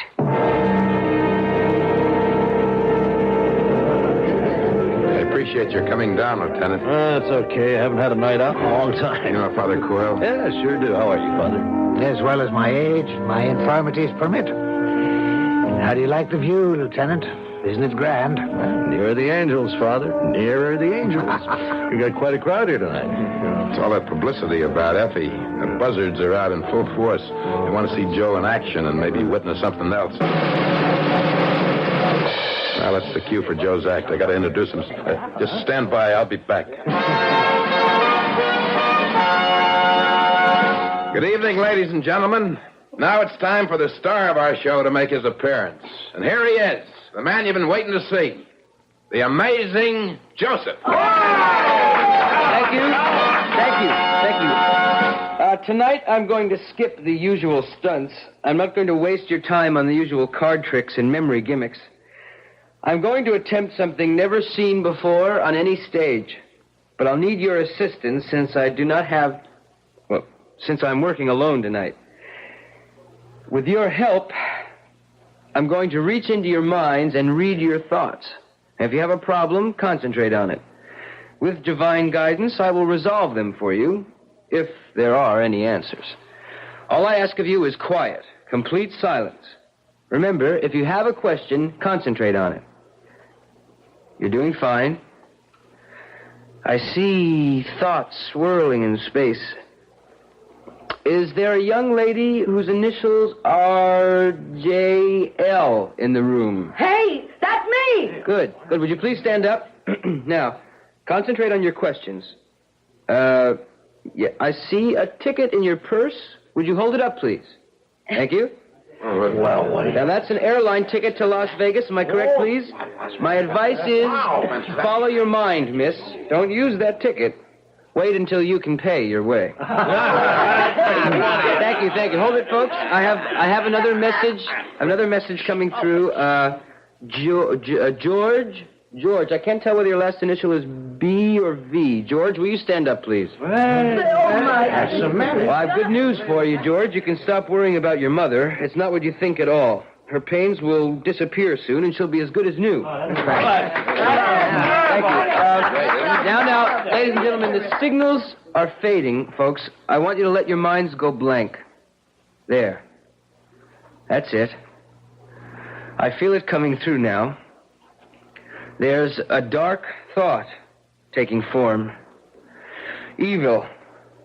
Malignant. You're coming through now. I read you loud and clear. Will the man with the mark of Cain upon him stand up?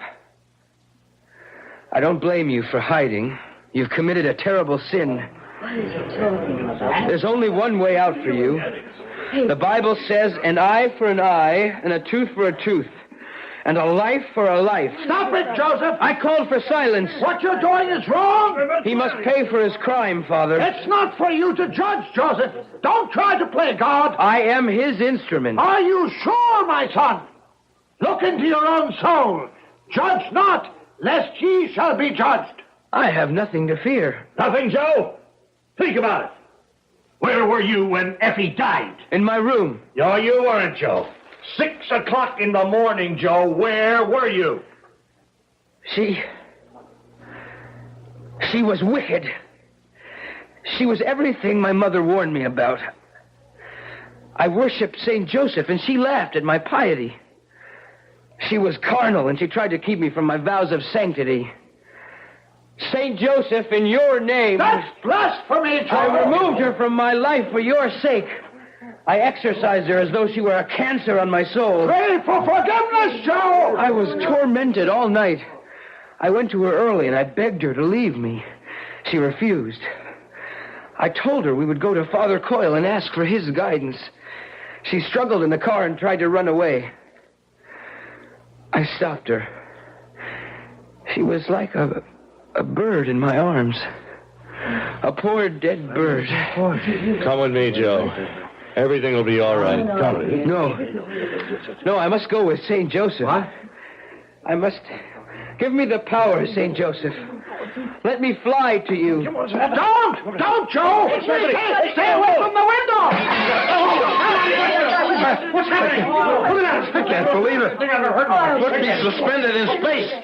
He's standing free.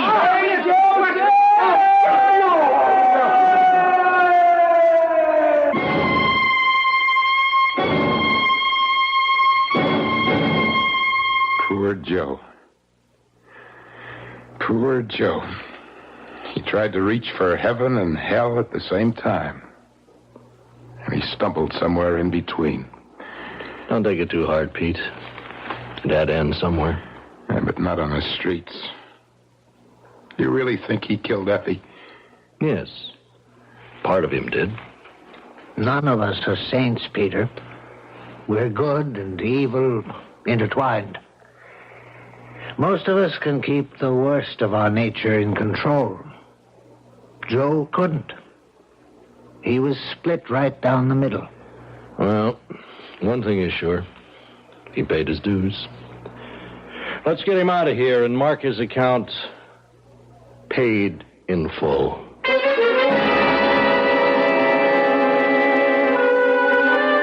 The worst we feared has happened.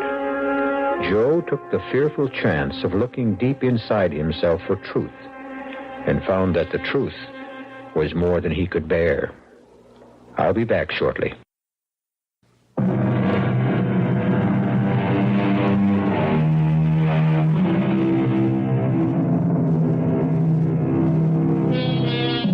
And so we close the entrance to the cave where murky waters run deep, but not always still. From time to time, we hear the evil rumbles of the coursing stream, but we manage to ignore its babbling and save our sanity thereby. Joseph Compertino lost this knack that civilized man has developed, this veneer that hides some of the ugliness within. He paid dearly for it. Our cast included Don Scardino, Dolores Sutton, Joseph Julian, Robert Dryden, and Earl Hammond. The entire production was under the direction of Hyman Brown. And now, a preview of our next tale. What does he see in me? Oh, come on, honey. No, I mean it. Well, let's see. You're pretty. Well, I'm not beautiful. And you're smart. But I'm not brilliant. What can I tell you? He's an artist. All artists are crazy. But the most fascinating women in the world are ready to throw themselves at his feet. Sis, you're pretty fascinating yourself. Thanks to you, Bert. Thanks to me? You sent me through college, and there were the trips to Europe. Well, I had to shape you up before I could marry you off. And it looks like you got yourself a grand prize, the great Otis Manley Carter. Oh, Bert, I want you to like him. Oh, I like him. He's so sweet, so kind. Except? What do you mean, except? Well, except every time he paints somebody's picture, it seems to me that person dies. Radio Mystery Theater was sponsored in part by new sugar-free Diet 7-Up. This is E.G. Marshall inviting you to return to our Mystery Theater for another adventure in the macabre. Until next time, pleasant dreams.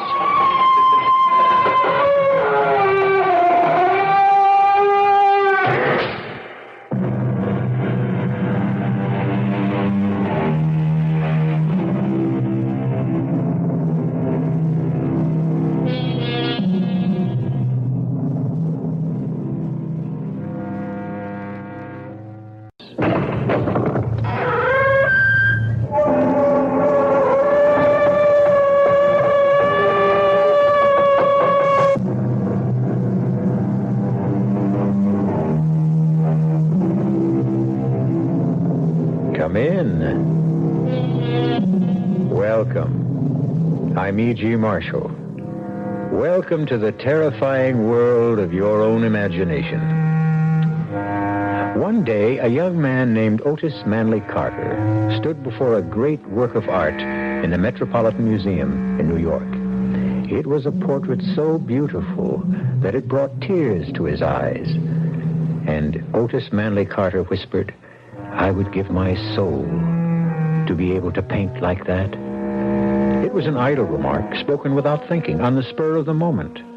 How was Otis Manley Carter to know that someone might be listening? Where'd you learn how to paint, Otis? At the Fine Arts Institute. No. I spoke to Professor DeMarco. They flunked you. You didn't show him any ability at all. Where'd you learn how to paint? Oh, come on, Bert. I was born with it. It just comes naturally. I've been painting all my life. But you're over 30. How come there are no paintings of yours more than 2 or 3 years old? Where did you learn how to paint, Otis? Bert, well, what are you driving at? Answer this, Otis. How come all the people whose pictures you painted are dead? Well, I don't Where'd you learn how to paint, Otis?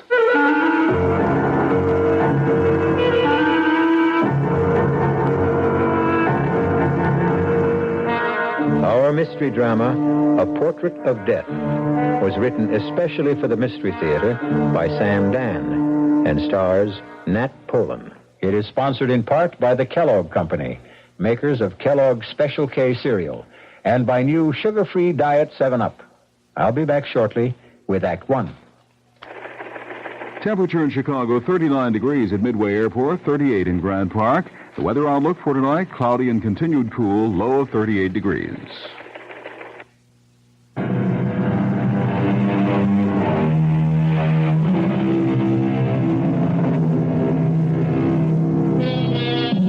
At the age of 30, Otis Manley Carter was hailed as the world's foremost living artist. He towered above his contemporaries. To describe his work, one had to compare it with the great masters of the past. No one, but no one, painting today could breathe life into a portrait to match Otis Manley Carter. And yet, just 1 week before his 31st birthday, Otis made the announcement that would stun the civilized world. He was finished with art. Never again would his brush touch paint to canvas. He would neither amplify his statement nor answer questions. He simply disappeared, and only 2 people in all the world knew the reason why. One, of course, was Otis himself. The other was a detective on the New York City police force, Sergeant Bert Dennison. Bert! Bert, what are you doing? Just having a cup of coffee. We'll be late. Late? All I got to do is put on my jacket, and that takes all of 15 seconds. Oh, I'm just so nervous. Why? Why? Do you know who's going to be there tonight? Well, sure. The governor, the mayor, celebrities, the news media, the critics. Lucy, I'm impressed. After all, the showing of a new portrait by Otis Manley Carter has the same impact as the World Series or a Super Bowl or a heavyweight champion fight. If you put brown sugar in coffee, do you save calories? Do you realize, Bert, that you and I are going to be sharing the spotlight with Otis? Well, you will, that's for sure. Oh, Bert, what does he see in me? Oh, come on, honey. No, I mean it. Well, let's see. You're pretty. Well, I'm not beautiful. And you're smart. But I'm not brilliant. What can I tell you? He's an artist. All artists are crazy. But the most fascinating women in the world are ready to throw themselves at his feet. Sis, you're pretty fascinating yourself. Thanks to you, Bert. Thanks to me? You sent me through college, and there were the trips to Europe. Well, I had to shape you up before I could marry you off. And it looks like you got yourself the grand prize, the great Otis Manley Carter. Oh, Bert, I want you to like him. Oh, I like him. He's so sweet, so kind. Except?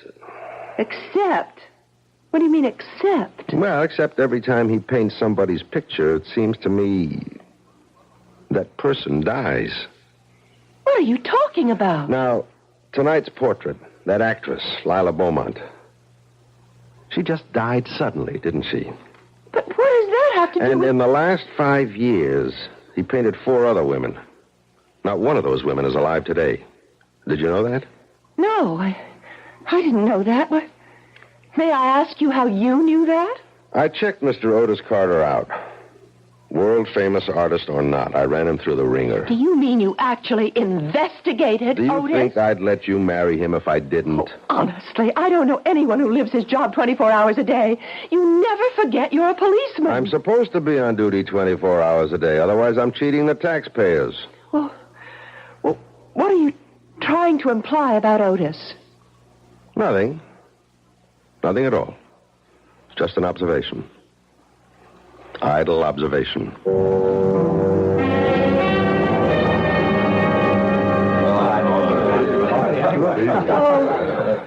Otis, darling. You're having a triumph. It's a fantastic success. Well, what did you think of the painting, Bert? It's a good picture. Oh, listen to him, a good picture. Is that all you can say? Well, it's certainly lifelike, I'll say that. Well, thank you, Bert. Good evening, Otis. Professor DeMarco. May I offer my congratulations? I'm honored, Professor, honored. May I present my fiancée and my prospective brother-in-law, Miss Lucy Dennison, Detective Sergeant Dennison, Professor DeMarco of the Fine Arts Institute. How do you do? Glad to meet you. Otis, once again, you forced me to eat crow. Oh, come on, Professor, please. No, I was wrong about you, Otis. Wrong. And I don't care who knows it. Yeah, but the truth is, Professor DeMarco, you taught me everything I know. The truth is, you didn't start to paint until after you left me. Congratulations, Otis, on a double triumph this evening. Your painting and your fiancé. Each is a magnificent work of art. Thank you, sir. And now, if you'll excuse me, Sergeant Dennison, Lucy. Yes, sir. Well, he never got over it. And I don't think he ever will. He said I'd never amount to anything. Oh, but you're not serious, darling. How could anyone who knows anything about art? Oh, there's Eric von Hayden. The one who's doing the new book about him? Come on, darling. I'll introduce you. Give me a rain check. I feel the need for a little refreshment. Excuse me, sir. I hope I didn't spill that on... Oh, it's Sergeant... Dennison, sir. Of course. You know, Professor DeMarco, I've been watching you. That sounds ominous. Why would a police detective be watching me? Because I'm curious. About what? About the look on your face. What about the look on my face? It's the only look of its kind in the house. How do you mean that? Well, analyze all the faces around you. What do you see? Excitement, boredom, happiness, anxiety? And what's my look? I would say puzzlement. Actually, you look completely confused. I suppose I am. I still can't understand what happened. Otis was my student at the Institute. And you said he'd never amount to anything. I did. And you can see how it's come back to haunt me. Believe me, he had absolutely no concept whatever of the elementary principles of art. He had no feeling for line, for color, for form. I recommended he be dropped from the school. You not only go out on a limb, you bring your own saw. Well, 6 months later, he astounded the entire world with his portrait of that alderman's wife. The first of the Otis Manley Carter famous portraits. How do you account for that? Well, at first, I refused to believe he could paint like that. And maybe he doesn't. Maybe it's all done with mirrors. No. There are no mirrors, no tricks. I went up to his studio. He paints. But where did he learn? How did he learn? From whom? There must be an answer. Naturally. Well, can you even speculate? He probably sold his soul to the devil. You realize that isn't an answer? Of course. But it's the only one I can think of at the moment.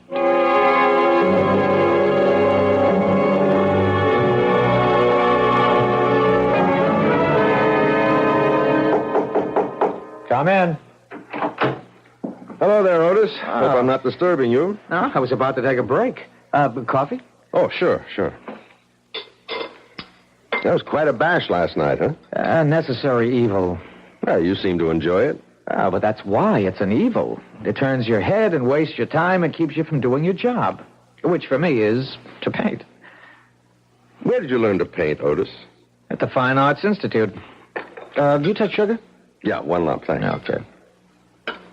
I don't think you learned how to paint at the Institute, Otis. Milk? Yeah, sure. All righty. Professor DeMarco and I had a long talk about you last night. He thought you were a lost cause. Well, he did.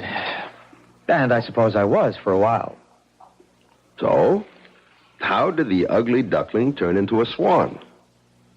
Well, some people are slow learners. DeMarco claims you just didn't have it. No, he was wrong.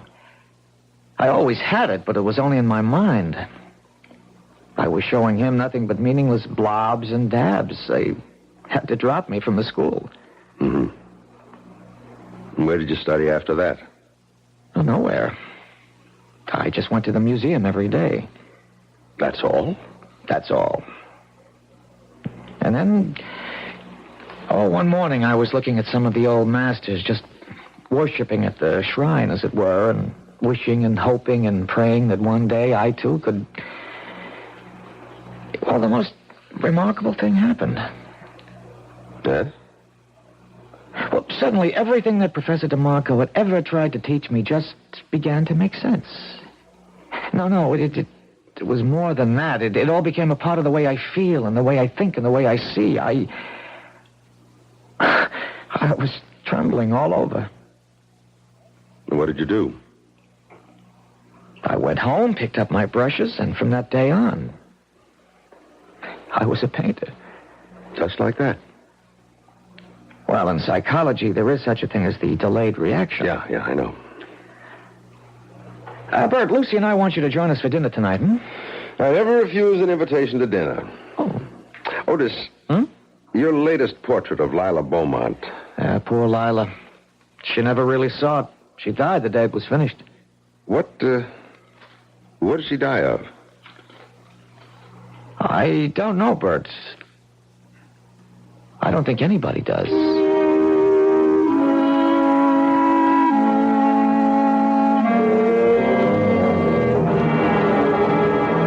Sergeant, I wasn't her regular physician. Who was, Doctor? I don't think she had one. She seemed to be one of those fortunate, healthy people who never needed medicine. Mm-hmm. Where did she die, Dr. Caswell? In Mr. Carter's studio. And since my office is just next door... Was she alive when you got there? Just barely.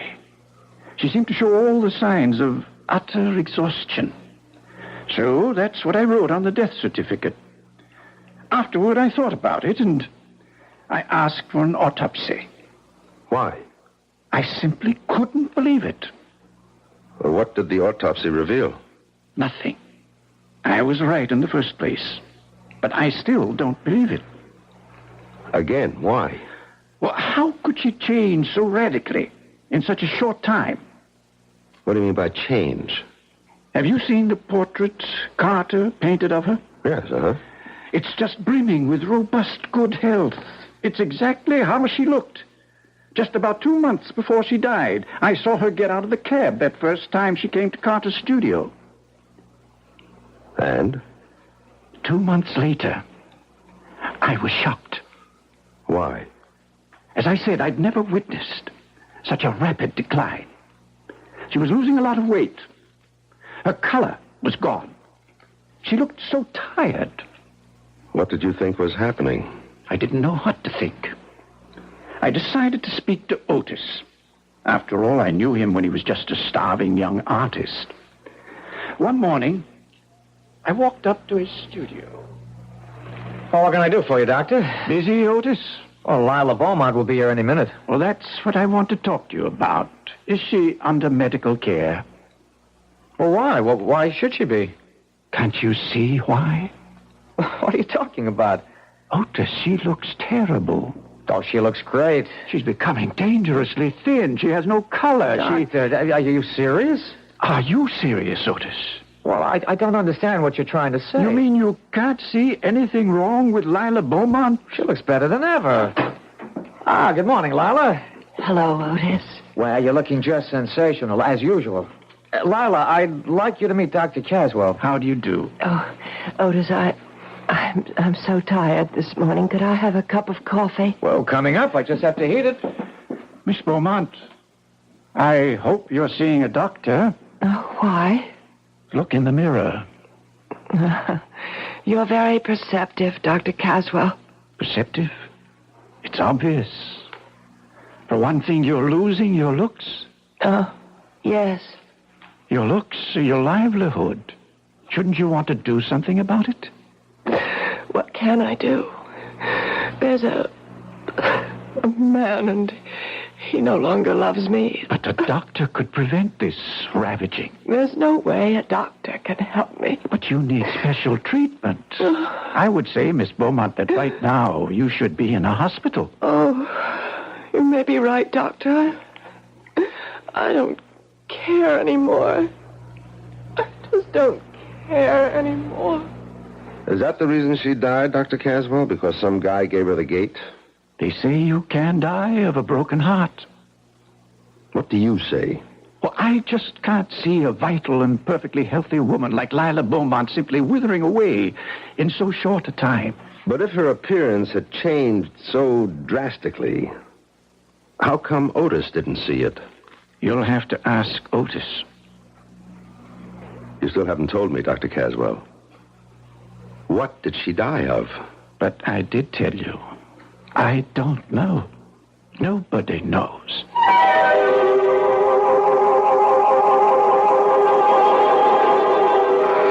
Well, what did she die of? And what, if anything, can it have to do with Otis Manley Carter?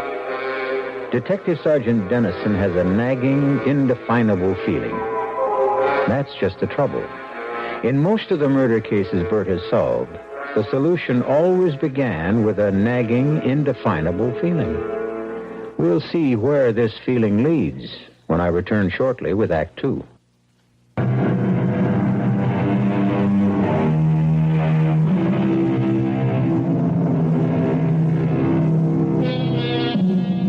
Sergeant Bert Dennison has always been an intuitive detective. He trusted his instincts. He played his hunches. He followed his theories wherever they led him, usually to the right answer. But this time, he has absolutely no idea of how to arrive at the answer. As a matter of fact, at this point, he can't even formulate the question. You really should skip dessert, Bert. I'll only have one helping. Well, do you want to tell him, Lucy? No, darling, I think you should be the one. Somebody's supposed to tell me something? I hope the wedding hasn't been canceled. Oh, no, Bert. Sunday, right on schedule. Otis has something to say to you, Bert. Huh? We have a wedding gift for you, Bert. Me? Why? I'm not getting married. Well, that's why you need a gift. Now, on Sunday, Lucy is leaving your house forever.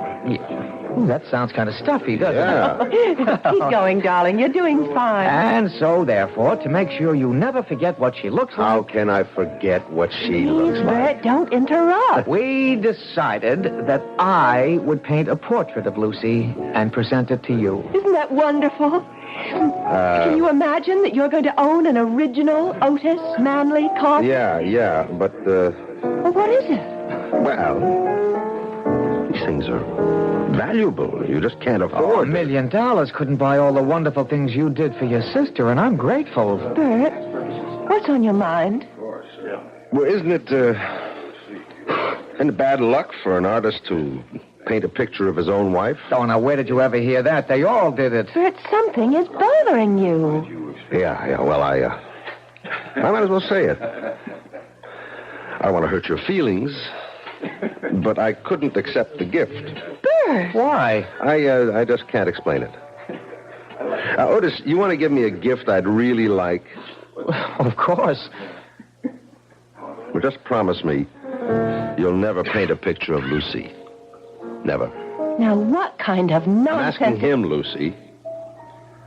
What about it, Otis? Well, one of the reasons I'm marrying her is so that I can always have her near me, so that I can always capture those fantastic expressions and moods. Oh, really? I thought you fell in love with my mind. I did. I did. It's your mind that gives animation and meaning. What about it, Otis? I wish you'd tell me why. I wish I could. But I don't think I can. How about it, Otis? Will you promise? All right, Bert. I promise.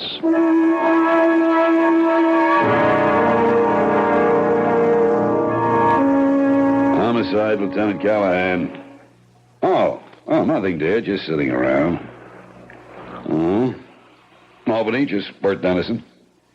Oh, no. No, he used to be a million laughs. He isn't anymore. Just stares into space all day. That's so. All right, I'll tell him. You ought to get married, Bert. Puts a little zing in your life.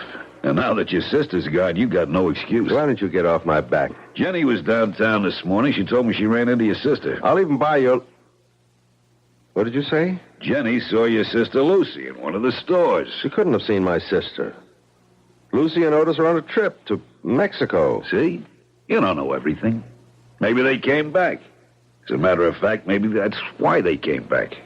What are you talking about? Jenny said Lucy didn't look too good. She what? Hey, Bert, where you going?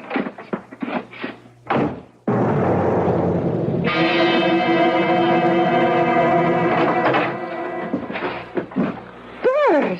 Yes, it's Bert. You never told me you were back. Oh, we meant to. We just got in this morning and we haven't even unpacked. Of course not. How could you unpack when you never packed in the first place? All your clothes are in the closet. Bags are up on the shelf. You didn't go anywhere, did you? I want you to call a doctor. There's Dr. Caswell. He's just next door. Well, why do I need a doctor? You look terrible. Oh, well... You lost about 5 pounds. There's no color in your face. Oh, it's absolutely true. I lost 5 pounds because I'm on a diet. And if there's no color in my face, it's because I don't have my makeup on. You sound tired. But we were up late last night. Why did you want me to think you were in Mexico? Bert, you and I, we've been very close. We've shared a home. You've practically raised me. Never mind all that. What are you leading up to?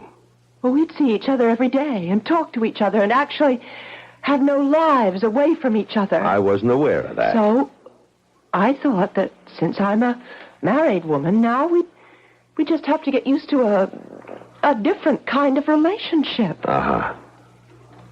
You can tell when I'm lying. I can tell when you're lying. Otis broke his promise, didn't he? What promise? His promise never to paint your picture. Well, how can you say that? Why don't I ask him? You can't ask him. He isn't home. All right, I'll wait. But he may be gone all day. Who rang the bell just before? Oh.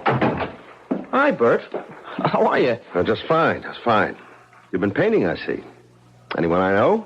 Well, I haven't been painting exactly. I've been cleaning brushes, things like that. You know, chores. Why don't we go inside and see? Bert, if you walk into that studio, I'll never talk to you again as long as I live. If I don't walk into that studio, you'll be dead in a month. Bert! Oh, Bert, we wanted so much for you to have a portrait of me. Yeah, so I see. No, not yet. You don't see. It's nowhere near finished, but you can just sense what it's going to be like. Bert, it's going to be my finest work because it's for you. Oh, darling, don't be unreasonable. You can't finish that painting, Otis. Tell me why. Why? Otis. For some reason, you kill the people you paint. What? Don't interrupt me. It's not easy to say this. And I can imagine what it must sound like, but... Otis, you've painted the portraits of 5 women. Every one of them is dead. But that has nothing to do with Each one died on the day you finished the portrait. Bert, have you any idea what you're saying? I know what I'm saying. And it gets worse. But it's true. What's true? Otis, the truth is you're not a painter. How can you Please, say such this isn't easy, sis. Just thank God that we're 3 people who love each other and can solve our problem together. Bert, how can you say I'm not an artist? DeMarco said you had absolutely no talent. DeMarco? He's a jealous old fraud. But he's right. When you came to him, you had absolutely no ability, no talent. How do you account for the fact that I create so so many... paint, Otis. Bert. Hear me out, please. Somehow, and I don't even think you're aware of it, you have the ability to drain the life out of your subject and project it onto the canvas. Well? I just don't understand what you're saying. You're not aware of it. You didn't notice that Lila Beaumont was actually dying before your eyes, just as the others did before her. Bert, tell me this is a joke. No, it isn't a joke. Look at Lucy, Otis. She doesn't look ill? I honestly can't see anything wrong. Lucy, look in the mirror. Look. And then tell me there's nothing wrong with you. I don't have to look. I know. Then what I have been saying... It's just that... I've been worried. About what? About Otis. Darling, why? Oh, I'm afraid one day you'll get tired of me. Lucy. There's so many women who are after you. But you're the only woman I want. You know that. Yes, I know. But sometimes I can't sleep at night, and that's the reason that I'm not looking my best. No. The painting's the reason. And, Otis, you must promise to destroy that painting. I can't do that. Then I will. Bert, put down that knife. Take your hand off me, Otis. Bert, don't hit him. I won't let you destroy my painting. And I won't let you kill my sister. Otis! Bert! Don't do that! Lucy, stop him! That takes care of that. Bert, you're crazy. Get up, Otis. I didn't hit you that hard. Look at what you did to my painting. Do you know what you've done? Yes, I destroyed the canvas. And look at your wife. Look at yourself, Lucy. Your color is back. Bert, you're a fool. If my color is back, it's because I'm furious. No, you've got your old vitality and strength. You'll be all right now, Lucy. Bert! There's really nothing we can talk about. I did what I had to do. And now let's forget it. Except for one thing, Otis. Promise me your word of honor that you'll never try to paint Lucy's portrait again. But I can't I'll put it this way, Otis. If you ever try to paint her portrait, I'll kill you.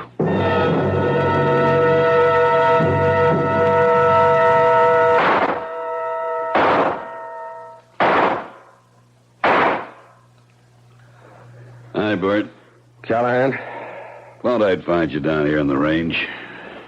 Good cluster, except for that one shot off to the left. Probably a faulty cartridge. Sure, it's never the shooter, it's always the shell. What is it you're getting out of your system tonight? Nothing at all. Want to sit down and talk for a minute? About what? About you and me. All right. What is there to say? We have to decide what I'm going to do about you. Why? Because Otis and Lucy were in my office this afternoon. They're two very scared kids.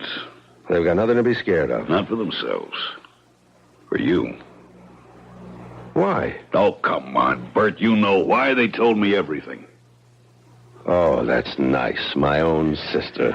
She only did it because she loves you. Yeah. She told you how all of them die when he paints their portraits? Yeah. Well, what do you think? Here's what I think. I just put in this application. Application? For your leave of absence. But I'm not... Yes, you are. It'll all be done quietly, and when you're better, you can come back to duty as if nothing happened. Where am I supposed to go? There's a private sanitarium. Absolutely the top doctor. Callahan, I'm not crazy. Of course not. You just got this temporary little quirk, and it can be ironed out easily. Subconsciously, I guess you just miss not having Lucy around the house. Well, thanks for everything, but I'm not going. In light of what happened in the studio this morning, I'm afraid your choices are limited. Callahan. Is it the quiet, private sanitarium, or do we have to put you into the city hospital for observation? Callahan, what are you telling me? I'm telling you to hand over your revolver.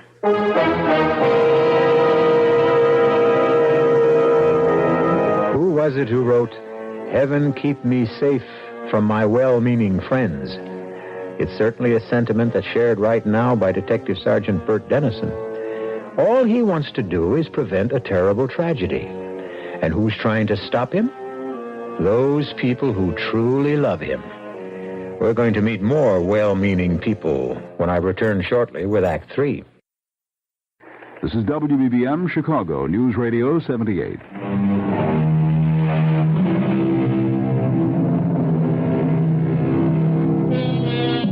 The best mirror is the face of an old friend.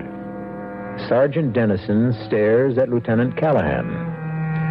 Stares at the look on Callahan's face. It's a strange look. A look that's a mixture of pity, concern, and fear. And suddenly Dennison realizes that this must be the same look that showed so often when he knew he had to arrest a suspect who might turn out to be criminally insane. I have to have your service revolver, Bert. You want to put the cuffs on me, too, Callahan? Cut it out. Why not? It's a pinch, isn't it? It's nothing of the sort, and you know it. Now, look. Let's go to your apartment, pick up some stuff, and I'll drive you to this place myself. Tell me something, Callahan. Don't you want to hear my side of it? Bert, you slugged your brother-in-law, you slashed the painting. Mm-hmm. So? That's violence. You and me, we never used violence in the line of duty? Justified force. Slice it any way. Why am I wrong this time? Because what you say is crazy. Callahan, you and me, we're not the new breed of college cops who know everything, but still we're very careful about that word crazy. You mean you really believe Otis kills people by painting their portraits? Yeah. Quit fighting me. Work with me. How? Let's go out and get some expert testimony.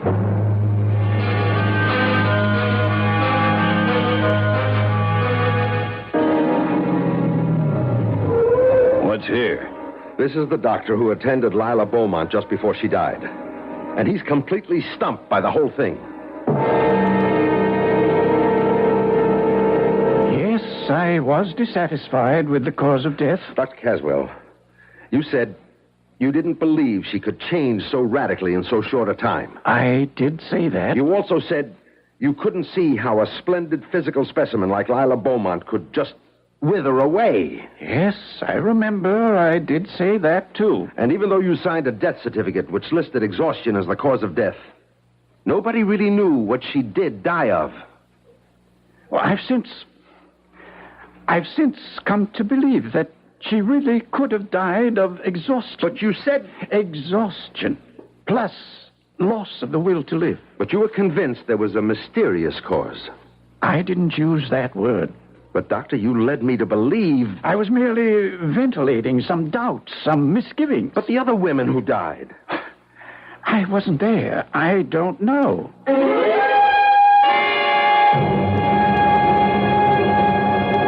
You told me, Professor DeMarco, that Otis had no concept of the basic principles of art. I did. No feeling for line, form, color. I think I said something like that. And since those things can't be learned, there was no way he could become a painter. Oh, it's a relative thing. Well, you even went so far as to say the only way he could have learned them was if he'd sold his soul to the devil.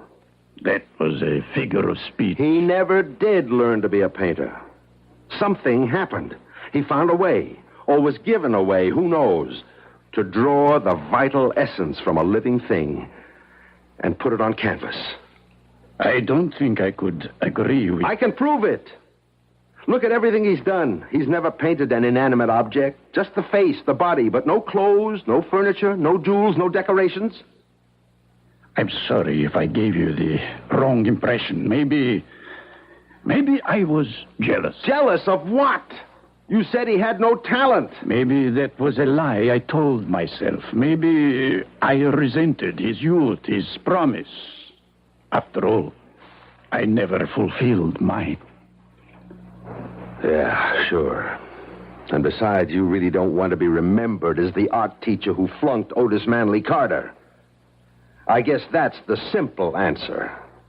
I wish there were such a thing as a simple answer.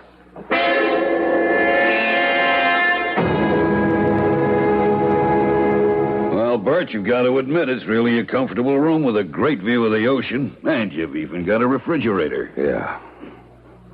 What happens now, Callahan? Well, starting tomorrow, the doctors will begin working with you. You'll be straightened out in no time. I see. I'm the one who has to be straightened out. That's how it is. Even if I happen to be right. Those are the rules of the game, Bert. But I'm not crazy, Callahan. You and I know what crazy is. Crazy is when most people don't agree with you. You're a big help. I'll come up and see you this week. I can hardly wait. I better ring for the guy to come let me out. What do you mean you got a ring? Well, Door's locked from the outside. Huh? It doesn't mean anything, Bert. It's just routine. I mean... Yeah, I know what you mean. I might as well be in jail.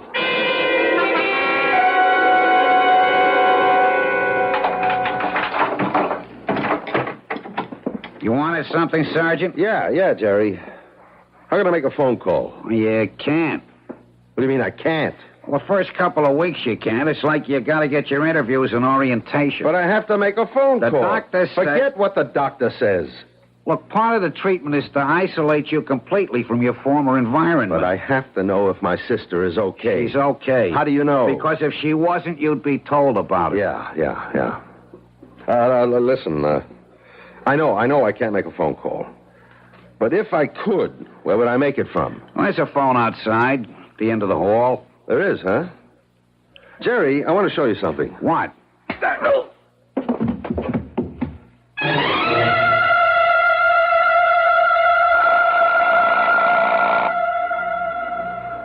Come on, Lucy. Answer it. Hello? Lucy. What? Lucy. Yes, I'm Lucy. Who's this? It's me, Bert. Who? Bert. No, Bert isn't here. Could you call back later? Lucy. Oh, my good Lord.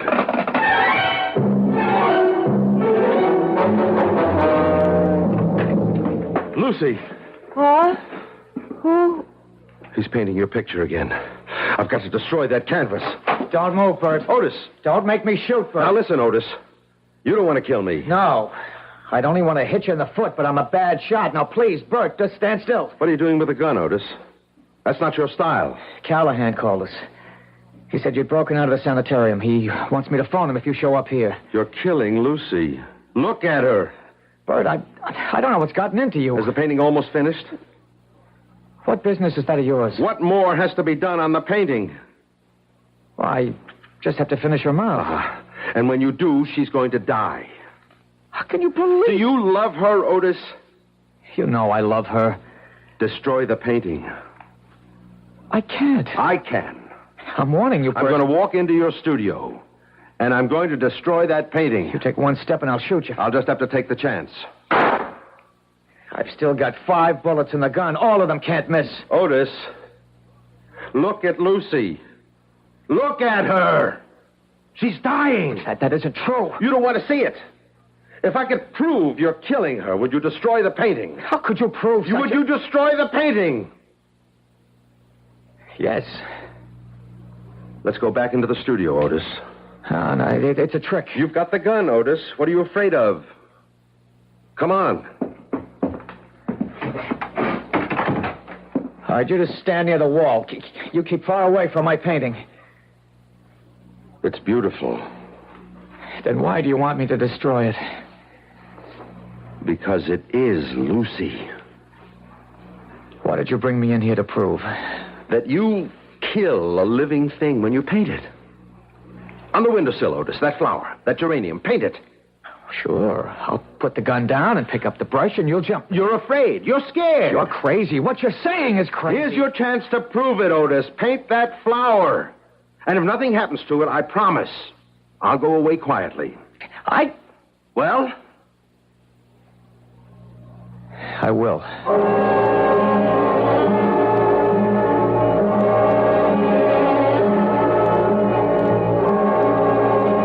Now there. It's a quick sketch. How do you like it? It's beautiful. All right, now look at the windowsill. Look at the geranium.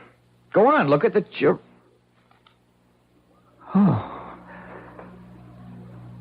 Oh, no, Bert, what happened to it? You can see what happened. I can't believe it. But it's true. The color is gone. It's wilted, withered. It's dead. No. They're all dead. Lila Beaumont, those other women. And Lucy is dying. Before it's too late, Otis, you know what you have to do. No. Otis! You do it for me. No. You have to destroy that canvas yourself. Why? Because I can't keep watching you guarding my sister forever. You have to put an end to it yourself. I promise I won't paint Lucy. You must never paint anybody. I don't know if I can give it up. But you're not really a painter, Otis. Somehow you stumbled into some sort of mysterious power. And now you've got to give it up. Destroy the painting. I'll go back to Lucy. How do you know I just won't finish it? How can you trust me? I trust you. I trust you because you love Lucy.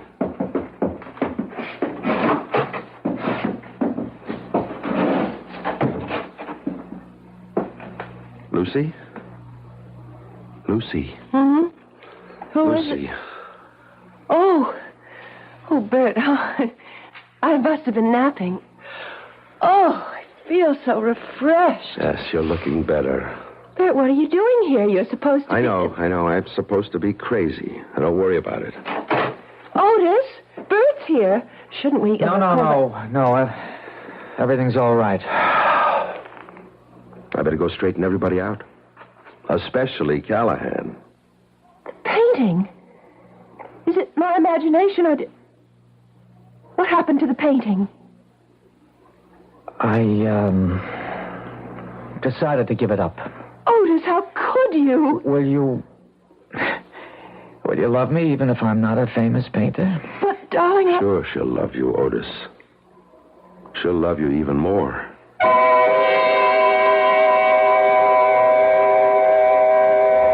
She'll love you even more. There's a lot of truth to that, Otis. A woman in love with a famous man has a problem. She wants him all to herself. But she is forced to share him with the entire world. And you ladies in our audience might think about it, too.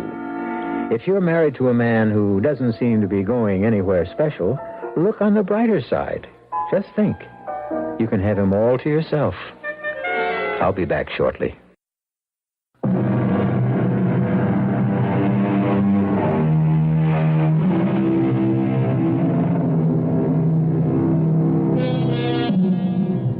What killed those women? A coincidence of real and fancied illness? Or can an artist really drain the life from a living creature and transform it to canvas? Certain primitive tribes agree. It's taboo to create a likeness. Maybe they know what they're talking about. Our cast included Nat Polan, Marion Seldes, Jack Grimes, Jackson Beck, and Roger DeKoven. The entire production was under the direction of Hyman Brown. And now, a preview of our next tale.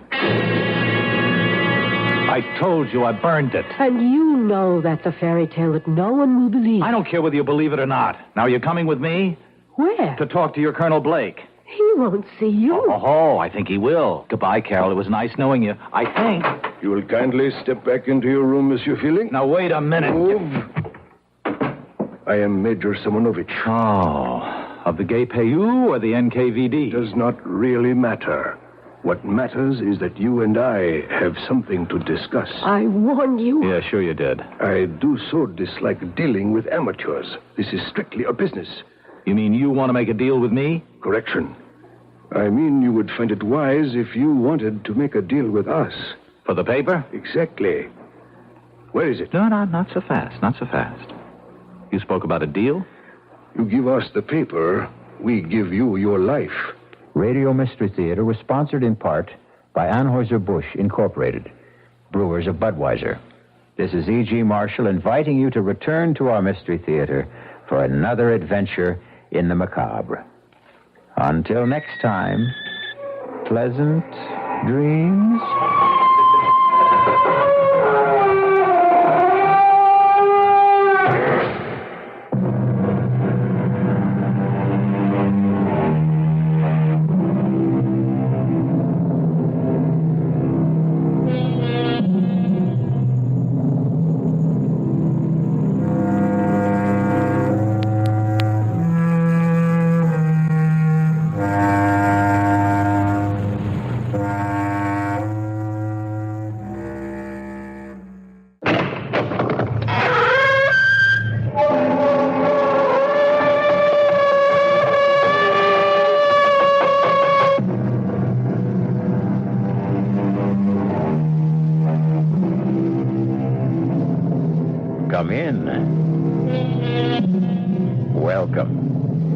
I'm E.G. Marshall. Welcome to the world of terrifying imagination, the fear you can hear. Somebody said it, I believe, or if he didn't, he should have. The world is neither good nor bad. 'Tis wishing makes it so. Our story is about a fey, elfin young woman who made her own world and who had a disturbing and fateful capacity to make her dreams come true. Not always in exactly the fashion or the dimension she wished for. I'm warning you, you stop hanging on to me, Marge. I got to, Tom. You just can't do it to us anymore. Just lay off of me. Tom, you can't do this again. And I got the luck tonight. I can feel it all going for me. The way you always feel. Please. Marge, let go. You want to put the whammy on me? I said... Mom, you let go. Marge, I didn't mean to push it. Oh, Lord.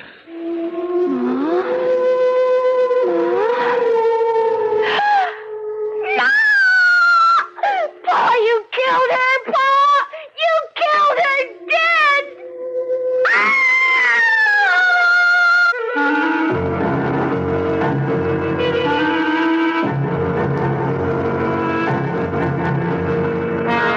Our mystery drama, The Wishing Stone, was written especially for the Mystery Theater by Ian Martin and stars Clarice Blackburn and William Prince. It is sponsored in part by the Kellogg Company, makers of Kellogg's Special K cereal, and by new sugar-free Diet 7-Up. I'll be back shortly with Act One.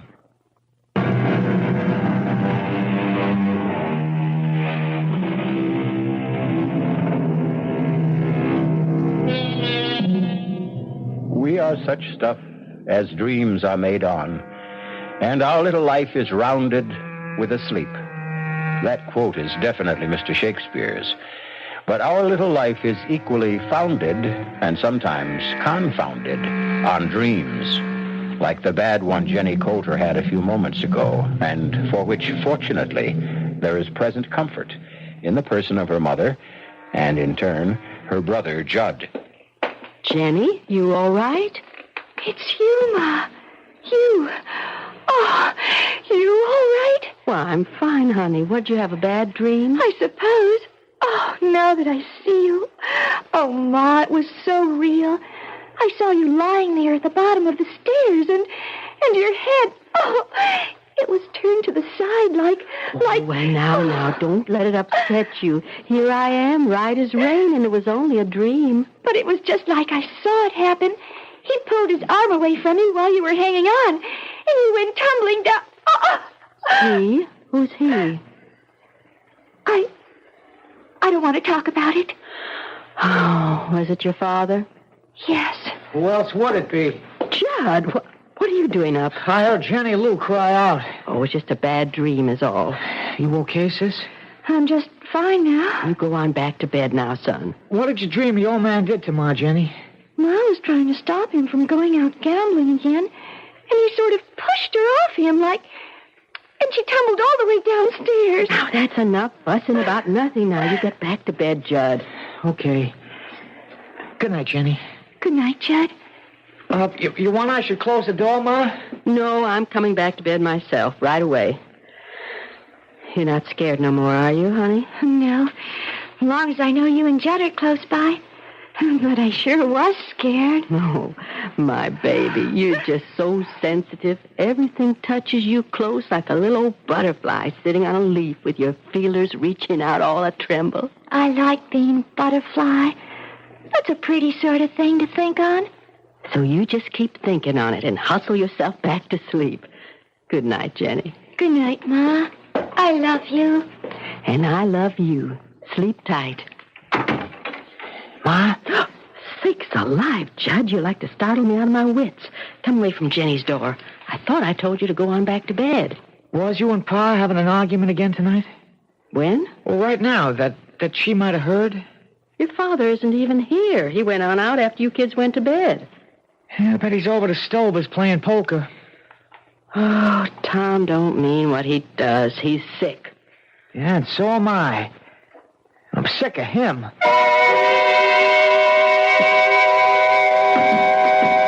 I'm here in the kitchen, Dr. Luther. How's Jenny? Jenny Lou's just fine, Marge.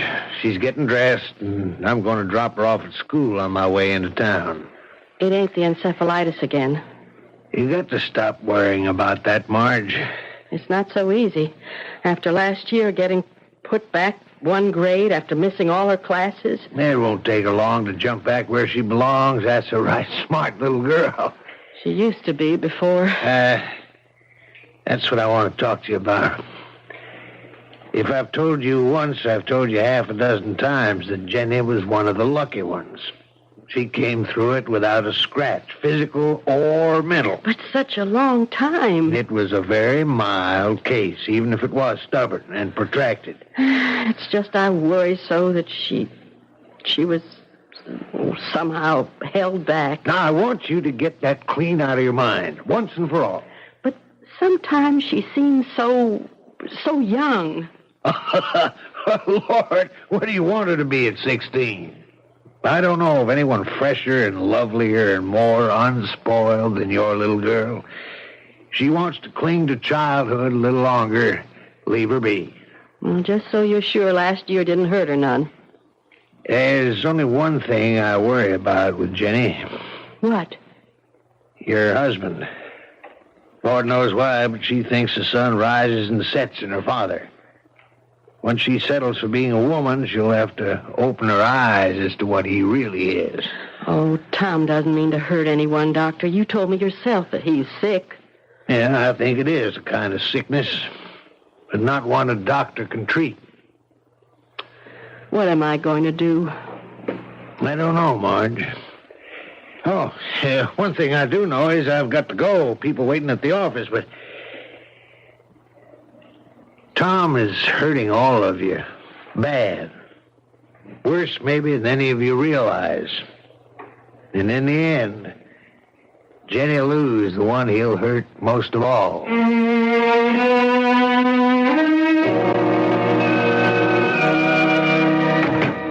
Judd, that you? Oh, yeah, Ma. Is Jenny with you? Oh, no, Ma. Oh, where you been? Baseball practice. Oh, why'd you think Jenny was with me? Because she didn't come home after school. Judd, it isn't like her to just take off. You don't suppose she... Well, she what, Ma? That dream shook her up. And Tom and me had another bad set-to this morning. She wouldn't run away. Jenny? From us? No way. Well, she was sort of strange when she left this morning with Dr. Luther. Kind of, I don't know, excited as if she had some secret plan. You know how she gets. Secret? Yeah, but I know where she is. Where? Well, I can't tell you. I mean, it's her own secret place. Well, the only reason I know about it is I was out rabbit hunting one day and I stumbled across it. She goes there to bird watch and, well, just to be alone, I guess. Now, she made me promise I'd never tell just where. I'll bring her home.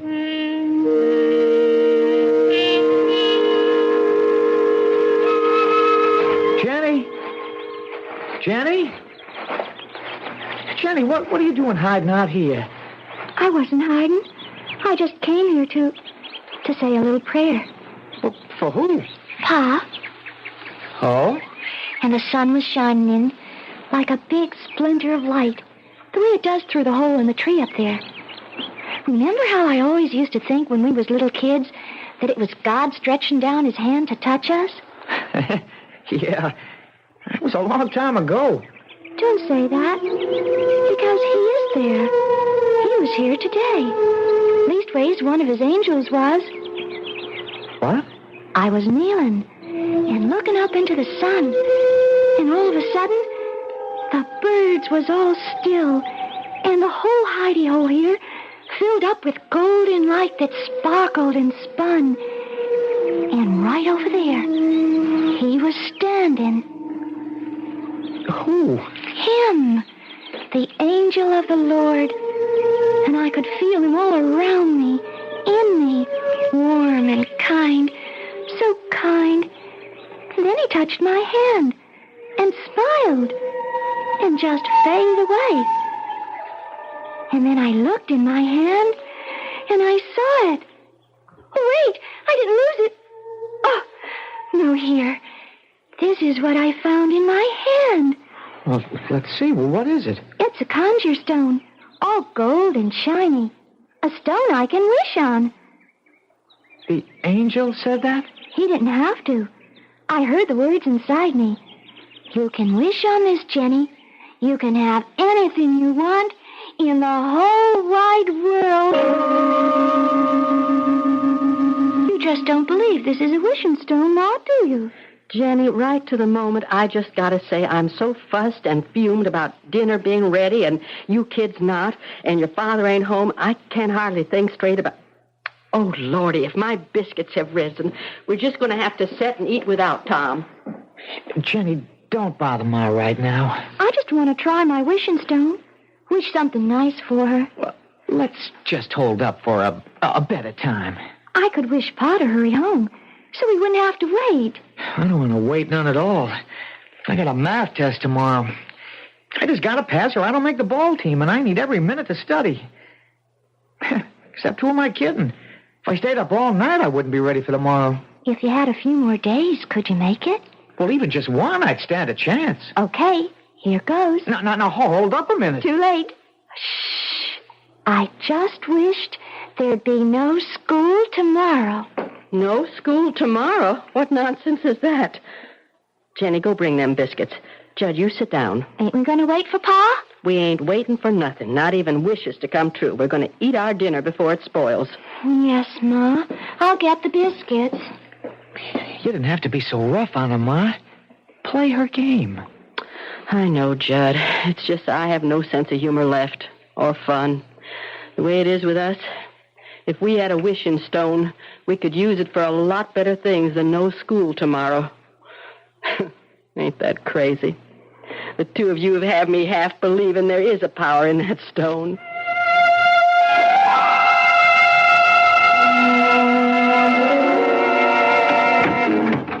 Hi, Marge. Tom? Where are the kids? As if you care. Gone to bed. Where have you been? What was the action tonight? Bingo? Horses? Pool? Nope. Tonight I got a pretty fair excuse. The only thing I was gambling was my life. What's that supposed to mean? I've been a volunteer helper at a fire. Now it's finally out. I couldn't hardly wait to get home and tell the kids the good news. What good news? That the school burned down. Good news for the kids everywhere tonight. No school tomorrow.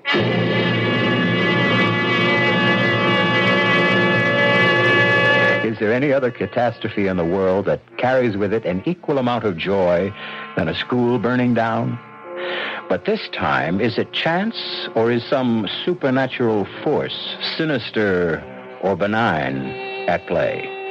We're going to find out that this simple phenomenon, or happenstance, is a great deal more than sheer coincidence when we return in a few moments with Act Two.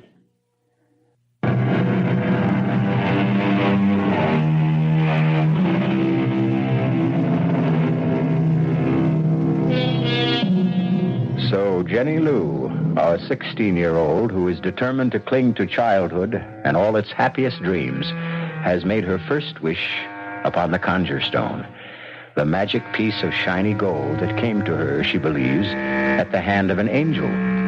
A wish that came true. Well, this one was a harmless enough request, although the manner of its granting has been destructive enough, if indeed it was actually granted. If this is a wishing stone, it is potentially as dangerous as a nuclear bomb. Did you say the school burned down, Pa? It sure as Tucker did, Judd. Ain't that good news, Jenny? I reckon. I guess I didn't mean to do it that way. You didn't mean to do what? To burn it down. I just didn't want it to be. That's all I wished on. Hey, what's she talking about, Marge? Oh, it's just Jenny found Don't you tell him, Ma. Don't you tell me what? Oh, don't pay any mind to the young'un's nonsense. Just tell us about the schoolhouse and what happened. Well, sir, I just about finished trimming up Mayor Sackett's hedge, and I just started to get all my tools together to put back in the pickup when the fire horn went off. I heard that old horn go just a couple of minutes after... Yeah, I run straight over to the firehouse, being that close, and we took off. By the time we got there, she was past all saving.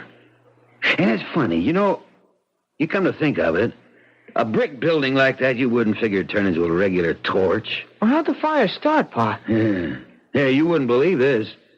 And neither does nobody else credit it.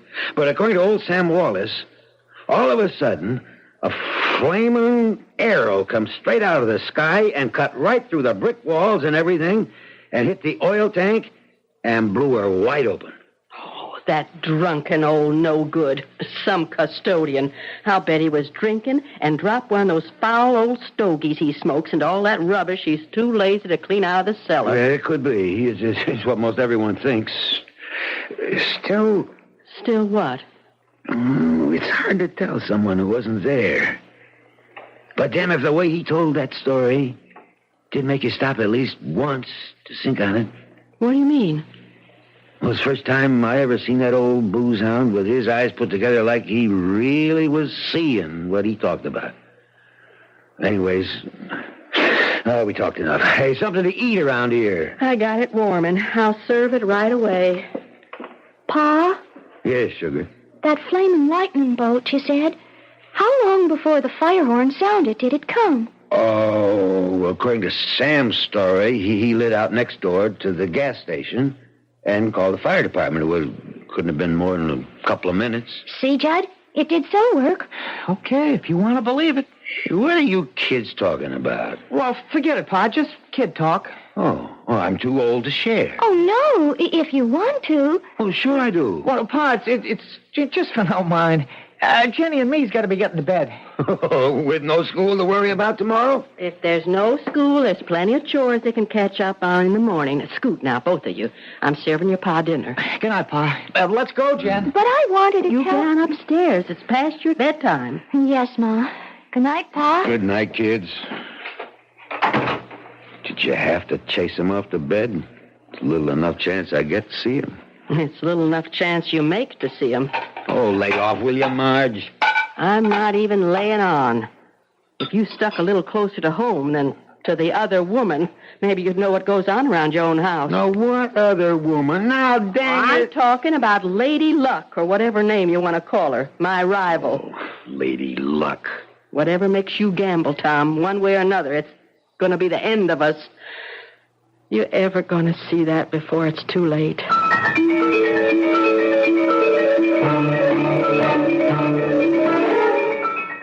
Why wouldn't you let me tell Pa about the wishing stone? Because. Because what? Because first thing you know, he'll take it off of you, that's why. Why would he? Because it's real gold? Jenny, that stone ain't gold. Then what is it? It's pyrite. What's pyrite? Oh, it's just what everybody calls... Well, it's a sort of metal. Well, anyways, whatever it is, it's real precious to me. It's my lucky charm. Well, that's why you better not let Pa know what you think about it. Why? Well, you know what he's like. He cares about gambling more than he cares about anything, and all gamblers are real superstitious. Now, if he knew you had a lucky piece, especially if he heard the crazy story about you and the school burning down, he'd have it off of you so fast that it'd set your head to spinning. It isn't crazy. You heard me wish on the stone for no school, and now there is no school. That was just happenstance. You don't think it happened just 'cause I wished it? Of course it didn't. Then I'm going to prove it to you. What do you want me to wish for? I don't want you to wish for nothing. I got to show you. Look here now. I'm going to wish... Jenny. What, Judd? Oh, you sound so funny. Well, maybe it's 'cause I feel like that.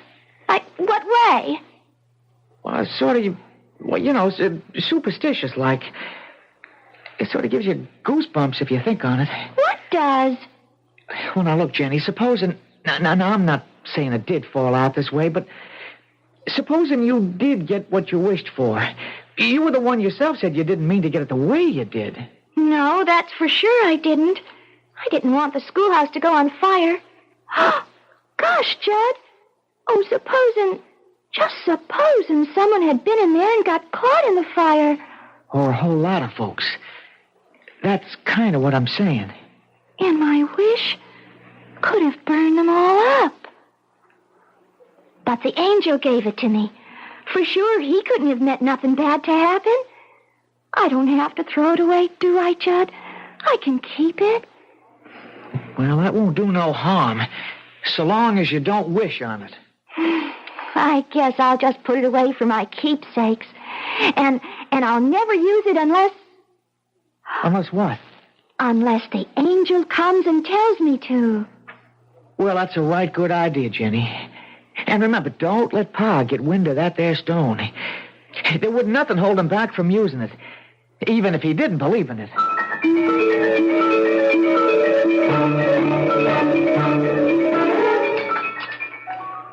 It's going to seem funny going to school in the courthouse. You think with only a Friday left in the week they'd wait until Monday to start up again? I'm glad they did. I don't want to miss any more school ever. Then you better look out the things you go around wishing, Missy. Oh, she's took... I'm sorry, Ma. She's taking a pledge. What does that mean? I'm not going to wish on the stone anymore, because the wish you get might turn out bad for other folks. I think that's a very good pledge. Yes, only... Only what? I'll have to whisper. Well, don't mind me. I'm all finished. I got to get my books from upstairs. What's this you had to whisper? I was just going to say that with Judd's birthday tomorrow, I wanted to wish him a bicycle. He sure has his heart set on one. Well, you won't have to worry because he's already got one. Leastways, he will by later this morning. How? You see this flour tin? Yes. Watch this. Down under the flour, there in this old glass salt cellar's the money I've been saving up for most a year to get your brother the bike he wants. How come you kept it there?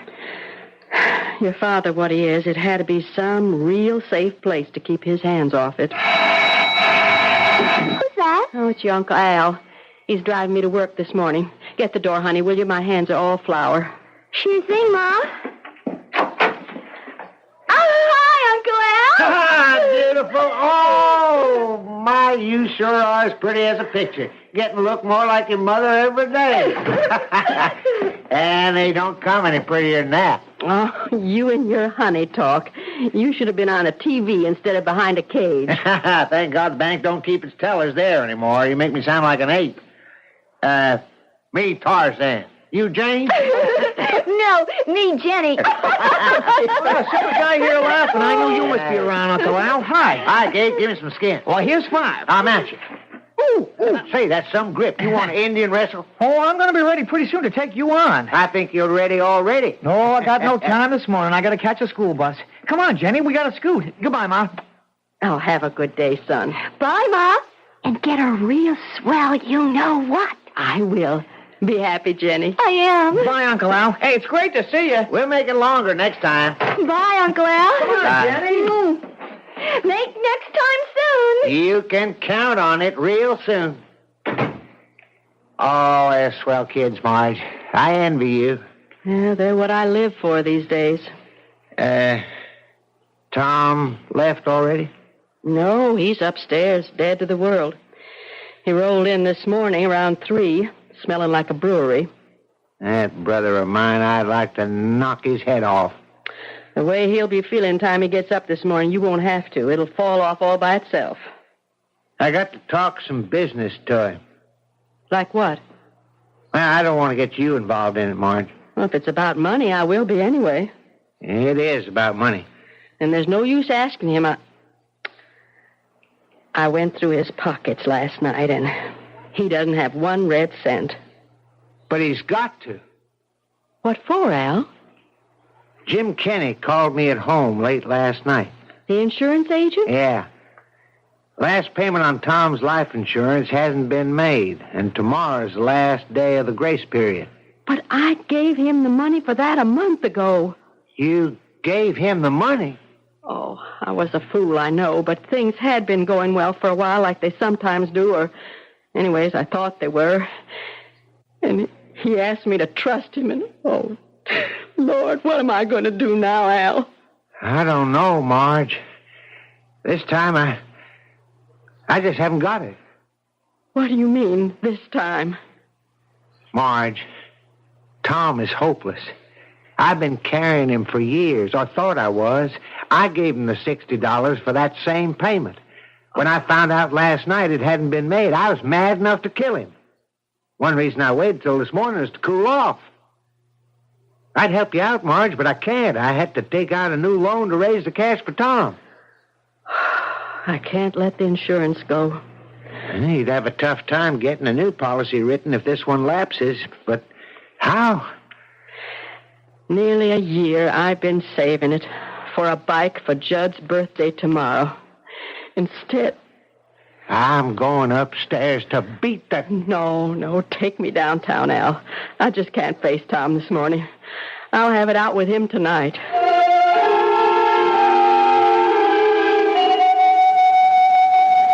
After what you made me have to do today, how could you steal money out of my purse and leave to go gambling again? All I want to do is run it up till it's enough to pay you back. You're sick.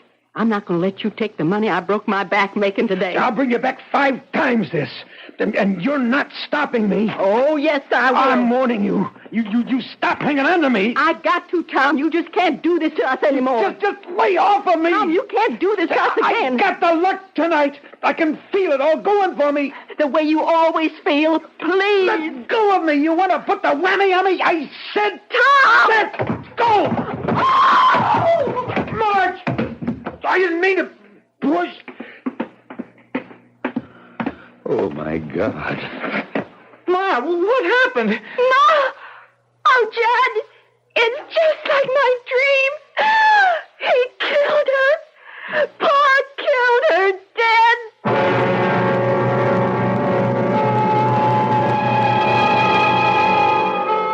The terror of addiction.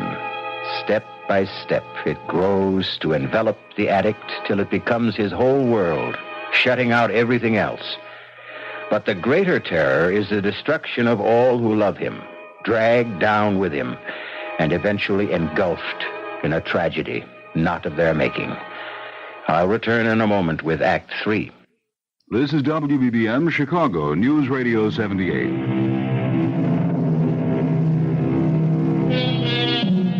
An endless moment in time. A few dreadful seconds ticked away, with every heart crying out to take them back again, to make this just a bad dream and not reality. 3 people frozen in horror. The 4th sprawled at the bottom of the stairs, her neck bent at an impossible angle, frozen in, what, unconsciousness or death? Now, at last, the man brings himself to move. Marge. Don't you touch your pa, I'll kill you dead. Oh, son. I'm not your son, I'm your enemy. Jenny, call the police. Emergency. We got to get Ma to the hospital fast.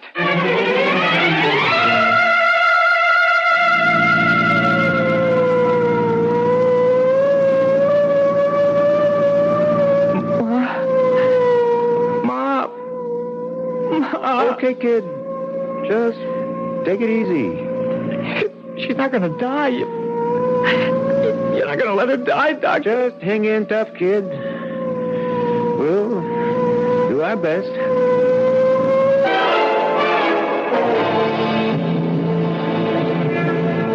I should have gone with the ambulance. You're sticking right with me, brother. We see how your wife makes out. No. Look, officer, you don't think she... Well, for the sake of your own skin, you better hope she isn't. But it was an accident. Well, the way that boy of yours reacted looked like he wasn't so sure. Now, we got to get moving. What happened to your daughter? Huh?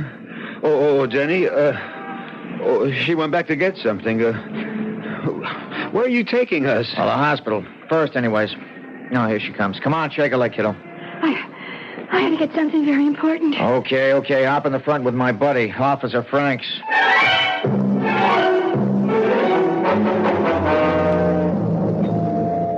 Okay, Harry. Straight to X-ray. You got a family doctor, kid? Yeah, Dr. Luther. Oh, you know his number? No, but I can look it up. Okay. Tell your doctor to get here as fast as he can. It's that bad? I wouldn't want to fake you out, son. It's not good. And I phoned Dr. Luther. He's on his way here. Is Ma going to die, Judd? I don't know. I'm scared. Real scared. So am I. Judd. What? I'm going to break my pledge. You forgive me? What pledge? I brought the wishing stone. I'm going to wish on it. I'm going to wish that Ma's going to be all right, just like it never happened. If you want to, Jenny, go ahead. Can't do no harm. What can't do no harm? For me to use my wishing stone? Your what? Shh, quiet. I'm wishing right now.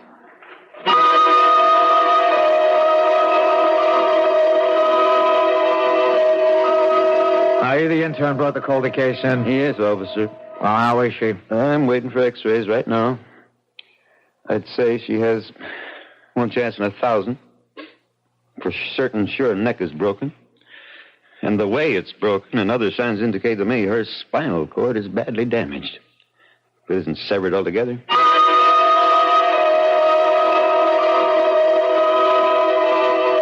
I just can't understand it, Dr. Luther. When I brought Mrs. Calder in, I'd have sworn she was in deep coma. I was sure her neck was broken, spinal cord severed. There's no indication of that from my examination of her. Not the slightest in these x-rays. I know, but not in this second set. Was there a first? Yes. And that's a funny thing. When we developed them, everyone was fogged. And we don't know why.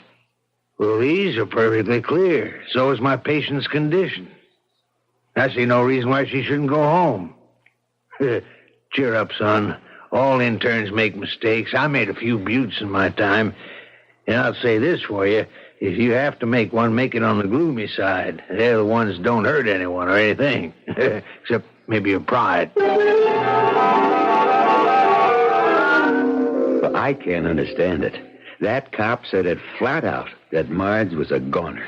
Well, maybe he was just trying to put the fear of God into you. Well, if he was, he sure succeeded. If it'll do any good. Well, you think I made a stone, Judd? You think I don't blame myself for what might have happened? You think I wasn't ready to kill myself if anything happened to Marge? I don't know, Pa. Pa wasn't trying to hurt Ma, Judd. It was an accident.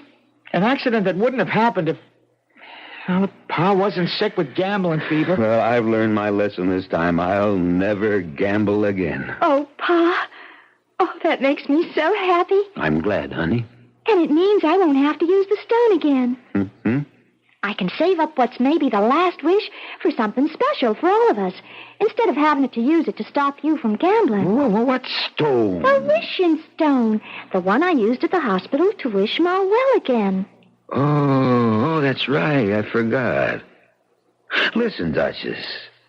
Let me see that stone. Don't show it to him. Why not? I don't know. It's just a sort of hunch that... Wait a minute. Here comes the doctor. How's Marge, Dr. Luther? She's fine, more's the wonder. Oh, a few scrapes and a bruise or two and a lump on the head. Nothing a good night's rest won't take care of. Thank God. You should. It's a miracle she didn't break her neck in a fall like that. That intern at the hospital was sure she did. But she didn't. No, Judd, I told you she'll be as right as rain. Well, can I go up and see her now? Yeah. She was asking for you. And the kids. She wants to see you alone a moment first. I'll go right up. Just to put your mind at rest, or maybe more hers, she doesn't want to prefer any charges against you. So you can tell her my report to the police will call it just an accident. She slipped and fell. I'll tell her, Doc. You got off mighty lucky this time, Tom. You better not tempt fate again. Well, I won't.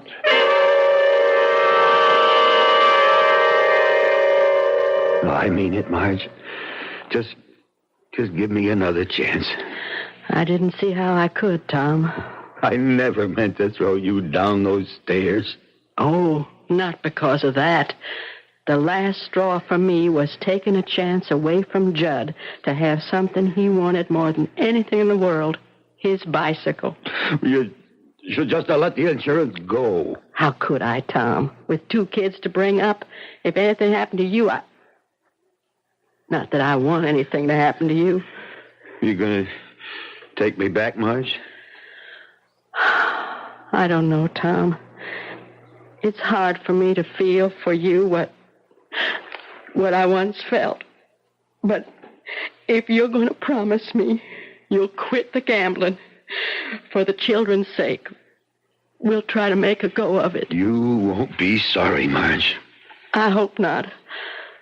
I just wish I knew how to make it up to Judd tomorrow. If there was something I could pawn. You haven't left anything in this house that you could.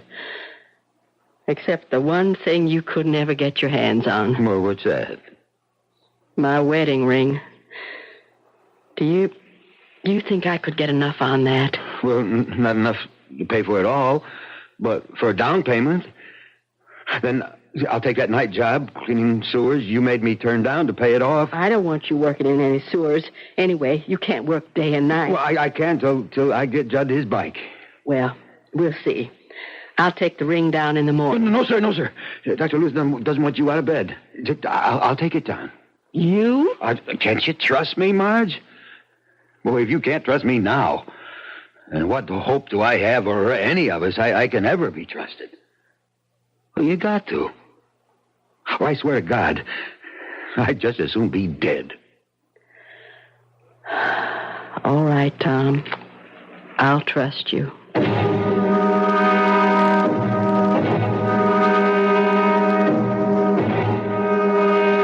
What? You ran out of the money? Look, Benny, you got to do an old customer a favor, huh? You got to cover me for the 5th. Headlonger. Now, Benny, you gotta. That 15 I laid out on the 1st was money I got for pawning my wife's wedding ring. I got to get it back, and I got a hot tip. The headlonger's a sure. Benny, for God's sake. Oh, just this once. Please. Benny.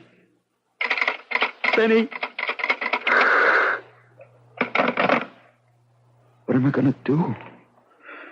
I wish to God. Wish. Oh, that wishing stone. Yeah.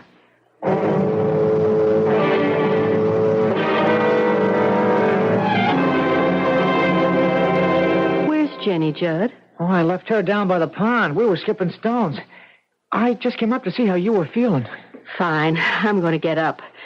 Your pa didn't get back yet, did he? Oh, no, ma'am. I ain't seen him since early morning when he pulled out in the pickup. Well, you go on back down and keep Jenny company. I'm going to bake me a cake so we can have a real birthday celebration. Oh, it's all right, Ma. I don't need a cake. You're going to get a lot more than you bargained for. Now, go on. I don't like Jenny down by that pond alone. You know she can't swim.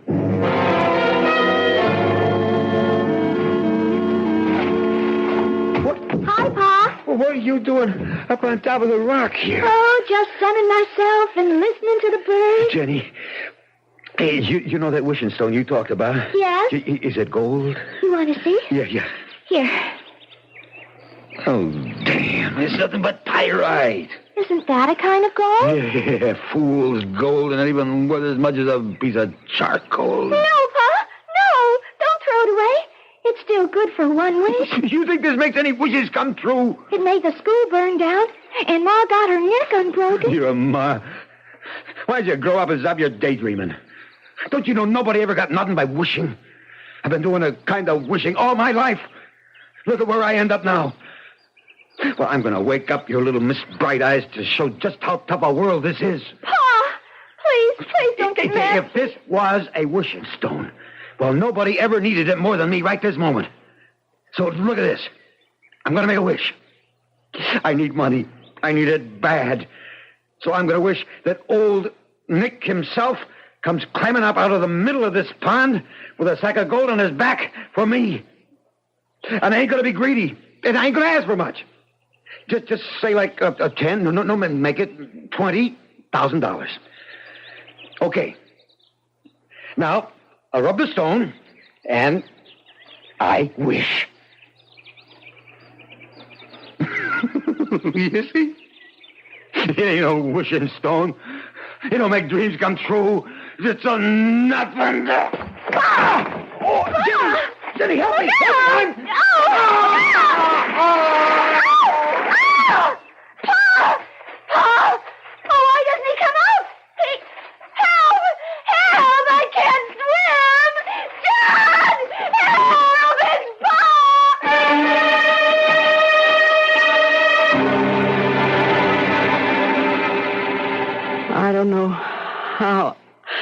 I'm going to tell the kids, Al. They're not really children anymore, Marge. They know. I guess I do baby them. I won't anymore. In a lot of ways, they're better off. Tom... Well, Tom had a cancer that he just couldn't cut out. Even my wedding ring, Oh, I didn't want him dead, though. Well, he is. And it was of his own making. Kind of queer, isn't it? What? Him trying to show Jenny Lou her wishing stone wasn't worth a darn, and he ended up having his wish come true? Not quite. The policy's only for $10,000. There's double indemnity for accidental death, Marge. Tom got everything he wished for. The full $20,000.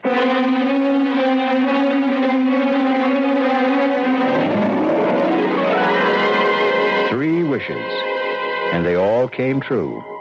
Whether by some supernatural force or sheer coincidence, it doesn't really matter. For in the end, everyone was better off except the one who didn't deserve to be. This was the gambler's last plunge, one he should never have taken with the odds so stacked against him. Like Jenny, Tom Coulter had never learned to swim either. I'll be back shortly.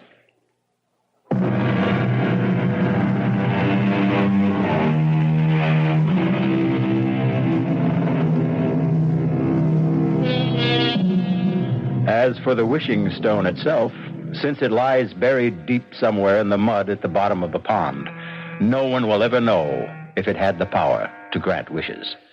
For Jenny, like all of us, had no escape from a common fate that soon befell her. She grew up and inherited a mantle that only Peter Pan seems to have escaped.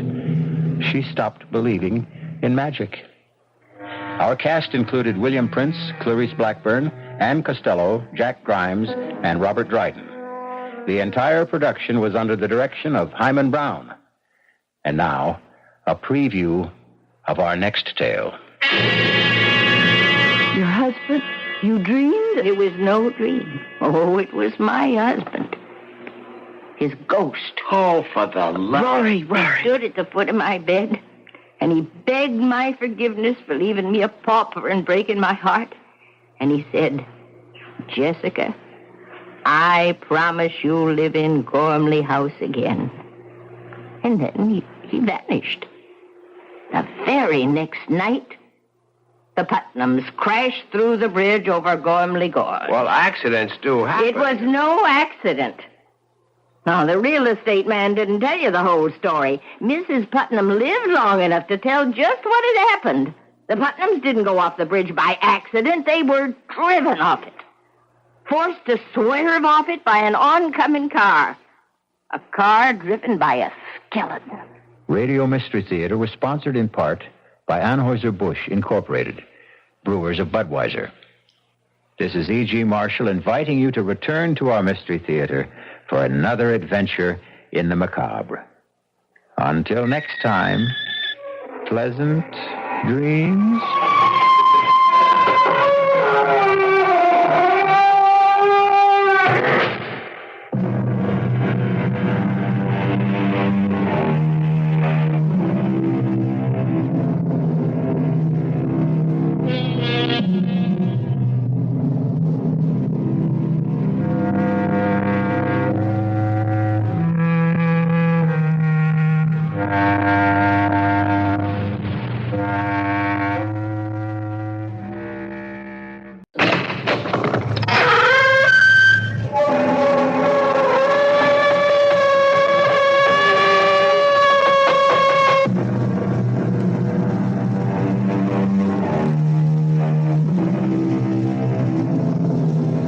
Come in. Welcome. I'm E.G. Marshall. Welcome to our world of mystery and the macabre. Sit back and lend us your fears. Have you ever seen a ghost? It is an experience of such horror as to turn your blood to ice. Oh, I know, there are those who scoff. but they have never met a ghost. Mel Stout was a scoffer, but not his wife, Liz. And on the night they first drove up Gormley Gorge Road to Gormley Lodge. All right, Mel, you laugh if you want to, but the fact remains that the Putnams were driven off the bridge over Gormley Gorge by a ghost driver in another car. Who says? The sheriff. He told me that the wife lived long enough to tell the story. How a car driven by a skeleton came driving straight at them, and her husband swerved aside, and off the bridge they went. She was dying. She was in a state of shock. No! What? No, there's a car! It's coming out of the Holy bridge! Toledo! Oh, my gosh. He went right by. You and your ghost drivers, Liz. It was just another car, and it passed us. Yes, it passed us. This time.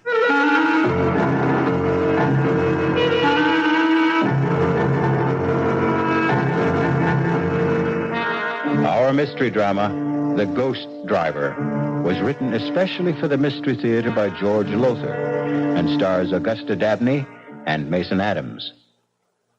It is sponsored in part by Anheuser-Busch Incorporated, brewers of Budweiser, and by the Kellogg Company, makers of Kellogg's Special K cereal. I'll be back shortly with Act One. The WBBM News Time, 10:36, as we return to the CBS Radio Mystery Theater.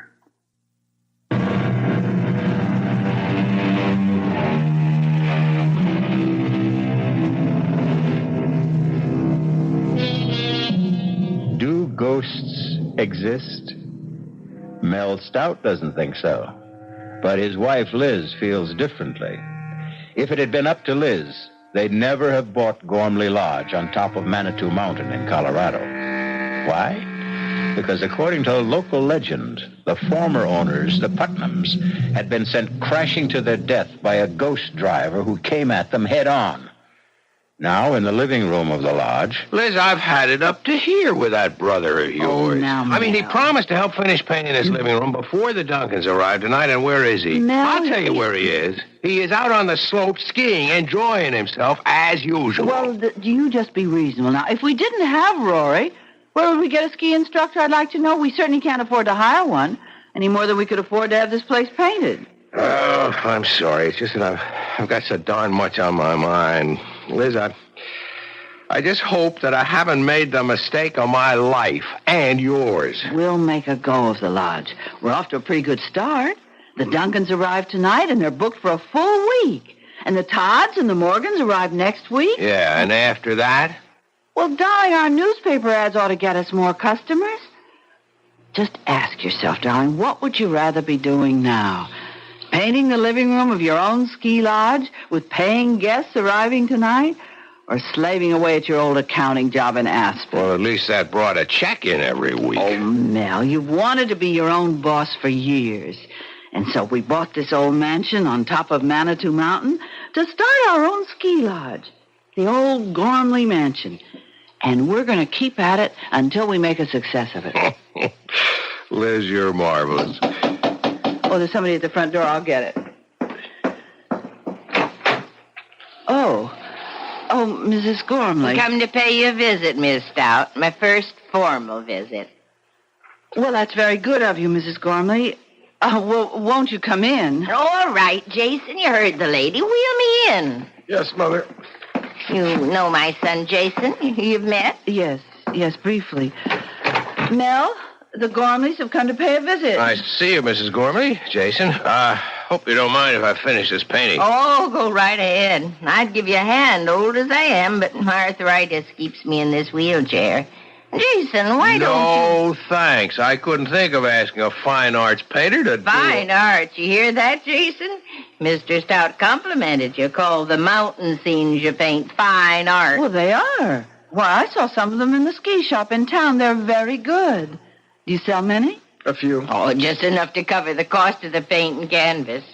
Oh, yes, and a quart of whiskey now and then. Mother, please. Well, now, if they don't hear it from me, Jason, they'll hear it from others. To drink now and then. Now and then. Tell the Stouts how you play Russian roulette. with that old revolver of your father's when you're drunk. Stop it, Mother. Stop it. Perhaps you'd like some coffee, Mrs. Gormley, or tea. It won't take a minute. No, thank you. We won't be here that long.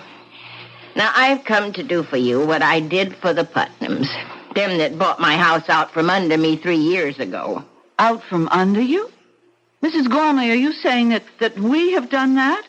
Forced you out of your house? Well, haven't you? Oh, it's not your fault. Jason's father left us destitute. Left me destitute, I should say. With a son too lazy to support his old mother. So I had to sell this beautiful place. Mother, the Stouts aren't interested in all this past history. Well, they'd better be. If they value their lives. Value our lives? Well, Mr. Halliday didn't tell you, of course. Tell us what? About how the Putnams met their death. Why, yes. The real estate man told us about the accident. That was no accident. No more than my husband's death was an accident. He died in the same way? His car crashed off the bridge into the gorge? Right. 800 feet down into the gorge, to the rocks 800 feet below. But no accident. Suicide. The Putnams didn't commit suicide. Not them. My husband, Jason Sr., raving drunk and suicidal, but theirs was no accident either, the Putnams. He drove them off that bridge. Who? My husband. Now, wait a minute, Mrs. Gormley. If your husband was dead... Hi, I'm back. Oh, sure. Naturally, Rory. Now, the painting job is nearly done. Oh, now, don't get uptight, Mel. I just didn't remember till I was out on the slopes. Hi, Mrs. Gormley. Jason. Paying a little social call? It's anything but social. Mrs. Gormley, are you saying that your husband, even though he was dead, somehow killed the Putnams? Liz, come on now. All right, I'll tell you. After my husband's death, when I realized I'd been left penniless, that I'd have to sell this place, I fell into a state of depression. When the Putnams bought Gormley Lodge, well, they were going to use it as a winter home, not turn it into a ski resort like you. When they bought it, and I had to move into a little guest house, I was so sad I thought I'd die. For days and days I sat and wept, and then one night, my husband come to me. Your husband? You dreamed? It was no dream. Oh, it was my husband. His ghost. Oh, for the love... Rory. He stood at the foot of my bed, and he begged my forgiveness for leaving me a pauper and breaking my heart. And he said, Jessica, I promise you'll live in Gormley House again. And then he vanished. The very next night, the Putnams crashed through the bridge over Gormley Gorge. Well, accidents do happen. It was no accident.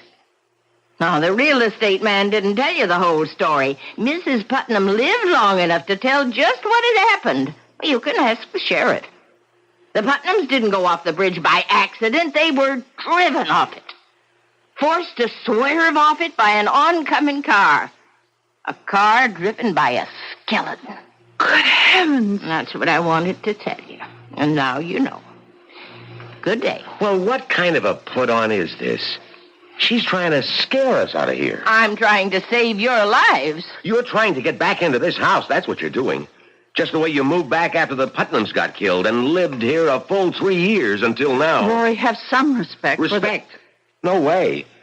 She may be old, but she's as shrewd as they come. She frightens you off, then moves back in again and stays until some other sucker comes along. I warn you. Just let us know when your husband's ghost shows up again. It did. What? Last night. Oh, man, this is the neatest ripoff. Shut up, Rory. Will you... Your husband's ghost? Last night? Yes, and he used the same words. Jessica, I promise you'll live in Gormley Lodge again. Oh, I beg you, listen to me. The Putnams wouldn't and went to their death. Oh, Mrs. Gormley, you're really out of sight. You, so smart. You're so sure of yourself. You think he isn't watching and listening, my husband? Do you think he doesn't know how you insulted me? Do you think he'll not repay you? Oh, yes. If people are to die this time, too, you will be the first. Now be warned. Jason. Wheel me back. Be warned.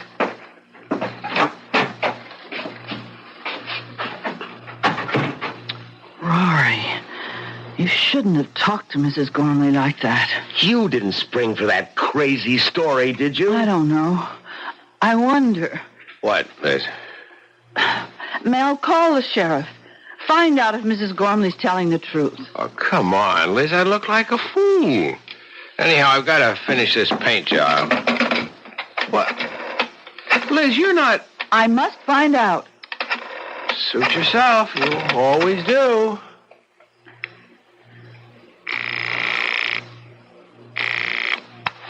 Sheriff Harper speaking. Oh, Sheriff, this is Elizabeth Stout calling. We're the new owners of Gormley House. Oh, yes. What can I do for you, Mrs. Stout? Well, we just had a visit from Mrs. Gormley. Oh? What do you mean, oh? Oh, nothing, Mrs. Stout, only she can be a little hard to take, getting on in years. Yes, well, what I wanted to ask you... Of course, you remember the accident to the Putnams 3 years ago, crashing off the bridge over Gormley Gorge. Yes, I remember. Well, according to Mrs. Gormley, Mrs. Putnam lived long enough to tell you what had caused the accident. Is that so? Yes, it is. And what did she tell you? Well, now, Mrs. Stout, she was near death. Maybe out of her head with pain and shock. What did she tell you, Sheriff? Did she tell you that they had been forced to swerve off the bridge because of another car that came straight at them? A car with a skeleton driving it? Well, as I said, she was out of her Did head. she?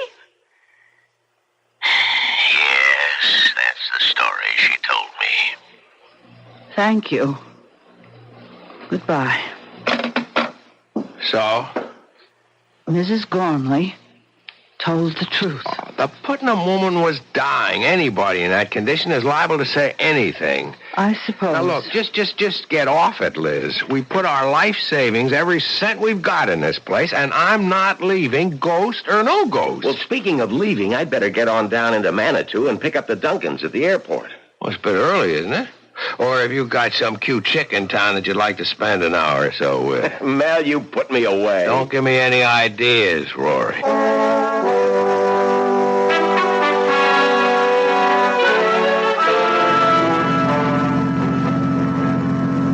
This is some road, Rory. You drive it often? In the dark, I mean? A few times, Mr. Duncan. Well, it's frightfully steep and curvy. Now, don't push the panic button, Mrs. Duncan. I'll get you to the top of Manitou Mountain safe enough. You'll be enjoying a hot toddy in front of the fireplace at Gormley Lodge before you know it.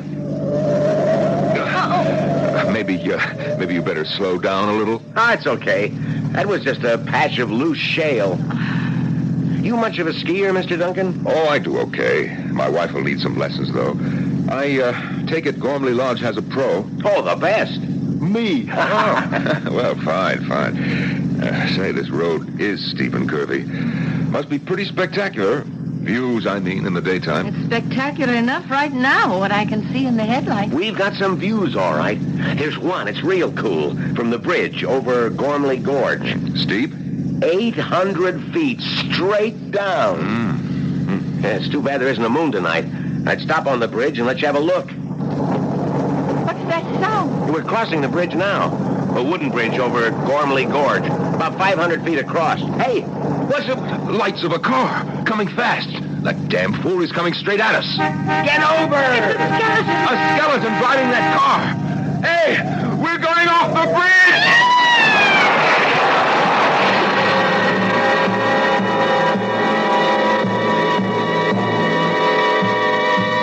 Have you ever seen a ghost? I asked you.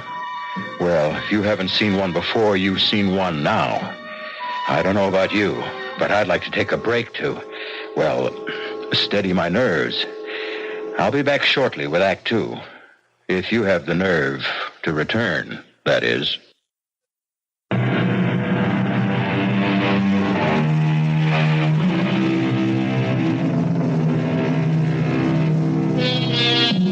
Terror, unless you have experienced it, is only a word.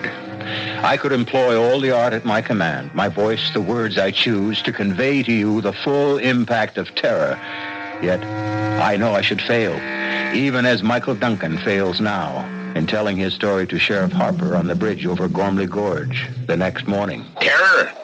You say you experienced terror? What would you experience, Sheriff? Delight? Mr. Duncan, I'm only trying to get at what happened here last night. Excuse me, Sheriff. Yes, Mr. Stout, what is it? Will it be much longer before they get the bodies up? Hard to say. Why? I'd like to get back to the lodge. My wife is alone, and you can imagine her condition after hearing of her brother's death. Say nothing of how it happened. Sure, you go ahead. I'll let you know when you're needed to identify the bodies. I'm sorry about your brother-in-law, Mr. Stout, and the publicity. Publicity? And this is the second time the ghost driver has struck. Ghost driver? And the news has got out. I hear they're sending reporters over from Aspen. That's great. That's just what I need. That'll end my ski resort business for good. Not that it ever got started. Wait a few minutes and I'll ride back up with you. Nothing I can do either till they recover Jill's body. Oh, yes, there is, Mr. Duncan. You can give me a full account. Now, look, Sheriff, I've told you all I know. We were driving across this bridge when we saw this other car coming straight at us. Stout's brother-in-law was driving. He swerved to avoid the oncoming car and went through the guardrail. In the split second between swerving and going through the rail, I leapt clear and saved myself. I wish I could say the same for that boy and Jill, my wife. About the skeleton at the wheel of the other car. Why do you keep harping on that? Because it's something to harp on. If you saw a skeleton driving that car... I didn't. You said... I know what I said, but I've got to be wrong. I couldn't have seen what I thought I did. Why not? Because I don't believe in skeletons driving cars. I don't believe in ghosts. Now, take it easy, Mr. Duncan. All I'm after is a complete report. The facts. All you're after is the publicity you're going to get out of this. Put you on the map, won't it, Sheriff? Why, you might even get a job in one of the big Colorado ski resorts like Aspen or Vail. That'll be enough, Mr. Duncan. You can go. I'll phone the lodge when I need you.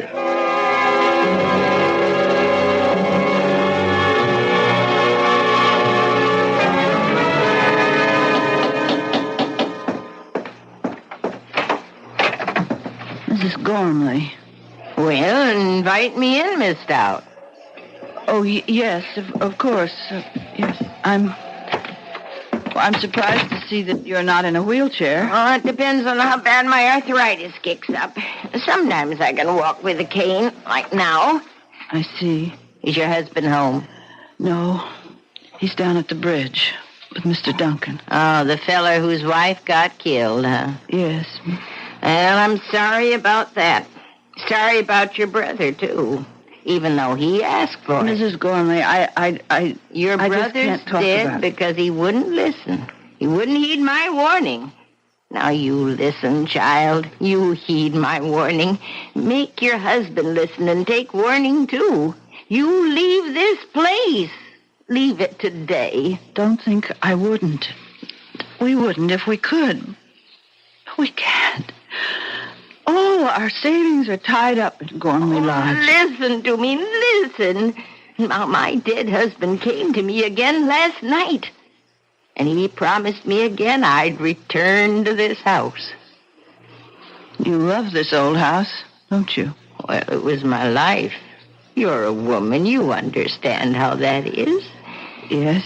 I came here a bride 40 years ago. Jason, Sr., that is. He was just starting his career as a painter.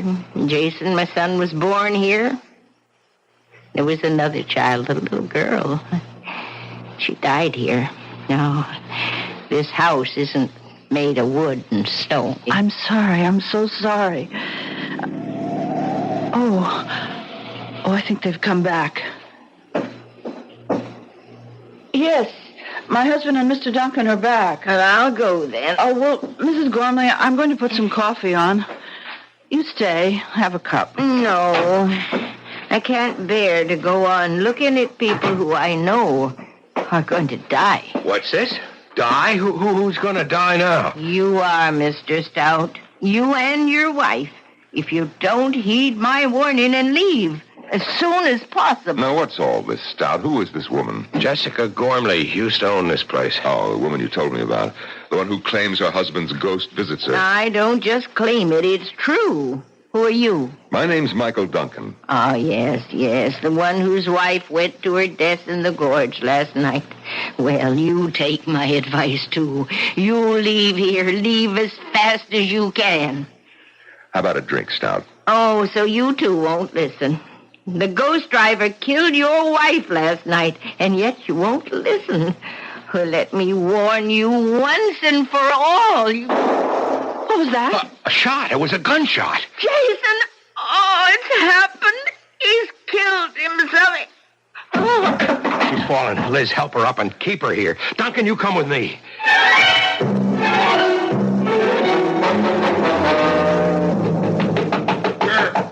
Yeah, coming.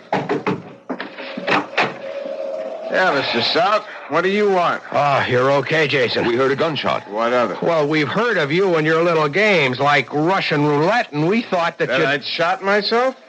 No such luck. Come in if you want to. Oh, the gunshot we heard. I fired it. Deliberately. You fired that shot deliberately?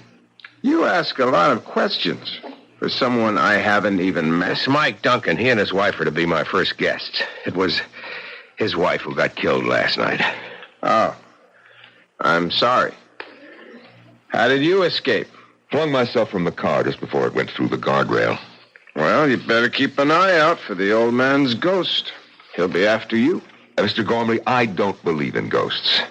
Now, why did you fire that revolver? What business is it? All right. I'll tell you. You'll think it's nutty. I'm sure. I've been playing Russian roulette with this gun for years, ever since my father died. And I always win. Or lose, depending on how you look at it. And how do you look at it, Jason? I give it to you straight, Mr. Stout. I want to lose.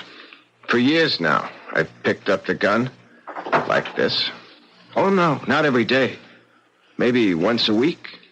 Once every other week. Whenever the mood comes on me. And I put it to my temple.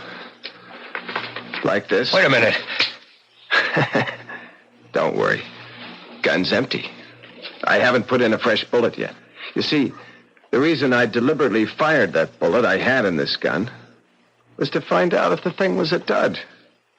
It wasn't. Too bad. May I shake your hand, Mr. Duncan? You're the first man I've ever met who says what he thinks.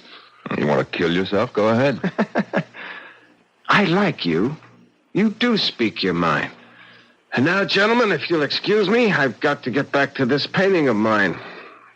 By the way, what do you think of it? Pretty lurid, isn't it? That's just the right word for it, Mr. Stout. See? There's the car swerving and crashing through the bridge. The oncoming ghost car with the skeleton at the wheel. All in flaming color.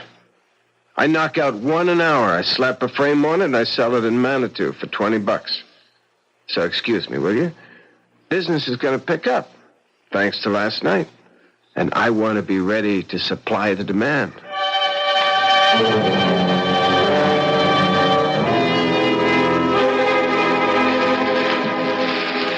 It's been a rough 24 hours, Miss Stout. It's a nice chair. Just right for sitting in front of a fire. Cost you plenty, I'll bet. Yes, plenty. But that isn't what I'm thinking about. You're thinking about your brother and my wife lying in their coffins at the undertaker's in Manitou. Yes, and also that even a small village like Manitou has an undertaker. Birth, death, taxes. The only sureties in life, Mrs. Stout. Liz. Mike.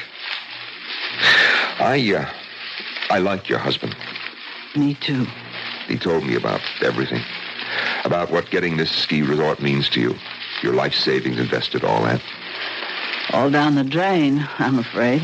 The publicity? What else? Every reservation's canceled. Well, all except one. But that'll come in, too. It has, Liz. Yes? There it is. Please cancel my reservation for next week, Frank Norton. Has a family of 4. Telegram phoned in from Aspen. Anybody got a sponge? A sponge? So I can throw it in. I'm through, Mike. You always give up this easy? What do you mean, easy? Just that. Do you always fade when the going gets tough? Well, this is the time to start fighting. Does it make good sense to let all this go down the drain because somebody's playing a trick on you? A murderous trick? Do you think it's a trick? What else could it be? A skeleton driving a ghost car? What else but a trick? Well, what else? You were in that car last night. You saw. And it was a skeleton behind the wheel of the oncoming car. You told the sheriff that. You can still say that it was a trick, yes. What kind of trick? Damn it, Mike, you admit you saw a skeleton driving a car, but you can still call it a trick?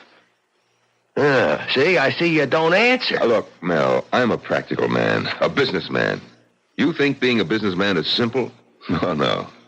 I've had troubles that would make yours look like nothing. Today you won't find anybody more successful than me. But I've been bankrupt twice. Yes, and paid off every cent. How? Well, not by running away the way you want to, but by standing up and fighting. And that's what you've got to do right now. How? You tell me how, and I'll do it. We'll do it together. I've got a stake in this, too, you know. My wife is dead. Murdered, yes, murdered. Not by a ghost, but by a trick. And if it's the last thing I do, I'm going to find out who played that trick and make him pay. And you don't think it's a ghost? Do you? Answer me. Do you believe in ghosts? Did you believe before you came here and ran into this mess you're in? Well, no, I didn't. Then why start believing now? Ghosts, my foot. Mel, this is a trick. Somebody wants to stop you from turning Gormley Lodge into a ski resort. And if you ask me, it's the Gormleys. One or the other or both is behind all this. Or that sheriff down in Manitou. The sheriff? Oh, Mike, you don't really think that I don't know what to think, Liz. All I know is that somebody's behind this, and those are the 3 likeliest suspects. Now, look, I'm no Sherlock Holmes, but I've got a brain, and I've got guts, and well, my wife is dead, my Jill. Well, I'm just going to find out who killed her, that's all. Tougher they are. You like a drink, Mike? No, thanks. I'll be okay. Especially when I nail that murderer. What have you got in mind? Well, it'll be dark in about an hour. We take the car, Mel, you and me. We take the car, and we drive up and down that road, all night if necessary, to meet up with this so-called ghost driver. And when and if we meet up with him... Yes? If and when you meet up with him, what? We don't turn aside. We don't swerve out of his path and off the bridge. We drive straight at him and keep driving at him. If he's a ghost in a ghost car... we'll drive through him. And if he isn't? If he isn't? Well, if he isn't, it'll be one hell of a crash.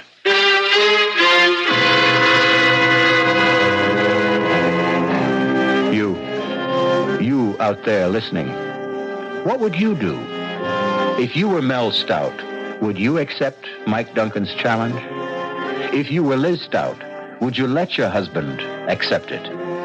It can mean his death, you know. What exactly would you do? I'll be back shortly with Act 3. This is WBBM Chicago, News Radio 78.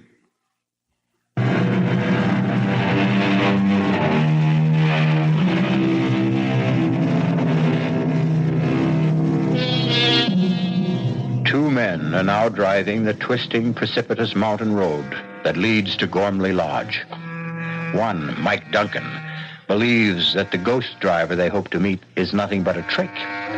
Mel Stout, his life savings, every penny at stake, has had no choice but to go along.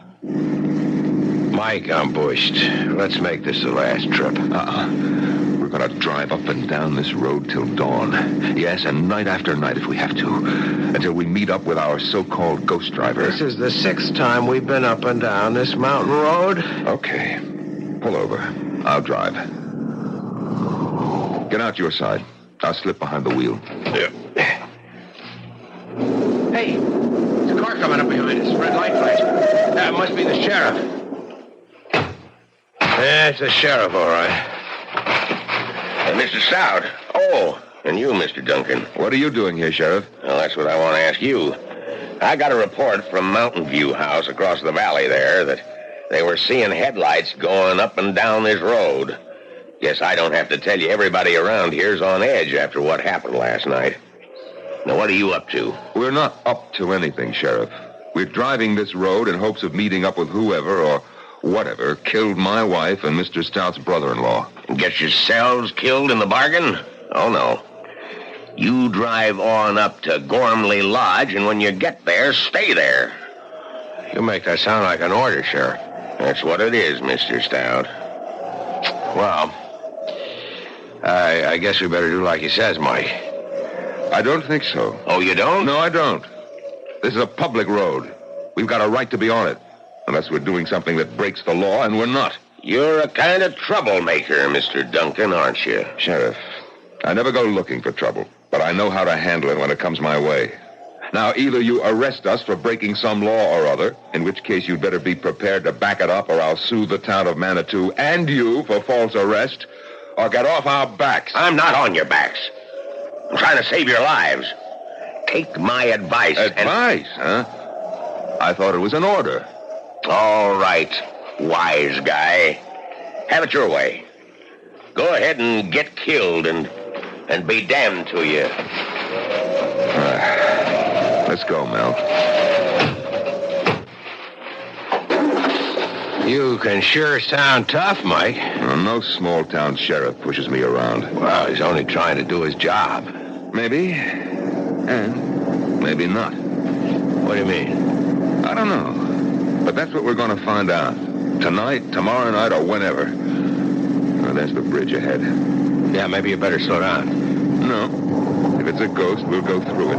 If it isn't... Mike, headlights coming toward us. Now, look, don't lose your nerve. Coming closer. We're going to crash if you don't... Mike! Driving that car, it's Rory! Your brother-in-law, my God! Mike!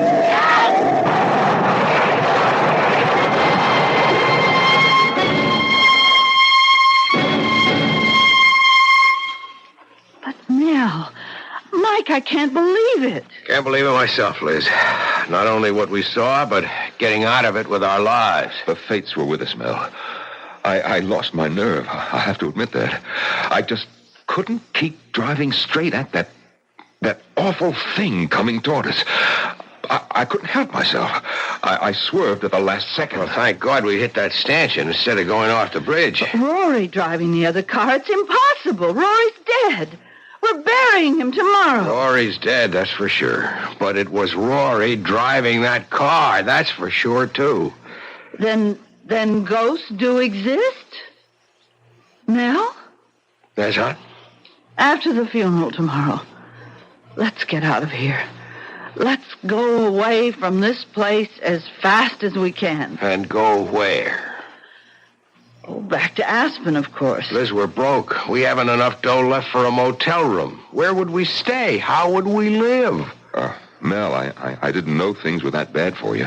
Putting this place back in shape cost me just about every penny I had. Well, look, would a loan help? You'd be willing to... Well, sure. I like you two, and, well, the way things turned out, we've gotten to know each other real fast. Practically friends. So... well, if you can use a loan... That's generous of you, Mike. It is generous of you, Mike, and I appreciate it, but... no, thanks. What'll you do? Do what you said I ought to do. Fight this thing.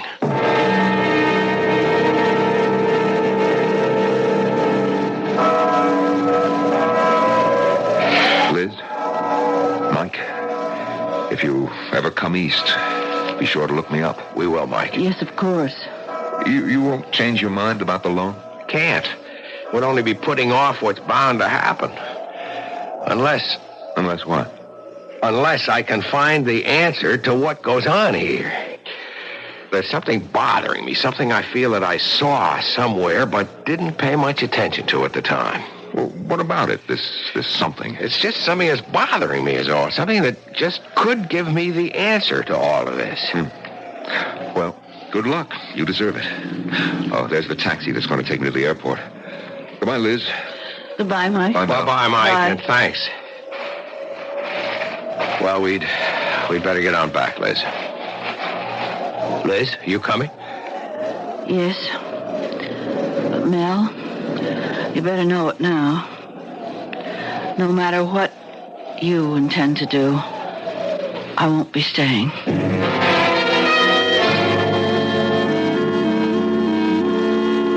Mel, we've got to face the facts. Buying this place was a big mistake. I admit it now. But there's no sense in crying over spilt milk. What's done is done. So, darling, let's just turn our backs on it, walk away from it, and start again. Start what again? The treadmill of office work? The dreary day-to-day monotony of auditing accounts, toting up figures? I can't bear to go back to that kind of life. I have got to make a go of this. I don't have any other choice. But is it worth your life? Ghost or no ghost, Mel, it's killed 4 people. It would have been 6 if you and Mike Duncan hadn't been lucky enough to hit that stanchion. And it will be 6 if you insist on driving that road again tonight. 6? How do you make it 6? Well, you don't think I'm going to let you do it alone, do you? But at the funeral, you said that you weren't even going to stay. Because I hoped that would change your mind. But it hasn't. So you see, I have no choice either.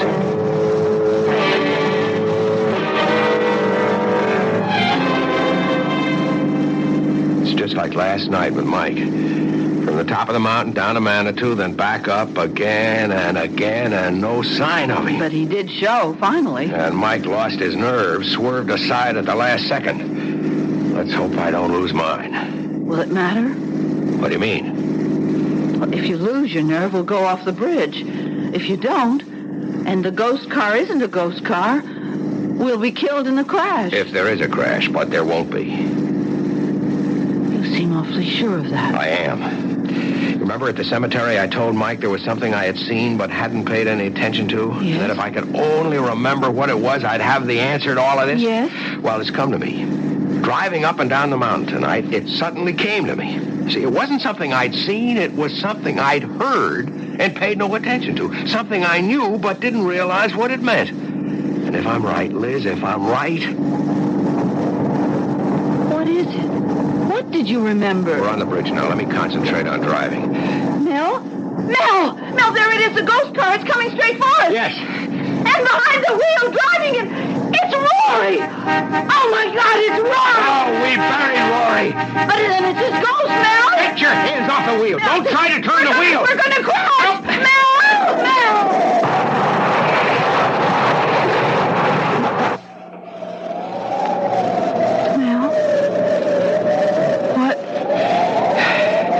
This time he swerved and he went off the bridge, just as I knew he would.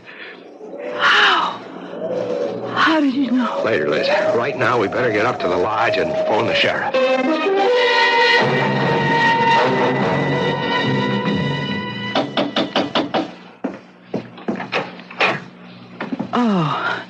Oh, come in, Mrs. Gormley.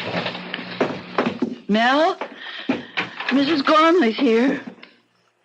Please, won't you sit down? Yeah, thank you. Hello, Mrs. Gormley. I'm sorry about last night. I'm not. Mrs. Gormley, Jason was your son. Oh, he was the torment of my life. Every day I lived. Of course, I'm sorry he's dead, but I can only be glad it's over for me.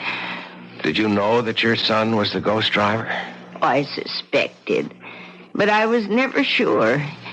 You see, it was Jason who wanted to go on living here in this house far more than I did. Oh, you can understand. He was born here. He grew up here. Started his painting career here in a fine, big studio upstairs. Tragic. Just tragic. Even more tragic if it hadn't been for you. How did you come to know? What made you realize that my son was the ghost driver? A gunshot. A gunshot? The shot he fired to see whether the bullet he used for playing Russian roulette was live or not. Well, I don't follow you. You see, something kept bugging me, Mrs. Gormley, but I couldn't nail it down because I kept thinking it was something that I'd seen. But then suddenly I realized it wasn't something I'd seen, but something I'd heard. That gunshot. I still See, don't... it got me to thinking about Jason playing Russian roulette, playing with life and death. And that got me to thinking a step further. Sure, Russian roulette. Only a fool or a would-be suicide would play it. But the fact remains that the odds are in his favor. Every time Jason spun the barrel of that gun and pulled the trigger, the chances were 5-1 against firing the bullet. Oh, but what was the connection between that and the ghost driver? Driving a car straight at another car is just another form of Russian roulette. Ah, yes, I see. Well, Sheriff Harper came to see me, and he said Jason was wearing a mask, a papier-mâché mask of your brother's face. Yes, and it wasn't a very good likeness of my brother, but it didn't have to be. It looked enough like him to fool you when you saw it under those awful conditions. The night and the headlights and the car coming straight at you. Fear did the rest. There must be another mask, the skeleton face. Oh, there is. We searched the studio and we found it, Sheriff Harper and me. Yeah, well, it's all over. Jason's at peace at last. God knows I soon shall be. Well, good day. It's funny, though. What, Mrs. Gormley? Well, we've searched and we've searched, but we couldn't find a mask of my husband's face. What made you think there was one? Well, you see, when I heard about the masks, I thought it must have been Jason who came and stood at the foot of my bed, not my husband's ghost.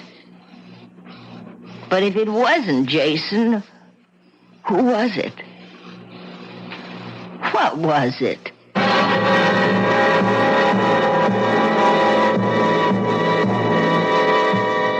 An interesting question. What was it indeed? Makes you wonder. Does the spirit live on? Are there such things as ghosts? Think about it.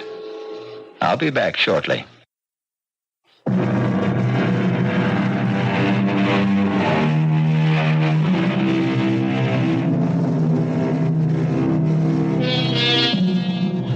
I think you'll be glad to know that Mel and Liz made a go of Gormley Lodge and are today the owners of a successful ski resort.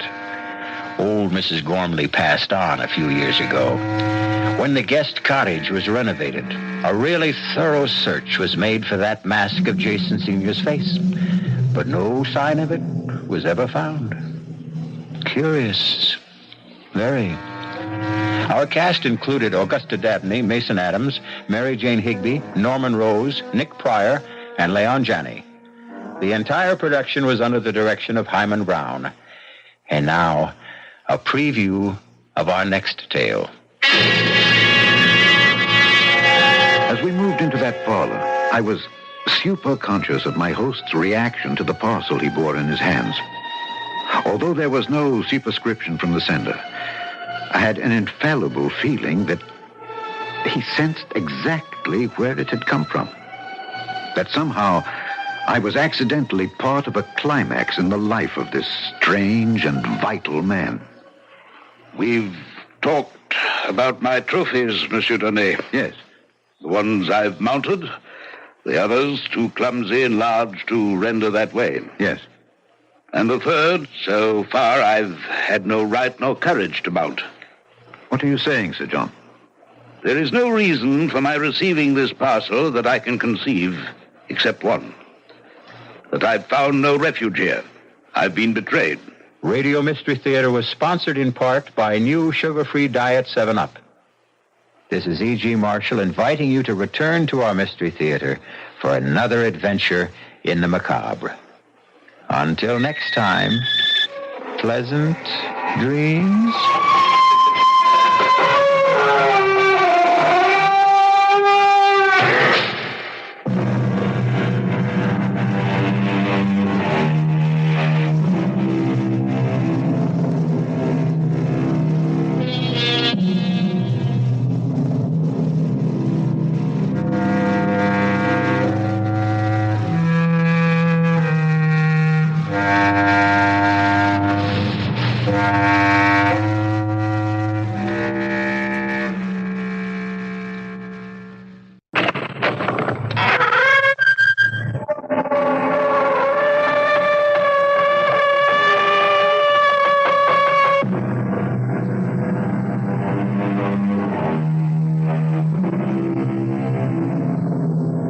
Come in.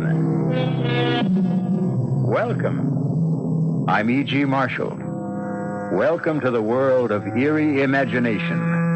The fear you can hear. Vendetta. The very word itself invokes dread and strikes a mood of brooding terror.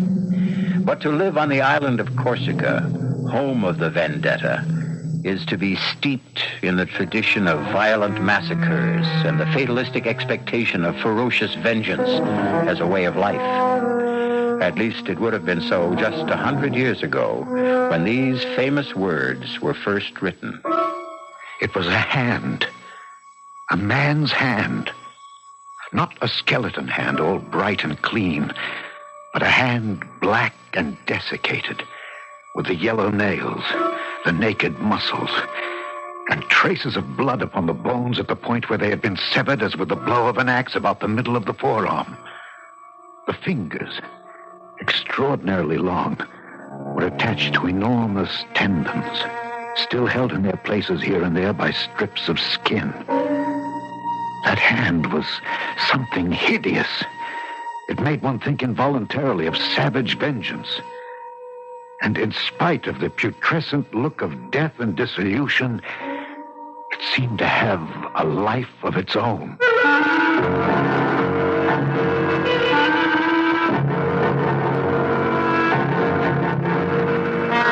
Our mystery drama, The Hand, was especially adapted from the Guy de Maupassant classic for the Mystery Theater by Ian Martin and stars Alexander Scourby. It is sponsored in part by new sugar-free Diet 7-Up and by the Kellogg Company, makers of Kellogg's Special K cereal. I'll be back shortly with Act One.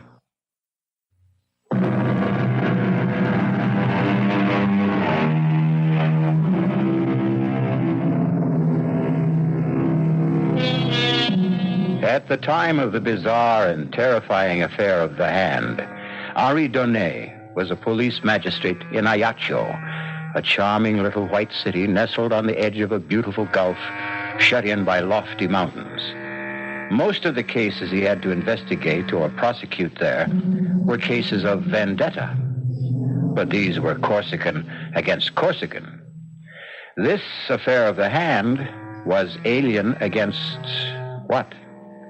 Something far more alien, perhaps supernatural. That was not until later, of course. For now, the only alien presence was a neighbor of Henri's, a Sir John Rowell, lately come to the island to settle down, and an object of great speculation among the native population. Well, there goes my new neighbor again. Does he go hunting at twilight? No, Bernard. At least as a magistrate, I hope not. Well, what's he shooting at then? I don't know, Marguerite. We have no sharks. The wolves and other predators stay in the mountains, and he's not been here long enough to start a vendetta. Oh, I am not sure. Listen to that. Oh, no call for alarm, Doctor. I'm quite sure your services will not be needed. It is the same pattern night and morning. Well, Henri, then what is he shooting at? A target, I suppose. He's keeping his eye sharp. But for what? Ah, now, that is the question. Have you seen him? He is immense and very powerful. And he doesn't encourage visitors. He has 2 huge Alsatian hounds that look ready for the kill at a word. You are chief magistrate and in a far better position to judge him than any, Henri. What do you make of him? I don't know. His papers are in order. I've no reason to have any professional interest in him. Well, has he no one to share his loneliness? He has a manservant he brought with him from Marseille. No one else. There was a woman listed on the ship's manifest as his wife. Oh, his wife. Well, I never knew. Well, then, but no one seems to know that. In the months he's been here, no one has seen hide nor hair of her. I've watched these evenings myself, and I've never seen her move from the house. If, indeed, she is inside it. So you see, Marguerite, very soon, both as friend and policeman, I'm going to have to satisfy your curiosity and my own about the mysterious Sir John Rowell. For a while, however, I had to content myself with having a close watch set over the man. None of my people could find anything suspicious enough in his actions for us to make any move. But as the strange rumors about him continued and increased, I resolved to see the stranger face to face for myself. I made a point of going hunting every day in the neighborhood of his place. It took me a little while, but at last, one day... So, bien, Fernand, hold the point. You flushed him. Got him right under the Englishman's nose. Go fetch him, Fernand. Fernand, hold. Hold them. Whiskey! Down, boy, down! That's it. Good dog. Hold. Here, Whiskey, here. My apologies, sir. Your bird, I believe? No, not at all. I shot him right from under you. Sorry. I didn't know you were there. Nor I you. Allow me. I'm John Rowell. Yes, I know, Sir John. I am your neighbor up there on the hill. Henri Donnet. Pleasure. Damn fine shot. Sir John, will you accept the game as an apology for shooting over your field? That's very generous. I'll accept on one condition. What's that, Sir John? That you let me return the compliment and ask you to join me in a glass of ale. Well, good. I will be only too glad to accept.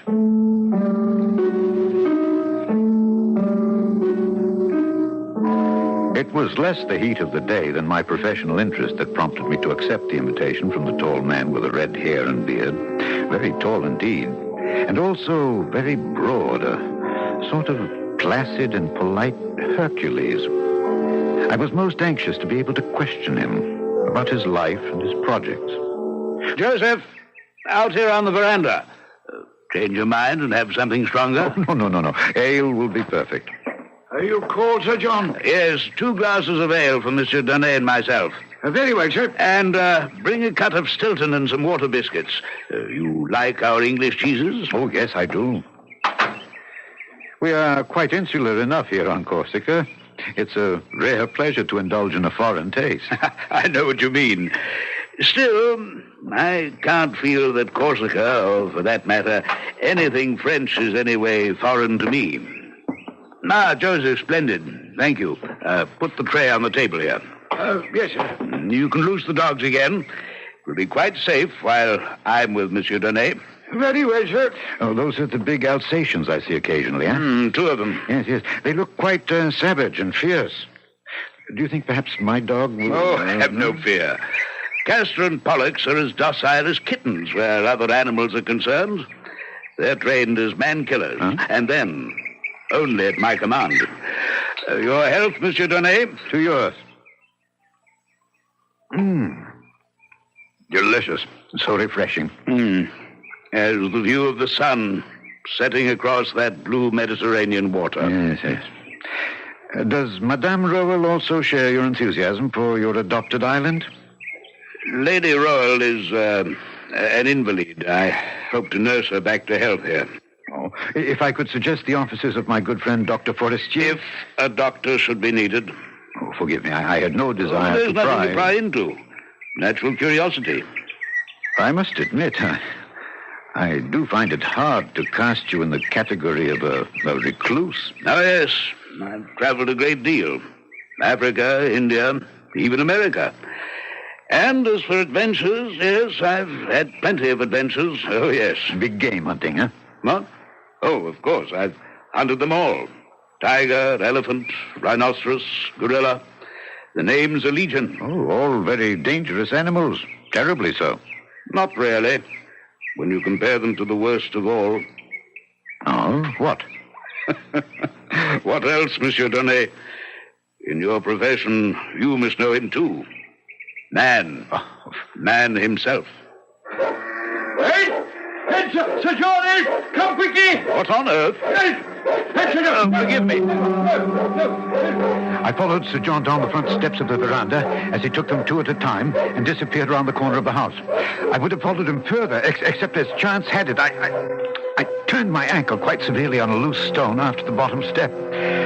Stopping in momentary pain, the yelp and snarl of the dog suddenly quieted, and I was conscious of the squeak of the front door of the house. Arrested, I looked up to see, framed in the doorway, a tall, emaciated woman with great bruised half circles underlining her eyes that stared with a feverish gleam. She wore a long, loose, trailing peignoir, and with one hand, she beckoned towards me while clutching something in the other close beneath her breast. Painfully, I limped back up the steps. Help me. Whoever you are, help me. Lady Roll? Whoever I am, this side of the grave, help me. But how? By sending this letter. Post haste. Oh, but please, please, I beg of you on all our lives. Don't tell Sir John. I'm afraid, Madame, Please, don't refuse me. You are my last, best hope. Hope for what? I cannot stay in case he returns, but please, I beg of you, send my letter. She was gone, like a wraith, as though she'd never been. But the letter in my hand was real enough. Before I had time to read the person to whom it was addressed, I found myself involuntarily concealing it in my pocket before Sir John, returning, could see it. Nor could I stop to ponder why my impulse had been to accept the lady's part rather than that of my charming and seemingly outgoing host. Why I chose to conceal its existence rather than reveal it. My dear Monsieur Donnet, pray forgive me. I'm most sorry we had to be interrupted. Oh, forgive me for not following you, but I turned my ankle. What happened? Oh, the curse of trying to maintain privacy. The curiosity seeker. A farmer from back in the hills named Deschamps, who passes by here on his daily route, for some unearthly reason came skulking round the back of the house and was cornered by the dogs. But what would he have expected to find here? Heaven knows. I've no secrets worth anyone's concern but my own, as I hope you believe. Or is your presence here today more than just a seeming accident? Are you concealing something from me, sir? For the first time, I was aware that he wore about his loins an American-style gun belt, and that low on each hip, concealed by the flare of his coattails, were two matched pistols with mother-of-pearl handles, on one of which his right hand rested lightly. The letter in my pocket seemed to burn through the lining as I tried to judge whether it caressed that handle by accident or design.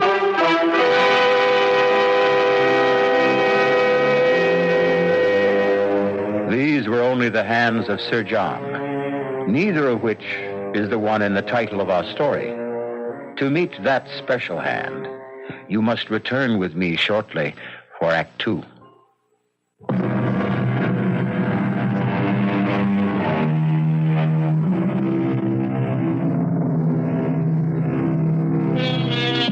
The huge red-haired and bearded Englishman towers over the small, dapper Frenchman.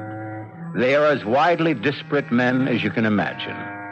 One all muscle and vital force, the other elastic, supple, poised always for the counterstroke, like a rapier.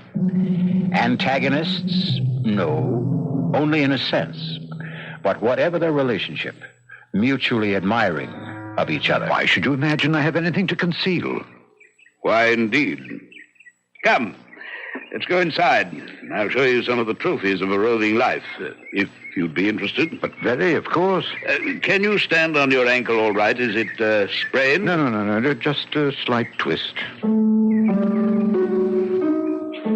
From the hall, he led me into his parlor, which ran the length and breadth of the whole house across the back in a great L.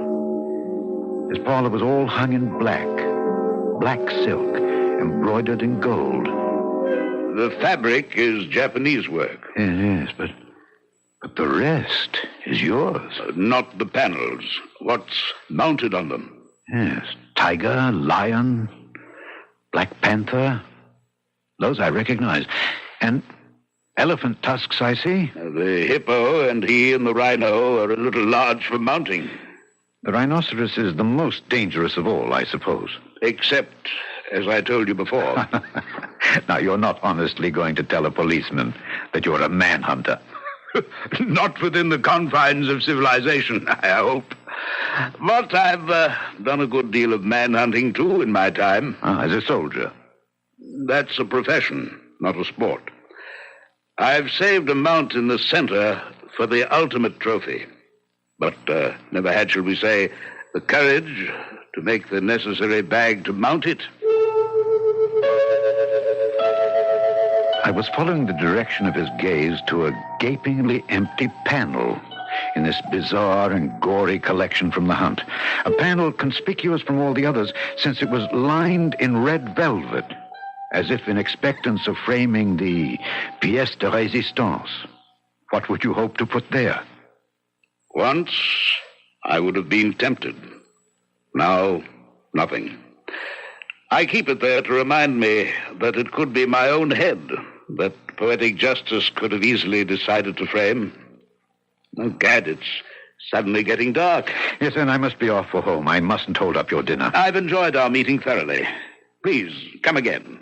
You're always welcome. Well, I'm not quite so sure of your Alsatians. Oh, you need have no worry. From now on, they'll treat you as a friend, as I hope I can. As I want to be.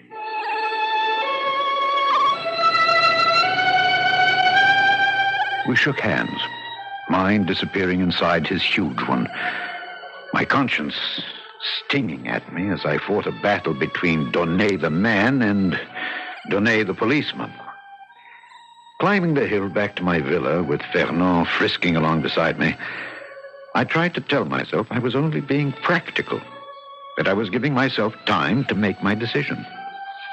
A decision that was tipped by the testimony I received from Michel Deschamps as I questioned him at the barracks the following morning. Michel, why did you go so near to his house? Well, everybody is curious about him, and... Everybody doesn't go near enough to have two dogs attack him. Well, everybody does not have a milk goat which takes him twice a day by the Englishman's house to see her.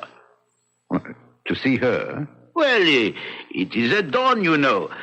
Just before the sun comes up in the half-light, and I am passing by in my cart. Naturally, I am looking at the house when I pass. Naturally, I would myself. So, you see, at that hour, nobody is stirring. Even the dogs are not yet awake. And then I see by the upstairs window a woman. The first few days, I'm not sure. I cost myself she's not some witch or somebody who wants to steal my soul. Why would she be a witch? Because, at any rate, in that light, she looked so... I was afraid to answer. To answer what? Her signal to come near to her.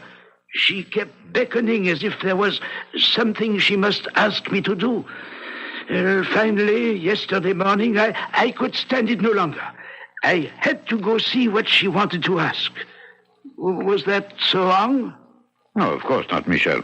I would have done the same. But the dogs stopped you. Huh? Yes. In a way, I'm sorry. Don't feel that you let her down. But from now on, mind your own business. Oh, I accept your instruction. I will follow what you advocate.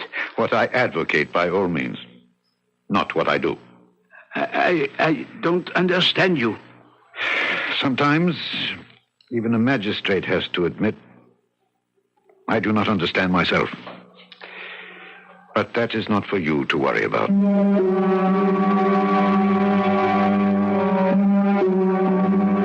That very morning, there was a mail packet sailing.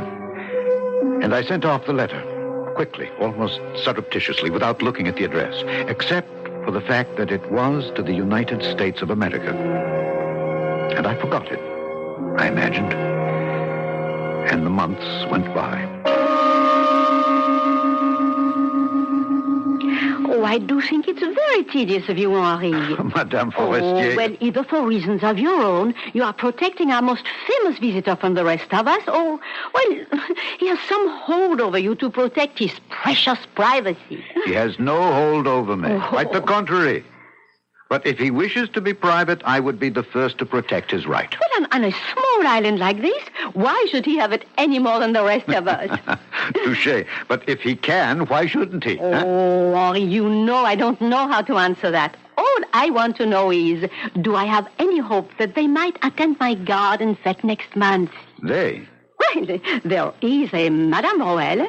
Yes, but she is sickly. Well, is there some hope that at least Sir John might be coaxed to appear? I have no reason to suppose that he would refuse. Now, lady role, I would find it hard to answer for. Well, then all I want for you is to issue the invitation.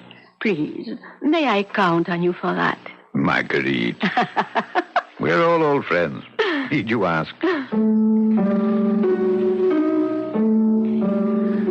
I had my doubts about Sir John, and more particularly his lady, attending any local garden fete. But I could scarcely, in my wildest imaginings, have foreseen how extravagantly and tragically it would be impossible. As I approached the house in the hollow below me, I was in a first-class mood because, in addition to a packet from the mail ship for my host, I also bore a bottle of sherry to share with him that, in my opinion, was one of a kind. He met me at the veranda. Well, this is an unexpected pleasure. We had a mail ship in today. I brought you a parcel. Me? Yes. And I thought I'd outstrip the mail. Vain hope. A parcel, you say? This. What on earth? It might be a gun from its shape, but it scarcely weighs enough. Shall we go to the parlor while I open my surprise parcel? As we moved into that parlor, I was super-conscious of my host's reaction to the parcel he bore in his hands. Although there was no superscription from the sender, I had an infallible feeling that he sensed exactly where it had come from. That somehow I was accidentally part of a climax in the life of this strange and vital man. We've talked about my trophies, Monsieur Donnet. Yes. The ones I've mounted, the others too clumsy and large to render that way. Yes. And the third and different class, so far I've had no right nor courage to mount. What are you saying, Sir John? There is no reason for my receiving this parcel that I can conceive, except one. That I've found no refuge here. I've been betrayed. Only my wife could have done that. And who else is there to have aided her determination to destroy me? You're asking me? Yes. You're the only link we have to the world beyond this house. Sir John, believe me, I had no wish to betray you. I'm sure of that. The day we met, your wife, while you were calming the dogs, your wife asked me to send a letter for her. To Richard Roll? Well, I must admit I did not read the address. I did notice that it was to the United States of America. I meant no harm. He meant no harm. Like Pandora, who naively opened a chest to loose pestilence and all the evils of the world to plague mankind, he meant no harm. It seemed a simple and reasonable request. So you acceded. No doubt she also asked you to conceal the fact of the letter from me. Yes, I am afraid she did. Were you sorry for her ravaged looks, her haunted eyes? Did you picture me as some monstrous jailer, condemning her to a life of solitary confinement? Sir John, I can only defend my action by telling you that at the time she did engage my sympathy. I told you, I believe, that my wife was not in the best of health. Yes, but... The fault perhaps was all mine. I should have told you that she is insane. Oh, I'm so sorry. A little late for that. The damage is done. You may have sealed her death warrant, perhaps even mine. Good God, what do you mean? This parcel from America. Would you like to see what evil out of hell you're acceding to that simple and reasonable request has set loose? Sir John... You have involved yourself in this on a personal level. Now I want to involve you on a professional one. As police magistrate, I want you as witness when I open this gift from America. The outer wrapping. Now what do you see? A box. And within it? Something wrapped in canvas. You wrinkled your nose against the smell? Yes, it's very strong. And very familiar? Yes, formaldehyde. Which is used to preserve flesh from mortifying. There's a drawstring on the canvas, which I'm opening. And I'm about to show you my present from the other side of the world. You sound as if you know what it is. I only wish to God I thought I didn't. I echoed the same wish. But it didn't change the contents. It was a hand. A man's hand. Not a skeleton hand, all bright and clean, but a hand black and desiccated, with traces of blood upon the bones at the point where they had been severed as with the blow of an axe about the middle of the forearm. The fingers, extraordinarily long, were attached to enormous tendons still held in their places by strips of skin. Flayed as it was, that hand was something hideous. It made one think involuntarily of savage vengeance. And in spite of the putrescent look of death and dissolution it had, it seemed to have a life of its own.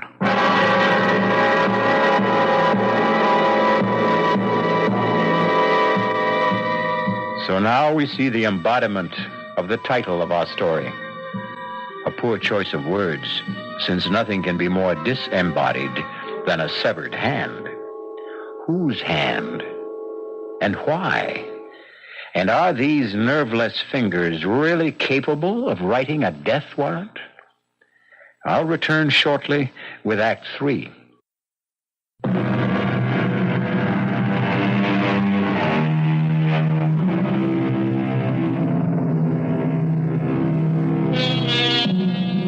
In sick horror, his stomach churning with revulsion, Monsieur Donnet looks at the loathsome object spilled on the desk between him and Sir John.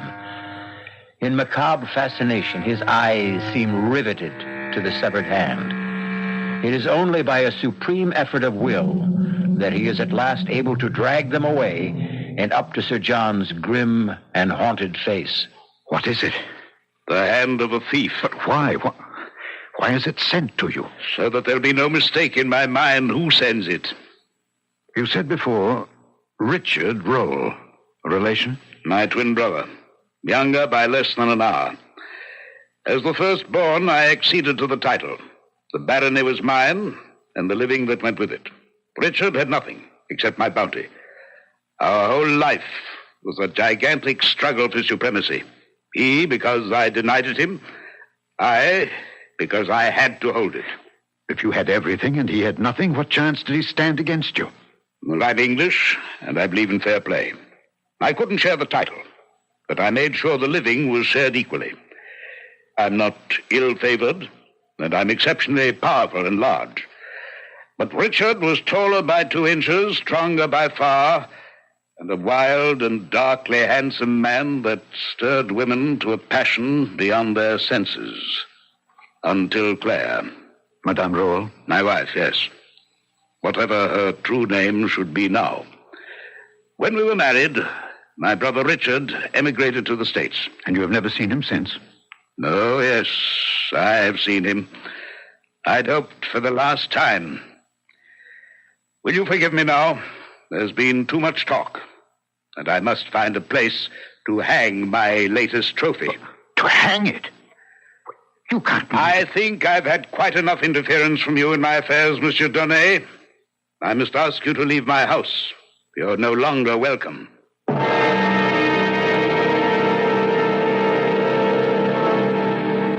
It seemed a long journey up the hill that night, for I did not climb it alone. On the way back to my house, I was haunted by 100 thoughts. Had I done wrong to send the letter? Whose was the severed hand? What was the mystery of Sir John's retirement?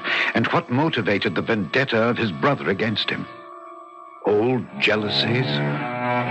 Or was it all as simple as chercher la femme? Certainly, she would not be hard to find. It must be the Lady Roll, if a woman was at the heart of it all. Only one thing I could be sure of now. That I should not be seeing him again. But I was badly mistaken about that. Well, Joseph, what brings you here? Begging your honor's pardon, but Sir John asked if it would be convenient for you to wait on him this evening. Of course, when? If it would suit your honor, now would be fine. It suits me.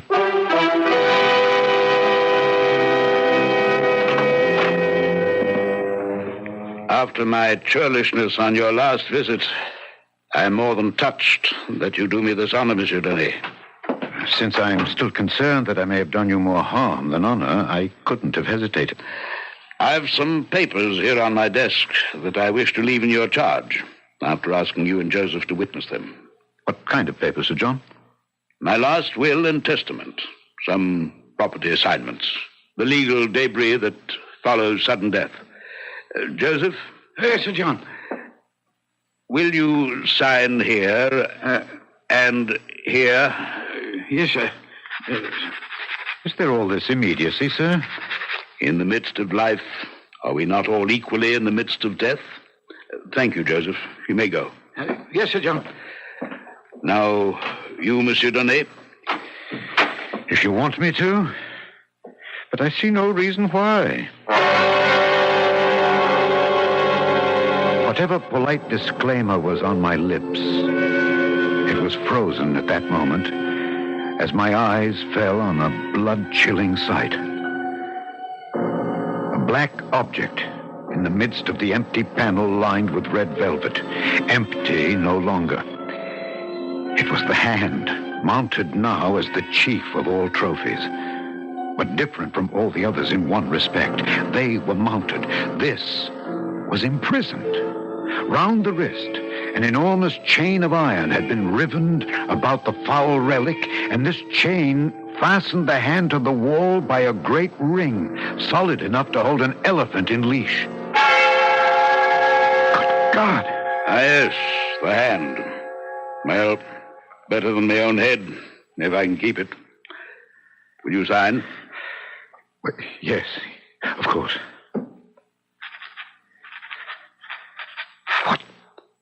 What is it, that hand? That was part of my best enemy. It was cut off with a saber. Good thing for me, I can tell you. It's huge. Enormously powerful.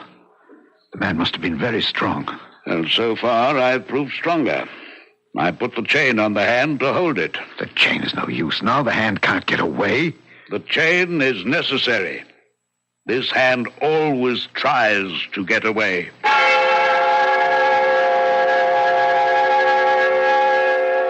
That night, I had a hideous nightmare.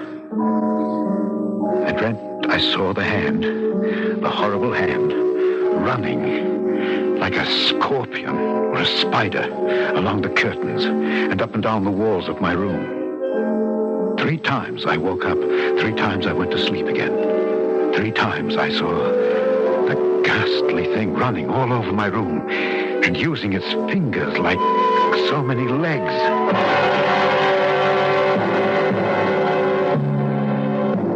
The next morning, I was awakened by the news that Sir John Roll had been murdered during the night. For God's sake, Bernard, act like a doctor instead of some frightened schoolgirl. Oh, no, you have not seen him yet, old friend. Well, is it the first corpse either of us has had the misfortune to look at? The first like this. Oh, how did he die? The cause of death was strangling, but under what shocking conditions. I tell you, Henri, in 30 years as a physician, I have never seen anything like it. In what way? We found him lying on his back in the middle of the room. His coat was torn, one shirt sleeve, half pulled off, was hanging down. There was every indication that a fearsome struggle had taken place. His face was black and swollen, frightfully distorted. But the most noticeable and terrifying thing was his expression. His expression? Absolute, hideous fear. And small wonder. For in the welter of blood that was coagulated about his throat, 5 separate wounds pierced through it as though driven by points of iron. Only 5? It was as if he had been strangled by a skeleton. But That is odd. What? What you just said. Only 5. Well, of course, how stupid of me. There was only evidence of one hand having done the strangling. That makes it even more bizarre. Is there anything even faintly normal about this whole affair?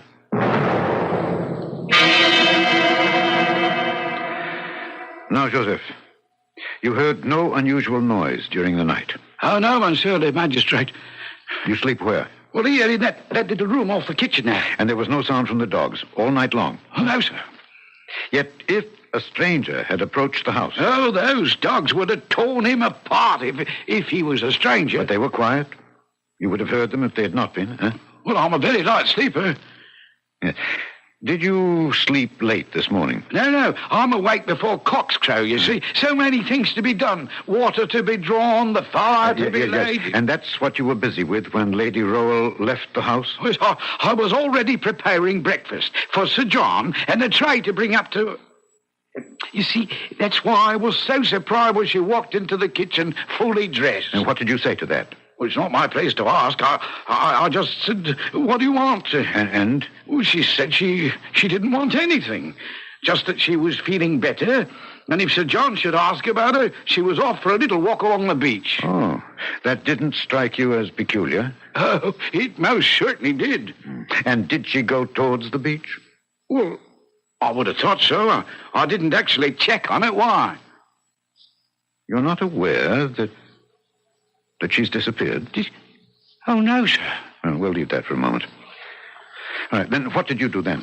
Well, once I had everything simmering like for breakfast, I went up to Sir John's room to assist him in his toilet. You were in this habit? Every morning, regular as clockwork. Continue. Well, he wasn't there, sir. His bed hadn't been slept in. Turned down just the way I left it the night before. So I became alarmed. Everything was out of sorts, you see. I see. And then you came downstairs and found him. That's right. Oh, covered with blood from head to foot. It just don't signify. What does that mean? Well, you knew, Sir John, sir, if ever there was a man built and ready to take care of himself, it was he. Why, he never slept without having loaded pistols or revolvers within arm's reach. And he knew how to use them. Yes. Have you any idea who killed him? Oh, no, sir. Could it have been Lady Rowell? Not a chance, sir. I met her once. She was a tall woman. No, but wasted away, Your Honor, and weak as a kitten. Then who? I don't know, sir. I don't even want to know. Neither did I. Or at least to check on what was in my mind. But I had a duty to my position, and I must admit a morbid drive to support my supposition. He was lying, just as he is now, on this carpet here? That's right, sir. His feet pointed in the same direction? Toward the door. And his head? As it is, sir. Towards the panel directly ahead of you.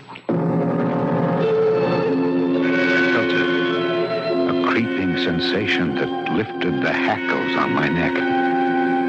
I knew, before I looked, what I was going to see. The sight that I had fought against making a reality. At last, involuntarily, I lifted my eyes to the wall, to the panel where the horrible flayed hand used to be. It was no longer there. The chain, broken, was dangling from the ring. But even that horror was to be succeeded by another. As I bent again over the dead man, between his clenched teeth, I found one of the fingers of the vanished hand, severed or rather sawed off by the teeth about the middle of the second joint.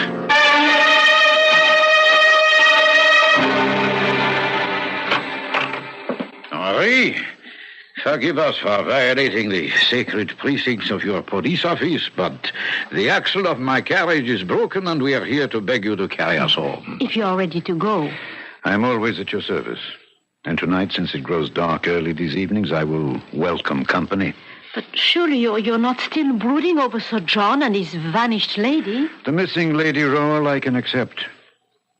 Our gulf is beautiful, but the tides are treacherous, and her hold on life at best was tenuous.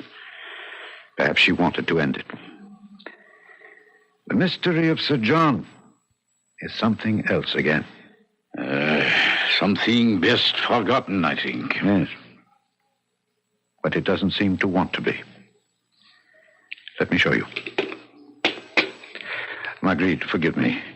If you feel faint, close your eyes. Yes. Bernard, you remember you said he might have been strangled by a skeleton? Yes. Yeah. Might he have been strangled by this? Good Lord. So that is the famous hand, huh? Yes, if it were possible, such a hand could have made the wounds on his throat, but where did you find this? It was discovered last night in the cemetery on the tomb of Sir John Rowell.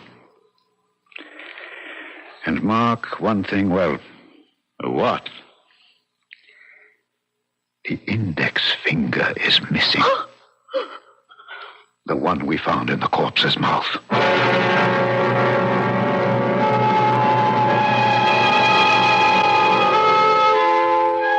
The hand of a thief, Sir John Rowell said. His brother Richard? But if so, what did he steal? His wealth? His reputation? His wife? And if his brother, in some gargantuan and titanic duel, struck off his hand, and Richard sought vengeance, which of his hands was the instrument that brought an end to the intense and private vendetta? De Maupassant doesn't tell us. Wisely, he leaves that to us to decide for ourselves. I'll be back shortly.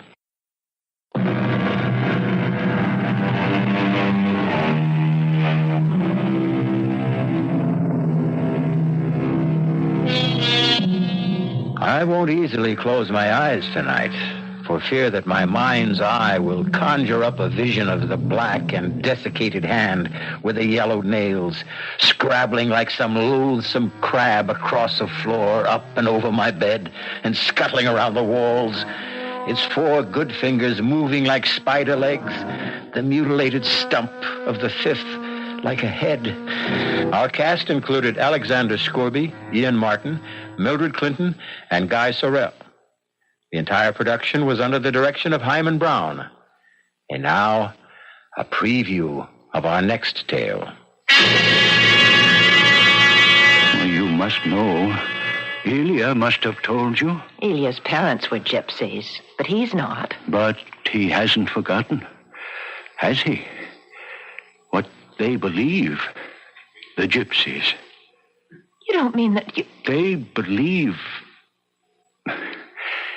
in the living dead, the dead who refuse to die. You mean vampires? That is what you mean, isn't it? I never said I believe. But you let her sew the blackthorn into your coat. Well, I couldn't stop her. But why now? Why today? Oh. You don't mean... Mother? Marie believes your mother has become a vampire. Radio Mystery Theater was sponsored in part by Anheuser-Busch Incorporated, brewers of Budweiser. This is E.G. Marshall inviting you to return to our Mystery Theater for another adventure in the macabre. Until next time, pleasant dreams.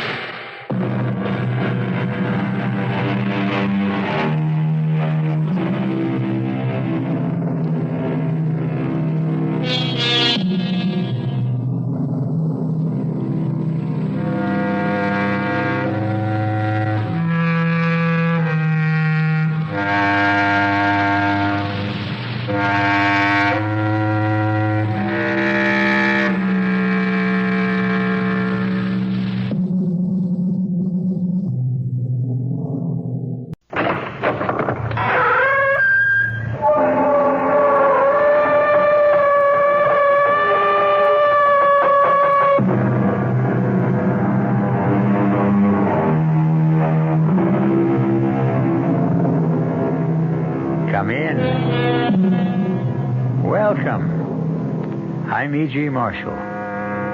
You've come to the right place.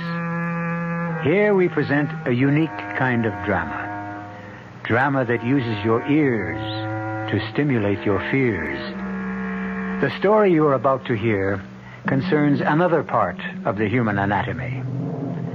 It's a tale about a very frightening pair of hands. Not because they're ugly or mutilated, or because they do evil things.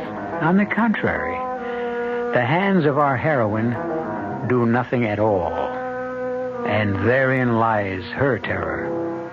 But there's one other subject our story deals with, and it's the most mysterious of all, the human mind. Our mystery drama, The Hands of Mrs. Mallerie, was written especially for the Mystery Theater by Henry Slessor and stars Celeste Holm.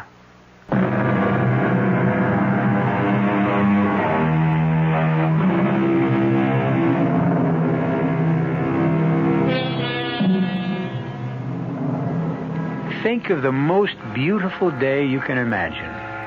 A day so perfect that the birds are singing its praises. And even the people who line the park benches, those roosting creatures who seem to exist in a vacuum without emotion, seem happy and contented today. But there's one exception. A lady of middle years who sits alone on a bench. Is it her glum expression that has driven away other people? Or perhaps it's the obvious elegance of her mink stole and the glistening perfection of the diamond on her finger. Hey, lady, is this seat taken? No. Is it okay if I sit here and wait for my brother? He's playing in the ball game. How nice. He plays first base. Hey, you want to see my baseball? Not especially. It's got Reggie Jackson's autograph on it. Here, look at it. No, please, I really don't know. What's the matter with your hands? Nothing. They're just a little stiff, that's all. Now, why don't you go watch your brother play? Well, he says I jinx him. Gee, your hands look funny.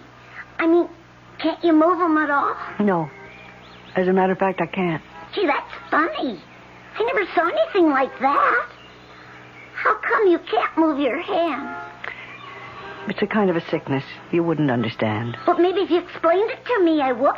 Yes. If I could explain it to you, son, I would be very happy to do so. You don't know how happy.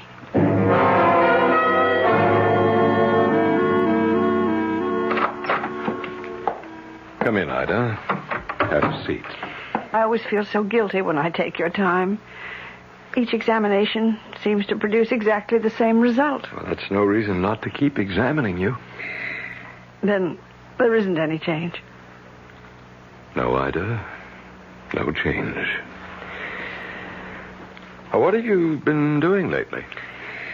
Well, I've been sitting in the park a lot. I see. It's a bit ridiculous, isn't it? I have this glamorous terrace. I could sit there like a queen and view the whole park and all the people in it. But I prefer to sit on a bench and watch the squirrels and listen to the children. Oh, I think that's a good thing, frankly. To be on the ground, in touch with things. Herbert never believed in that. Herbert liked to get away from the smell of the crowd. Yes, that was the phrase he always used, the smell of the crowd.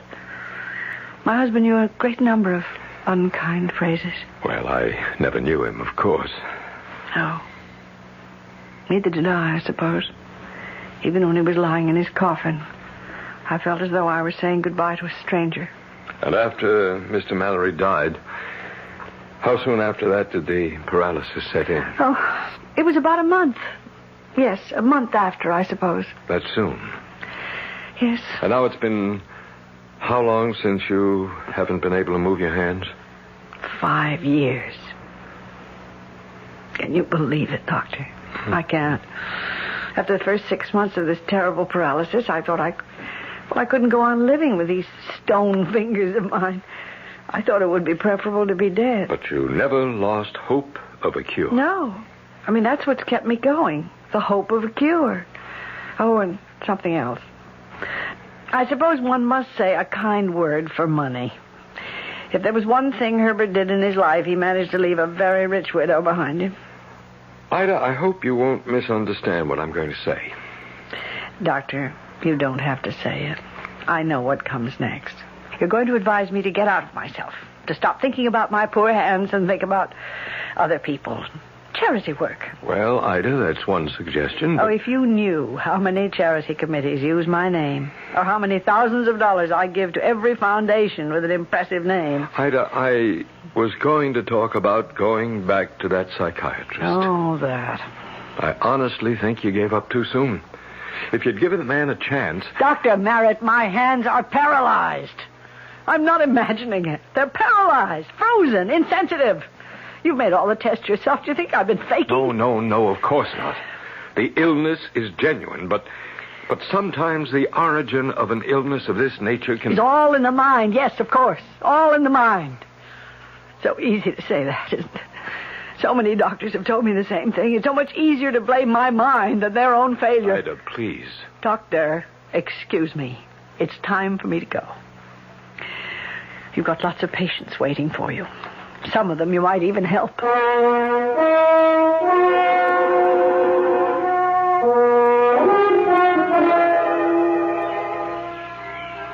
Hey, hi. Oh, it's you again. Waiting for your brother? Nah, he's not playing today. Oh, that's too bad. It's a lovely day. He broke his leg. Oh, I'm sorry to hear that. Hey, is that what happened to your hands? I mean, did they get broken? Something like that. Well, do you feel anything at all? I mean, like your fingers? You're a very curious boy. Did anyone ever tell you that? Can I just touch him, lady? Please? No, please don't. Hey, you kid. Now cut that out. Well, Stop bothering this lady. You hear me? I wasn't bothering her. All right, now go on. Get out of here. Leave her alone. Okay. I just wanted to touch her hand. I'm sorry, ma'am. I just couldn't help overhearing. Thank you. He was getting a little too bothersome, although I'm sure he didn't mean any harm. Well, I could see that you were getting annoyed. Ted? Oh, yes, I'm over here, Melinda. Lend me a hand, huh? I can't manage 2 hot dogs and a bag of peanuts and 2 crutches at the same time. Oh, sure. I'm sorry. Excuse me, ma'am. Oh, this one's yours, with the mustard. Thanks. Do you think I could sit down? Of course. Ted, would you grab that crutch? Yeah, I got it. Listen, I told you that I'd get the hot dogs. I mean, you didn't have to be quite so independent. That's funny. You're always complaining that I'm not independent enough. Oh, am I crowding you, ma'am? Oh, no. Plenty of room. Ted, who was that boy I saw running off? Oh, I drove him off. He was bothering this woman. Oh, dear. Oh, are you all right? Oh, yes, I'm fine. As a matter of fact, he was telling me about his brother's accident. He hurt his foot. I guess this must be the season for accidents. You mean these crutches? I'm afraid that was another season. Hey, gee, it's warm, isn't it? Huh? For this time of year? Of course, you're warm. Saving fair damsels and all that stuff. I didn't know you were regular St. George, Ted. Yeah, sure I am, with kid dragons. Would you like some peanuts, ma'am? We've been trying to give them away to the squirrels all day, but we haven't seen any. No, thank you. I don't like peanuts very much. I can't imagine what squirrels see in them. Don't worry. My brother will happily eat them all by himself. Your brother? I'm Melinda West. This is my brother, Ted. And my name is Mrs. Mallerie. How do you do? Haven't I seen you two here before? Oh, you probably have. We live close to the park. Are you from around here, Mrs. Mallerie? Oh, yes. I live in that building right there. Oh. What a view you must have. Can you see the park from your window? Oh, yeah.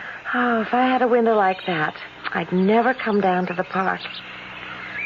Well, of course, these crutches sort of discourage you walking around very much.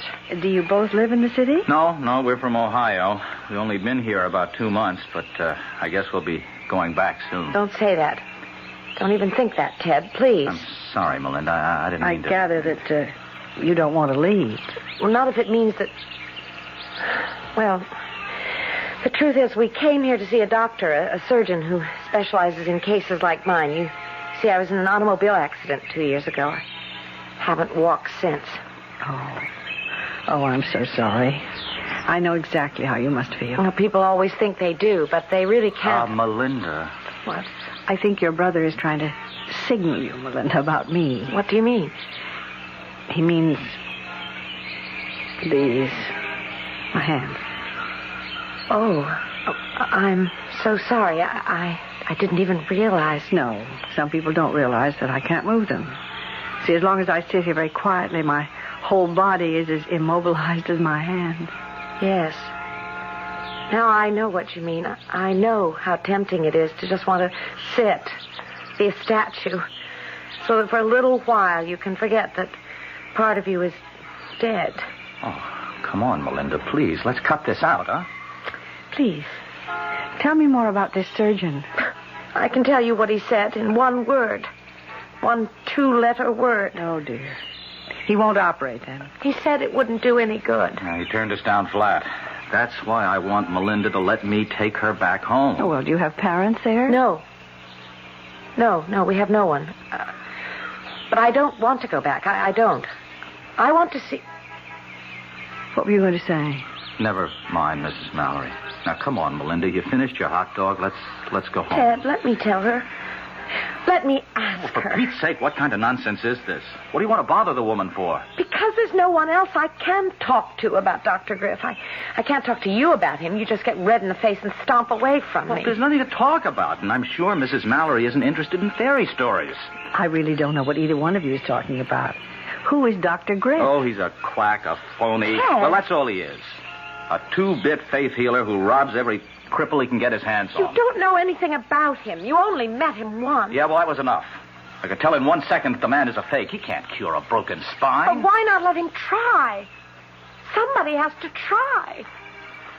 I don't want to be the way I am. Oh, Mrs. Mallory, I don't want to be this way. Help me. Help me, please.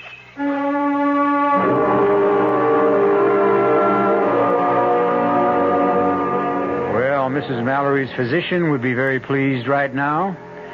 At last, his patient seems to be taking his advice to interest herself in the outside world, in problems other than her own. But how involved will those problems become? We'll wait to find out until I return shortly with Act 2.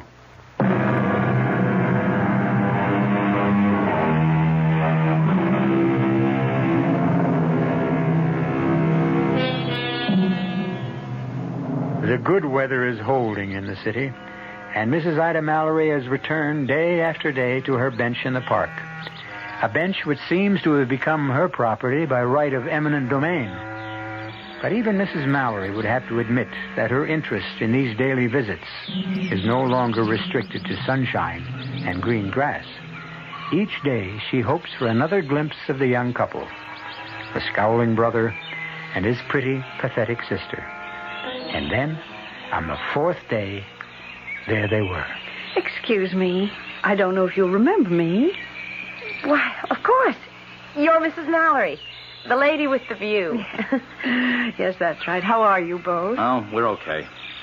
Well, I really didn't mean to interrupt your conversation. Oh, don't be concerned about the way Ted looks. His face always is like a thundercloud, especially when we discuss the forbidden topic. I suppose you mean that doctor. Yeah, she talked me into seeing him again. You know something? Every feeling I had about him the first time was confirmed. That's really impossible, Mrs. Mallory. Tell me something. Is he a real doctor? Well, I'm not sure he's a medical doctor, Mrs. Mallory, but I'm sure he's entitled to the degree. Maybe a doctor of psychology or something like that. I'll tell you what he's entitled to. A good swift kick in But the... I'll tell you one thing about Dr. Griff. He's the only one who said he could help me. He didn't promise. He just said he was hopeful. Well, that's something anyway. Yeah, I'll tell you what he's hopeful about, getting your $500. He says he's very hopeful I can be cured. And that's worth a great deal more than $500. All right, go on. Tell her the rest. Tell her the real clincher. Or you're afraid to. What do you mean? Mrs. Mallory, you're an intelligent woman. So listen to how Dr. Griff plans to cure my sister. I know it sounds sort of melodramatic. Oh, it's idiotic. That's what it is. Please, I'd still like to know. Well, he says he uses something called the water of faith. See what I mean? The water of faith? Sounds sort of, religious. Like, the holy water at Lourdes. It's related to that, yes. Oh, now do you see why I say the guy is an out-and-out fraud? The water of faith. Where are we? Back in the Middle Ages? Well, I must admit it does sound sort of odd. Just the same. He said that it works. That it's worked for dozens of people. He wants $500 for the treatment. With no guarantees, you understand. Oh, Mrs. Mallory, will you help me, please? Will you talk some sense to this woman? Oh, my dear. I mean, I have to admit it really doesn't sound reasonable. You mean the $500? Oh, but it's a very special treatment, Dr. Griff said. Well, I meant it's not reasonable to assume that such things can do any good. I see. So I'll never know. Is that it? I'll just turn around and take a plane back to Ohio and live out the rest of my life as a cripple. When for $500, at least I might have had a chance to live. Yes, I see what you mean. Ted. Oh, I hope you don't mind my calling you Ted. Oh, no, of course not. Your sister, well, she may have a point there. I mean, even if it is a waste of money, perhaps she'll never be happy unless you let this man try. If not, she'll always wonder about it. Always. Yes, I know that. That's what his whole bag is, making you wonder if it just might work. And, well, about the money, I don't know how to say this, but you see, $500 may seem like a lot to you, but it isn't to me. So if I can help you. Oh, no. Oh, no, please, absolutely not. It's not really a problem, Mrs. Mallory. We've got the money. Besides, it's not the money so much as, well, seeing Melinda disappointed again. I've had so many disappointments, you see. Yes, I know all about such things. Oh, dear. Yes, of course you do. Oh, you see what a selfish person I've become. I keep forgetting that you have your own affliction. I'm not sure that it isn't even worse than mine. To lose the use of your hand. Well, never mind about me. What are you two going to do? Oh, I did. It looks like I'm outnumbered on this thing. Ted, does that mean you'll let me do it? You'll let me? Well, if you go back without trying this dumb water of faith, you'll always regret it. So, okay, let's get it over with. Oh, Mrs. Mallory. Oh, thank you. You're the one who did it. Oh, my dear. I just hope your miracle happens. All my life, I wanted to believe that miracles happen.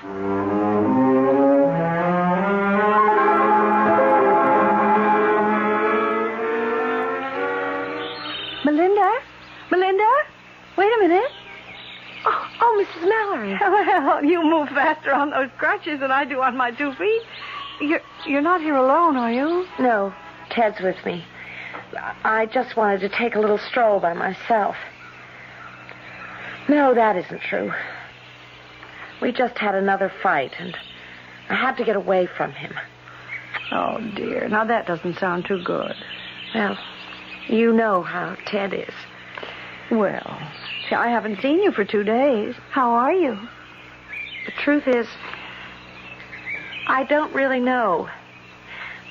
But I've started treatments, Mrs. Mallory. With Dr. Griff? Yes. I started about 5 days ago. And it's nothing at all like what I expected. Well, tell me about it. Well, you remember how silly it all sounded, this water of faith business. Well, it sounded a little theatrical. But it isn't. It's scientific, Mrs. Mallory. That's the most wonderful part of it. Dr. Griff only used that phrase as a convenient description of the drug. What drug is that? Well, maybe I shouldn't tell you this. Why not? Oh, I don't know. I have the feeling that there might be something slightly illegal about it. The drug he uses. A psychedelic suggestion. Psychedelic suggestion? Now, what on earth is that? It's the technique Dr. Griff uses. He uses it to liberate the mind from its control over the body whenever that control is negative. I'm sorry. I really don't understand that kind of talk. Well, I'm not saying I understand it myself completely. But it does sound to me as if he believes that your illness is psychosomatic. I don't know, Mrs. Mallory. All I know is that I have to go through with it. Kill or cure. It isn't a dangerous treatment, is it? No, I'm sure it isn't. It's more like a sort of a hypnosis. I go to his office, he administers the drug, and then he talks to me. And that's all there is to it. And? Has it helped? I think I'd better go back to Ted. He's probably getting worried about me. Melinda, please tell me if... Melinda, look out! That bicycle! Melinda. I'm sorry, miss. I'm sorry. Melinda, are you all right? Oh, here, let me help you up, miss. Oh, you idiot. I mean, can't you see that girl is crippled? Quick, give me that crutch. Oh, you sure? Wait. I think I can manage to pick myself up this way. Now, just take it easy. Mrs. Mallerie. What is it? Are you hurt? No, it's my leg. Did you see that? My leg bends slightly at the knee. No, I didn't see Look, it. miss, if you're sure you're okay. Oh, get out of here. Go away and be more careful next time. Yes, Oh, Mrs. Mallerie. I'm sure it happened. I saw it happen. My leg moved. For the first time in 2 years, it moved.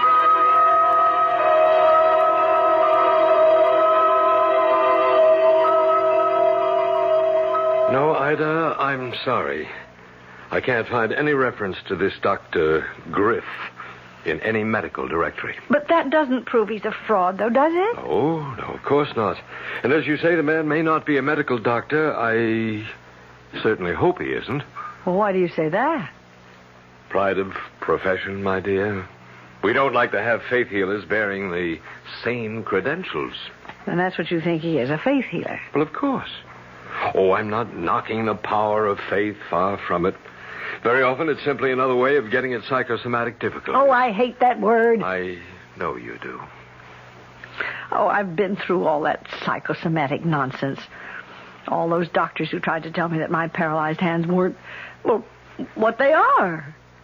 But there's something in me, some emotional problem. You didn't give them much chance to prove or disprove it, Ida. I did. I submitted to their therapy, even if I didn't believe in it, and it didn't do the slightest bit of good. Well, maybe if you had believed them, it would have. Flesh is flesh, Doctor. Bone is bone. That kind of therapy can't make my hands move any more than it can make that poor girl walk. And I have a good mind to tell him so. Please come in, Mrs. Mallerie. Thank you. Won't you have a chair? All right. Well, do you mind if I ask who referred you to me? Well, actually, it was one of your patients, Melinda West. Yes, of course. A very charming young woman. Have you known her long? Just a few weeks. See, I haven't seen her for the last 10 days or so. How is she coming along? Well, actually, you'll get a chance to see her soon.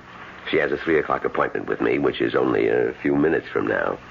So, if you wouldn't mind telling me what's on your mind, Mrs. Mallerie.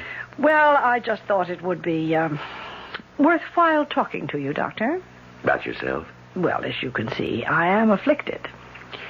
Do you mind if I look at your hands? Yes, frankly, I'd rather you wouldn't. Not just now. I'd rather hear something about yourself, about this treatment of yours. Melinda said something about a technique you used called psychedelic suggestion. Now, just what is that?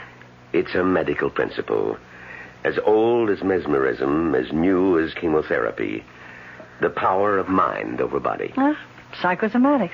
Well, who knows what afflictions is psychosomatic? Some illnesses start with the emotions, some with the body. And more often, it's a combination of both. Really? Germs aren't imaginary. Viruses are very real little creatures. Yet the mind has strange powers over them to make them hurt us or to render them harmless. All right, then. What about a broken leg? Can the mind cause that? Of course. If you used your head, you wouldn't break your leg in the first place. Oh. You're thinking of Miss West, of the fact that she suffered a spine injury. That's right. I hardly see how you can correct something like that. You've seen her x-rays, then? No. You believe the damage is neurological? Well, I know nothing about it. That's strange, Mrs. Mallerie. You certainly seem to have an opinion. Be careful, though. You don't have a medical degree. Someone might call you a quack. Listen, Doctor, I came here... Oh, excuse me, Mrs. Mallerie. Ah, Melinda. I'll be with you in just a minute. No, come to think of it, why don't you come in now? There's a friend of yours here. A friend?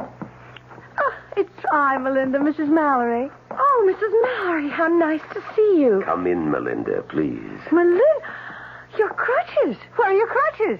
Look at me, Mrs. Mallerie. I can walk without crutches now. I'm not very steady, but I can walk.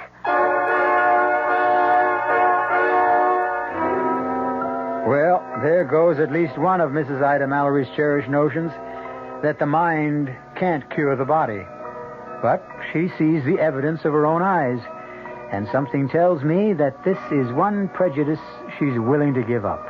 After all, she wants to believe in miracles, and don't we all?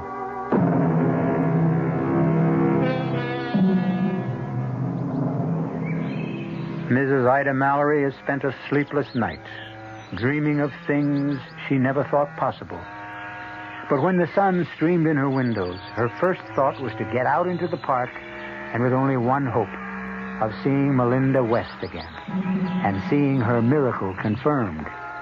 It's true. It's really true, Mrs. Mallerie. Even Ted has to admit it. Well, I guess there's something to it, all right. I haven't seen my sister off those crutches in 2 years. But how did it all happen? I don't really know. As I told you, he used this drug. He made me go to sleep, and then he simply talked to me.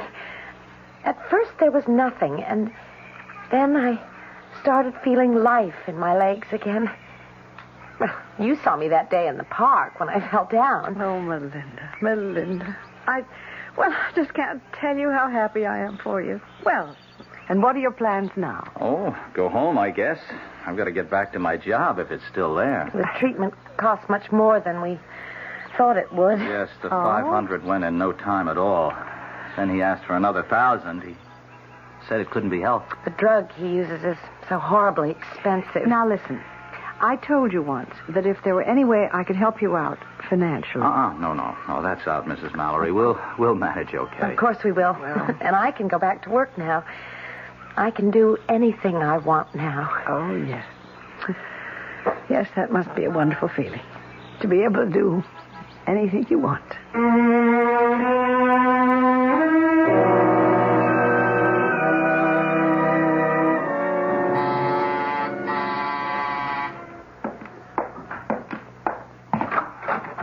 Mrs. Mallerie, please come in. Thank you, Doctor. You know, it was really very good of you to see me on such short notice. That's quite all right. Please sit down. Thank you. Well, I don't quite know where to begin. Well, suppose I begin for you. You've been thinking about Melinda West. Yes, I saw her only this morning. She really is cured, isn't she? Yes, Mrs. Mallerie. In my opinion, the young woman was cured. But you realize that all I really cured by psychedelic suggestion was the illness that existed in her mind, not her body. But I still don't fully comprehend it. I'm sure there was no real neurological damage to the girl. Oh.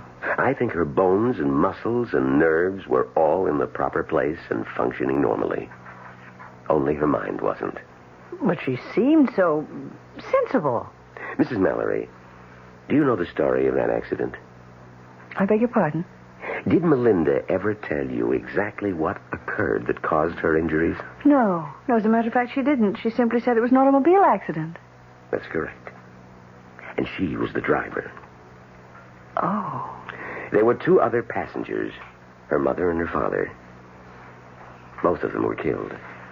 Oh, dear Lord. She did sustain some injuries in the crash. But it was apparent to me that they were not sufficiently grave to cause her the total paralysis she suffered. You mean she felt that guilty about what had happened? Guilty enough to seek punishment for herself. And she did. She punished herself by losing the use of her legs. And so your treatment was able to cure her? Yes, I'm happy to say. But of course it couldn't cure someone like me. What was that? I said it couldn't cure me. See, I didn't lose the use of my hands for any kind of reason like that. I mean, it's just some sort of nerve damage. Doctors could never explain it. Well, if that's the diagnosis of your physician, that it's purely physical and incurable... Oh, but I didn't say that. See, I mean, my doctor has never used the word incurable. I have been hoping for years that it would just heal itself. I can't go on living like this, so helpless and so useless. Mrs. Mallerie, have you come here to talk about Melinda West or yourself? Myself. I want my hands back. Oh, dear God, I want my hands. Yes, I was afraid that's what you had in mind. Afraid? Why? Because if you had any idea of becoming my patient, I regret to say that it's not possible. But why not? I mean, you accepted her as a patient, and you cured her. I mean, you really did. Unfortunately, Miss West is the last patient I can accept, at least in this part of the world. Doctor, I don't understand. Do you have to go somewhere? That's correct. But where are you going? Abroad. And my plans will keep me abroad for at least a year. Oh, no. I mean, listen, if you're going to Europe, I was thinking of taking a trip there myself. No, Mrs. Mallerie, my destination isn't Europe. I'm going to North Africa.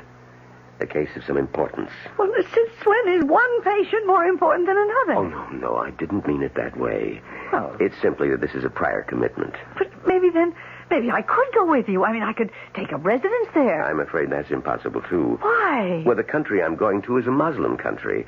My patient is the son of, well, a notable Arab leader. Oh, why would that make any difference? What does it matter? I'll be living within the bachelor section of the official residence. It's an area restricted by Muslim law. You wouldn't be allowed near the place, my dear lady, even if I were free to treat you. And I'm not. But I have money. I'll pay you. I'll pay you anything you want to stay and treat me. I mean, I'll meet this Arab leader's offer. Mrs. Mallerie, the fee I'm about to receive, I wouldn't ask of any individual. I've been asked to remain with him for a period not to exceed 1 year. A year? For that year, in a Swiss bank, there will be deposited for me $150,000 in Swiss francs. 150,000? I'm very sorry that you made me reveal that confidence. No, I trust that it goes no farther. I'll pay you the same. What? You heard me. I'll pay you the same. I mean, not in a year's time, but as soon as you've cured me. I'm sorry. Your offer is very generous, but it's also conditional. What do you mean, conditional? You will pay only for a cure. That's something I'd never guaranteed a patient.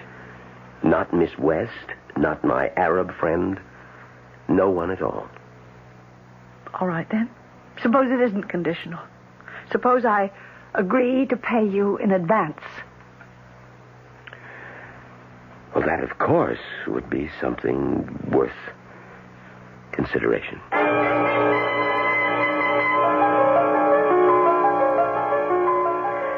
Well, hello, Dr. Merritt. This is certainly a surprise. I think it must be the first time that a doctor ever made a voluntary house call. Well, I didn't come here to see you as a patient, Ida. Only as a friend. Well, that's very kind of you. Ever since I saw you last, I've been thinking over what you told me about this Dr. Griff.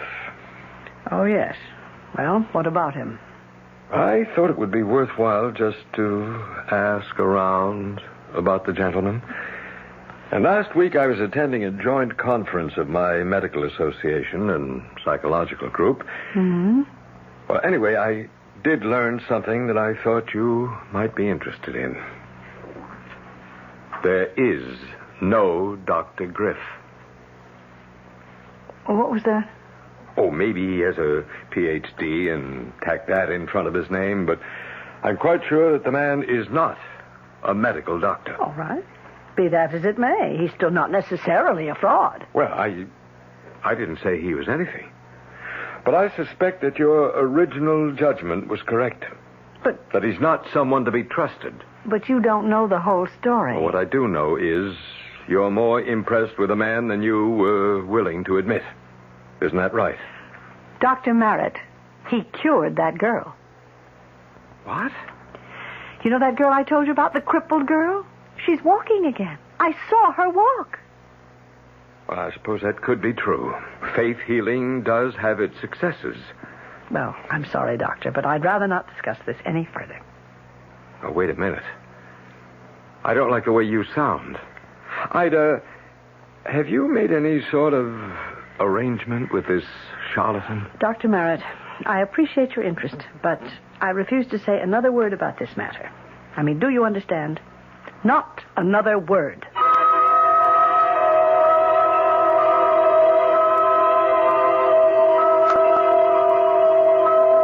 That's right, Mrs. Mallerie. Just relax. Close your eyes and let the water of faith flow through your bloodstream. You can feel it tingling through your body, bringing you peace and tranquility, total peace and happiness. Do you feel it? Yes. Yes, I feel it. And now, I'm reaching out for your hand. Do you see me reaching out for you? Yes. Yes, I see you. And now... Oh, of all times. Who's that now?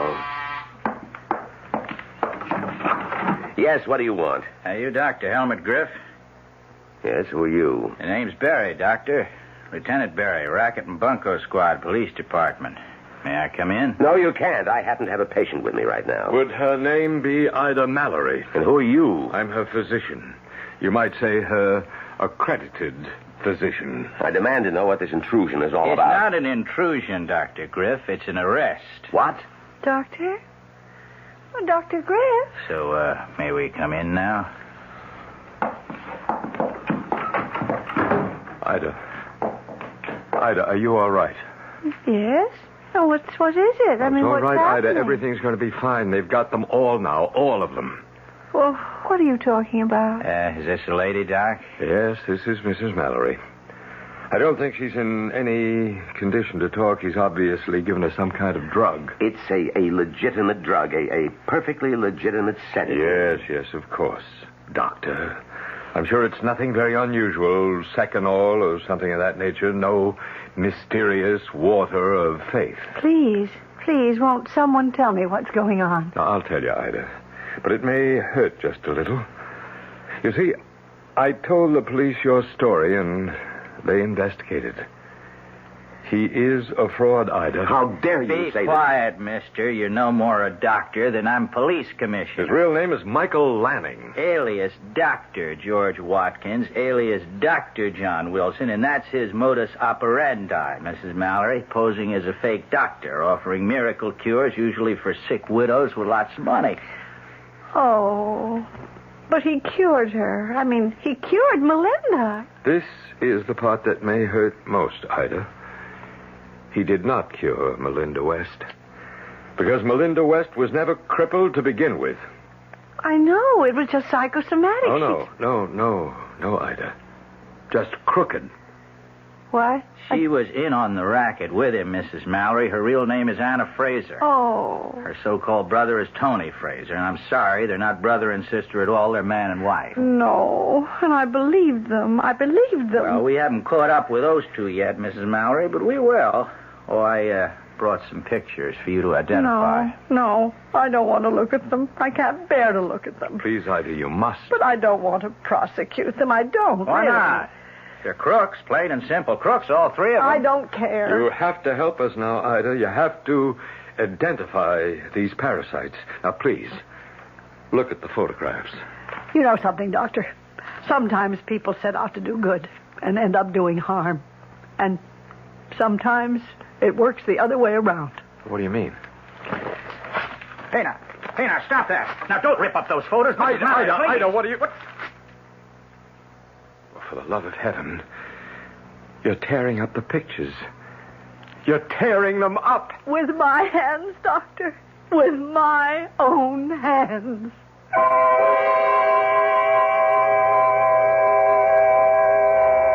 Well, they say that it's an ill wind that doesn't blow someone some good. And in this case, it looks like three evil people